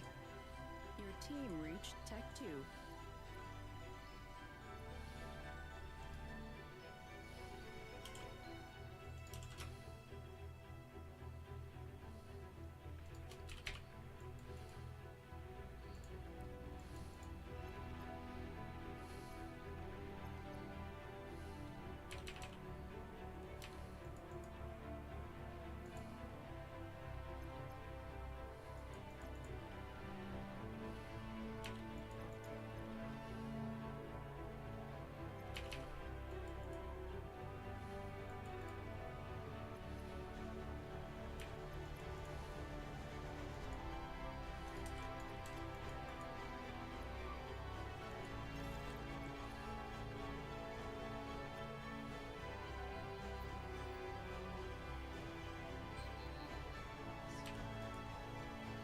Unit lost.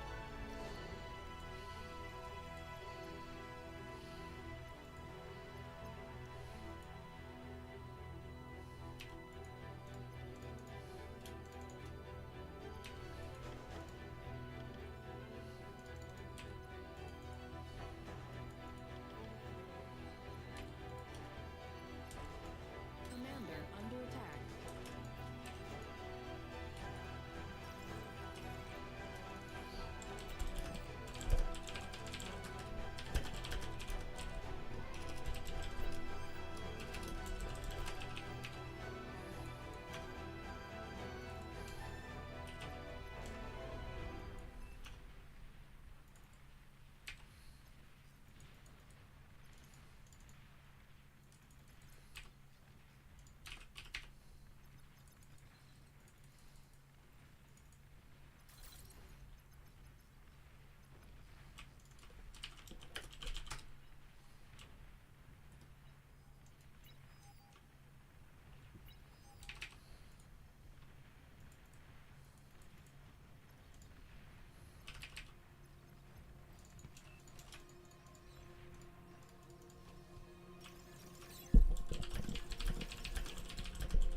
Low power.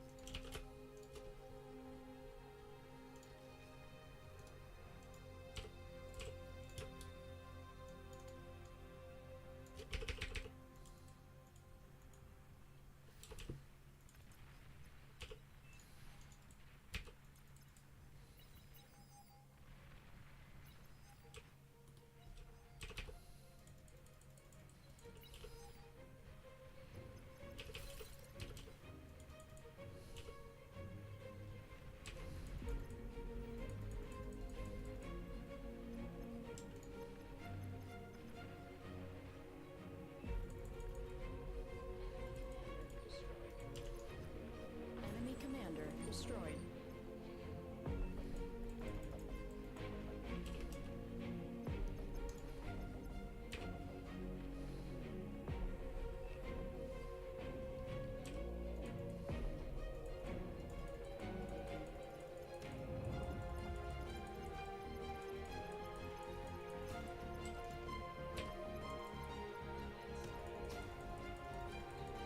Units under attack. Unit lost.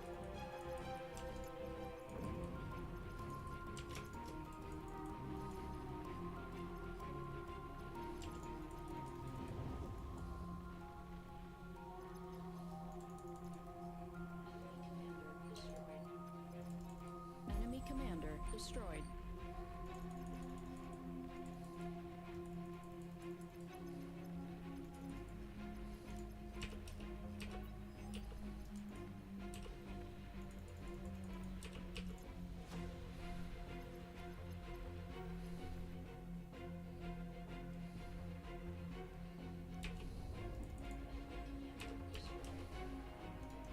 Enemy commander destroyed.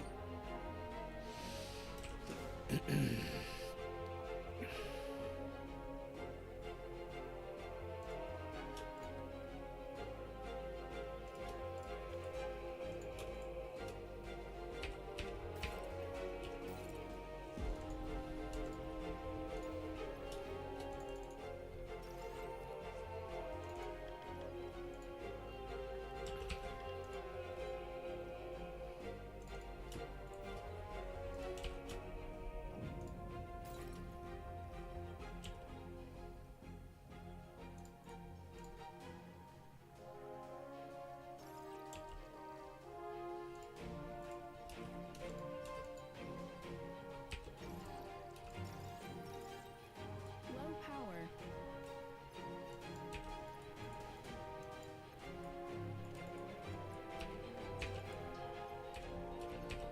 Units under attack.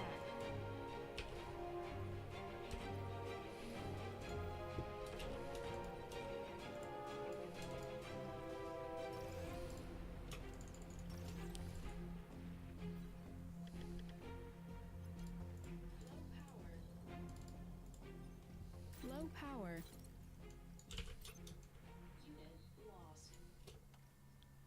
Unit lost.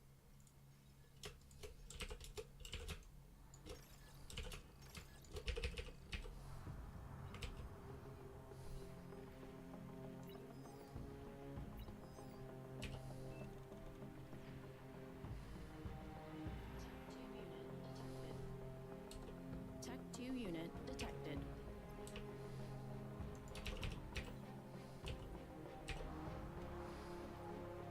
Come on, come on, come on, come on, come on. Let's go. One more.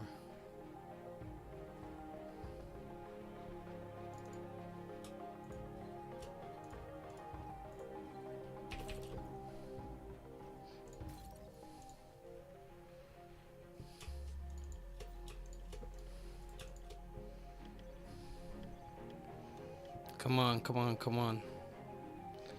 You leave the space between turbines and where the hustle. They chain react. So if you have rows of 2, then if like these 2 die, then these might die, but then it will stop right here. If you have 3 and 3 die, it will chain react everything. So rows of 2, and then you want to leave at least one space between them. But if you have one space between them only here, and then it's another row of 2, and then they get like these 4, then they might still chain react. So you need like 2 spaces between them at least, but I leave a 1 full space, which is 3 small spaces. The whole team is wasting energy.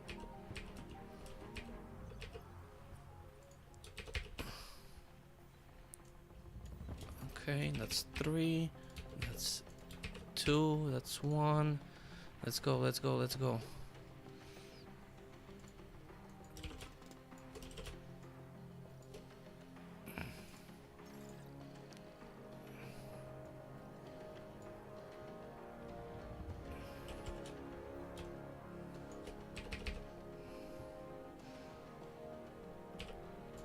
Alright, we're bombing them.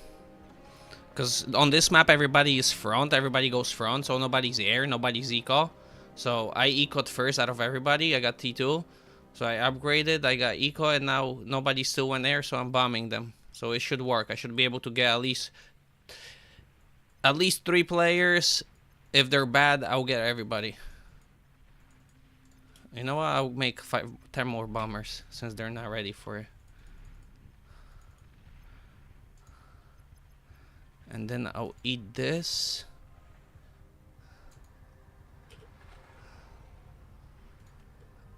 Where's my con?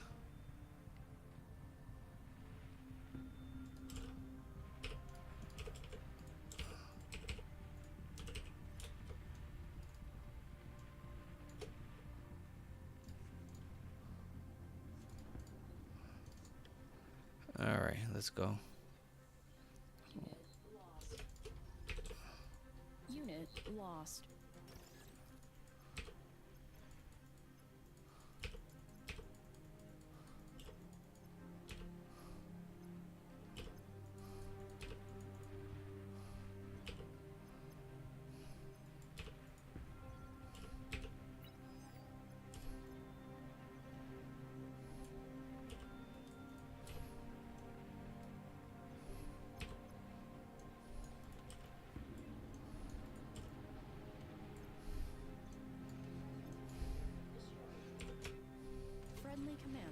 destroyed.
Friendly commander destroyed.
You are overflowing metal.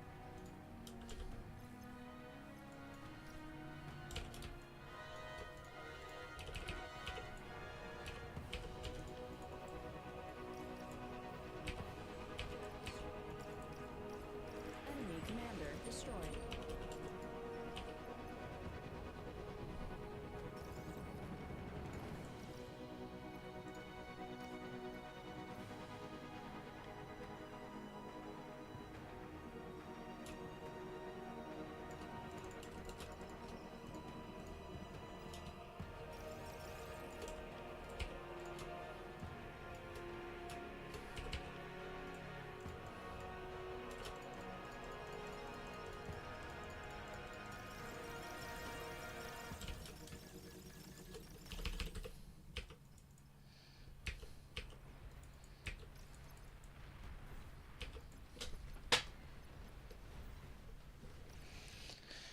I want to go T3.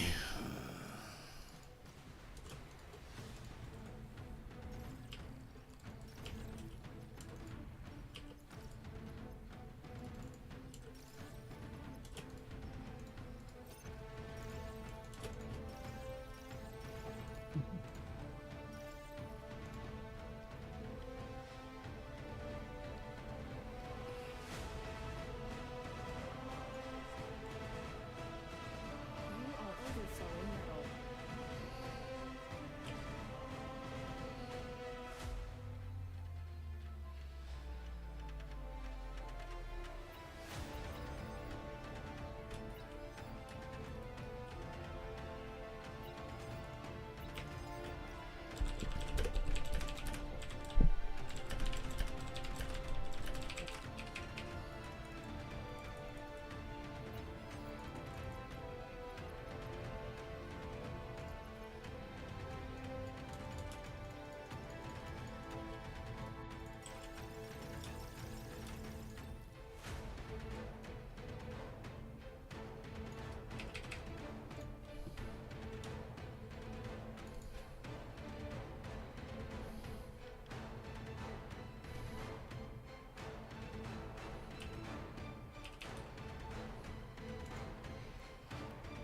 Come on, come on, come on, come on, come on. Let's go.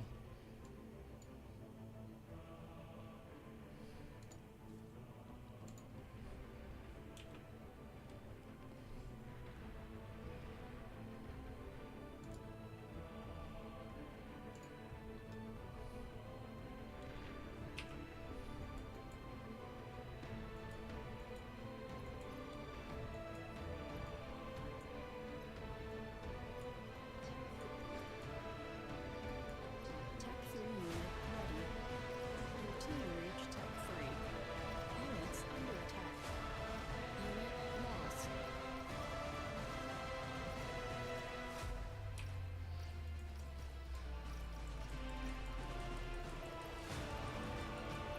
Can they stop this? That's the question. If they can stop this, I can win the game.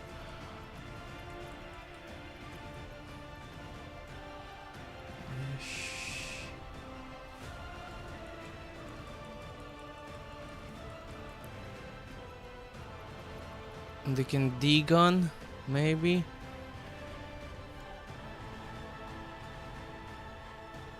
power. Yes, yes, yes, yes. Okay. No.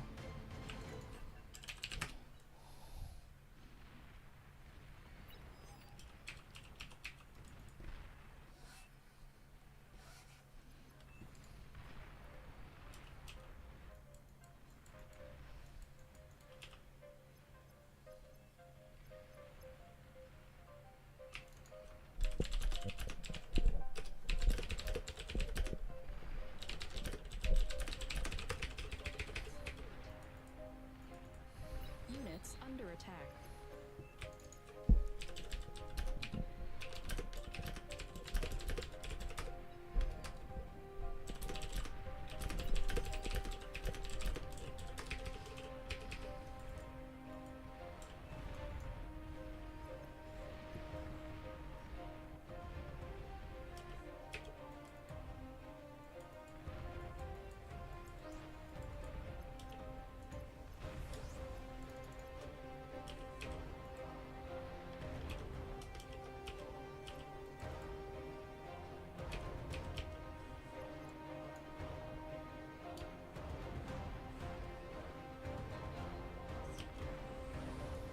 Unit lost.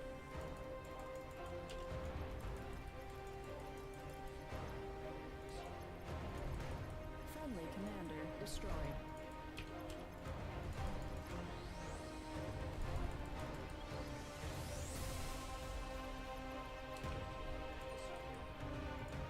Enemy commander destroyed.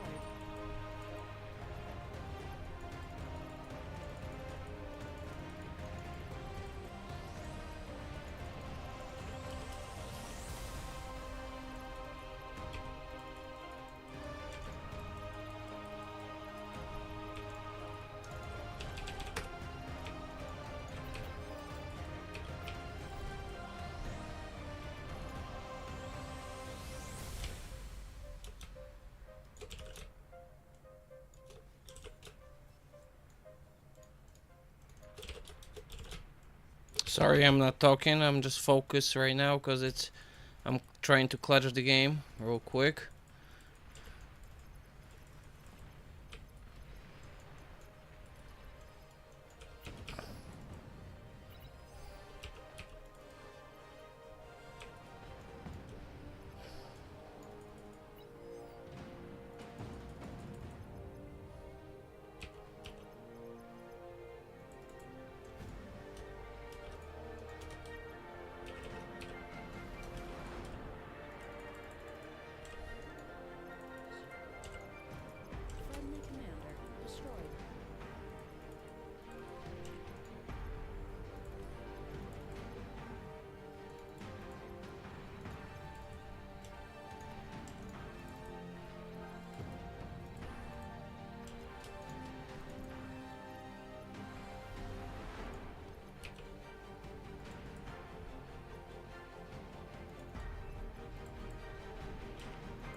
commander destroyed.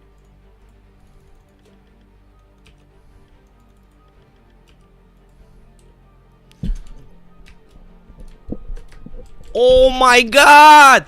Why?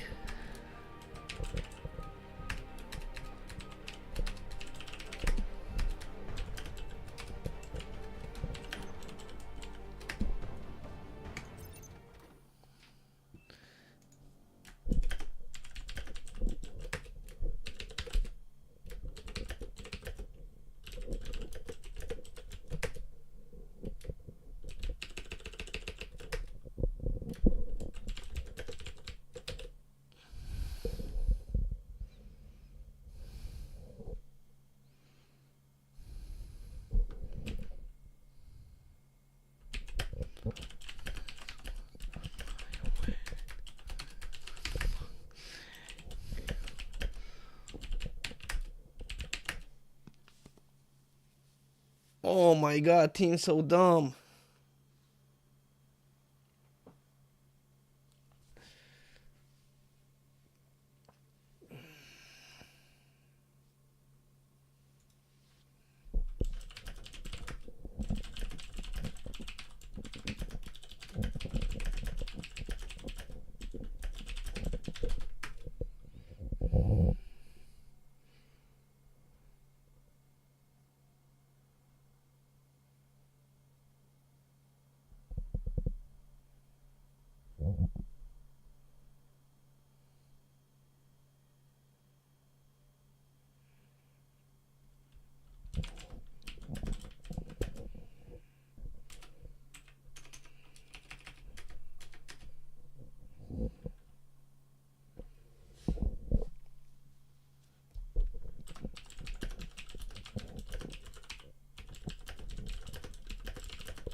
Oh, why are people so fucking dumb?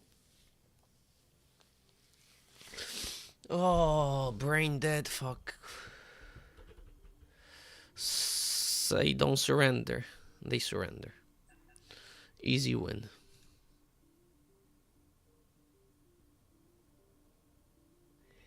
It was an easy fucking win.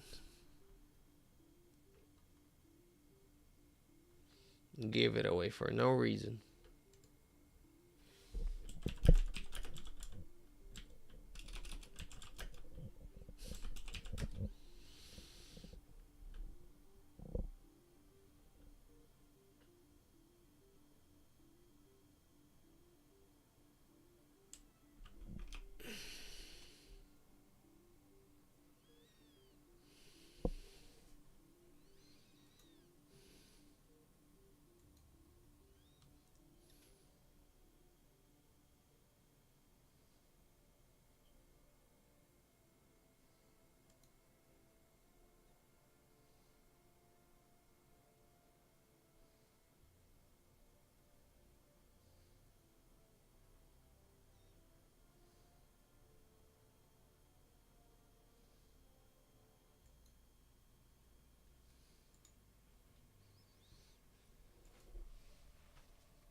Whoever's still hanging out, thanks for hanging out in the stream.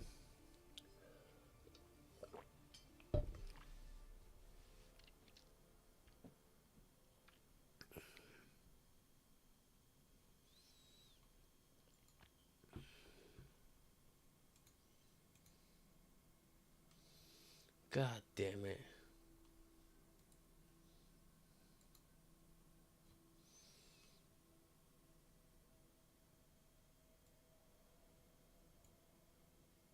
Let's see. Damage done. 20, 226, 20, 17, 13, 400. Yeah, I doubled everybody else. Damage taken. Metal. 80, 80, 70. Yeah, I produced double the metal from their from their best player. And team wise was 500k, and we produced 400k. But I had the momentum. Yeah, we could have won. Because most of this was in my house killing them.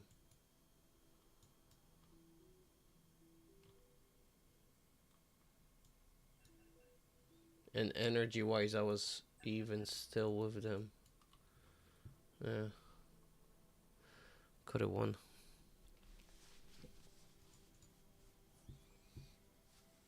Because most of the eco on my team was on me.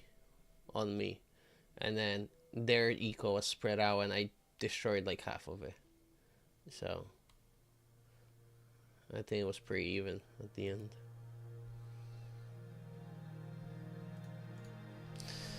But noobs don't know.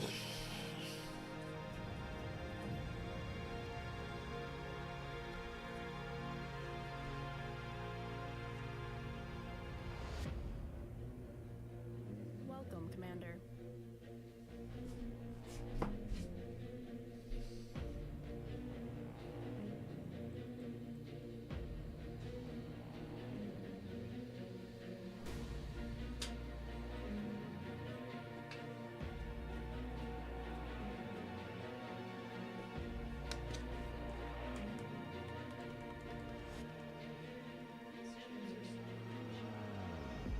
Please choose your starting location.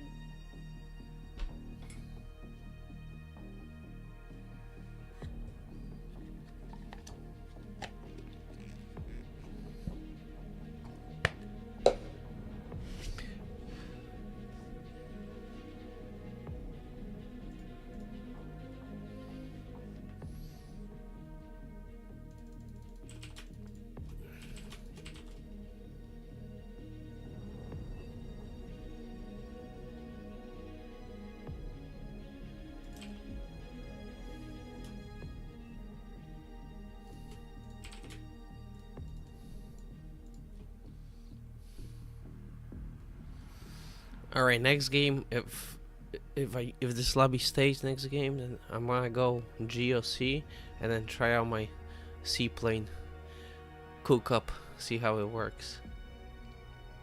Although this lobby might be actually, this is decent lobby to try because it's not super noobish where it's most likely gonna work, but it's a little medium, so there might be some resistance to it.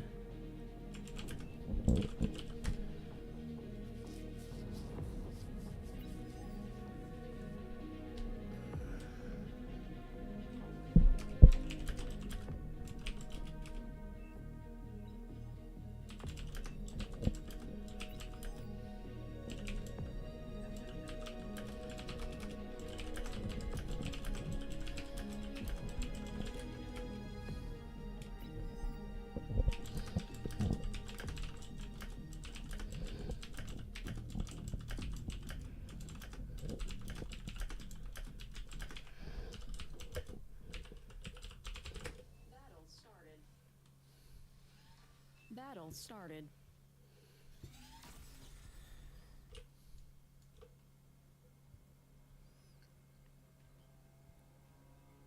Jesus, this is so bad. So bad.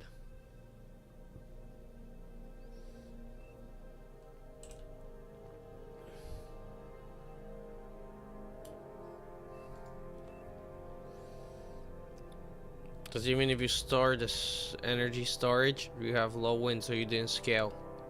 As soon as you go T2 max, you're gonna start eating up all that energy because you're not producing. You're not out producing where you're eating. Well, the max with the production. So then you can make figs because you're stalling on E, and then you gotta add E, But by that time you're so behind because you spent thousand no well 600 metal in east storages, almost 7 3 yeah 680. It's 170 a piece, 340, 680. Yeah. Unit received. Oh shit.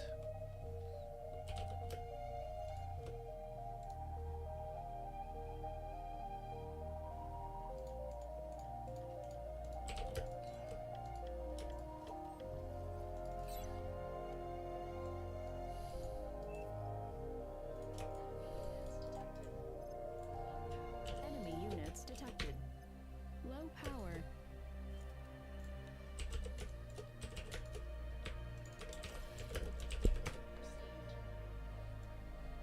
Unit received.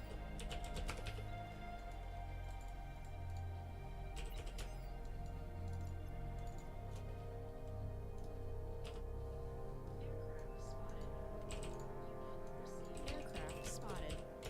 Unit received.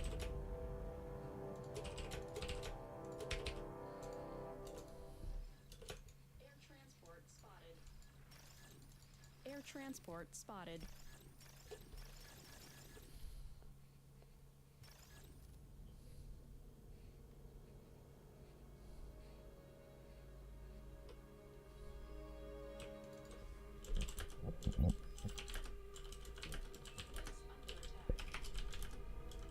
Units under attack.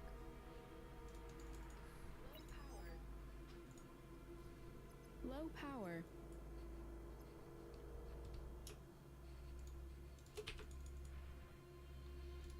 Alright, so since we gotta cancel that, and we're gonna go straight for this.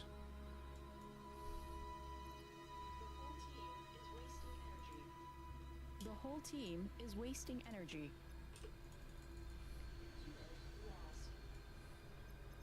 Unit lost. He's not gonna go all the way.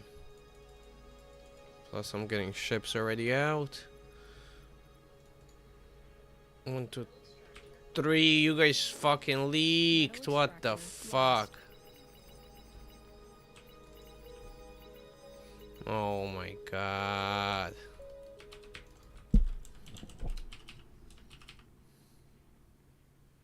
Oh, I'm fucked.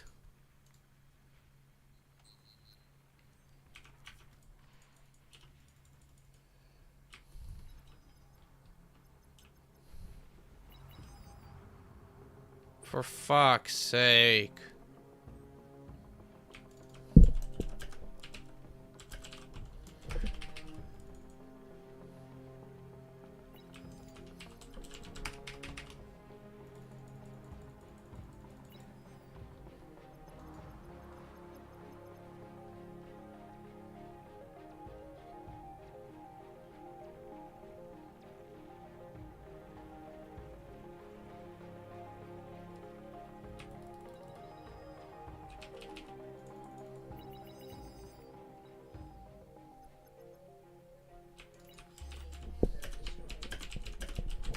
Enemy commander destroyed. Unit received. Unit received.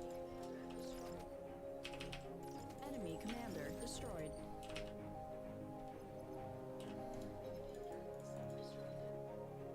Friendly commander self-destructed. That's not gonna make. Maybe you make it. Destroyed. He doesn't see.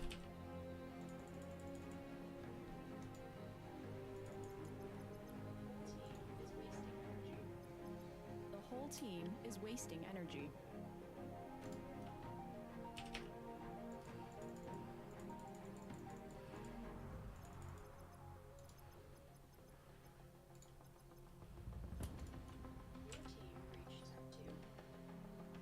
Your team reached Tech 2.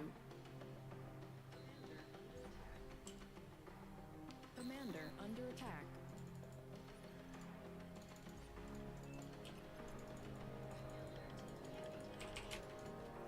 Commander taking heavy damage.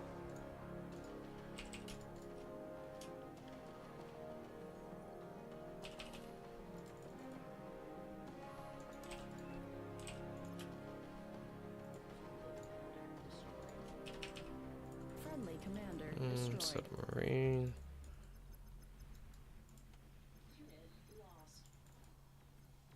Unit lost.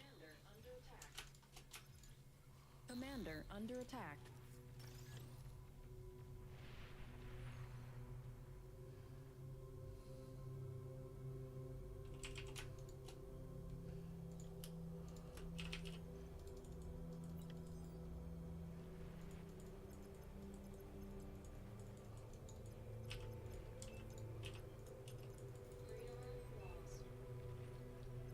Radar lost.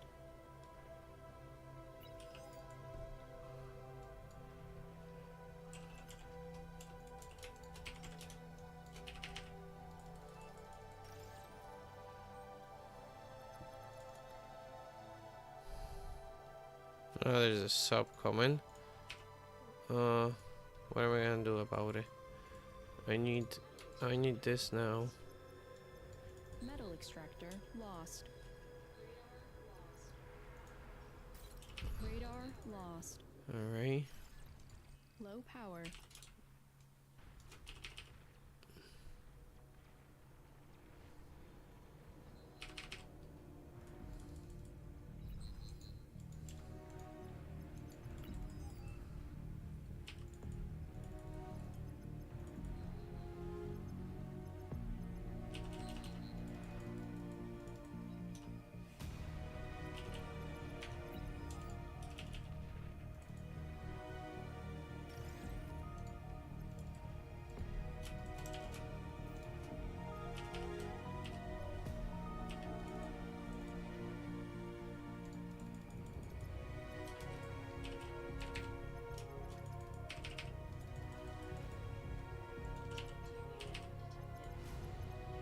Tech 2 unit detected. Aircraft spotted. Friendly commander destroyed.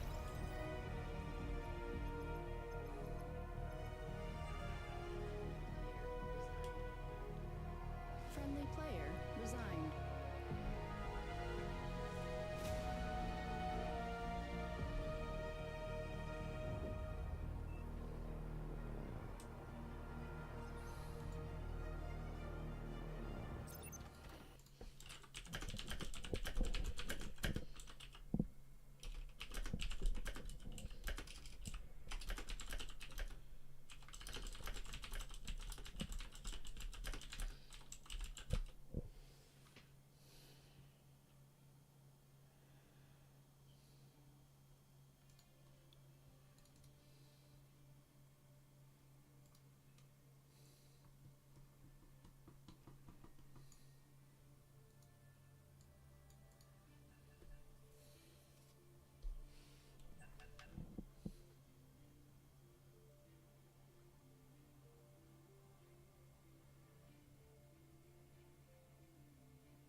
Welcome, Commander.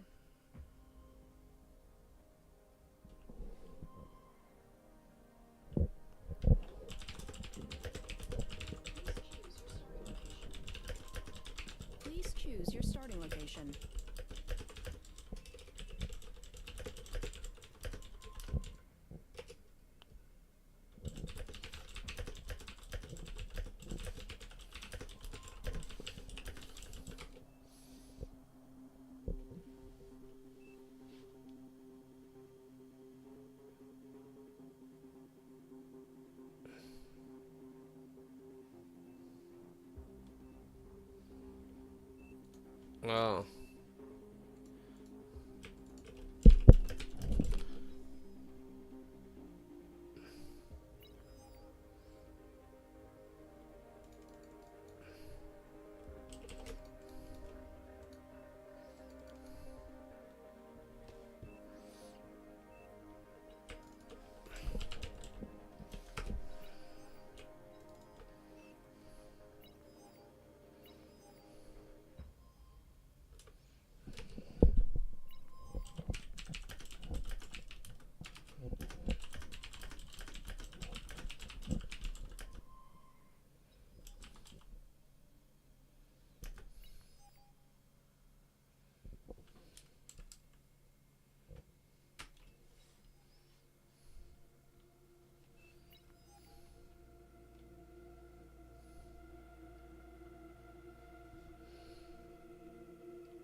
Battle started.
Enemy units spotted.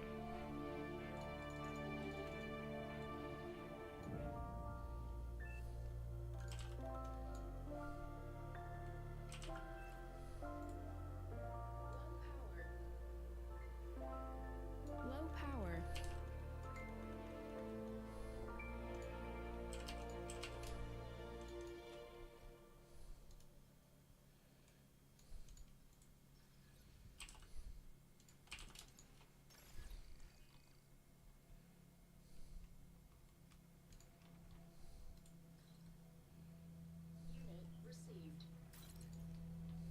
Unit received.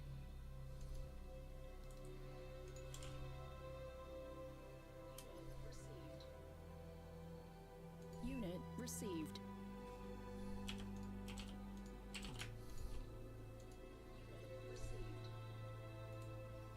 Unit received.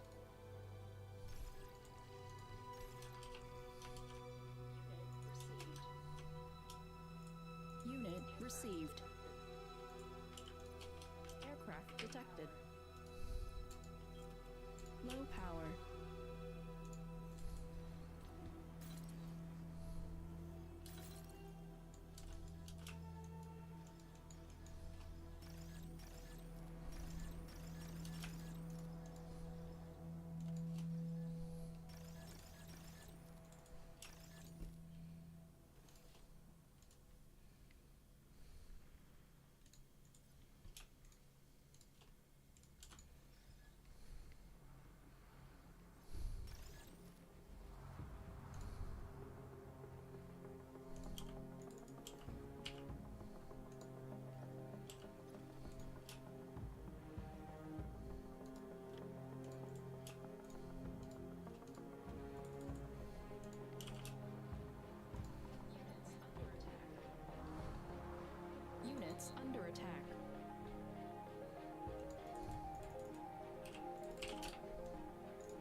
Commander destroyed.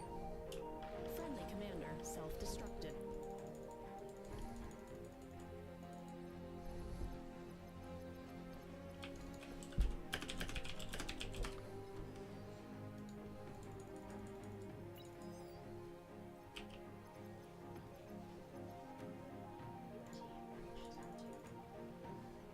Your team reached Tech 2.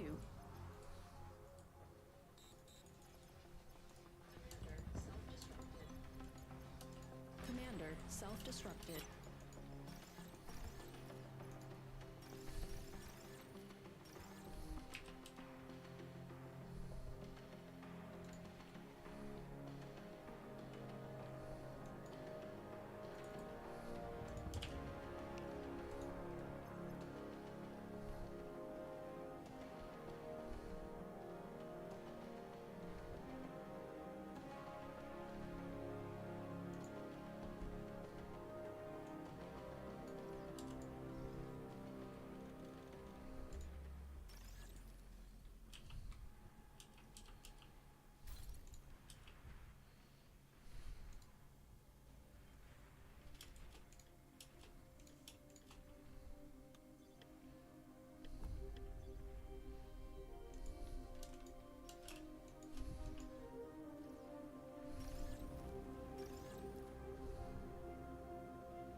Low power.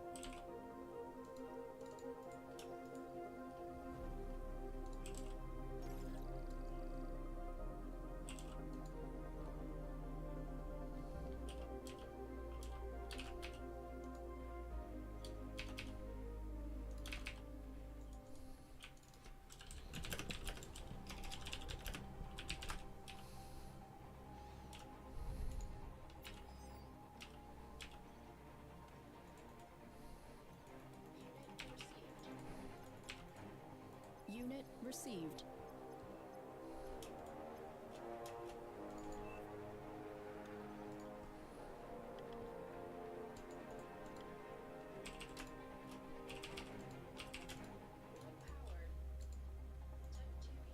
Low power.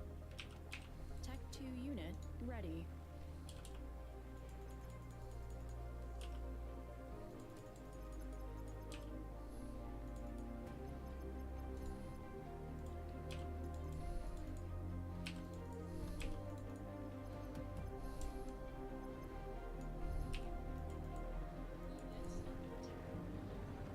I think this is too slow. And he built all the AA ships, for fuck's sake. Or we're just gonna go this way. And then we're gonna go metal storage. And then where's my transport? Here. And then here. Here. Load. Unload. Oh, I lost all my figs. This is not good. Oh, this is terrible. This went fast. This went to shit faster than I thought it could. But technically, he wouldn't have that many aid boats. So yeah, it might work against a good player, but against a bad one, fuck it. Alright.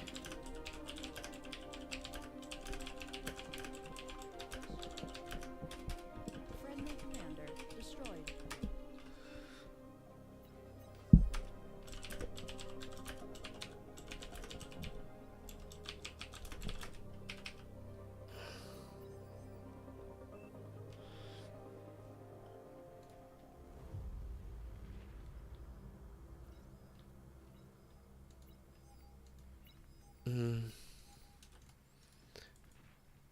Alright. We're gonna go into water now.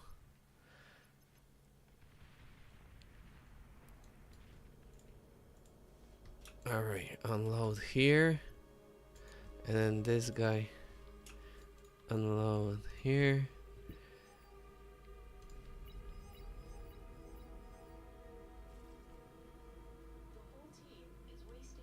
The whole team is wasting energy.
Units under attack.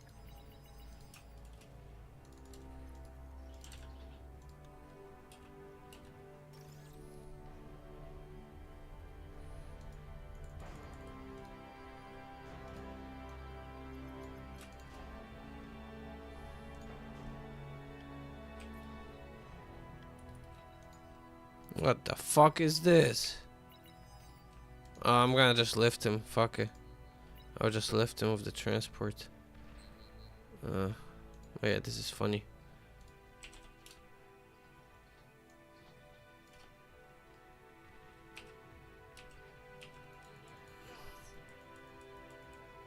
Unit lost.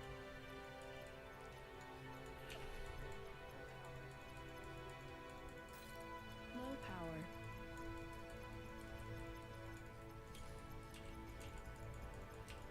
I don't know if I can make it. I need more out here. I don't have enough E. Fuck.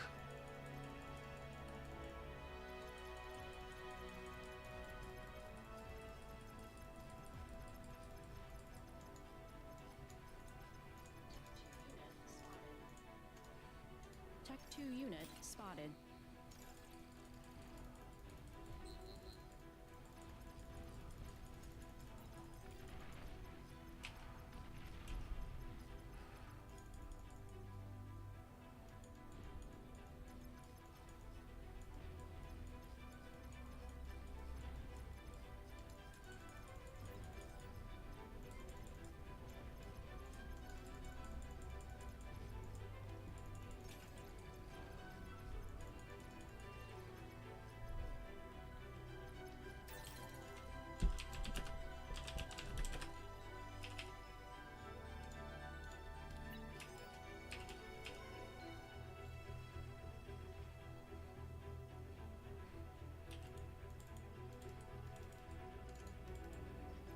Oh my god. I'm gonna die. I'm gonna die. Maybe not. He's stupid. Oh, my lab died. That's no good.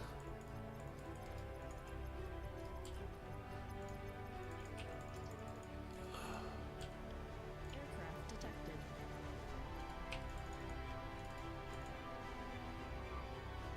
Oh, you get this laser.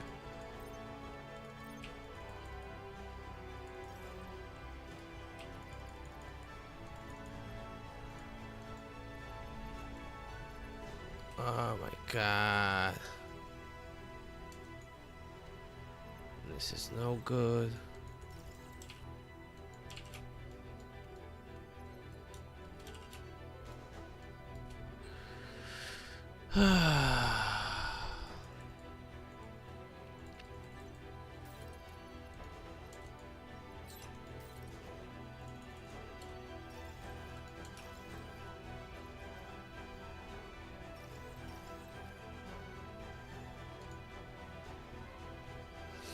Yeah, I go fucking seaplanes and he fucking builds 20 fucking AA ships. What the fuck? Oh, I'm sorry I missed it. Bar out of mana. Thank you for the follow. Low power. For fuck's sake.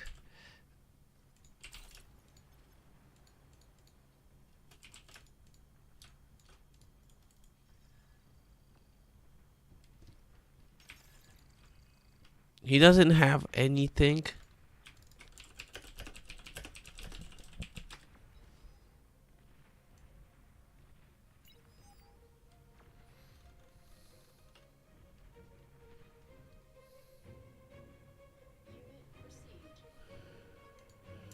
Unit Okay, I don't received. need this then. I can finish that.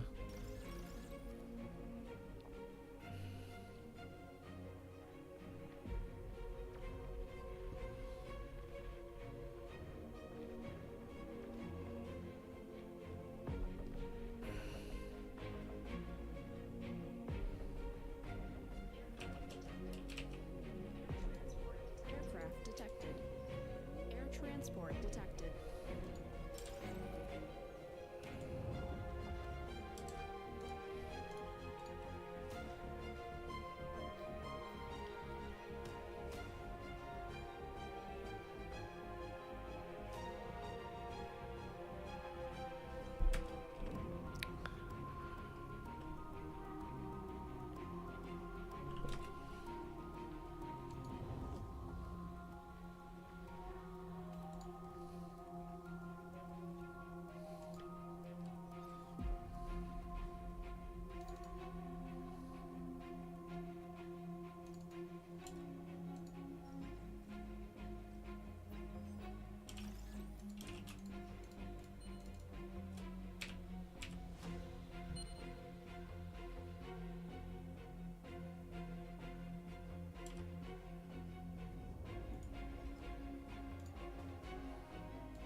Units under attack. Unit lost.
Tactical missile launcher spotted.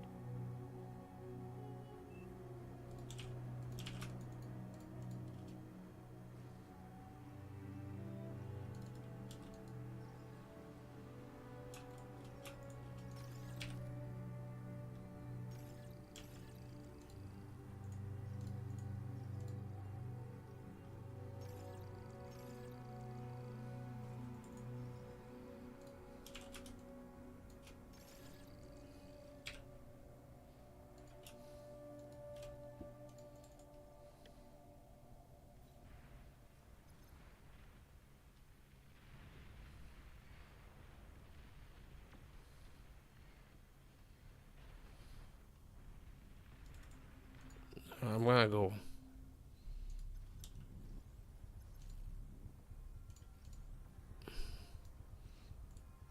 I'm gonna go ducks.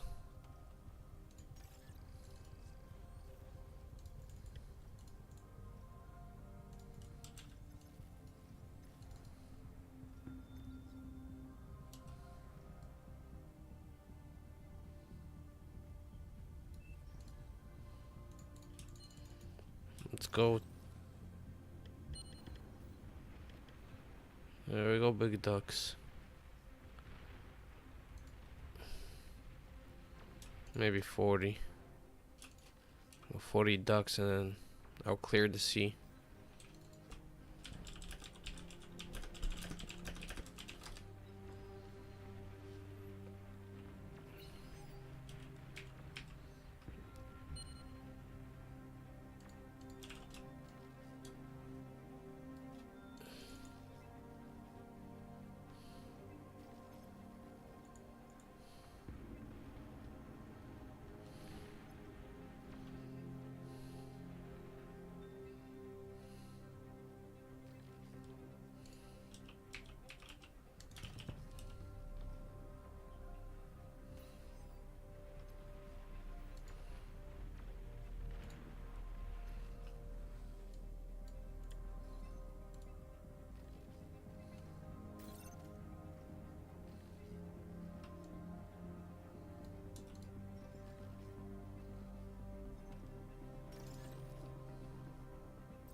Tactical missile launcher detected.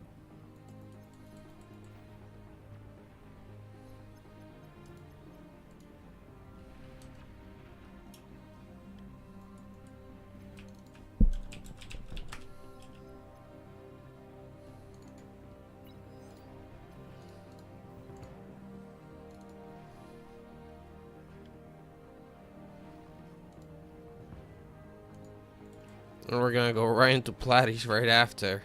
And then he's gonna make anti-duck ships, and then we're gonna go straight into Platies and raid them with Platies. Double play.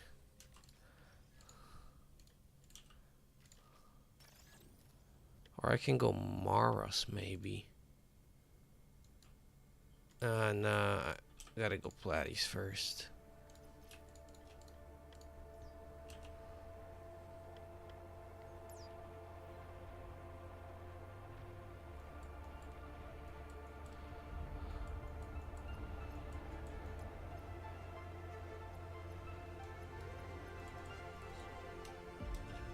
Friendly commander destroyed.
Oh my god, this is over. Tech 3 unit There's spotted. so much I can do. Air transport spotted.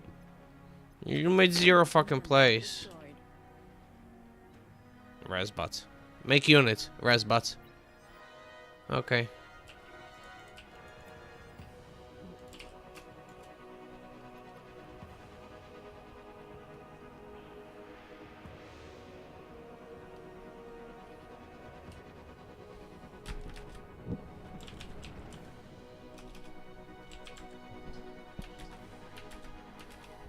Your team reached Tech 3.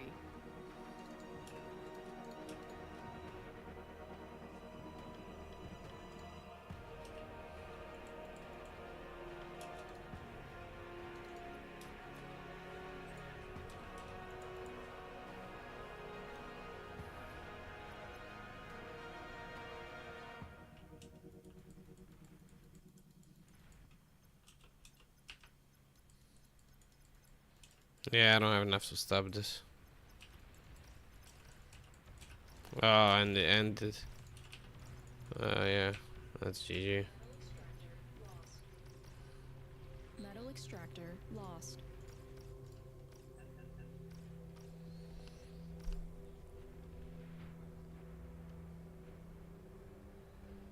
He made a lot of ships. Yeah, typically somebody else would be grading.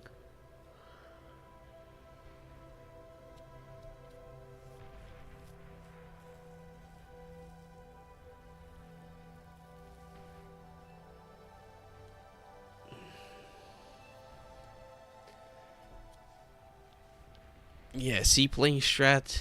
I get in lobby where there's noobs, it doesn't work because the noobs build AA boats instead of regular boats for water. For fuck's sake. The guy is supposed to have maximum 2 fucking AA ship max. Who fucking built 7? Supposed to be like 3 frigates, a destroyer. Yeah, it was like what, 6 minutes? Yeah. Maybe like 3-4 frigates, a destroyer, and like 2 AA boats. That's all she should have. Nah, fucking 1 destroyer and 8 AA boats. Fuck.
Welcome, Commander.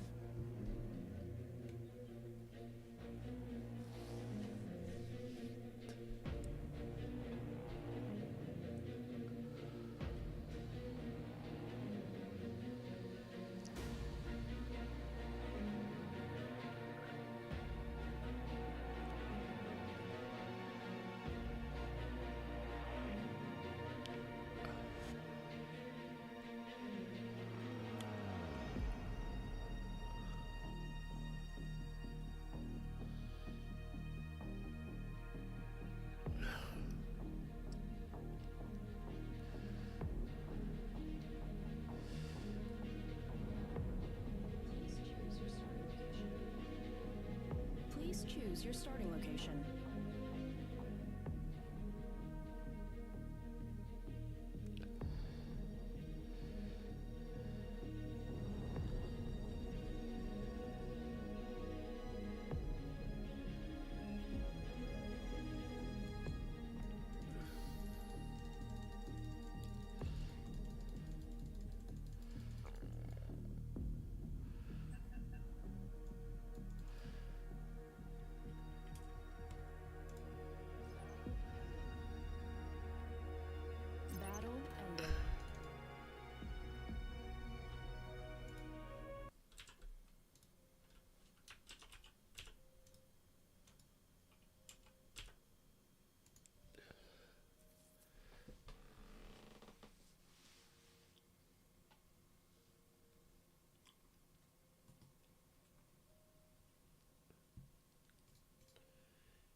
Welcome, Commander.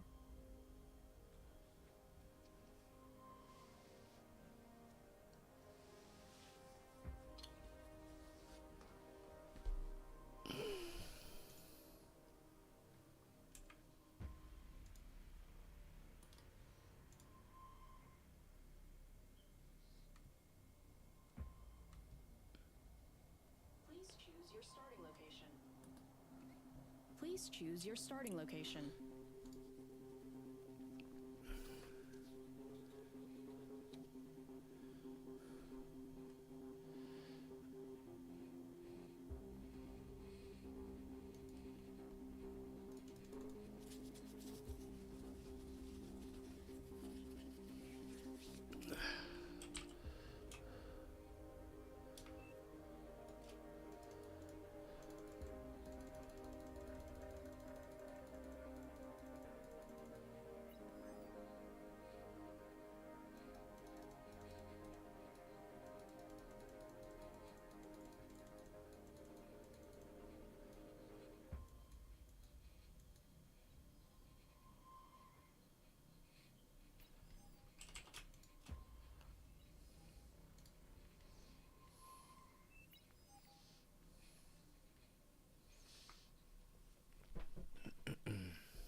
Battle started.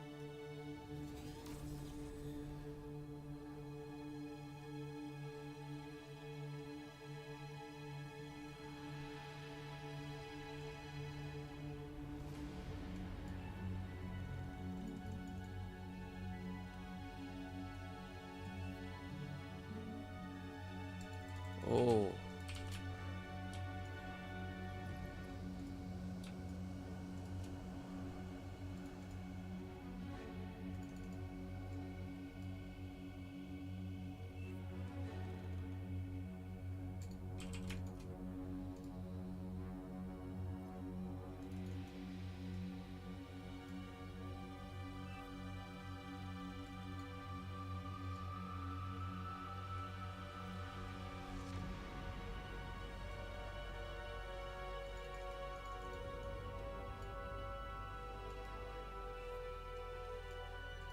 Low power.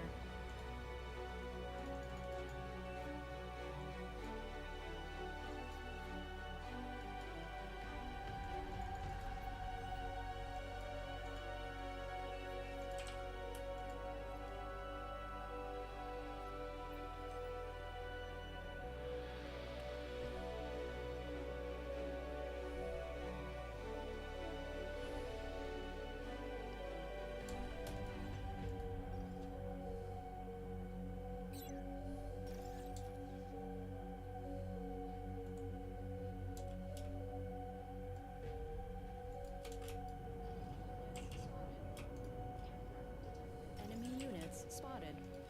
Aircraft detected.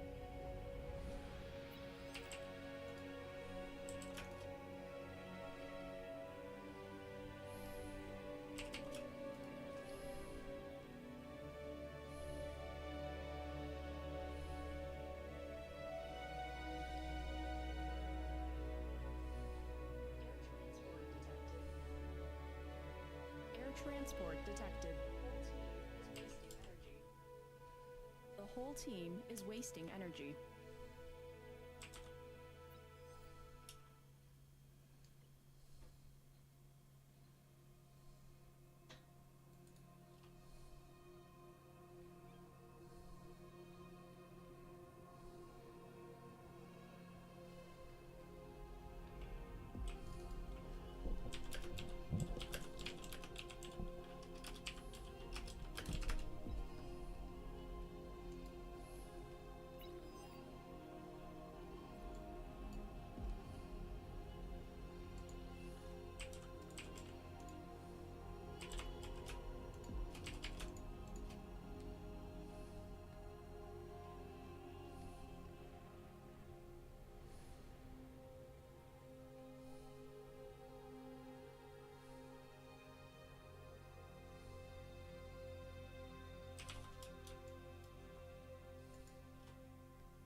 destroyed.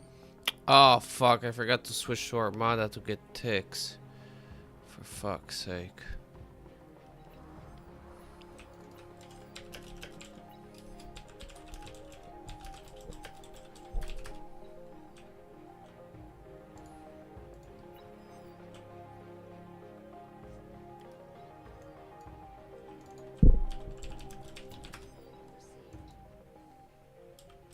Unit received.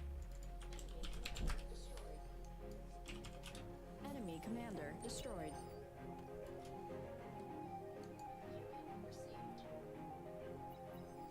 Unit received.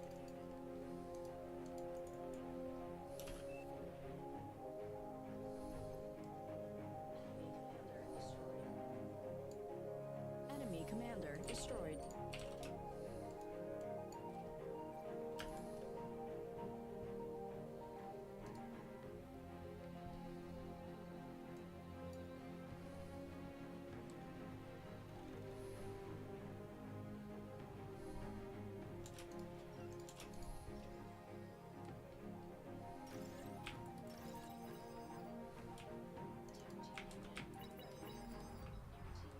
Tech 2 unit ready.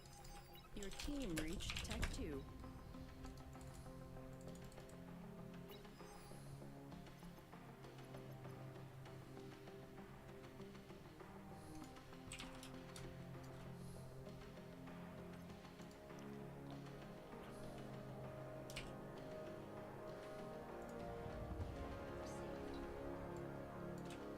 Unit received.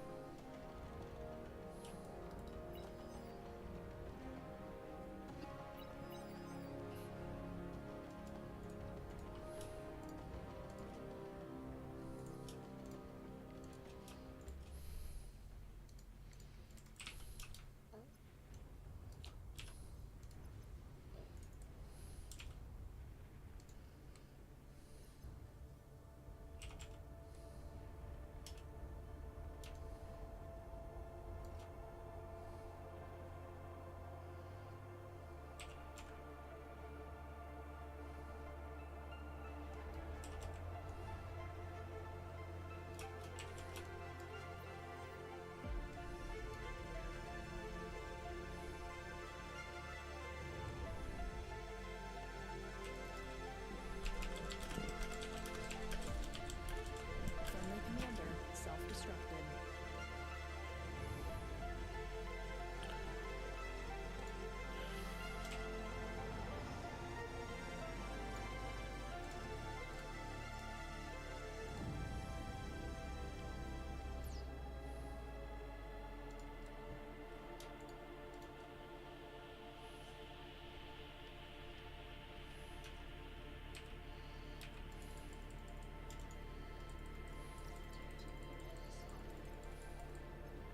Tech 2 unit spotted.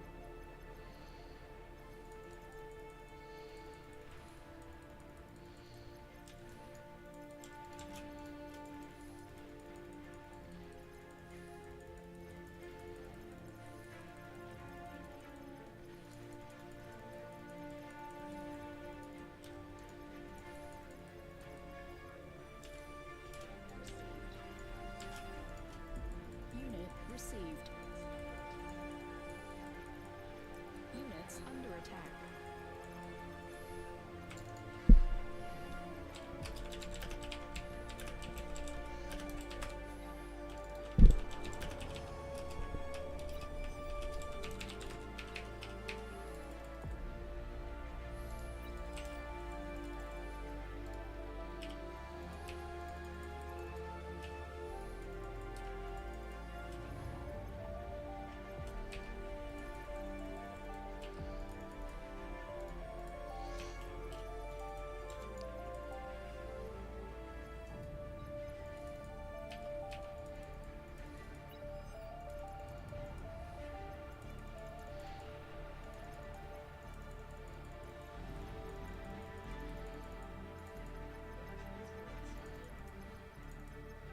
Air transport spotted.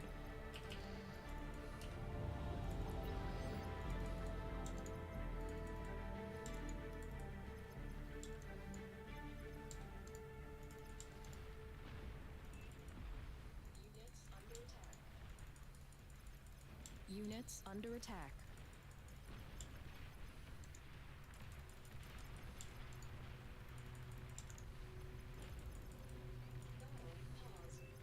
Oh, it's gonna be a juicy one. Battle That should die paused. over here. 1, 2. 2 should die.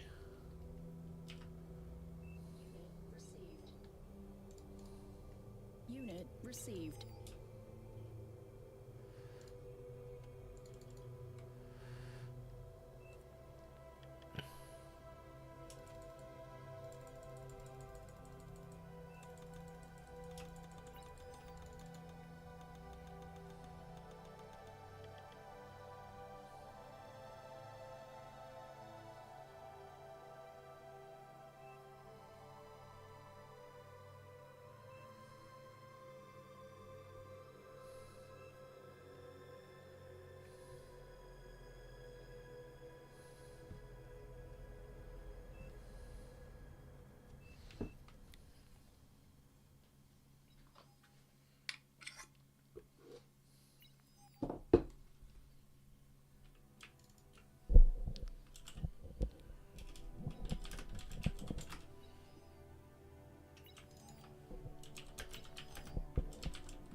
Battle resumed.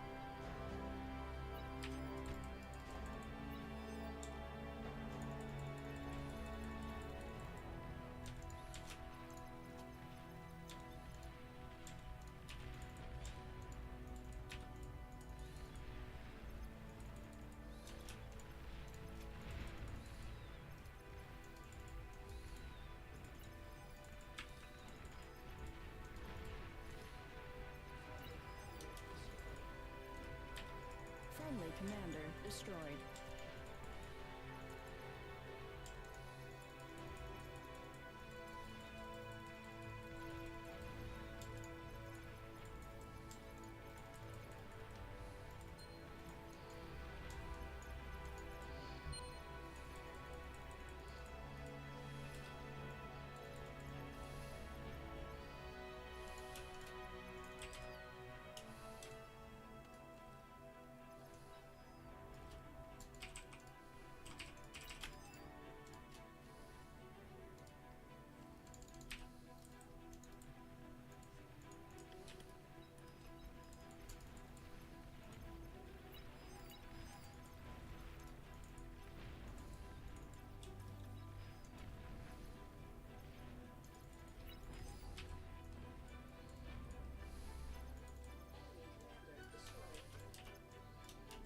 Enemy commander destroyed.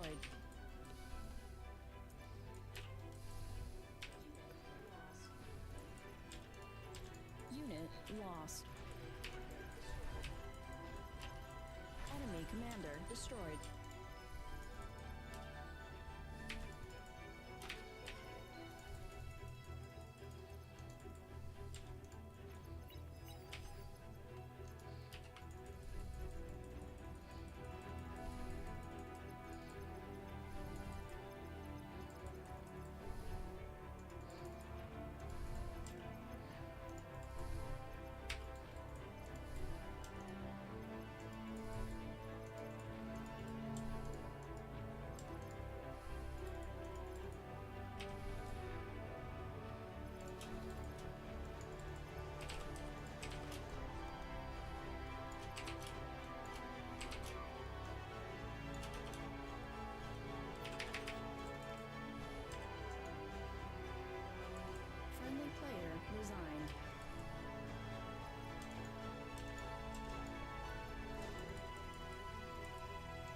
Commander destroyed.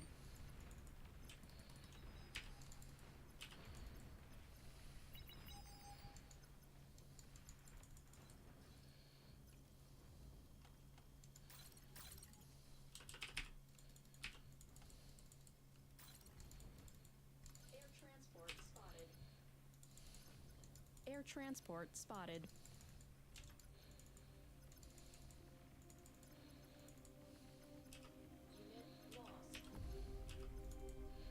Unit lost.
damage. Commander destroyed.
Unit received.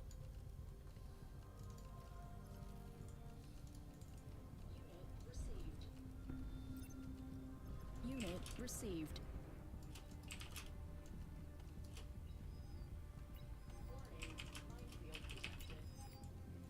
Warning, minefield detected.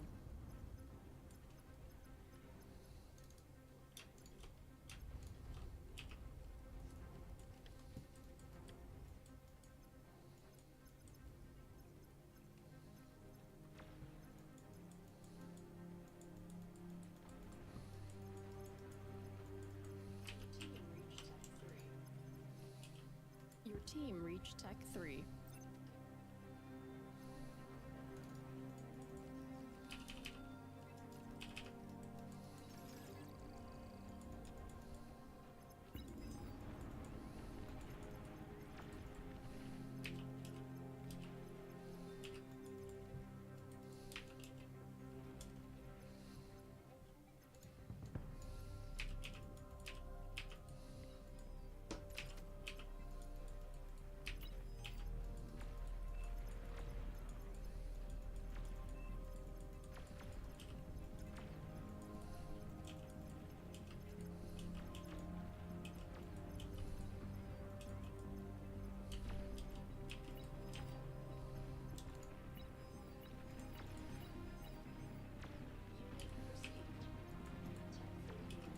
Unit received. Tech 3 unit ready.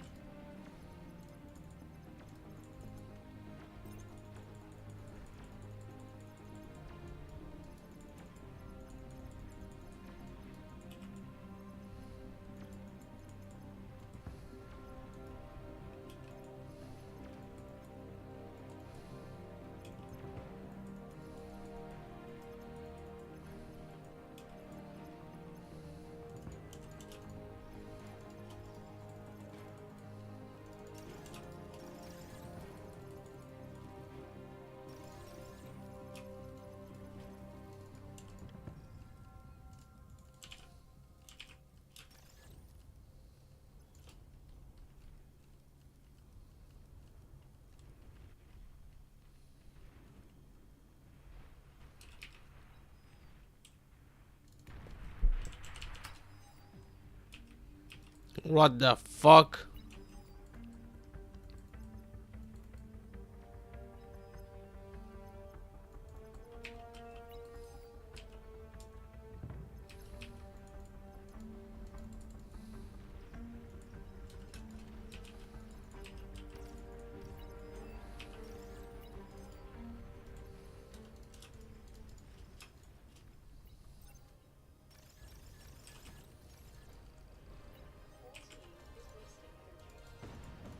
The whole team is wasting energy.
Friendly player resigned.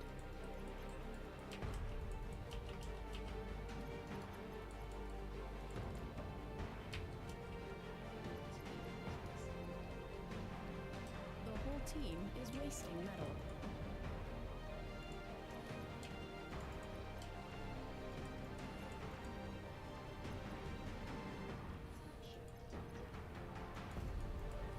Flagship detected.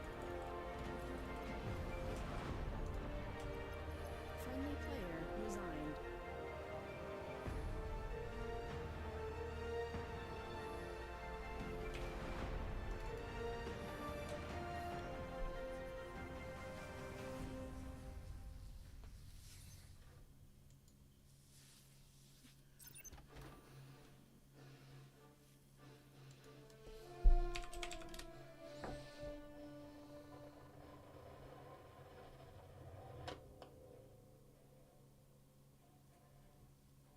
Hello, Airborne Mafia. Sorry I missed you. Night Raven, hello. Sorry I missed you guys. I was trying to save the game. Hello, hello. Too wide, you make with Alt. You hold the Alt key. And then that allows you to drag, like, into a box. And then you can go 2, 3, 4, whatever. And then if you want to space it, you can hit Shift Alt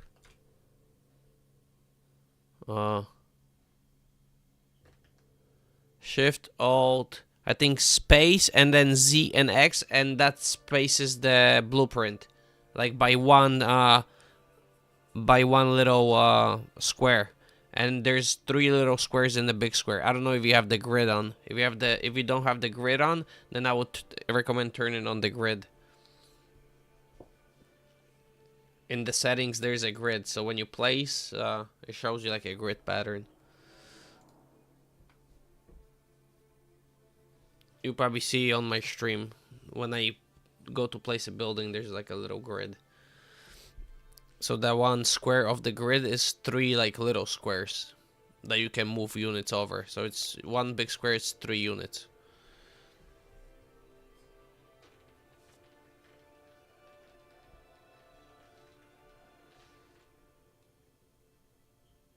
I have to restart my game maybe. I don't know. Something's with my sound going on.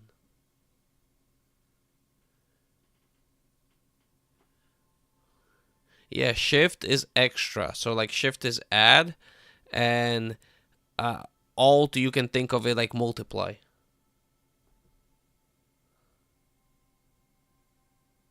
So you hold shift and alt. You hold both.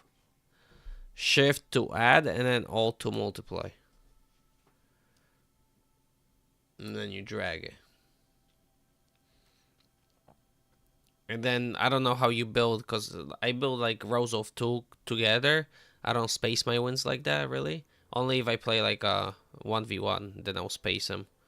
But so I don't use the Z and X to split the blueprint. But you can like drag and then have it already pre-split. So it's 1 unit, 2 units.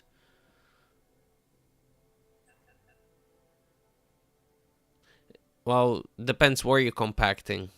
It's bad to compact because then the chain explodes. Something's like 1 or 2 things get destroyed and then the whole thing chain reacts. Yeah.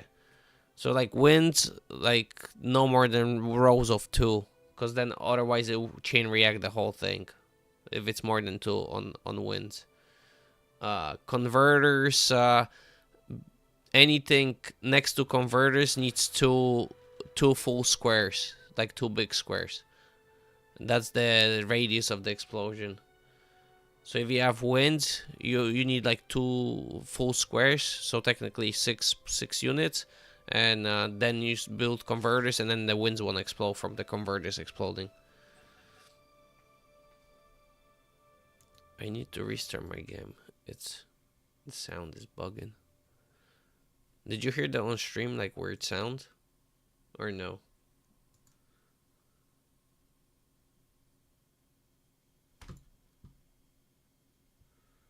Oh no, and it was just my speakers. I'm bugging out.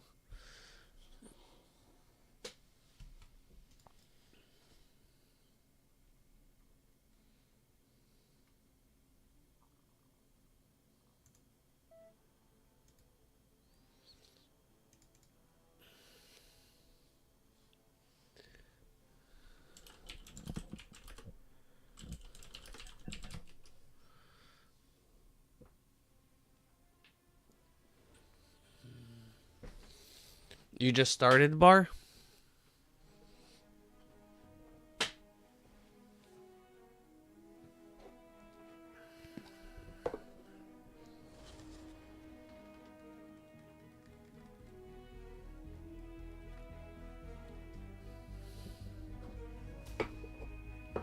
Welcome, Commander.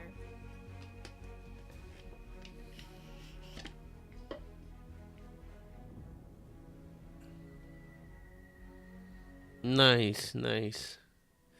Any previous RTS experience?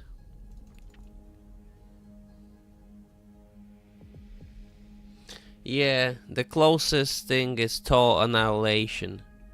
That's like the closest thing to it. But then Command and Conquer was born from Tall Annihilation, so yeah, it's technically the same.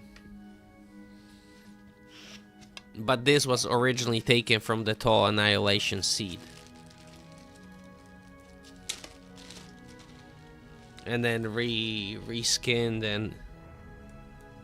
Oh, never played Tall Annihilation? I don't know how old you are, but maybe before your times. But if you play Command and Conquer, then it should be around your times.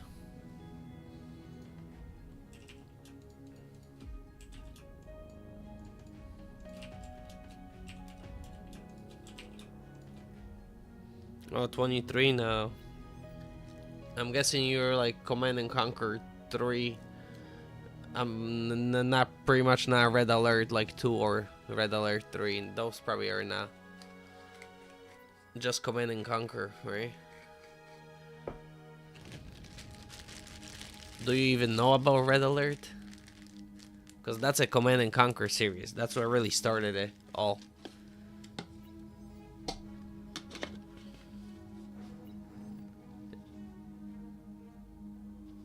Yeah, Red Alert started it all. It was Command and Conquer, Red Alert, and then...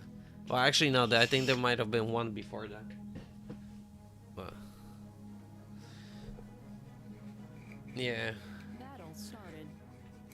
And then they made Total Annihilation, and then the future Command and Conquers were... they were closer to Total Annihilation than the Red Alert series. Like the way you play it. And the way it looked.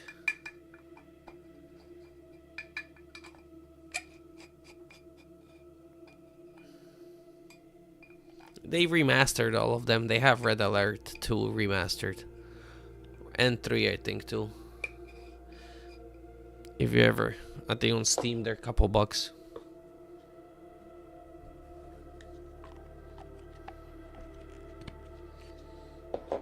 Yeah, they're like super fast-paced games.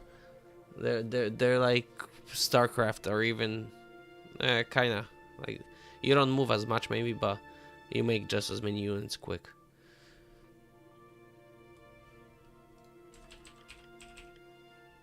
Bar is a little slower.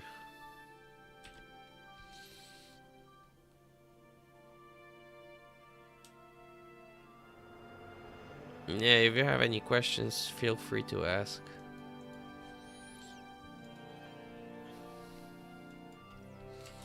Maybe doing some coaching tomorrow. Well, technically today, because it's already 5 in the morning.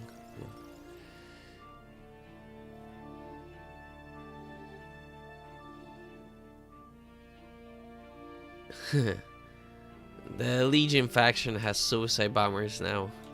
There's a third faction. They haven't fully released it yet because it's not complete.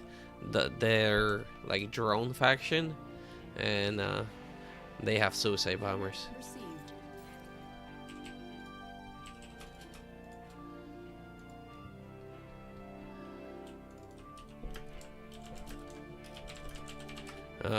Forgetting to ask for transports. Aircraft detected. Air transport detected. Give him wind.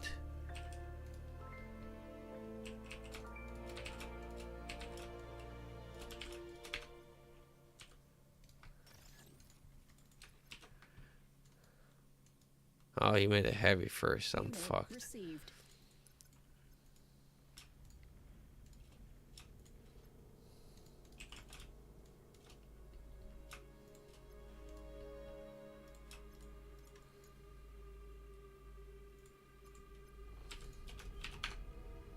The whole team is wasting energy.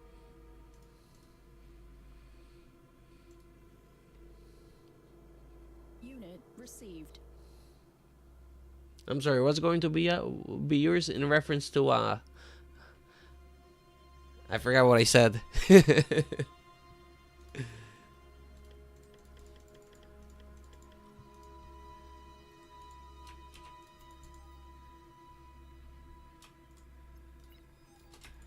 I got a noob in there. Well, not noob, but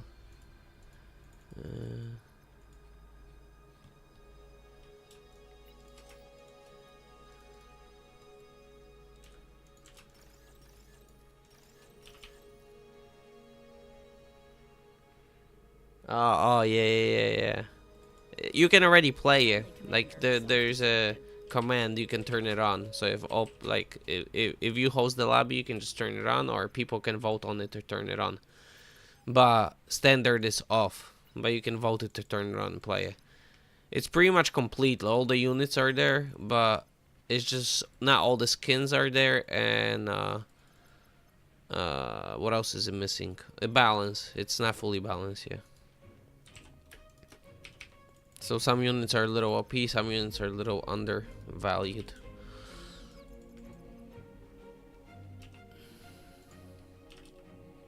Enemy commander destroyed.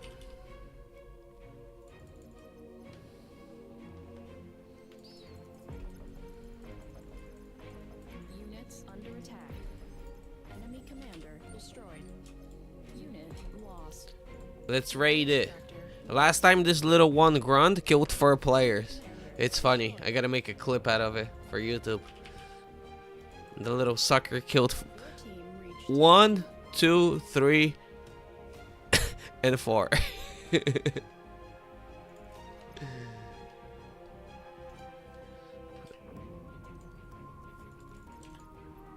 This guy first, so he can't res. Then this.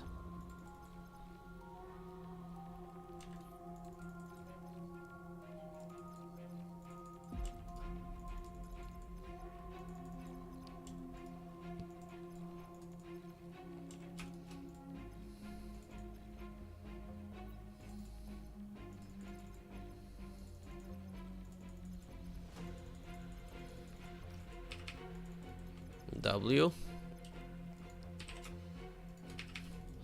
That's a game-ending damage for a C player. Unless your team helps you out real quick, but if they don't, it's GG's. Or I make a stupid mistake. Enemy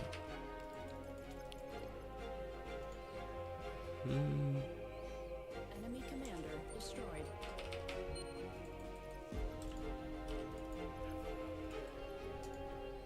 Now I'm gonna walk my commander all the way to here. Hopefully by this time he'll upgrade this geo explosive energy, and I'll walk it with commander and just degun it, and then a big boom. I like big boom. Unit received. T2, beautiful.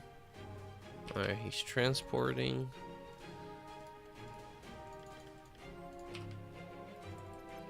The safest build for C is Cortex, and it's 3 frigates, 1 destroyer, 1 res sub, and 1 AA boat. That's like the standard. Unless you make micro mistakes, you should win against pretty much everything. Unit lost. lost. Do they get it? Get it? Get it? Get it? Yes, Commander nice. destroyed. He's dead. Radar lost. W air. W air player.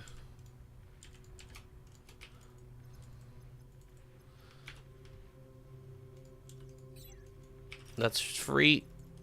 Almost 1500 metal.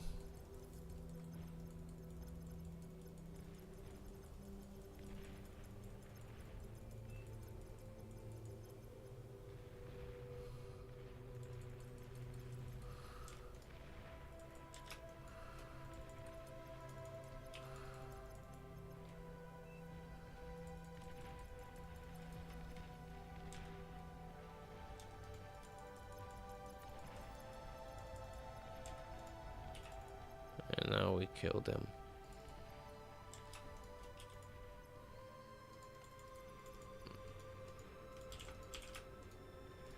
Now I'm getting ready to raid. So as soon as I win C, I collect all this metal and I use it to start raiding the enemy players over here and here. Friendly commander It's the best destroyed. use. Instead of ecoing or building like better ships, you might as well just start raiding and help your team. Take the pressure off.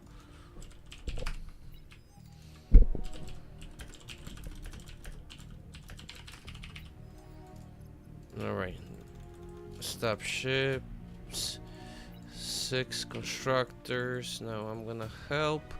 This guy's building. This guy here. 2 contours. This guy metal.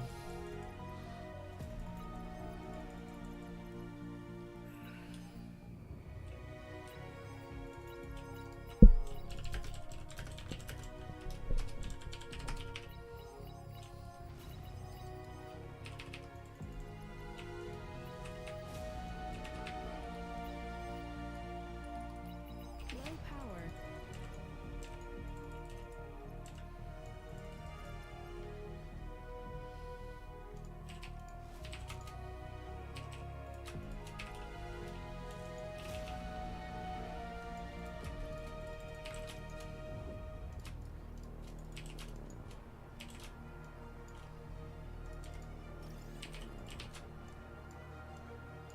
Now I need hell energy. I'm gonna raid with salamanders. Salamanders take a lot of energy to build. Like a lot. So I'm gonna build a lot of energy now with constructors while I'm getting prepared with my contours over here. So I'm just scaling. Now I'm getting also my mexes upgraded in the meantime. It's just I don't have energy. I'm low on energy. So, all right, we defended it. That's good enough. We hold, and now I win the game. Destroyed.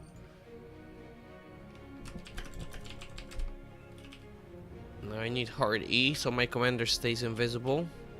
Air transport spotted. Now this guy goes over there. Now contour it Unit received. over here. This guy is walking. Look at this shit. I'm gonna wait till this goes boom.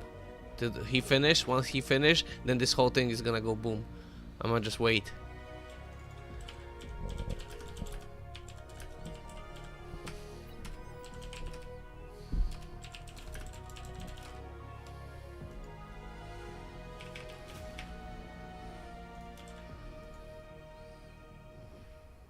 Enemy commander destroyed. Oh, this is gonna be hilarious.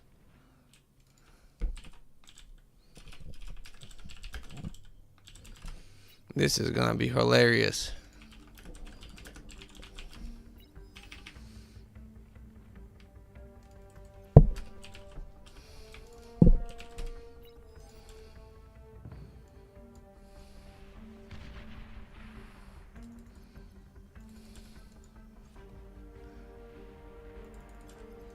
Tell me that wasn't funny. I want somebody to say this wasn't funny.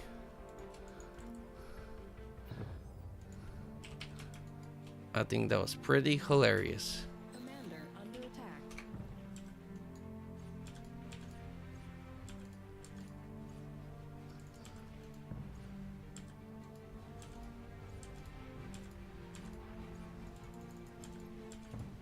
Rambo. This is Rambo. They call me Rambo. Tech 2 unit ready. They call me Rambo.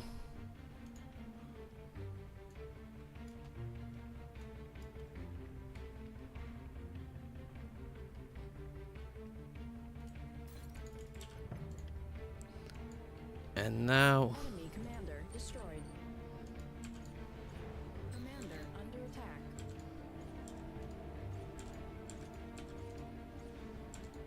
I'm gonna die. This is death. Commander Yep. taking heavy damage. Commander destroyed. Alright, that's cool. Part 2 salamanders. Let's get going. Now we're scaling. Alright. One here. One over here. Allow this guy, take that. And this gonna come here.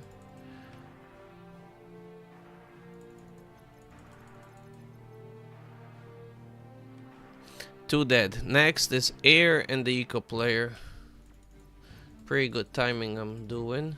This could use like 3 more contours. Maybe 4. I have enough metal. Let's start pumping. And then you start pumping this. You can start scaling. Still building. 2 over here. And they surrendered. Yeah, most people that play like water, they would win it and then build either more T1 ships to like super secure it, or build T2 ships. Yeah, I just eat up everything and go right into raiding. Unless it's late. If I win the sea after like 15 minutes, then Eco can start making units into your sea, or even like the Geo player, or different positions. So at that point you need some safety ships. So if you have some leftover, that's good. If you don't, then you need to make some.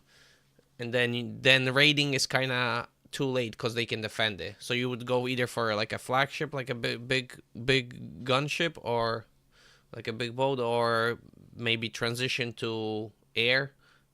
Air transition is good.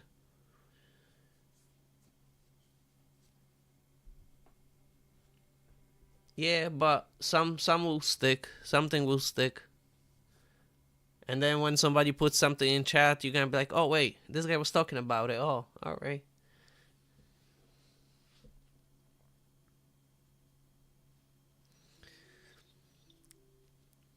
Here on the map, on the map, the sea is very important for like controlling, because you see how much of the map, and then it's concentrated on the choke point. So if you have control of the sea, you can control the choke point, and you can help out your team.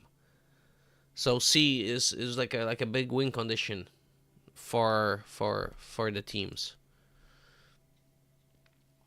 So like I was trying to say, is a lot of players would win the sea, kill their enemy, but instead of doing something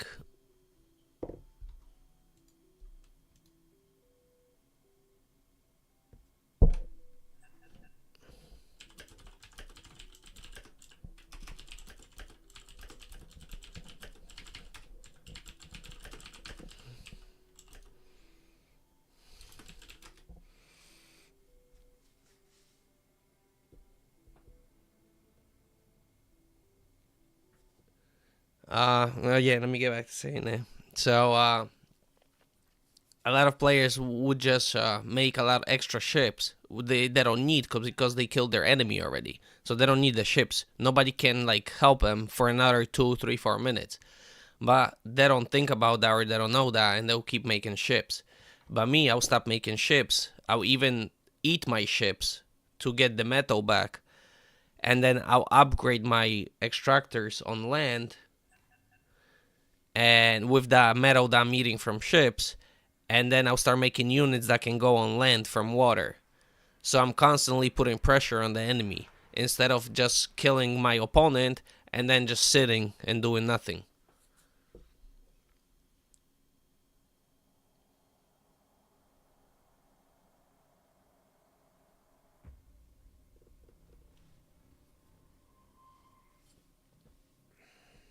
Pretty much always offense, never defense. Unless you have to. Welcome, Commander.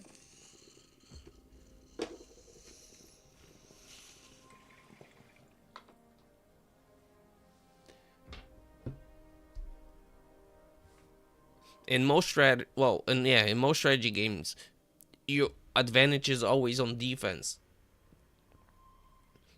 Your advantage is always on defense because it's closer to your base. You get your units quicker.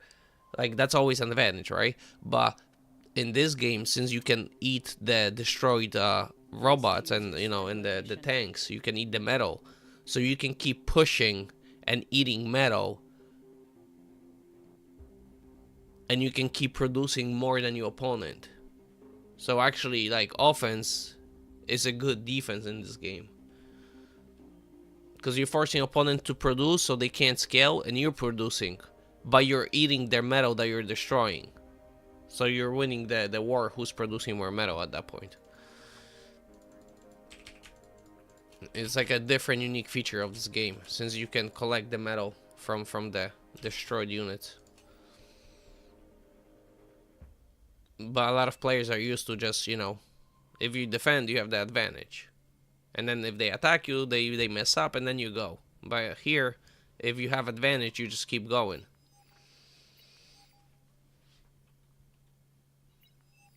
I think that concept you understood.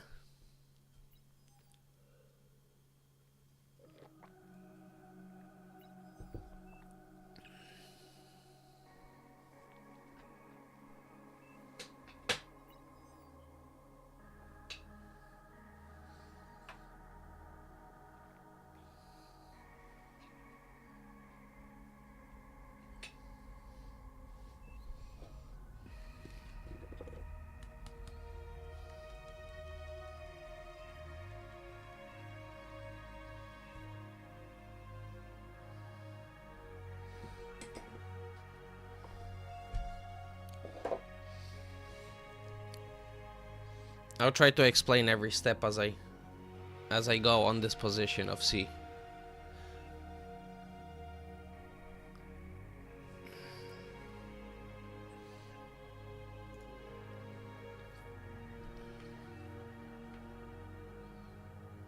Battle started. So I'm gonna start with 3 mechs. One mech takes 500 energy to build, but your commander is producing 30. So see, I have 430, but I'm still producing, so I know I'll have enough to finish this without running out. And then I'll start my wins. 1, 2, 3. If the mexes are closer together, then your commander would turn faster and make him faster, so you run out of energy. So usually you have to make 2 and then 1 wind, and then the 3rd one. But over here, it works out that you can make 3. And now, if the wind is high, like around 15, then you can make 3 winds and then the electric storage. But since the wind is at 8, I'm gonna need like 5 winds, because I'm constantly running out of energy. I'm probably gonna even need more than 5, but it's going up, so. See, no. At 15 is just enough, I'm not running now.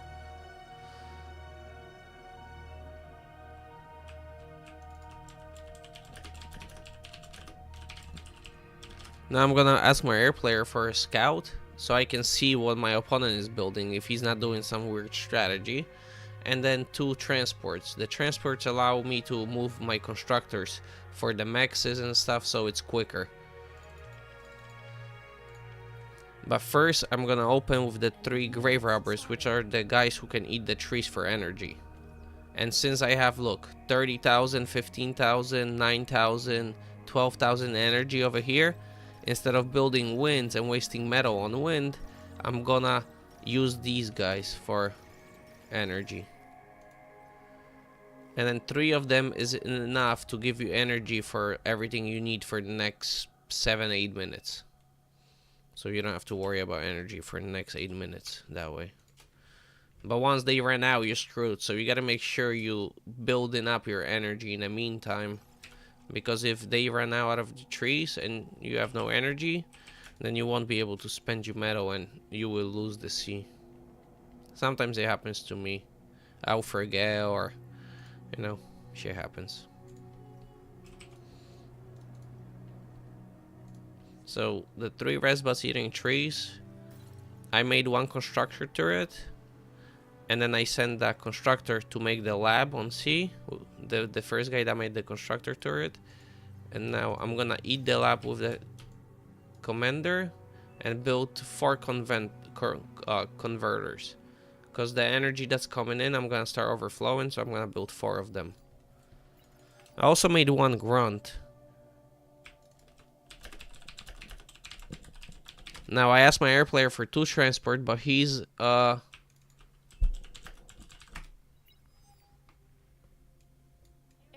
spotted. Air transport spotted. Enemy commander destroyed.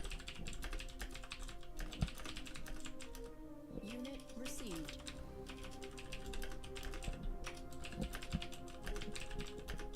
You are overflowing metal. yeah, see, that guy is a fucking retard. Because he should have just gave me the units I asked for. I would have gave him wind as soon as he shared the scout. But now I get screwed. Because you need the transports. 1 to bring this constructor here faster. And then the second one to bring that constructor turret that I'm transporting with this guy now. See? Because enemy is here.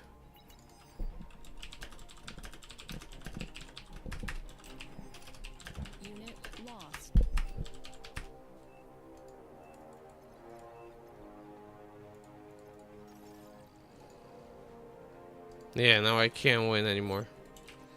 Because my air didn't give me transport, and the enemy player is a decent player. So he knew. He brought the ships here, now I can't get into water. Now I'm fucked.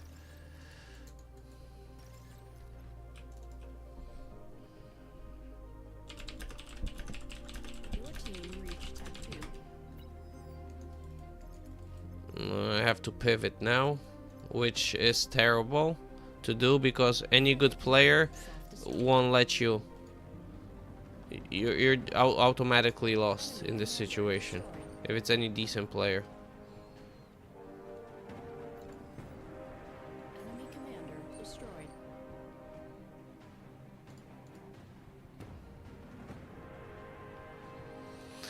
Maybe I'll get lucky and they'll allow me to get in, but this is rough.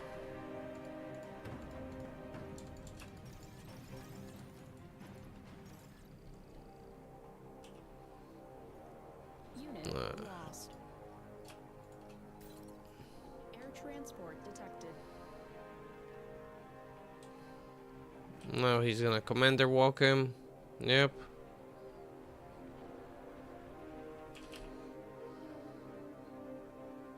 Low power.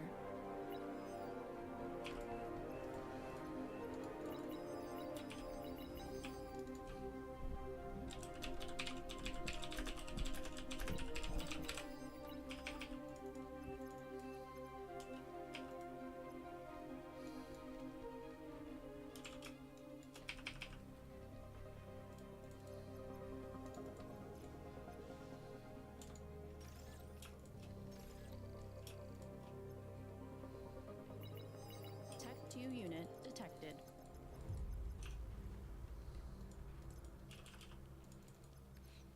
Yeah, there's like certain timings on this spa and this spa. So he knew the timings. So he rushed me, and then if I don't get my transport, you screwed. The team up front is doing good, so we're gonna probably win. Friendly commander destroyed. This guy doesn't even know I'm in water, so I'm gonna just push him now. Wasting energy.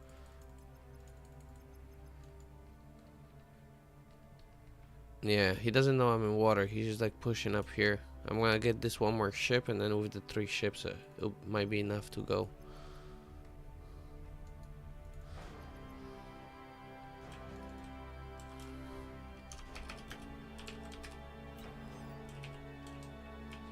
No, this guy is 30 OS 4 chef, so he's like, he knows what he's doing because he's 30 OS at 4 chef. So that means he, you know, he definitely has RTS experience because he's still new to the game, but he definitely got higher than average people.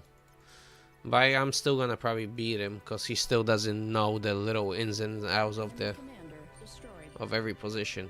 Like, he should have walked over here and killed either all this, or here he could have done that, or here if he was smart. But he's just sitting here, so he's eventually gonna die. Oh shit, he has too many ships. I'm fucked. Never mind. Oh, maybe not, maybe not, maybe I live, maybe I live. It's just dolphins, and he's micro and terrible. He has terrible micro. I saved this one ship. Oh my god, I win. I win. I win.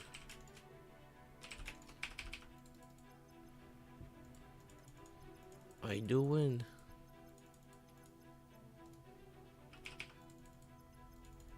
Now I'm gonna intercept this.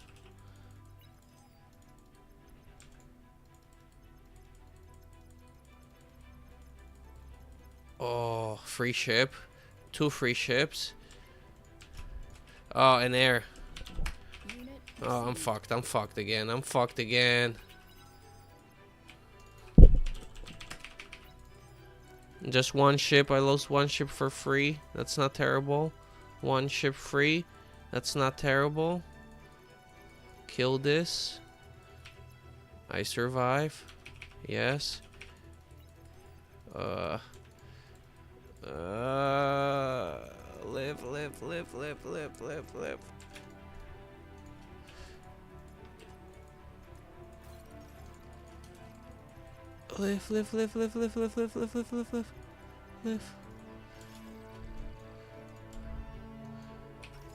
Enemy commander destroyed.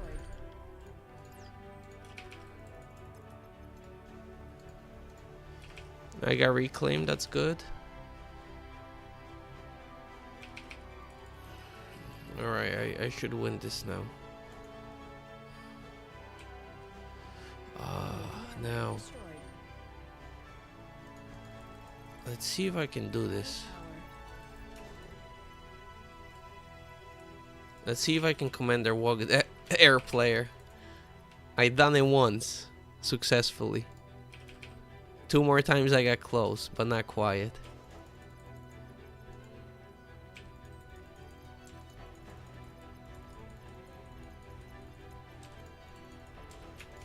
Yeah, this guy doesn't know how to micro. Like, he's a decent player, but he has game knowledge, but he doesn't. He's not good micro. Alright, my ships are coming. I just need a little bit of time.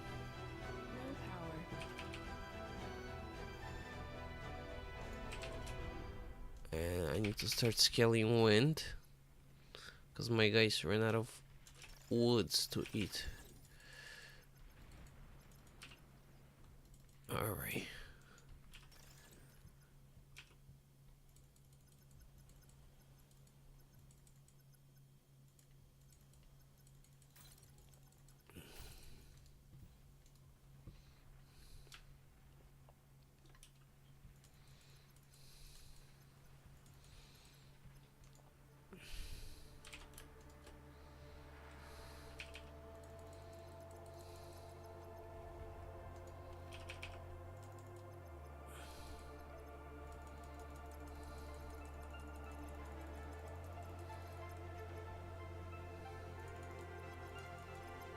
AFK ship, that's free.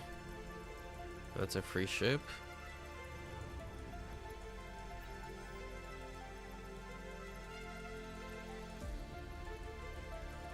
And also, when you're in water, never chase.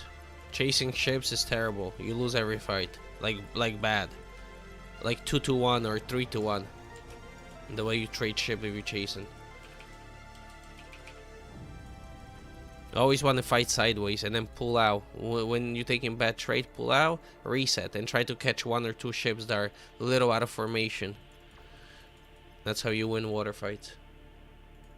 And you select target on the closest ship so everybody focuses that one.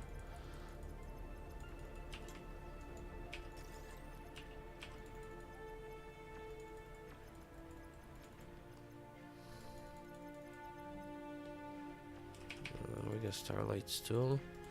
Alright. Let's repair. We're gonna repair this a little bit. And this commander is gonna walk here. If I get all the way here, this is gonna be hilarious. Oh, he has a commander. Fuck. Usually air players will destroy their commander in Ire for extra metal. So they can scale faster. But this guy is not too good, so he's not doing that. And the issue with that is he still has his commander, so if I walk there, he has a radar, he'll see me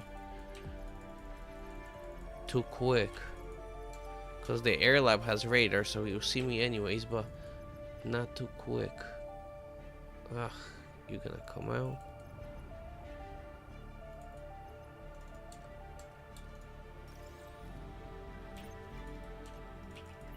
Unit lost. Alright.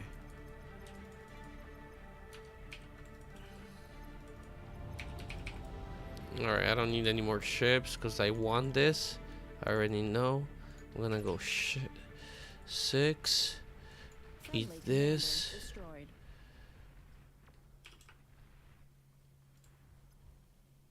I hope he has no radar. Oh my god, if he has no radar, I'm Your team fucking is golden. wasting energy. This is gonna be hilarious.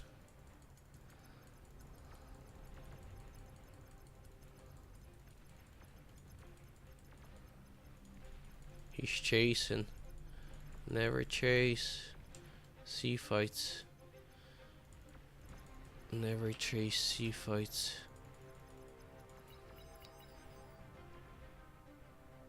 Does he see me? Oh my god, he does see Commander me. under attack. No, he does see me. Friendly commander destroyed. He does see me. Commander taking heavy damage. No. Commander destroyed. You are overflowing metal.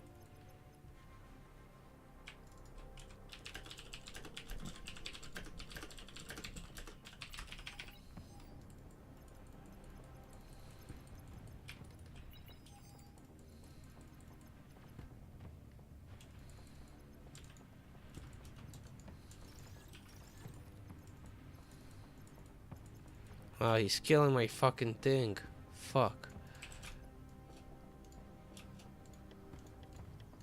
Oh no, I don't want that. I want this.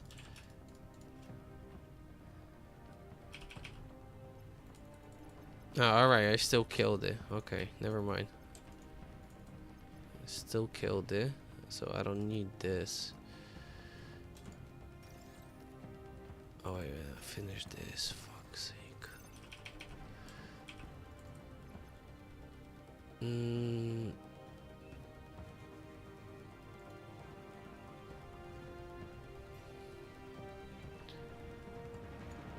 Alright, I gotta send some money there.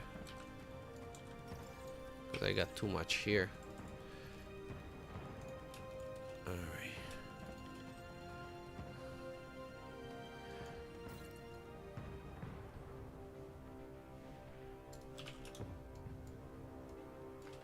Okay, this.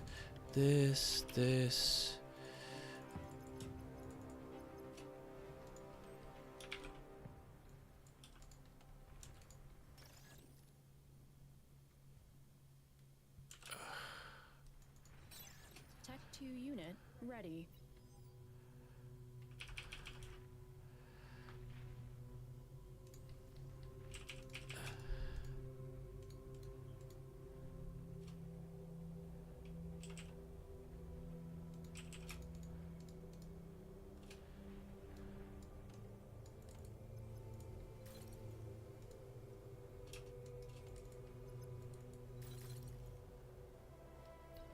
Do I need to flag it? No, I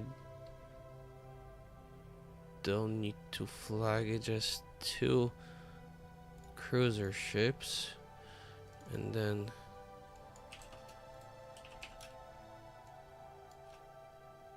we'll go T3. Let's go like that. 2 nuke. We'll eat the winds in the meantime.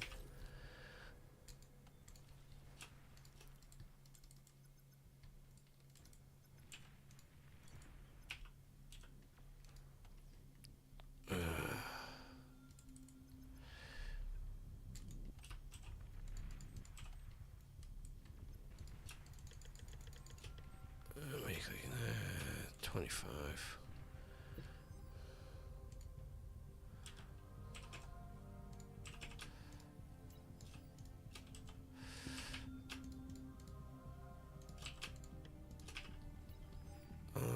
Okay. Ah, shit. Make this. And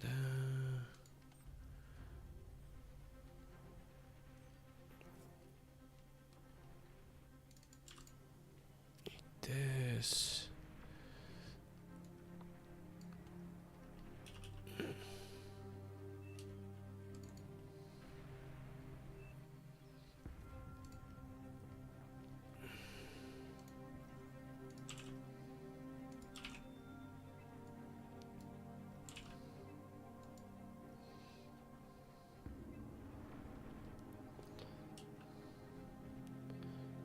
I might need a flagship after all.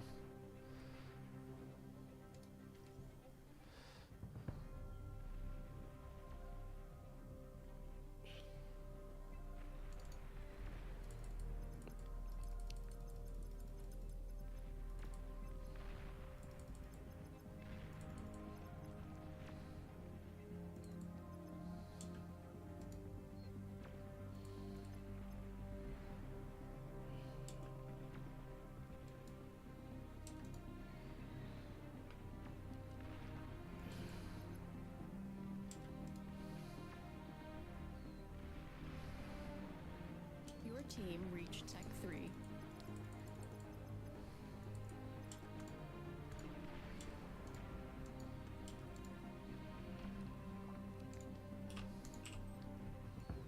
Aircraft detected.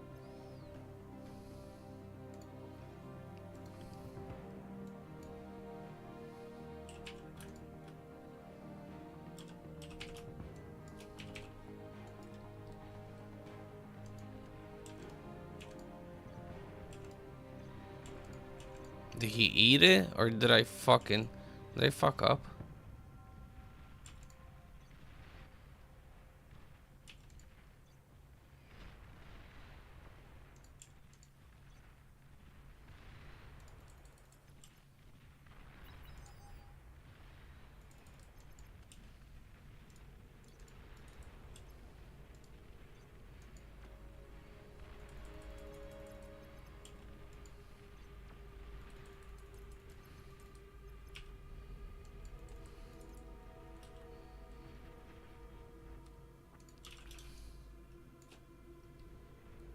He's going Maras. Okay, then I'm going air.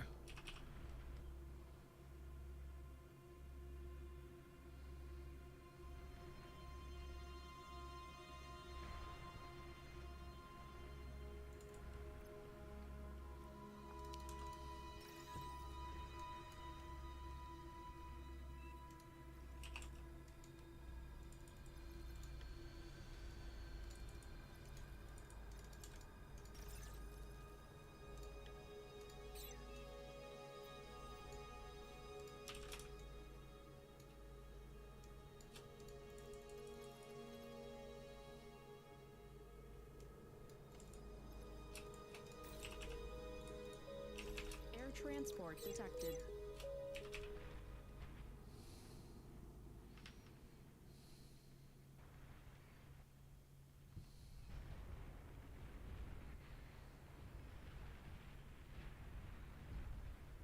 Doesn't get through. Hit the No.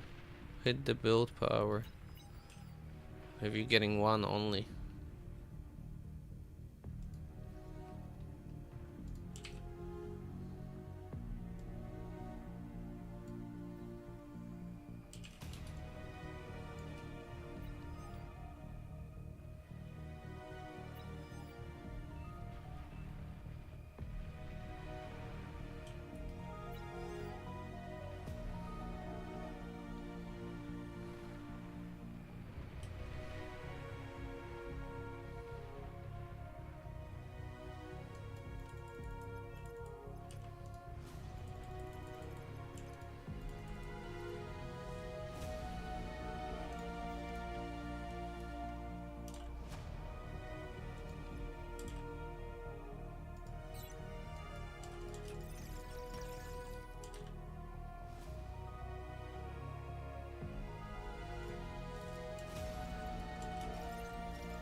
Tech 3 unit spotted.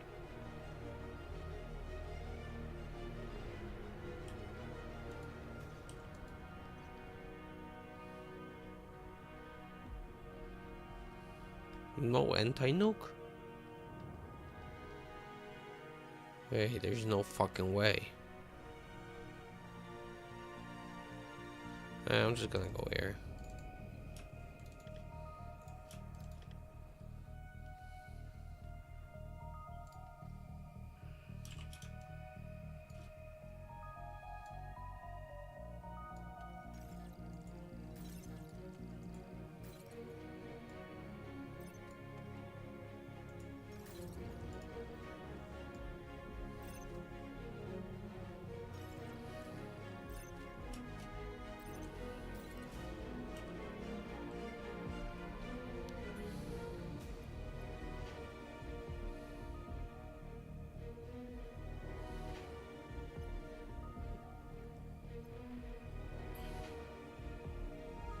Alright, so split 10 and 10.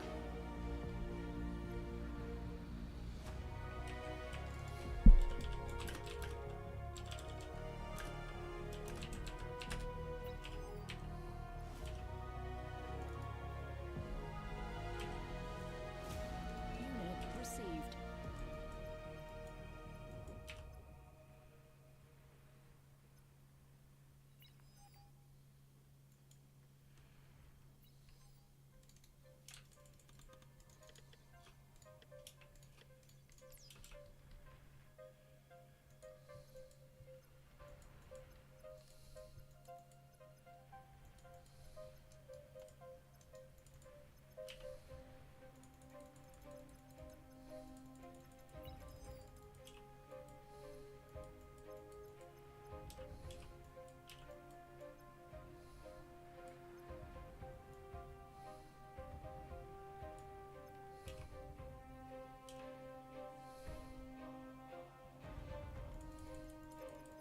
Units under attack. Unit lost.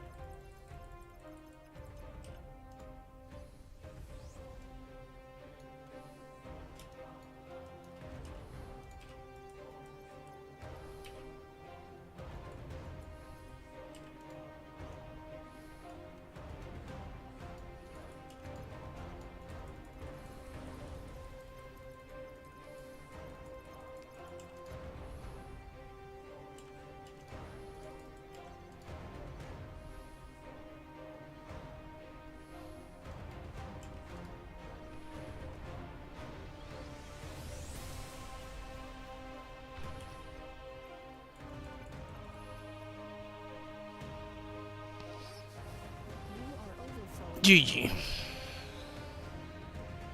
commander destroyed.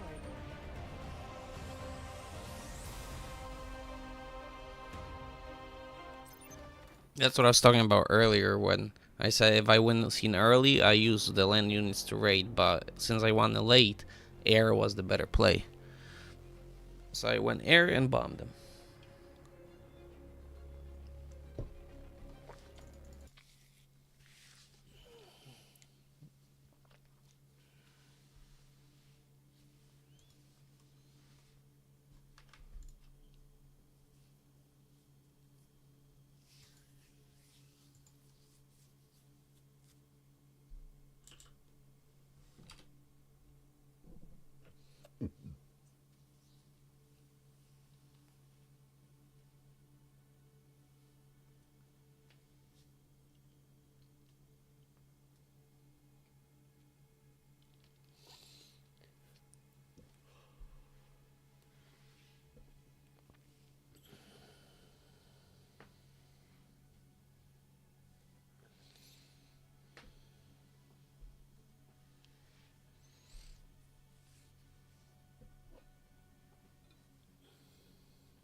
Alright, I think I might be calling it a night.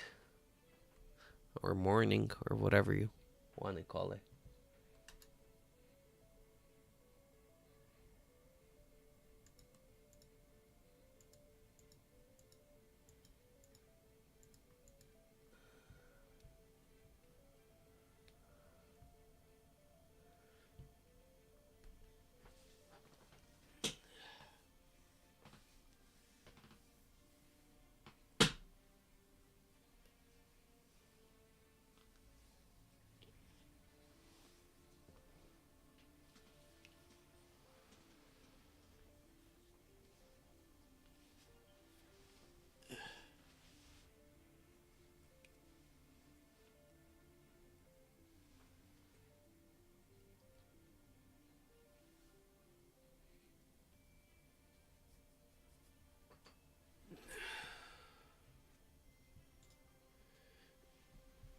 Alright, I don't know who else is still watching, but I'm gonna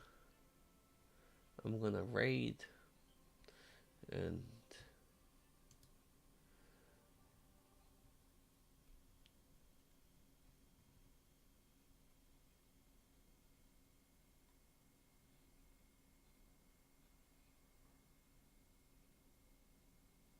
Kane is up with one viewer.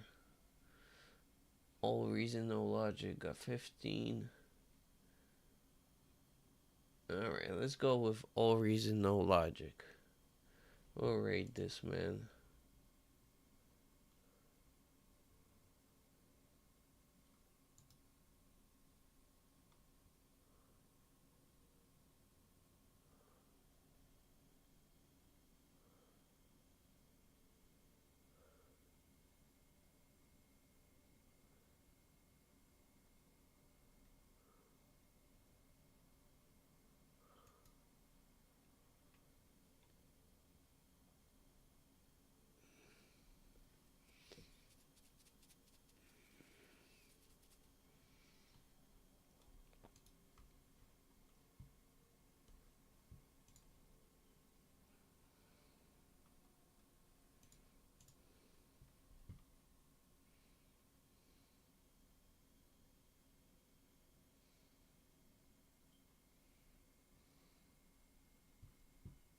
The raid. You can random play some King of the Hill.